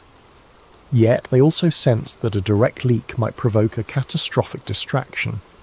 More than once, Nathan had read references to false flag storms. If cornered, Project Cyros might create a massive weather event to overshadow the news or discredit their revelations. Could it be done? All the data suggested yes. That realization weighed heavily on them as they prepared to risk everything for the truth. The decision was made. Nathan and Jade would hold a livestream press conference revealing the existence of Project Cyros, accompanied by a data dump across multiple independent platforms. The plan: go public at a set time so that even if their feed was cut, many mirrored sites would have the files. Over the next days, they arranged a safe location for the broadcast, a concealed studio belonging to one of Jade's contacts in the alternative media scene. Every hour that passed felt like waiting for an explosion. They received more threats. Online harassment escalated, with trolls labelling Nathan a climate kook, attacking his credibility. Jade's background was smeared with rumours of criminal activity, the typical discrediting tactics. Meanwhile, they fine-tuned the evidence. The Redwood documents, flight footage, satellite patterns, internal logs referencing spiked wildfires, even personal testimonies from 2 ex-technicians who refused to appear on camera but provided voice-distorted statements. During a tense planning session, Jade's phone buzzed. She glanced at it, then shared a sobering look with Nathan. A new storm was forming in the Atlantic, unexpectedly. Meteorologists were baffled by its rapid intensification. Forecast agencies predicted it might reach Category 5 within mere days. Jade's eyes darkened. This is it. They're launching a major event to overshadow our story, or to threaten the entire region if we proceed. Nathan's throat constricted. Jack Calloway was never one to stay up late. His farm in rural Nebraska demanded an early rise, so he typically shut off the lights by 10, drifting to the lullaby of distant crickets. But on this particular night, the restlessness wouldn't leave him.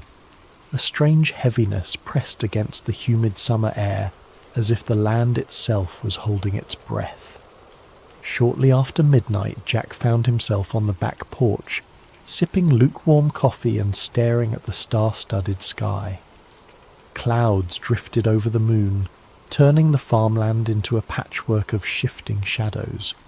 He almost retreated inside, deciding he was imagining the tension in the atmosphere, when a sudden glow flickered above the distant treetops. At first, Jack assumed it was an airplane. He lived near no major airports, yet small planes occasionally passed overhead.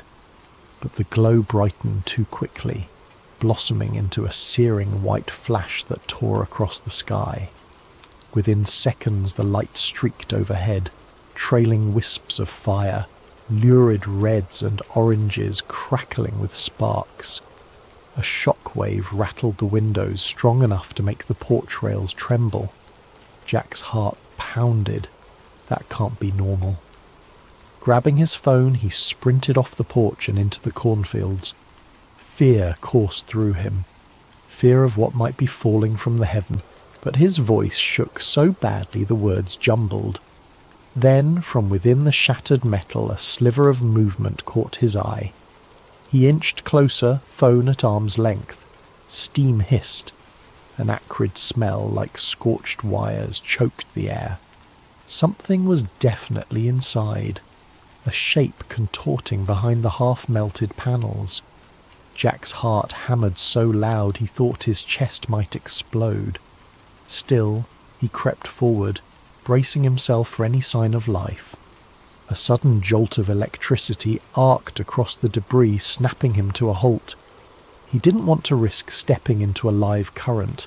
Instead, he circled around, capturing angles of the crash from every side. The phone screen displayed a perfect shot of the wreck. Chunks of metal that glowed white-hot, unearthly symbols etched along the edges. In the distance, a twisted piece of plating flared with colour, like a neon hue that shimmered between purples and blues. Jack whispered to himself, "No one's going to believe this." But he had the footage, and that alone sparked hope that the truth might come to light. Suddenly the craft's lights dimmed, The field fell silent, except for crackling flames. The shape inside retreated deeper into the wreckage. Unsure what else to do, Jack took a few steps forward, balancing caution with curiosity.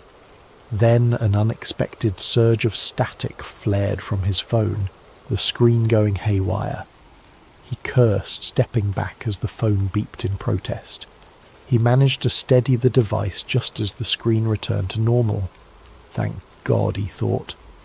He hit stop on the recording, preparing to call 911, but the phone read, "No service." Jack wasn't surprised. His farmland sometimes struggled for signals. He jogged back through the corn rows, returning to the house. Once inside, he used the landline. It rang once, then cut off. He tried again. Same thing, a dead line. Tapping at his smartphone, he noticed the Wi-Fi icon flicker, then vanish. Confusion twisted in his gut. The night was calm, no storms. Was the crash interfering with signals? Possibly. He rushed footage. Even if they were from the government, something about their arrival felt sinister. He slipped inside, locked the door and sprinted to the kitchen. Peeking through the window, he saw the men fan out across his property. Another SUV arrived from the other direction, sealing any easy escape. The man in charge barked orders in a low tone. Despite the distance, Jack caught snippets. Secure the perimeter, search the barn, find the subject. Subject. As if he were some kind of criminal. A surge of defiance lit inside him. They're here for the crash. The pieces clicked. They must know about the fallen object. They wanted to contain it, hide it from public knowledge. Jack clutched his phone tight, sinking into a corner. Think, Jack. Don't let them seize that video. The file was his only proof that something extraordinary had landed in his fields. If these agents got it, the truth might vanish forever. He peered out again, noticing more men stepping around the side of the house. In that moment, Jack made a choice. He would not surrender the footage. Summoning courage he never knew he had, he pocketed the phone, grabbed a flashlight and hurried toward the back door. They hadn't reached the house's rear yet. Maybe he could slip away. The world beyond was ablaze with tension. He sensed it wasn't just about a crashed craft. It was about a revelation bigger than anything he'd ever imagined. Now, forced to stand alone against these black-suited strangers, Jack felt a spark of determination. He was a simple farmer, but he'd stumbled upon something that defied reason, and come what may, he would not let it be buried. Jack Calloway's heart hammered as he ducked out the back door, creeping into the shadows behind his farmhouse. The night air clung to him, heavy with the echo of distant engines idling. He had no illusions about outrunning a team of trained agents, but desperation fueled him. Keeping low, he skirted along the fence. The farmland behind him was vast, miles of cornfields broken by a scattering of outbuildings. If he could disappear into the rows, maybe he'd have a chance to slip past these intruders. He peered back at the house. 2 men in suits hammered on the front door, demanding Jack open up. Another pair circled around, shining flashlights across windows. Anxiety churned in his gut. They'll figure out soon enough he's not inside. With shaking hands, he pulled out his phone. He swiped to open the video he'd recorded earlier in the field. For a moment, relief. The video thumbnail appeared, showing the glowing metal debris.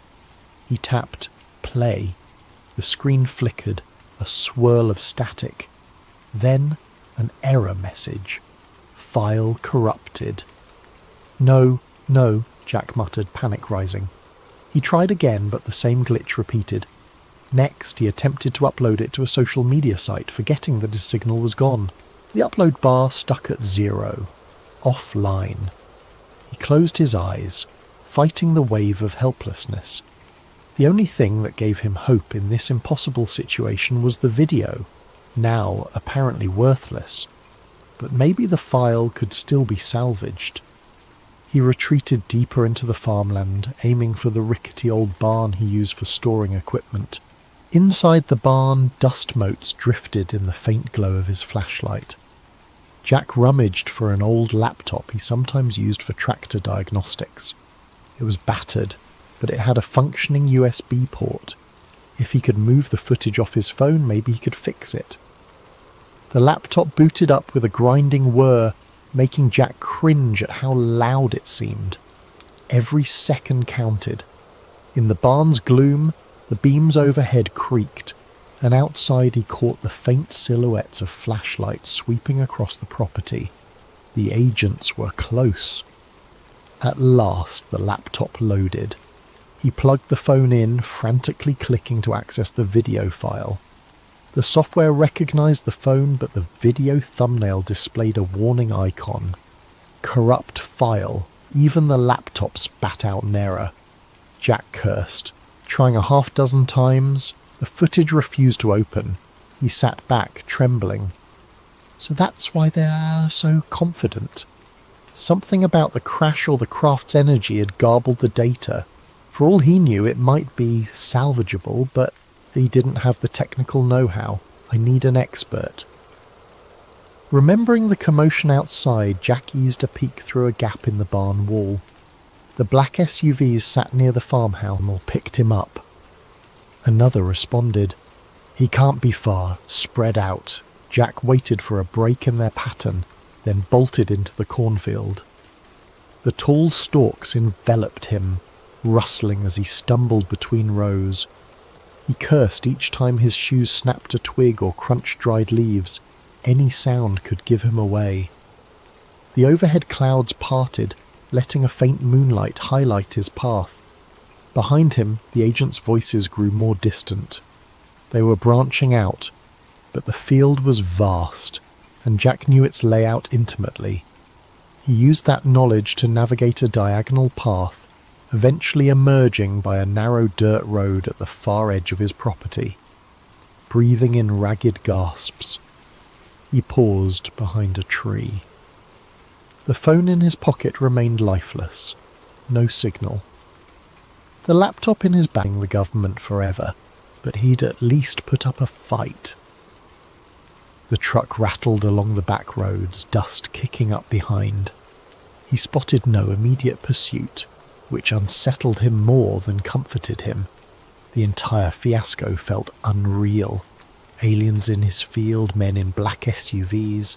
His phone's footage turned useless, yet the memory of that smouldering, unearthly craft lingered. As he turned onto the highway, Jack thought about the object's occupant. Something inside that craft had moved. Was it alive, injured, already contained by those agents?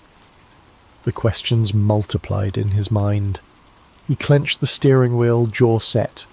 One thing at a time, he told himself. If the video was truly salvageable, it might blow open everything, if they didn't get to him first. Dawn broke over a lonely gas station on the outskirts of a neighbouring county, where Jack Calloway huddled by a payphone.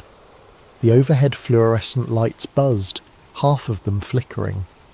A battered vending machine spat out stale snacks. Exhaustion weighed on Jack's eyes, but he forced himself to remain alert. He used the payphone's directory to find a listing for Olivia Carter.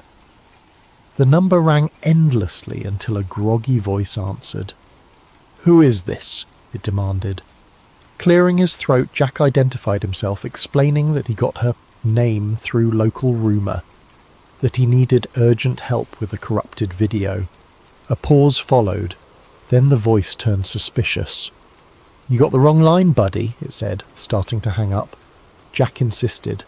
"I have proof. Something that crashed. I caught it on camera. The government's after me. I was told you used to do NSA-level security or something." Another stretch of silence, then a half-laugh. "So you're the kind of paranoid who calls a random woman with a UFO story. I'm not that gullible." Desperation clawed at Jack. He quickly described the craft, the men in black suits, how his phone's file was corrupted after the crash. He added details about the signal jamming around his farm. The voice on the other end grew quiet.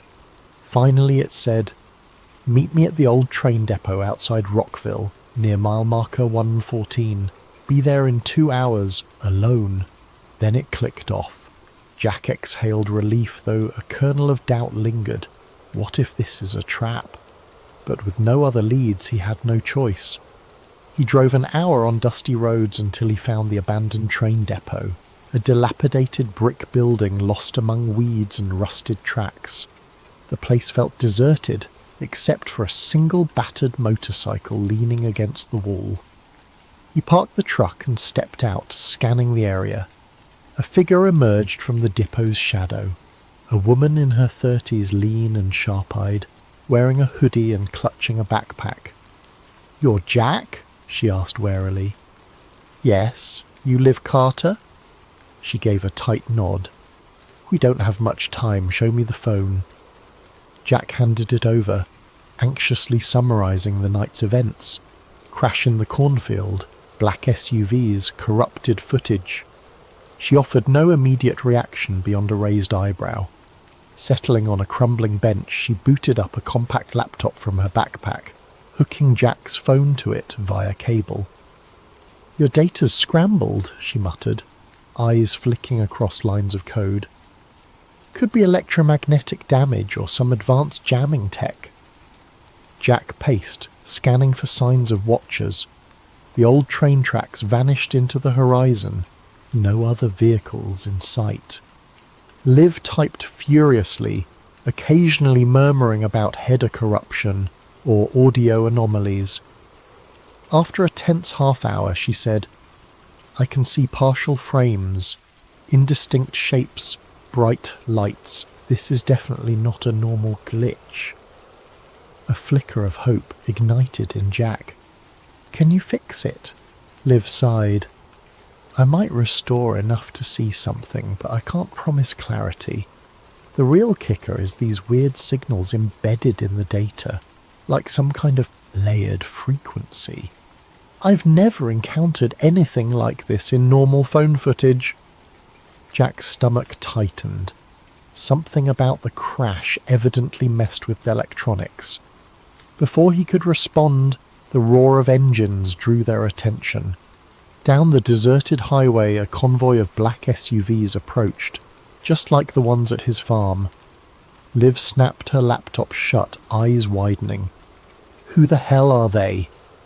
Jack's pulse surged. "FBI, CIA, I don't know," he said. Jack, chest heaving, answered, "They raided my farm. They want my phone. They're covering up something that fell from the sky." The agent tensed. "That's nonsense, Sheriff. We're investigating a possible meteor strike, no threat to the public. Mr. Calloway is interfering with our operation. Please, step aside." Mitchell's gaze flicked to Jack. He saw the fear, the sincerity in the farmer's eyes. Something about the agent's calm, clipped tone felt off. "I'd like to hear more from Jack," the sheriff said, folding his arms. The agent's jaw tightened. "This is a federal matter. You're out of your jurisdiction." Jack took the moment's distraction to speak quickly, explaining the crash, the craft, the suits. He insisted he had footage, though corrupted. Mitchell's face paled, but he stood firm, telling the agent, "Federally or not, in my county, I want to see a proper warrant." The agent stared coldly, then motioned to the SUVs. 2 more men joined, brandishing official documents. "Here's your warrant, Sheriff. Satisfy your procedures." He smirked, as if expecting to bark an order, but Mitchell positioned himself in the agent's path, forcing him to sidestep. Jack roared past the police cruiser, rubber squealing. The black SUVs swarmed, but Mitchell's deputies manoeuvred to block them, even if just for a few seconds. Those precious moments let Jack speed onto the open road. In his rearview mirror, he saw the convoy eventually break free, resuming pursuit. His chest pounded with gratitude. Elias Finch could taste both as he walked the muddy streets, notebook tucked securely in his inside pocket. At 36, his once youthful face had hardened into angular planes beneath a journalist's keen eyes that missed little. War had taught him that truth was the first casualty in times of conflict, and peace often buried it deeper still. The boarding house on F Street, where he rented a sparse room, was unremarkable by design. Anonymity was a currency more valuable than gold in his profession. As the publisher of The Honest Witness, an underground pamphlet that had exposed profiteering and corruption throughout the war, Elias had made powerful enemies, yet his readership had grown steadily, passed hand to hand beneath the noses of the politicians he regularly skewered with his words. The war may be ending, but the real fighting is just beginning, he muttered, climbing the creaking stairs to his room. Inside, papers covered every available surface. Notes, letters from informants, newspaper clippings. A small printing press stood in the corner, capable of producing several hundred pamphlets in a night's work. He lit the oil lamp and retrieved his latest draft from beneath a loose floorboard. The headline read, "Serpents in the Cabinet, Lincoln surrounded by traitors." Bold, even by his standards. A knock at his door interrupted his thoughts. 3 quick raps, a pause, then 2 more. The signal. Elias opened the door cautiously to reveal a haggard-looking man in a wrinkled Union uniform. Colonel James Simmons had been feeding him information for months, details of war profiteering that had made the backbone of Elias's most damning exposés. "You shouldn't be here," Elias said, quickly ushering him inside. "We agreed to meet at Harper's tomorrow." Simmons removed his cap, revealing prematurely grey hair. His hands trembled slightly. "Tomorrow might be too late. Something's happening, Finch. Something big." "Another contract scandal? More missing supplies?" Simmons shook his head, accepting the whiskey Elias offered. "This goes deeper than money. It's about power. Who'll hold it now that the fighting's done?" He drained the glass in one swallow.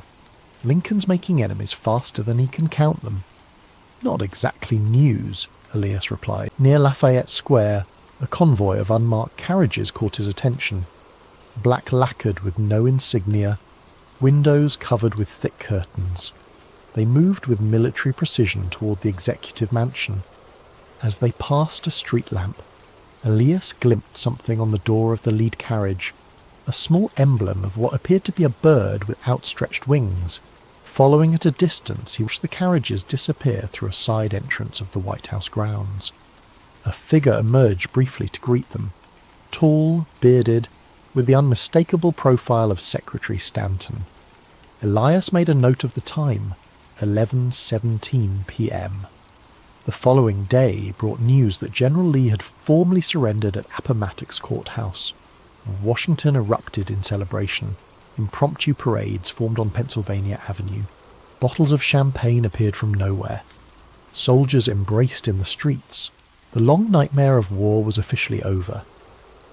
But beneath the revelry, Elias sensed something else.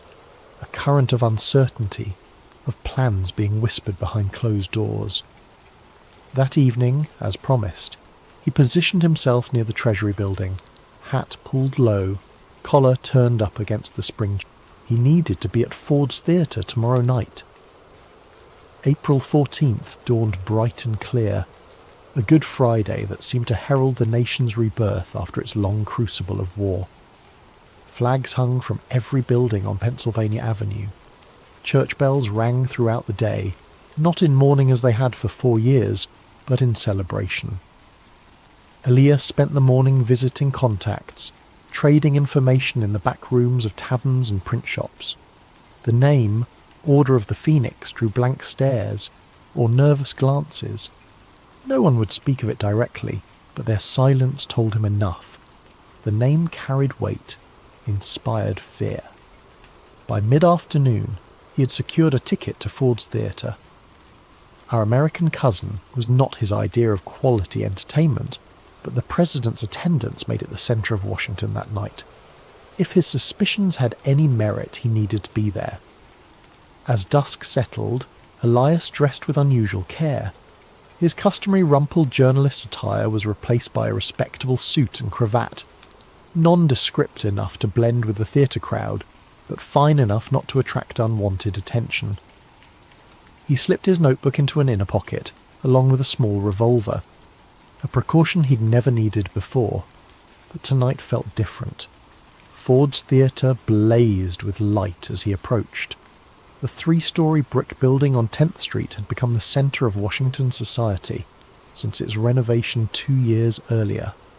Tonight it seemed all of official Washington had turned out, a celebration of victory personified by the attendance of the president himself. Elias noted the security, surprisingly light for such an occasion.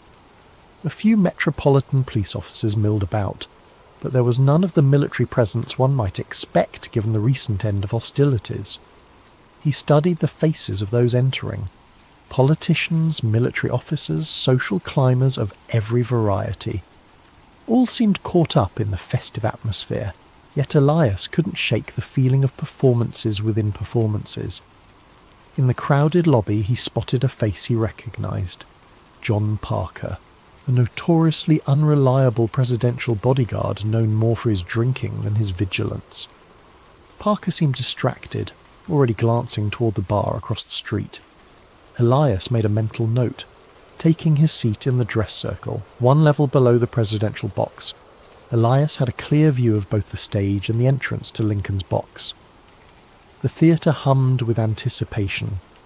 Ladies in silk gowns fanned themselves. Gentlemen exchanged handshakes and political whispers. At precisely 8:30, a stir near the entrance announced the presidential party's arrival. The orchestra struck up "Hail to the Chief" as Lincoln entered, tall and gaunt in his black suit, accompanied by his wife Mary, Major Henry Rathbone, and his fiancée Clara Harris. The audience rose in thunderous applause. Lincoln bowed slightly, his weary face breaking into that familiar melancholy smile. Elias watched the actor pause outside the entrance. The expected guard, Parker, was nowhere to be seen. Booth seemed to check the corridor before slipping inside. What happened next would forever burn itself into the nation's consciousness. The sharp crack of a pistol, Mary Lincoln's piercing scream, Booth leaping from the box to the stage, catching his spur in a Treasury Guard flag, landing awkwardly but still managing to brandish his knife and shout words that would echo through history. Sic semper tyrannis! The theatre erupted into chaos. Women fainted, men shouted. Someone screamed, "The president is shot!" From his position, Elias could see into the presidential box where Lincoln slumped in his rocking chair, a dark stain spreading across his collar. Troops patrolled every street. Crowds gathered outside the Peterson house across from the theatre, where doctors fought to save the president's life. Rumours flew like startled birds. The vice president had also been attacked. Secretary Seward had been stabbed in his bed. Confederate sympathizers were storming the city. Elias worked his way through the crowd, gathering fragments of conversation, watching which officials came and went. Shortly before 1 o'clock, he spotted Secretary Stanton arriving, his face a mask of controlled fury. As Stanton pushed through toward the house where Lincoln lay dying, Elias caught a glimpse of who accompanied him. The same colonel from the theatre, now openly wearing his Phoenix insignia, as if it were an official military decoration. Their eyes met briefly across the chaotic street. The colonel's gaze was cold, evaluating, and unmistakably warning. Then he disappeared inside behind Stanton, where the fate of the nation was being decided while its leader slipped away. By dawn, when Lincoln finally surrendered to his wound, Elias had filled his notebook with observations that contradicted the narrative already forming in official circles. As the bells of Washington began to toll, he slipped away from the crowds, certain of only one thing: what he had witnessed at Ford's Theatre was not the impulsive act of a Southern sympathizer. but the opening move in a much larger game. The city awoke to church bells and black crepe. By noon on April 15th, Washington had transformed into a city of mourning. Black fabric draped from windows and balconies. Women wept openly in the streets. Men stood in stunned silence outside newspaper offices, reading the bulletins posted every hour. Elias moved through this landscape of grief like a ghost, his journalist's mind cataloguing the discrepancies that were already appearing between what he had witnessed and what was being reported. The papers called Booth a southern fanatic acting alone. No mention of the officer who had spoken with him, no questions about the convenient absence of the president's guard, no curiosity about how easily the assassin had accessed the box. Most telling was how quickly the official narrative formed. Before Lincoln's body was cold, before any real investigation could begin, the story had already solidified. A vengeful actor, driven by Confederate sympathies, had struck a final blow for the lost Southern cause. Elias made his way to a small printing shop off E Street owned by a German immigrant named Müller, who had printed The Honest Witness throughout the war. The old man's face was grave as Elias entered. "I cannot print for you any more, Herr Finch," Müller said before Elias could speak. "Men came this morning. Government men." "What men? What do they want?" Müller's hands trembled as he rearranged already perfectly ordered type. "They asked about you, about your pamphlet. They took my customer ledger," he lowered his voice. "They had that look, Finch. The look of men who break things that cannot be fixed. Did they threaten you directly? They didn't need to." Müller glanced nervously at the window. One of them said, "The country needs unity now, not troublemakers." Then he put his hand on my printing press and said, "Beautiful machine. It would be a shame if something happened to it, or to your immigration papers." Elias felt a familiar anger rising. "I need to print what I saw last night, Heinrich. The truth about what happened at Ford's." "Not here you won't." Müller pressed a key into Elias's palm. "Back room of Kennedy's tobacco shop. My brother's old press is there. It's yours if you need it. But, Finch," his eyes were pleading, "be careful. These are dangerous times to question powerful men." By late afternoon, Elias had established himself at Kennedy's. The small press was outdated but functional. As he arranged his notes, preparing to write, a knock came at the door. His hand moved instinctively to the revolver in his pocket. A woman's voice called softly, "Mr. Finch? Adelaide Booker. I was at Ford's last night." Elias opened the door carefully. Adelaide Booker was in her 40s, a seamstress who had worked at the theatre for years. They had spoken several times when Elias was researching a piece on wartime entertainment. "I saw you following that officer," she said without preamble once inside. "The one with the strange pin." Elias's pulse quickened. "Tell me exactly what you saw." "I was mending a curtain backstage when Mr. Booth arrived. He seemed anxious, checking his pocket watch. Then that officer came in the stage door, which was unusual itself. They spoke briefly. The officer gave him something small, metallic. Her voice dropped to a whisper, and he said, 'Remember, wait for the laugh line in Act 3, Scene 2, not before.' Then he left through the same door." "Would you recognise this officer again?" Adelaide nodded. "Colonel Atticus Wade. He's been to the theatre before, always asking about who sits where, studying the layout." She clutched her shawl tighter. "I shouldn't be here. My sister says men have been asking questions about everyone who worked last night." After Adelaide left, Elias worked furiously into the evening, writing an account of what he'd witnessed, including the seamstress's testimony. He titled it simply, "Questions about Ford's Theatre." By midnight he had printed 200 copies ready for distribution. As he stepped out into the alley behind Kennedy's, a shape detached itself from the shadows. Elias reached for his revolver, but a familiar voice stopped him. "I wouldn't, Finch. There are 3 rifles trained on you right now." Colonel Simmons stepped into the dim light of the gas lamp, his uniform immaculate. Transformation. Those who see too clearly become blinded. EF. Choose wisely where blindness falls. April 16th, midnight. Congressional Cemetery. Hamilton plot. When Elias looked up, Simmons had vanished. The alley was empty, save for a stray dog nosing through garbage. Above, the stars were obscured by clouds that promised rain. That night, Elias returned to his lodgings to find it had been searched, thoroughly and professionally. Papers rearranged, floorboards loosened, even the mattress sliced open. His latest notes were gone. On his desk sat a newspaper, folded open to a small item. Adelaide Booker, seamstress at Ford's Theatre, tragically took her own life this evening, overcome by grief at witnessing the president's assassination. Elias felt cold sweat break out across his forehead. Adelaide had been fine mere hours ago, determined, clear-eyed. The message was unmistakable. Witnesses could be erased as easily as words on paper. For the next 24 hours, Elias moved cautiously through a city transformed.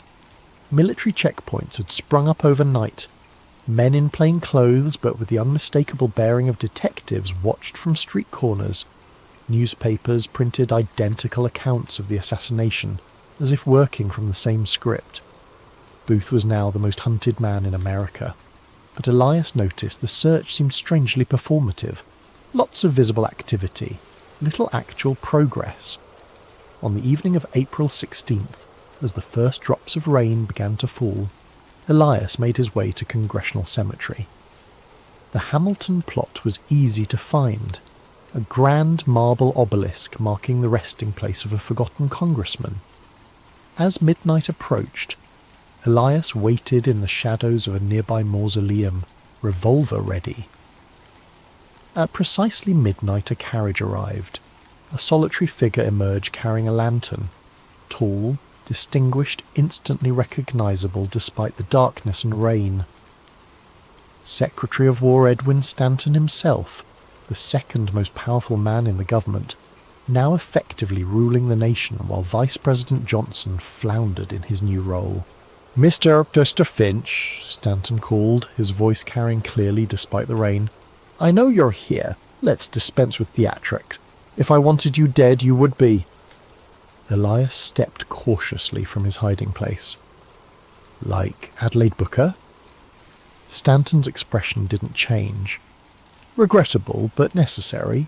Some people cannot adapt to changing circumstances. He studied Elias with shrewd eyes. You, I think, are more practical. Is that why you're here? To discover my price? To offer you perspective. Stanton set the lantern on a nearby grave marker. What do you think you know, Mr. Finch? I know Lincoln was assassinated by conspiracy, not by a lone madman. I know the Order of the Phoenix, whatever it is, orchestrated it. I know you're involved. Stanton nodded slowly. Not inaccurate, but incomplete. The Phoenix is not what you imagine. Not some cabal of power-hungry monsters. We are patriots who understand that sometimes surgery is required to save the patient. And Lincoln was the disease. Lincoln was an obstacle. Stanton's voice softened slightly. A good man, but one whose compassion would have destroyed what we fought for. His plan for malice toward none would have allowed the same southern aristocracy to reclaim power within a decade. The war would have been for nothing. A cold certainty settled in Elias's stomach. So you had him killed. We had him removed, Stanton corrected, for the greater good. Now reconstruction will proceed as it must, with the firm hand the South requires. He stepped closer. History is shaped by those who control its narrative, Mr. Finch. You could be part of that shaping. You want me to be your propagandist? I want you to be realistic. Your talents are considerable. The Honest Witness showed that. The country needs unity now, not discord. Stanton reached into his coat and produced a leather portfolio. Inside is a commission as special correspondent to the War Department, along with enough evidence to suggest you've been working for us all along. The choice is simple. Join us and write the history we need, or fight us and be written out of it entirely. He placed the portfolio atop the grave marker and returned to his carriage. Before entering, he paused. One day, when passions have cooled, the truth can emerge, but not now, not for decades. The rain intensified, nearly drowning his final words. Choose wisely, Mr. Finch. By tomorrow, narrative of a lone assassin. Elias made his decision. I need to get into Surratt's boarding house. Impossible, Muller protested. It's guarded day and night. Nothing is impossible, Elias countered. Merely inconvenient. He had not spent years cultivating informants and mapping the hidden geography of Washington without learning a few tricks. Are the old tunnel entrances still accessible? Muller's eyes widened. The smuggling tunnels? Some perhaps, but they haven't been used since the early days of the war. Washington's geography held secrets unknown to most citizens. Beneath certain buildings, particularly near the Navy Yard and along the riverfront, a network of tunnels had been used early in the war to move supplies, information, and occasionally people. Most had been sealed or forgotten, but Elias had mapped them meticulously for a story he had never published. That night, guided by nothing but memory and a crude map drawn in his notebook, Elias descended into Washington's underground labyrinth. The entrance, a rusted door behind a false wall in the cellar of an abandoned warehouse, creaked ominously as he forced it open. The tunnel beyond was damp, the air heavy with mould and decay. His lantern cast grotesque shadows as he navigated the narrow passage, counting intersections, measuring distances by paces. After nearly an hour of careful progress, he reached what his calculations suggested should be directly beneath H Street and the Surratt boarding house. A metal ladder bolted to the wall led upward into darkness. Elias extinguished his lantern and climbed, emerging into what appeared to be a small storage cellar. Dust covered everything, undisturbed save for a single set of boot prints that stopped near the far wall. Elias examined the wall carefully, noting a slight discoloration in the mortar between several bricks. Using his pocket knife, he scraped away the newer mortar, revealing a loose brick. When he removed it, his fingers touched something soft inside the cavity. Leather. With trembling hands, he extracted a small red book, its cover unmarked. Opening it revealed pages filled with an elegant theatrical hand. Booth's diary, hidden where he thought it would be safe. Or perhaps where someone had instructed him to conceal it. Elias tucked the diary into his coat and retraced his steps through the tunnel. Back in the relative safety of the church cellar, he finally examined his prize by lamplight. The diary was not what he had expected. Rather than a detailed account of the conspiracy, it contained the rambling justifications of a man convinced of his own side of the truth. A moon landing conspiracy thriller. It's set in the year 2025, yet it digs into events that occurred more than half a century ago, or so the official history says. Our protagonist, Elliot Graves, isn't the typical tinfoil hat conspiracy theorist. He's a rational investigative journalist who's built his reputation on skepticism and fact-checking. But his life takes a sharp turn when he receives a mysterious reel of 16mm film, suggesting that one of humanity's greatest achievements, the 1969 moon landing, was staged on a secret set. As we progress through the story, you'll meet characters with their own moral compasses, locked in a deadly dance. There's Sam Reyes, a sharp-witted former NASA engineer who knows more about the organization's secrets than is probably safe. Dr. Bernard Calloway, an aging whistleblower haunted by regrets and memories so dangerous they could sign his death warrant. And lurking in the shadows is Agent Jonathan Kane, an operative who believes that national security demands certain truths remain buried, forever if need be. Expect twists at every corner. A single piece of film can become the spark that ignites an inferno of questions. If the moon landing was faked, what happened to the real astronauts? Could an entire government organisation keep such a massive secret under wraps for 5 decades? And how far will those in power go to ensure the lie never sees the light of day? In this narrative, trust is a fleeting commodity. Allies turn to enemies. Illusions of safety crumble under the relentless pursuit of those who believe the ends justify the means. Most of all, this is a story about the cost of truth. Is it worth risking one's safety, peace of mind, and very identity to challenge one of history's most iconic moments? Would you stand your ground if the price were everything you hold dear? So sit back, whether you're at home, in the office, or on a midnight train to somewhere distant. Let yourself be pulled into a reality where the lines between historical record and government-engineered fantasy blur, leaving only one certainty, that once you learn the truth, there is no going back. Ready? Then let's begin. In just a moment, we'll step into part 1, where a mysterious package arrives on Elliot Graves's doorstep, sending him hurtling into a hidden world of secrets and illusions. Keep your wits about you, and don't forget to keep the lights on. Welcome to Dark Side of the Truth, a moon landing conspiracy thriller. Elliot Graves had no reason to suspect the night would bring anything unusual. He sat in his small book-lined apartment in downtown Philadelphia, finishing an article on local corruption, a typical piece for his modest but dedicated readership. A coffee mug stood half empty beside him, thick smudges of ink marking the final edits on his notes. It was the kind of moment he usually relished, quiet, focused, and free of the outside world's chaos. Then came the knock, 3 sharp raps, unannounced and oddly urgent. Elliot glanced at the clock. 10:47 p.m. He wasn't expecting anyone. The hallway light flickered as he opened the door, finding nothing but a single battered cardboard box at his feet. No note, no name, just his address scrawled in black marker. It could have been a source dropping a tip, though most of his informants were digital ghosts, rarely venturing into the physical realm. Curiosity piqued, Elliot brought the box inside. It weighed more than he expected.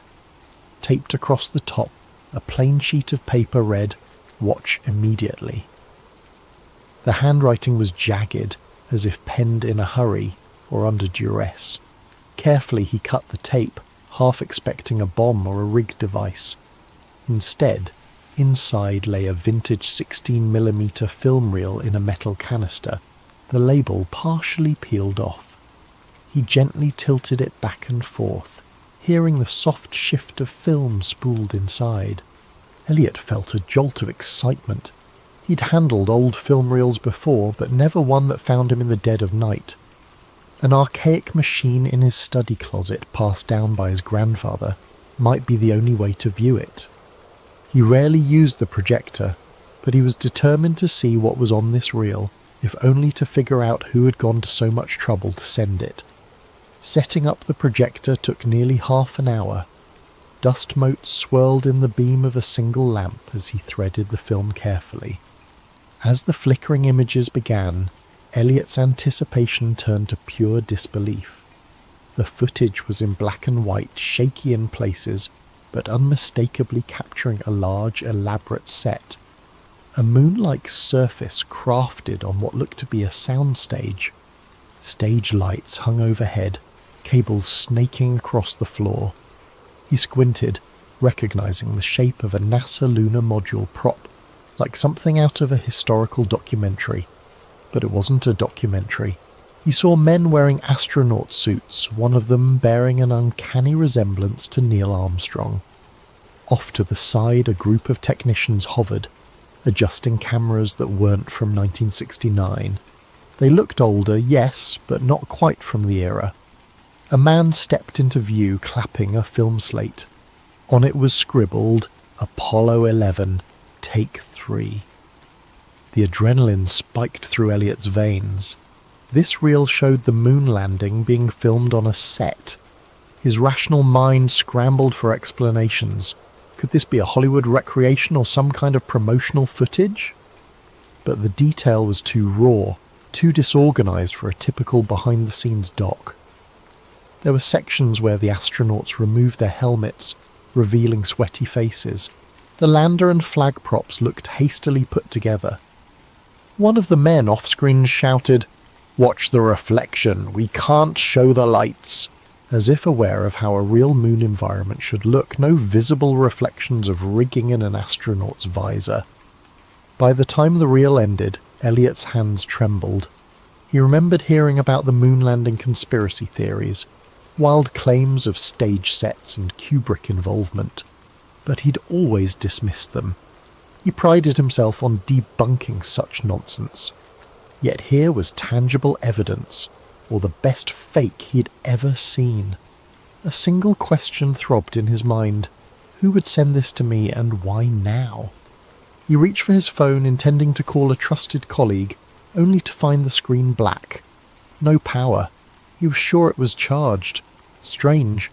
He tried to boot up his computer to search for any reference to lost Apollo footage, but the internet connection was dead. He felt his chest tighten in a wave of paranoia. Was he imagining things, or was this more than a coincidence? Deciding to do a quick external check, Elliot gathered the reel, locked up his apartment, and headed for the elevator. As he stepped out onto the street, a hint of movement caught his eye. A black SUV parked at the curb, lights off. Its windows were tinted, impossible to see in. The hair on his arms rose. Philadelphia had plenty of SUVs, but why did this one feel like it was there for him? He took a breath, telling himself not to jump to conclusions. Still, his heart hammered as he walked 2 blocks to an all-night coffee shop known for its reliable Wi-Fi. Inside, the smell of espresso and donuts steadied him a bit. He found a corner table connected to the cafe's network and tried searching for any references to moon landing staged film reel. Thousands of hits, mostly conspiracy websites. Nothing verifiable. Minutes later, he typed a cautious email to a colleague, attaching a single grainy screenshot from the reel. He pressed send. An error message blinked back. Message undeliverable. He tried again. Same result. He wondered if his phone or laptop had been compromised or if there was a bigger net around him. The idea of being watched in real time chilled him. Returning to his apartment would be a risk, but he had nowhere else to analyse this film. As he left the shop, the black SUV was just outdated hardware. At first light, he ventured to his usual contact for obscure intel. A quiet archivist named Harriet, who worked at the local historical society. He hoped she might authenticate the film's physical materials. Harriet was meticulous with details, and if anyone could confirm the reel's age, it would be her. The society's building was a grand relic, all marble floors and dusty exhibits. Elliot found Harriet in a back office, squinting through a magnifying glass at a centuries-old map. She looked up, alarmed by his frantic posture. Without preamble, he passed her the film canister. "I need to know if this is genuinely from 1969, he whispered, glancing around as if the walls had ears. Harriet frowned at his secrecy but began her inspection. She murmured something about the film's brand markings, the chemical composition of older film stock, and how certain colour-coded edges could pin down the manufacturing date. Within half an hour she had her verdict. "This reel does appear to be from the late 1960s. "Where'd you get it?" Elliot let out a breath he hadn't realised he was holding. "Somebody sent it to me last night." He hesitated, debating how much to reveal. Before he could continue, Harriet's phone rang. She picked it up, and her expression clouded as she listened. Yes, he's here," she said, a tremor in her voice. He backed away, panic flaring. Was Harriet being told to stall him? He mouthed, "Hang up," but Harriet just stared at him wide-eyed. Elliot snatched the phone from her hand. "Hello," he said into the receiver. An unfamiliar voice. "Elliot Graves. Step outside, we just want to talk." He froze. A second later the line went dead.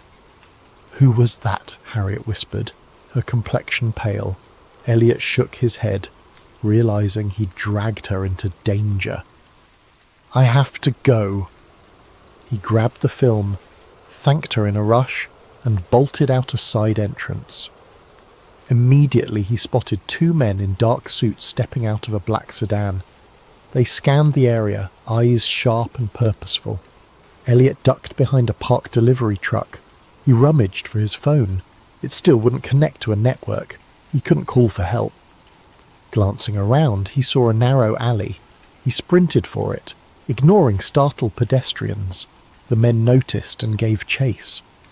Footsteps echoed behind him as he weaved through the maze of back streets. He didn't stop until he was sure he'd lost them. Leaning against a graffiti-stained wall, he gulped the cool morning air. The reality sank in. I'm being hunted. His mind raced. Who had the power to track him within hours? Some fraction of NASA, the FBI, or an even more clandestine outfit? He remembered Harriet's stunned face and felt a pang of guilt. Was she safe? With his phone compromised, Elliot needed a secure communication line. That's when he remembered Sam Reyes, a former NASA engineer turned freelance tech wizard. They'd crossed paths a year ago when Sam leaked documents exposing flawed satellite software. She'd proven resourceful and cautious, someone who operated in the grey areas of government secrecy. He rummaged through his wallet for her old business card, typed the number into a borrowed flip phone he'd bought for emergencies. 2 rings, then Sam answered with a wary, "Who is this?" "Elliot Graves," he said quietly, trying to steady his voice. "I need your help. It's urgent." Sam let out a short laugh. "You're the reporter who debunked that UFO fiasco. Are you calling to do another piece?" He glanced around to make sure no one was listening. "This is bigger than UFOs. I have an old NASA film that suggests the moon landing was not what we think." Silence on the line. Then Sam hissed, "Don't say another word. There are ears everywhere. Meet me at the Redwood Garage, level 3, in an hour." She hung up. He had no time to question her abruptness. He made his way to Redwood Garage, a concrete structure on the outskirts of the city. Ducking beneath security cameras as metadata in older film that might help pinpoint the exact date and location. But if whoever's hunting you has the resources to block your phone and track you so fast... "Yeah," Elliot said, swallowing hard. "I'm in trouble, aren't I?" Sam gave him a look that said, "You have no idea." "Look, I can set up a secure server to store digital copies once I manage to scan the reel. But it'll take me a day or 2. In the meantime, you need to vanish. They'll come for both of us once they realize I'm involved." As if on cue, a bullet shattered the SUV's rear window. Elliot and Sam ducked, hearts hammering. Tires screeched on the level below. "We have to move," Sam hissed, starting the engine. Elliot curled into the passenger seat, pressing the canister tight against his chest. Another shot rang out, pinging off the concrete pillar. The SUV lurched forward, screeching around corners, headlights glaring on dull grey walls. Behind them, at least 2 dark sedans roared up the ramp. The chase was on. Elliot felt the cold sweat on his brow. This was no longer about verifying a piece of film. This was survival. More bullets clanged against the SUV's metal frame. Sam cursed under her breath, twisting the wheel. The exit ramp loomed ahead, a single security arm blocking the exit. Sam ploughed right through it, leaving splinters behind. They burst into daylight, weaving into the city traffic. Horns blared. The sedans kept pace, engines revving. As Sam careened down a busy street, Elliot realised just how far he'd fallen into this conspiracy. He'd started the night as a skeptic receiving a curious package. Now he was on the run, uncertain if he'd live to see the next morning.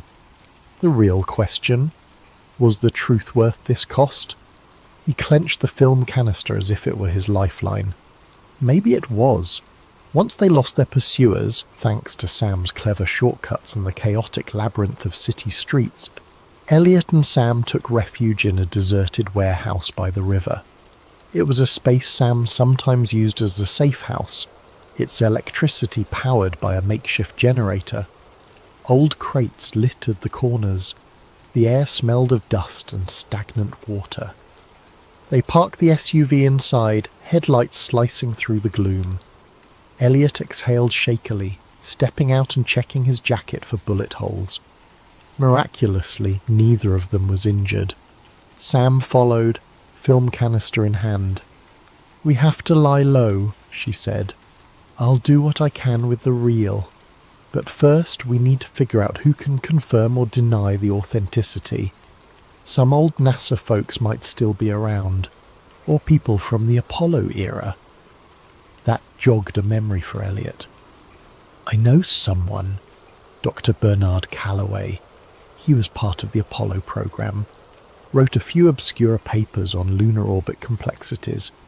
I interviewed him years ago. There's a small diner off Route 47 near a truck stop.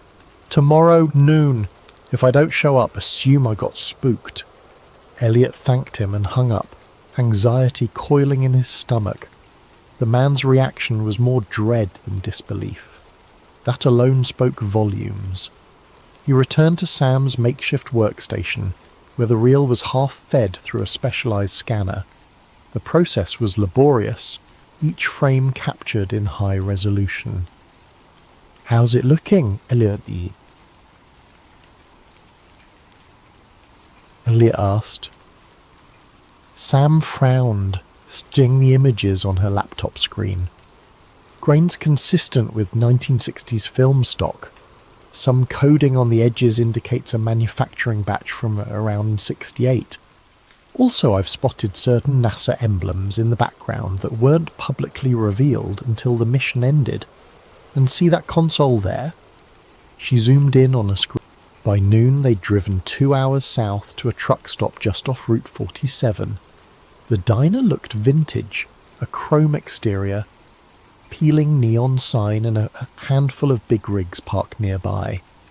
They left the SUV behind a closed service station, walking the rest of the way under the scorching sun. Inside, the diner was half empty. The waitress behind the counter gave them a bored glance. In a corner booth, an elderly man sat facing the window, wearing tinted glasses and a hat pulled low. Elliot recognised him. Dr. Bernard Calloway. He looked older and thinner than their last meeting, as though carrying a burden too large for his frail frame. "Oh, Calloway," Elliot said, quietly, sliding into the booth. Sam took a seat beside him. Calloway's gaze flicked to them, fear etched in the lines around his mouth. "You brought someone else. I told you to come alone." "This is Sam Reyes. She's helping me verify the film." "Film?" Calloway's voice trembled. He removed his tinted glasses, revealing tired eyes. "I hoped I'd go to my grave without seeing it again. Lord knows I was done with those days." Elliot swallowed. "You've seen it before?" Calloway exhaled a long, shaky breath. "I was part of Apollo 11's operations team, unofficially. My real job was ensuring the broadcast feed from the moon looked authentic. We had technicians in a secret studio, capturing angles that would pass as lunar footage. It was a matter of national pride and also, ironically, fear. Needed to beat the Soviets. When the actual craft encountered catastrophic issues, NASA and the government decided it was safer to fake the landing for television. The real rocket never made it out of Earth's orbit safely. The astronauts eventually landed in the Pacific under the pretext of returning from the moon, but what the public saw was a carefully crafted illusion. Elliot's head spun. There it was, spelled out. The conspiracy in all it. If they could find Pierce and get those logs, they'd have undeniable proof. Suddenly the diner's door swung open. Agent Jonathan Kane stepped in, though Elliot didn't know his name yet. The man wore a crisp suit and surveyed the room calmly, his gaze lingering on each patron. Elliot's heart seized. Calloway's face turned ashen. "That's one of them," he whispered, voice trembling. "We have to go." They slipped out the back exit, hearts pounding. Behind them they heard the waitress greet the newcomer with a polite, "Welcome, sir." Elliot glanced over his shoulder to see Kane's cold eyes scanning the booths. Outside, the scorching afternoon felt claustrophobic. They hurried toward the dusty parking lot. "Here," Calloway said, pressing a small slip of paper into Elliot's hand. "Walter's last known location. Use it wisely." Elliot opened his mouth to thank him, but Calloway cut him off. "I'll slip away on my own. It's safer that way for all of us." Then, as if on cue, a black car squealed around the corner. Calloway pointed desperately. "Run!" Elliot and Sam sprinted across the lot, the slip of paper clenched in Elliot's fist. Behind them, tyres screeched. In the distance, Calloway vanished between parked trucks, a frail silhouette, stepping once more into a world of secrets and shadows he had hoped to leave behind. Elliot doubted he'd ever see the old man again. 3 days slipped by like a fever dream, with Elliot and Sam crisscrossing state lines, dodging digital footprints. Each safe house they chose felt more precarious than the last. A motel in one city, a cramped basement in another, always with one eye on the door and ears pricked for footsteps in the hall. Anxiety pressed against their chests like a constant weight. The film remained hidden in a secure locker they rented under an alias, and Sam carried digital backups on multiple encrypted drives, hoping at least one would survive if they were caught.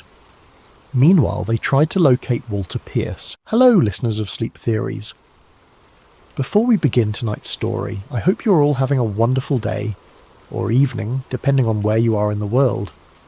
Whether you're listening from London at midnight, New York in the afternoon, or perhaps Tokyo as the sun rises, I want you to know that these stories connect us all across time zones and continents.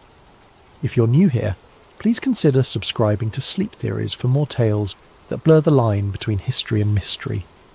Now settle in as we explore something that was buried in Soviet archives for over 60 years. Dr. Alexei Morozov, Soviet Geological Survey. Tunguska Region, Siberia, October 1959. Classification, Sekretna, Secret. Declassified 2025. Entry 1, October 12, 1959. Audio quality, poor wind interference. This is Dr. Alexei Morozov, Soviet Geological Survey designation 4471. I am recording this for the scientific record, though I suspect it will never see the light of day. The date is October 12th, 1959. I'm approximately 40 kilometers southeast of the Tunguska impact site, and I fear we have made a terrible mistake in coming here. But let me start from the beginning. 51 years after the explosion, the site is still active. I studied the images more carefully. The radiation signatures were unlike anything in my experience, pulsing in regular intervals according to the timestamps. This suggests an artificial source. Precisely. Volkov's smile held no warmth. Which is why you're going to Tunguska, Dr. Morozov. Your cover will be a routine geological survey, mapping mineral deposits for the 5-year plan. Your real mission is to determine the source of these signals. And if I refuse, then you will be reassigned to study rocks in Siberia permanently, a much less comfortable arrangement than what I'm offering. The threat was clear. I accepted the assignment that afternoon. Now, as I sit in this makeshift camp listening to the wind howl through trees that have been bent and twisted for over half a century, I understand why previous expeditions never filed complete reports. The forest here feels wrong in ways that have nothing to do with the visible damage from the explosion. My equipment detected the first anomaly this morning. Entry 2, October 13th, 1959. Audio quality moderate, electronic interference noted. The electromagnetic readings are impossible. I've spent the day taking measurements across a grid pattern, working systematically toward what the night ought to record it, which now strikes me as a significant oversight for someone trained in scientific observation. The sound was so alien that my mind initially rejected it as impossible. What was it? I asked. Volkov's expression in the moonlight was unreadable. The reason we're here, Doctor. This morning I discovered that several of my instruments had malfunctioned during the night. Not broken, malfunctioned in very specific ways. The magnetometer now reads magnetic north as pointing directly toward the blast epicenter, regardless of our actual position. The seismograph recorded seismic activity every 3 seconds throughout the night, perfect sine waves that should be impossible in stable geological conditions. Something is calling from beneath the permafrost. Entry 3, October 15th, 1959. Audio quality, poor, severe electronic interference. We have reached the epicenter. I understand now why Kulik's expeditions found no crater. This was not an impact. It was an emergence. The blast zone stretches for kilometers in every direction, trees flattened in the perfect radial pattern that has puzzled scientists for decades. But at the precise center, in a circle roughly 100 meters in diameter, the forest is untouched. Ancient pines tower above us, their bark scarred but their structure intact, as if the explosion flowed around them rather than through them. The soil here tells a different story than any meteor impact.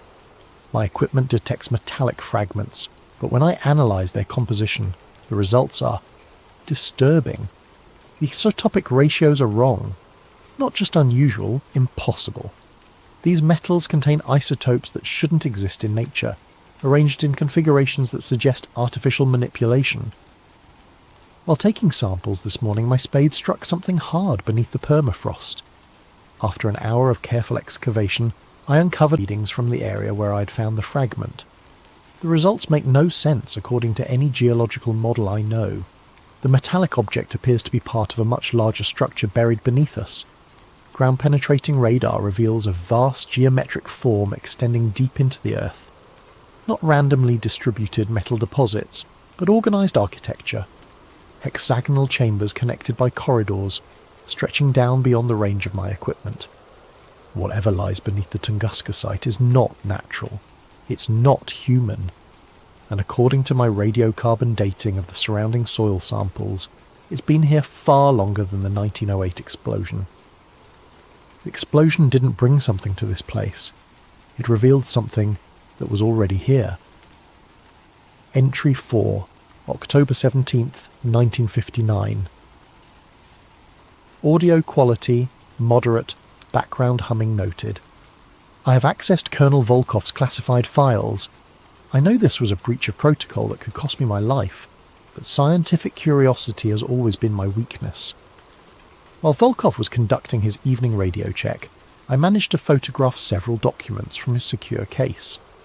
What I discovered has rewritten my understanding of both this expedition and the Tunguska event itself. The files contain correspondence dating back to 1908, including telegrams between the American inventor Nikola Tesla and Arctic explorer Robert Peary. The telegrams discuss Tesla's experiments with wireless energy transmission from his Wardenclyffe facility on Long Island. According to the documents, Tesla was testing a revolutionary new technology, the ability to transmit electrical energy through the Earth's atmosphere to any point on the globe. His target for the initial test was the Arctic region, where Peary was conducting his polar expeditions. The most revealing telegram is dated June 28, 1908, 2 days before the Tunguska explosion. R. Peary himself wrote to a colleague, "Some discoveries are too dangerous for the world as it exists." The KGB files contain additional evidence that Soviet authorities have known the truth about Tunguska for decades. Geological surveys in the 1930s detected the same anomalous structures I've been mapping, but the research was classified and the scientists involved were reassigned to other projects, or, as Colonel Volkov implied, disposed of entirely. According to the files, at least 3 previous expeditions have been sent to investigate the Tunguska site since 1945. None filed complete reports. 2 teams vanished entirely. The 3rd team's leader, Dr. Yuri Petrov, was found frozen to death in his tent, his final notes describing hexagonal chambers that extend beyond measurement, and a sound like the Earth itself breathing. The current expedition was authorized after satellite imagery revealed increased activity at the site. The geometric radiation patterns I've been studying have been growing stronger since 1957, suggesting that whatever lies beneath the we're going down, Volkov informed me without preamble. Moscow wants to know what's beneath us. Colonel, I must advise against aggressive excavation. The structural integrity of whatever lies below is unknown. If we damage it...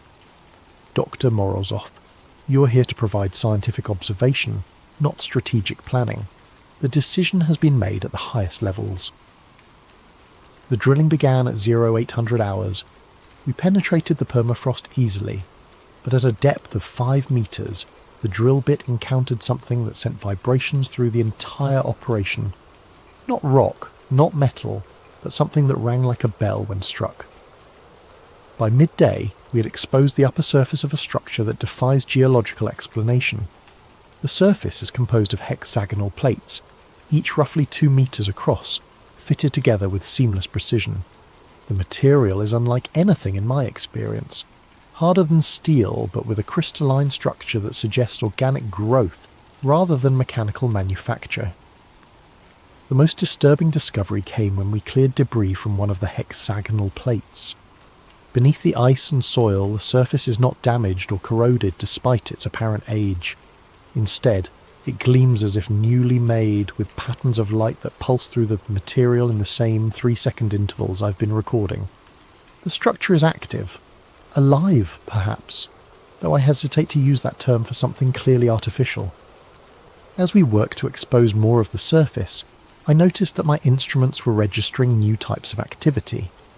Electromagnetic pulses were emanating from the structure, but these were not random signals. They followed mathematical sequences, prime numbers, Fibonacci progressions, and other patterns that suggest deliberate communication. "It's trying to talk to us," I told Volkov during our afternoon break. His response chilled me. "No, Doctor, it's talking to something else. We're just listening in." That evening, while reviewing the day's data, I made a discovery that has shaken my understanding of human history. The electromagnetic patterns I've been recording match perfectly with radio signals detected by astronomers at the Jadrell Bank Observatory in England. The signals dismissed. I descended into the chamber using mountaineering equipment, against Volkov's direct orders. The colonel wanted to wait for specialized personnel from Moscow, but scientific curiosity overcame caution. What I found below has convinced me that we are dealing with something far beyond human understanding. The chamber is not empty. It contains machinery, though that term is inadequate to describe what I observed. Geometric structures rise from the floor like crystalline trees, their surfaces covered in components that shift and reconfigure as I watched. The machinery, if it can be called that, appears to be self-repairing, self-modifying. At the centre of the chamber stands a pillar roughly 3 meters in height, composed of the same dark material as the fragment I discovered earlier. But this pillar is not inert. It pulses with internal light, and as I approached I could feel vibrations in my bones that matched the 3 Hz frequency I've been recording. When I placed my hand on the pillar's surface, the entire chamber responded. Lights flashed in sequence around the walls, the machinery hummed to life, and I felt a sensation I can only describe as contact. Not physical contact, but something deeper. For a moment I sensed vast intelligence, ancient beyond measure, awakening from long dormancy. And I understood with terrifying clarity what Tesla had done in 1908. His wireless energy transmission had not simply sent power through the atmosphere. It had followed a path of least resistance, which means in KGB parlance. The equipment we brought to the site has been supplemented by specialised gear that arrived with a new team of personnel during the night. These men wear no insignia and speak with accents I cannot place. They brought with them instruments I don't recognise and chemicals whose purpose I can only guess. Dr. Morozov, Volkov informed me over breakfast. Your valuable contribution to this expedition will be properly recognised in our final report. However, the sensitive nature of our discoveries requires that certain security measures be implemented. What kind of security measures? The kind that ensure state secrets remain secret. I have hidden this journal and my personal recordings in a cache approximately 1 kilometre northeast of our primary camp. If I don't survive to retrieve them, perhaps someone else will find them and understand what we discovered here. Before they seal me away from the world, I want to record what I believe happened at Tunguska, based on everything I've observed and documented. The structure beneath us is not human in origin. The materials, the construction techniques, the technology, all of it speaks to a civilization far more advanced than anything we've achieved.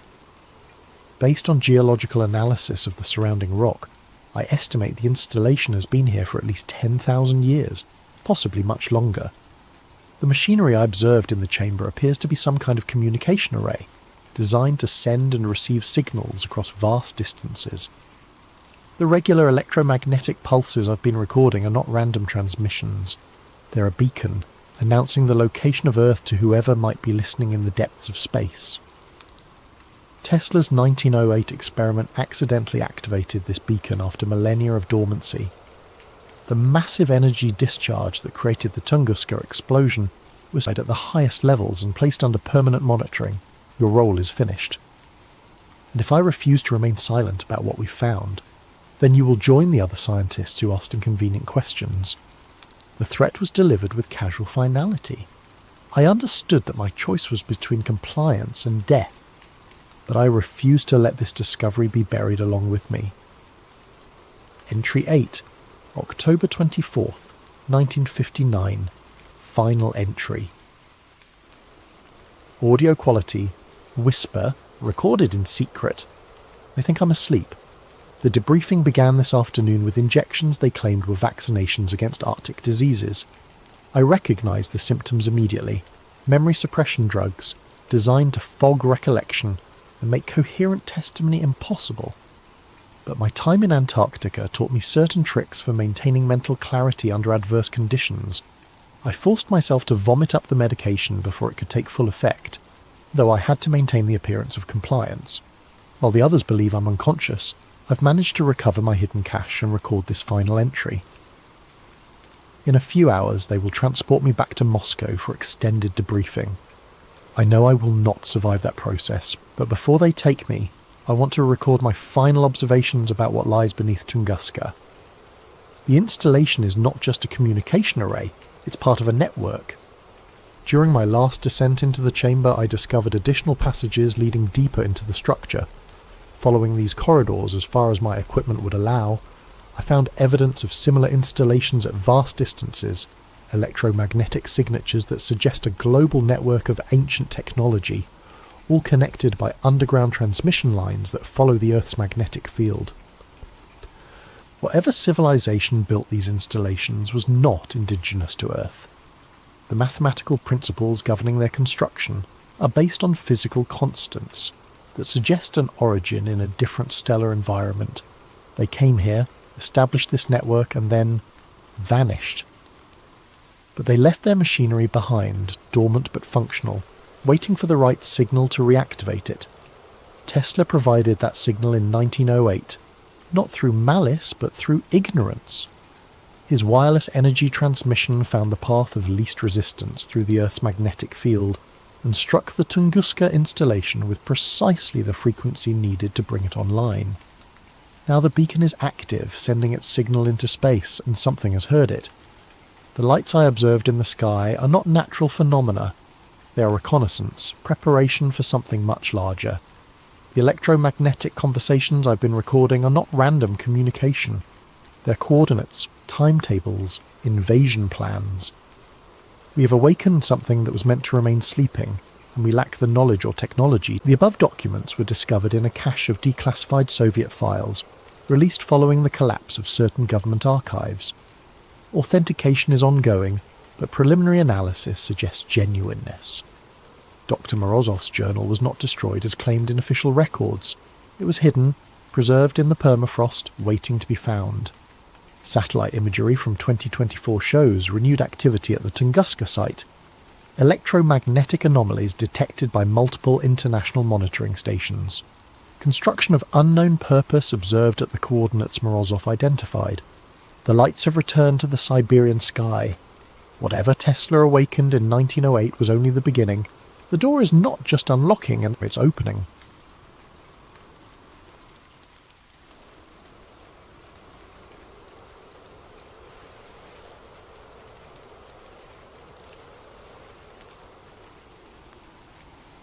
Hello there, and welcome to Sleep Theories. Before we dive into tonight's tale, I hope your day has been treating you well.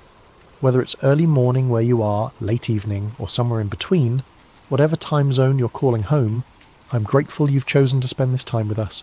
If you're new here, make sure to subscribe to Sleep Theories for more stories that will keep you questioning the world around you long after the lights go out to computer science. He was the most methodical person I'd ever met. The kind of guy who researched restaurants for 2 hours before picking where to eat lunch. He didn't make impulsive decisions, especially not permanent ones. After I hung up, I sat in the silence of my apartment, trying to process what I'd heard. That's when I noticed the small package on my kitchen counter, something I'd grabbed from my mailbox the night before and forgotten about in my rush to meet a deadline. The return address made my hands shake. T. Ramirez. Inside was a USB drive and a handwritten note. Cal, if you're reading this, they got to me. Don't trust anyone. Don't use your regular computer. Find somewhere safe and look at everything. The program never ended. T. The drive was labelled with a single word in Theo's careful handwriting. E-C-H-O. I stared at that USB drive for an hour before I worked up the courage to use it. Not on my laptop, Theo's warning was clear enough. I walked 6 blocks to an internet cafe in Chinatown, paid cash, and plugged the drive into a computer that had probably seen more shady transactions than a Swiss bank account. What I found changed. Right back in my apartment, I did what any good journalist would do. I started digging. Aeon Metrics had a website that looked like it was designed by someone who'd never heard of user experience. Bland corporate speak about cognitive enhancement research and behavioural analytics solutions. Their client list was vague. Federal agencies and healthcare partners. No names, no specifics. Their headquarters was listed as a P.O. box in Arlington, Virginia. I cross-referenced the company name with government contract databases. Nothing. I searched for news articles, press releases, anything. The only mention I found was a single-line item in a Department of Defense budget document from 2019. Aeon Metrics, Specialized Research Services, $2.4 million. That was it. A company that received millions in government funding but left no digital footprint. In 2024, that was like finding a unicorn. I spent the next 3 days going through Theo's files, and a pattern began to emerge. The test subjects weren't random homeless people or prisoners, the usual victims of unethical experiments. These were volunteers who had signed up for legitimate-sounding studies, sleep optimization research, stress reduction therapy, cognitive enhancement trials. People who thought they were improving their lives, not being reprogrammed. One document made me physically nauseous. It was a recruitment email sent to Georgetown University students, advertising a study on meditation and academic performance. The compensation was $500 for a weekend retreat. The study was conducted by Aeon Metrics. I recognised the email format. I'd received something similar during my senior year. I'd been too broke to pass it up. That's when I realised I might not be investigating this story. I might be living it. The next morning, I drove to the Library of Congress. If you want to research government conspiracies, you go to the place where they can't delete the evidence. At least, not easily. I requested every declassified document I could find on MKUltra, Operation Artichoke, and Project Bluebird. What I discovered over the next 8 hours made Theo's files make terrible sense. MKUltra officially ended in 1973 when CIA Director Richard Helms ordered all documents destroyed. But here's what most people don't know. It didn't actually end. It evolved. The original program used LSD, hypnosis, and brutal psychological torture to break down human personality and rebuild it. The goal was to create perfectly controllable human assets, spies who could be programmed and deployed without even the process. That was 37 years ago. Imagine what they could do now, with smartphones that track our every movement, social media platforms that know us better than we know ourselves, and AI that can predict our behaviour with frightening accuracy.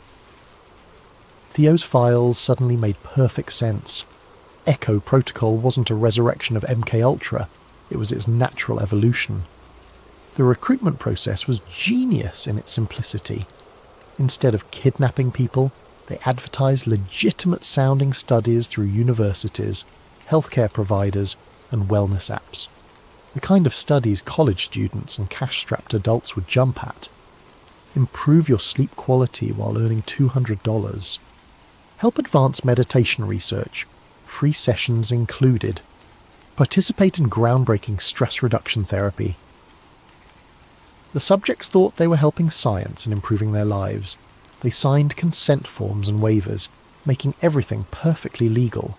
They were even paid well, which made them feel valued rather than victimized. But according to Theo's documentation, the real experiments began after the official study ended. The subjects returned home with subtle implants, not the science fiction kind, but behavioural implants. Carefully crafted memories, embedded suggestions, modified thought patterns. They'd been exposed to subsonic frequencies, targeted electromagnetic fields, and neurological programming disguised as relaxation therapy. More importantly, they'd been tagged. Their phones received updates that modified the algorithms they encountered. Their social media feeds were carefully curated to reinforce the programming they'd received. Their GPS data was used to ensure they encountered specific environmental triggers, billboards, sounds, even scents that would activate their conditioning. It was MKUltra for the digital age, and it was everywhere. I found myself thinking about my own devices, my own data patterns. How many targeted ads had I seen recently that seemed to know exactly what I was thinking? How many times had my phone suggested an action or location that felt perfectly timed? How many articles in my newsfeed seemed to anticipate my concerns? Was I paranoid, or was I finally paying attention? That evening I tried to call Theo's fiancée Maria Santos. We'd met several times over the years, and I thought she might be able to tell me about Theo's state of mind in his final weeks. Her number was disconnected. I tried social media. Her profiles had been deactivated. I drove to the address I had for her, an apartment in Alexandria where I'd attended their engagement party 6 months earlier. The building manager told me no one by that name had ever lived there. It was as if Maria Santos had never existed. The gaslighting started small. First, it was my coffee shop. I'd been going to the same place every morning for 3 years, a little cafe called Grind on Connecticut Avenue. The barista knew my order: large dark roast, no cream, no sugar. But when I walked in Thursday morning, she looked at me like she'd never seen me before. "Welcome to Grind. What can I get started for you?" "The usual," I said, assuming she was just having an off day. "I'm sorry, what's your usual?" I stared at her. Jessica had made my coffee hundreds of times. We'd chatted about her art school classes. I'd even bought one of her paintings. "Large dark roast," I said, feeling foolish. "Sure thing," coming right up. She moved with the practiced efficiency of someone who'd made 1,000 coffees, but treated me like a complete stranger. When I paid, I noticed something else. The painting I'd bought from her 6 months ago, a small abstract piece that had been hanging behind the register, was gone. I told myself I was being paranoid. People have bad days. Maybe she'd sold the painting to someone else. But then my email started acting up. I'd sent interview requests to 5 journalists who'd written about government surveillance programs. None of them responded, which was unusual. These were people I'd worked with before, sources who typically replied within hours. I tried calling. Their numbers all went straight to voicemail. I tried reaching out through social media. My messages showed as delivered but never read. By Friday, I was convinced something was wrong. I decided to test it. I sent an email to my editor at the Washington Alternative Weekly, a guy named Marcus who'd been badgering me for weeks about a late article on police body cameras. The email bounced back a man in a bathrobe. "Can I help you?" "I'm looking for Sarah Chen," I said. "She lives here." "No one by that name lives here. I've been renting this place for 5 years." "That's impossible. I was here 3 months ago for her birthday party." The man looked concerned. "Son, are you feeling all right? Maybe you're thinking of a different address." I walked away, pulled out my phone and called Sarah's number. It rang twice before she picked up. "Hello?" "Sarah, it's Cal. I'm at your house, but some guy says..." "Cal? Cal Monroe?" "Yes. Who else would it be?" There was a long pause. "Cal, we broke up 2 years ago. You've called me maybe 3 times since then, and each conversation was strange. Are you okay? You sound like you did the last time you called, talking about conspiracies and people following you." "What are you talking about? We had dinner last month. We've been staying in touch." "Cal, I think you need help. You're talking just like..." She stopped. "Like what?" "Like Theo did, before he killed himself. The paranoia, the confusion about basic facts. He called me too, near the end, asking about things that never happened." The line went dead. I stood on the sidewalk for 20 minutes trying to make sense of what was happening. Either everyone I knew was lying to me, or I was having some kind of psychotic break. But there was a third option, one that terrified me more than madness. I was right, that combines traditional therapy with advanced monitoring technology. Participants receive $800 compensation plus access to our ongoing support network. What exactly does the monitoring involve? Nothing invasive. We use EEG sensors to track your sleep patterns, some biometric monitoring to measure stress responses, and brief cognitive assessments to measure improvement. Many of our participants describe it as the most restful experience of their lives. She scheduled me for the following Monday. I spent the weekend reading everything I could find about counter-surveillance techniques and memory preservation. If they were going to mess with my mind, I wanted to be as prepared as possible. I wrote down everything I knew about myself, my real name, my address, my work history, my relationships, and hid copies in multiple locations. I recorded a video message to myself, explaining what I was doing and why, and uploaded it to a secure server with instructions to email it to me if I didn't check in within a week. Monday morning, I drove to the clinic feeling like I was voluntarily walking into a trap. The facility was more luxurious than I expected.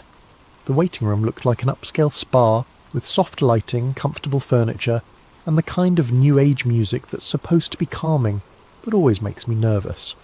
The receptionist was friendly, professional, and gave no indication that she was part of a mind control operation. Maybe I really was paranoid. Dr. Elizabeth Harding introduced herself as the lead researcher. She was in her 40s, with the kind of confident manner that made you trust her immediately. She explained the study protocol while I filled out forms that asked detailed questions about my lifestyle, relationships, and psychological history. "We found that sleep disorders are often connected to deeper patterns of thought and behaviour," she said. "Our approach combines sleep monitoring with cognitive restructuring techniques. Think of it as upgrading your mental software." The phrase made my skin crawl, but I smiled and nodded. They set me up in a private room that looked more like a high-end hotel suite than a medical facility. The bed was comfortable, the lighting was adjustable, and there was even a small kitchenette stocked with healthy snacks. The only obviously medical equipment was a chair with built-in sensors and a wall-mounted monitor that they said would track my biometric responses during relaxation exercises. "Just get comfortable," said the technician, a young man who introduced himself as Kevin. "We'll start with some baseline measurements, then move into the therapeutic portion." He attached electrodes to my temples and chest. Standard EEG and heart rate monitoring, nothing sinister. The chair was incredibly comfortable, almost hypnotically so. Within minutes, I felt more relaxed than I had in weeks. That should have been my first warning. The relaxation exercise began with guided breathing instructions delivered through high-quality speakers built into the chair. The voice was soothing, gender-neutral, with the kind of professional calm you'd expect from a meditation app. Allow your mind to become quiet and receptive. You're safe here. You're cared for here. Your thoughts can rest. After about 20 minutes, the instructions became more specific. Notice how easily your mind accepts new information when you are relaxed. Notice how comfortable it feels to let go of old patterns that no longer serve you.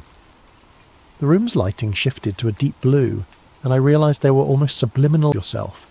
You will never speak about the details of this program to anyone outside this facility. The session lasted 6 hours. When it ended, I felt like I was surfacing from deep water, gasping for mental air. Kevin helped me out of the chair, and I had to concentrate to remember why that felt wrong. "How do you feel, David?" For a moment I almost corrected him. Then I remembered. "Great," I said, really relaxed. "Excellent. Dr. Harding will want to review your session data. Why don't you get some rest and we'll continue tomorrow?" That night, alone in the suite, I tried to reconstruct what had happened. I felt different, lighter somehow, but also hollow. It was like someone had taken an eraser to parts of my memory and personality. I remembered recording a video message, but I couldn't remember what it said. I remembered hiding something important, but couldn't remember where or what. I knew I was there for a reason beyond the sleep study, but that reason felt fuzzy, unimportant. But I still knew my name, Cal Monroe, journalist. I held on to that like a lifeline. The second day was worse. They moved me to a different room, one level down from the main floor. There were no windows, and the only furniture was the chair and a small table. The session lasted 8 hours. This time they didn't just try to implant new memories, they tried to delete old ones. "Your childhood was difficult and painful. You prefer not to think about it. You have no real identity, not my fake one." They'd put pieces of my life into her mind, probably to test how thoroughly they could extract and transfer personal information. She wasn't developing psychic abilities. She was being used as a storage device for my stolen memories. That night I knew I had to escape. They were going to erase Cal Monroe completely and leave behind David Miller, a friendless, rootless graphic designer with no past and no questions. But first, I needed proof. I waited until 3 a.m, then used a maintenance keycard I'd stolen from a janitor's cart to access the lower levels. The basement was larger than I'd expected, with dozens of rooms containing monitoring equipment and what looked like server farms. I found the room where they stored session recordings, thousands of hours of footage showing people being systematically reprogrammed. I copied everything I could onto a drive I'd hidden in my shoe. But the most damning evidence was in the office files. Echo Protocol wasn't just about individual mind control. It was about social engineering on a massive scale. They were creating networks of modified individuals who would unconsciously influence others. A person programmed with specific beliefs would spread those beliefs to family, friends and co-workers without realizing they were doing it. The modified subjects became unwitting agents, seeding new ideas and behaviours throughout the population. It was social control through viral programming, and it was working. I found files on thousands of subjects going back years. Many were in positions of influence: teachers, journalists, social workers, community leaders. Others were simply well-connected individuals whose social circles made them valuable vectors for spreading programmed behaviours. They weren't just changing in the way Cal Monroe is going to disappear. The only question is how much of him we preserve for research purposes. They sedated me then, and I woke up 36 hours later in my own apartment. Everything was exactly as I'd left it, except for small details that made my skin crawl. My coffee mug was on the wrong side of the sink. My laptop was closed, though I always left it open. My bed was made, but with hospital corners. I'd never learned to make a bed that way. Most disturbing of all, I couldn't remember how I'd gotten home. I still had the drive with the evidence from Aeon Metrics hidden in a place I'd prepared before going undercover. For a moment I thought I'd won, that I'd gotten proof of Echo Protocol and could expose the whole operation. I was wrong. When I tried to access the files, half of them were corrupted. The video footage was garbled, the audio was inaudible, and the documents were filled with random characters. It was as if the data had been degraded from the inside. But I still had enough to tell the story. I spent 18 hours writing the most important article of my career, documenting everything I'd discovered about Echo Protocol, Aeon metrics, and the modern evolution of MKUltra. I uploaded it to WikiLeaks, sent copies to major news outlets, and posted it on every social media platform I could access. Within minutes, everything disappeared. The WikiLeaks submission was rejected for insufficient verification. My emails to journalists bounced back as undeliverable. My social media posts were flagged as misinformation and removed automatically. I tried uploading the article to my own blog. The hosting service suspended my account for terms of service violations. I tried creating new accounts with different platforms. Each one was suspended within hours. It was as if the internet itself was rejecting my story. Desperate, I tried a different approach. I'd built a small following on Reddit by posting about surveillance technology and digital privacy. I created a detailed post about Echo Protocol on r/conspiracy, hoping to reach people who were already sceptical of government programs. The post went live, got a few upvotes, then vanished. When I checked my account, it showed the post had been removed for doxing, even though I hadn't mentioned any real names or addresses. But that wasn't the worst part. When I checked the subreddit an hour later, I found dozens of posts about Echo Protocol, but they were all obvious disinformation.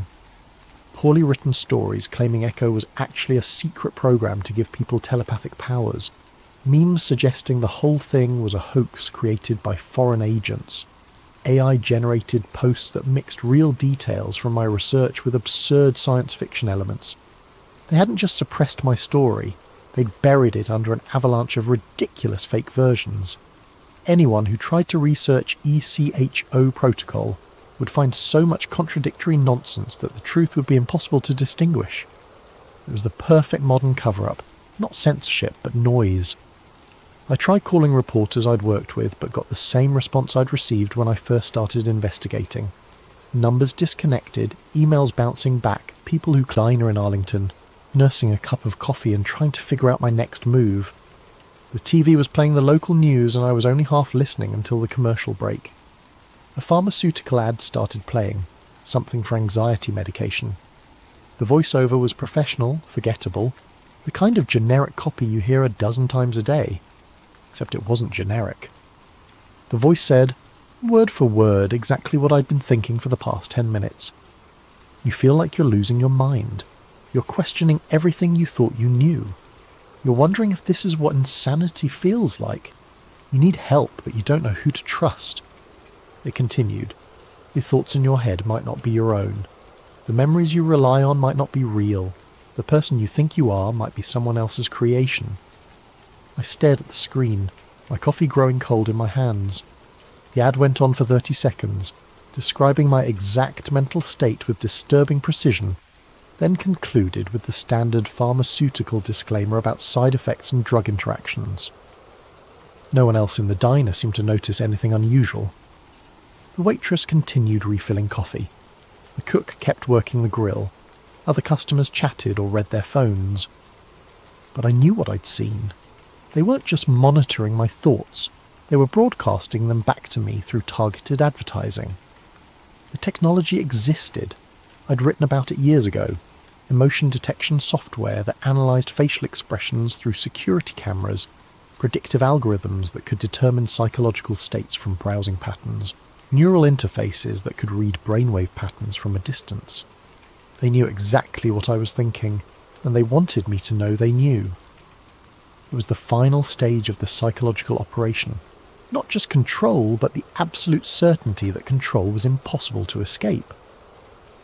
I paid for my coffee and walked out into the Virginia night, understanding at last why Theo had jumped from the triggers, the social manipulation, the systematic isolation. I recorded video messages to myself, wrote detailed journals and hid copies everywhere I could think of. Not to expose them, that was impossible, but to leave a record for whoever came next. Because there would be others, other journalists, other investigators, other people who stumbled across the truth and found themselves targeted by Echo Protocol. Maybe one of them would be smarter than me. Maybe one of them would find a way to fight back that I couldn't imagine. Or maybe they'd just end up like me, homeless, paranoid, talking to themselves in parking lots, while the world continued its sleepwalk toward voluntary servitude. 3 months later, I was sitting in another diner in another city when I saw the news report. Local journalist Cal Monroe was found dead in his vehicle early this morning, apparently from a self-inflicted gunshot wound. Monroe had reportedly been struggling with mental health issues following the suicide of a close friend earlier this year. He leaves behind no immediate family. I watched my own obituary on the television screen, feeling strangely detached. The photo they used was from my old press credentials. I looked younger, healthier, more hopeful, like someone who still believed in the possibility of truth. The reporter mentioned that I'd been working on a story about government surveillance before my breakdown, but that the work had been discredited as the product of paranoid delusions. They killed Cal Monroe without firing a shot, but I was still alive, at least in some sense. I dropped the device in a trash can and kept walking. Somewhere behind me I could hear the sound of 1,000 notifications chiming in perfect unison, like a digital choir singing humanity to sleep. The program never ended, it just got better at hiding.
Recovered journal entry, classification redacted.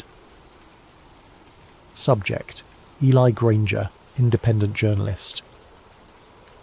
Date range, July 15th to 18th, 2023. Location, Bohemian Grove, Monte Rio, California. The following document was recovered from an encrypted server farm in Iceland. The journalist's current whereabouts remain unknown. Ed. My name is Eli Granger, and I'm writing this because I may not live long enough to tell it in person. What I witnessed in the redwoods of Northern California will haunt me until my dying day, whenever that may come. It started 3 weeks ago with an email that shouldn't have existed. I was in my cramped Oakland apartment, nursing my third cup of coffee, and scrolling through encrypted channels where whistleblowers sometimes surface. My secure inbox pinged. A message from an address that was just a string of numbers and letters, routed through 7 different proxy servers. No subject line, just an attachment and 4 lines of text. You want truth? Go to the redwoods. Bring a black suit and a quiet soul. July 15th to 18th. The fire reveals all. The attachment was a high-resolution scan of what appeared to be a guest registry for the Bohemian Grove. That mysterious all-male retreat where the world's most powerful men allegedly gather each summer to commune with nature. I'd written about the Grove before, relying on second-hand accounts and leaked photographs from the 1980s. But this was different. The names on the list made my blood run cold. Former presidents, current senators, military contractors whose companies I'd been investigating for years.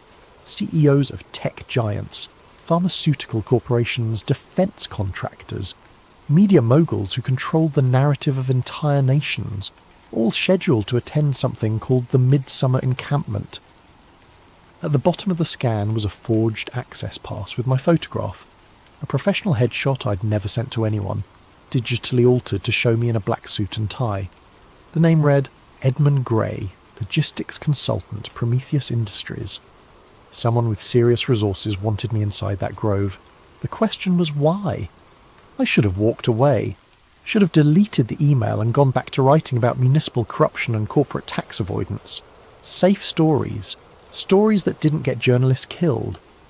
Instead, I packed a black suit and drove north to Sonoma County. The road to Monterey winds through some of the most beautiful country in California. Ancient redwoods tower over narrow highways, their canopy so thick that midday feels like twilight. It's the kind of place where you'd expect to find hippie communes and organic wineries, not shadowy cabals plotting the fate of nations. But as I learned in my Navy intelligence days, the most dangerous secrets are always hidden in the most innocent places. I parked at a motel in Gurneyville and walked the perimeter of the Bohemian Grove property that evening. 2,000 acres of private forest, surrounded by chain-link fence topped with razor wire. Security cameras every 50 feet, motion sensors in the trees caught in fragments as I passed, revealed the true scope of their influence. The Shanghai Index will drop exactly 17%. Tell the secretary that Operation Nightfall is greenlit for October. Media blackout should hold for at least 72 hours. I posed as a logistics consultant, which gave me an excuse to wander the grounds with a clipboard and camera phone, confiscated at the gate and replaced with an approved device that couldn't access external networks. The cover story worked well enough. Rich men are accustomed to being served by invisible people who handle the mundane details of their lives. But as the day wore on, I began to notice the symbols. Owls everywhere, carved into tree trunks, etched on building facades, worked into the designs of benches and lampposts. Not cute, friendly owls. These were stylized, angular, with eyes that seemed to follow you as you walked past. The largest was a 40-foot stone statue positioned on a small island in an artificial lake at the heart of the grove. Even in daylight, it radiated a sense of ancient malevolence. Beautiful, isn't it? I turned to find a man in his 70s watching me stare at the giant owl. Silver hair, expensive casual wear, the kind of artificial tan that comes from winters in Palm Beach. His eyes were the palest blue I'd ever seen, almost colourless. The Owl of Bohemia, he continued, joining me at the lake's edge. Been watching over this place for over a century. Some say it's just decorative, others know better. Know better how? I asked, immediately regretting the question. I was supposed to be invisible, unremarkable. The old man smiled, revealing teeth too white and too perfect for his age. You'll see tonight, Mr. Grey. The cremation of care waits for no man, not even consultants. He walked away before I could respond, leaving me staring at the owl statue and wondering how much my cover had already been blown. That evening, as twilight settled over the grove, the atmosphere changed completely. The casual bonhomie of the day disappeared, replaced by something far more serious and ritualistic. Men emerged from their cabins wearing dark. A figure in an elaborate robe stepped onto a platform beside the owl. Even with his face hidden, I recognised the bearing and voice of a man who'd been on television every night for years. A former president whose policies had shaped a generation. Brothers of the Grove, his voice boomed across the water, amplified by hidden speakers. We gather once again beneath the ancient eyes of wisdom to perform the sacred rite that frees us from the burdens of conscience. The crowd responded in unison. We banish care and cast it to the flames. Care, that pale and common thing that binds the hands of power. Care that whispers doubt in the ears of decision. Care that stays the sword of necessary action. We banish care and cast it to the flames.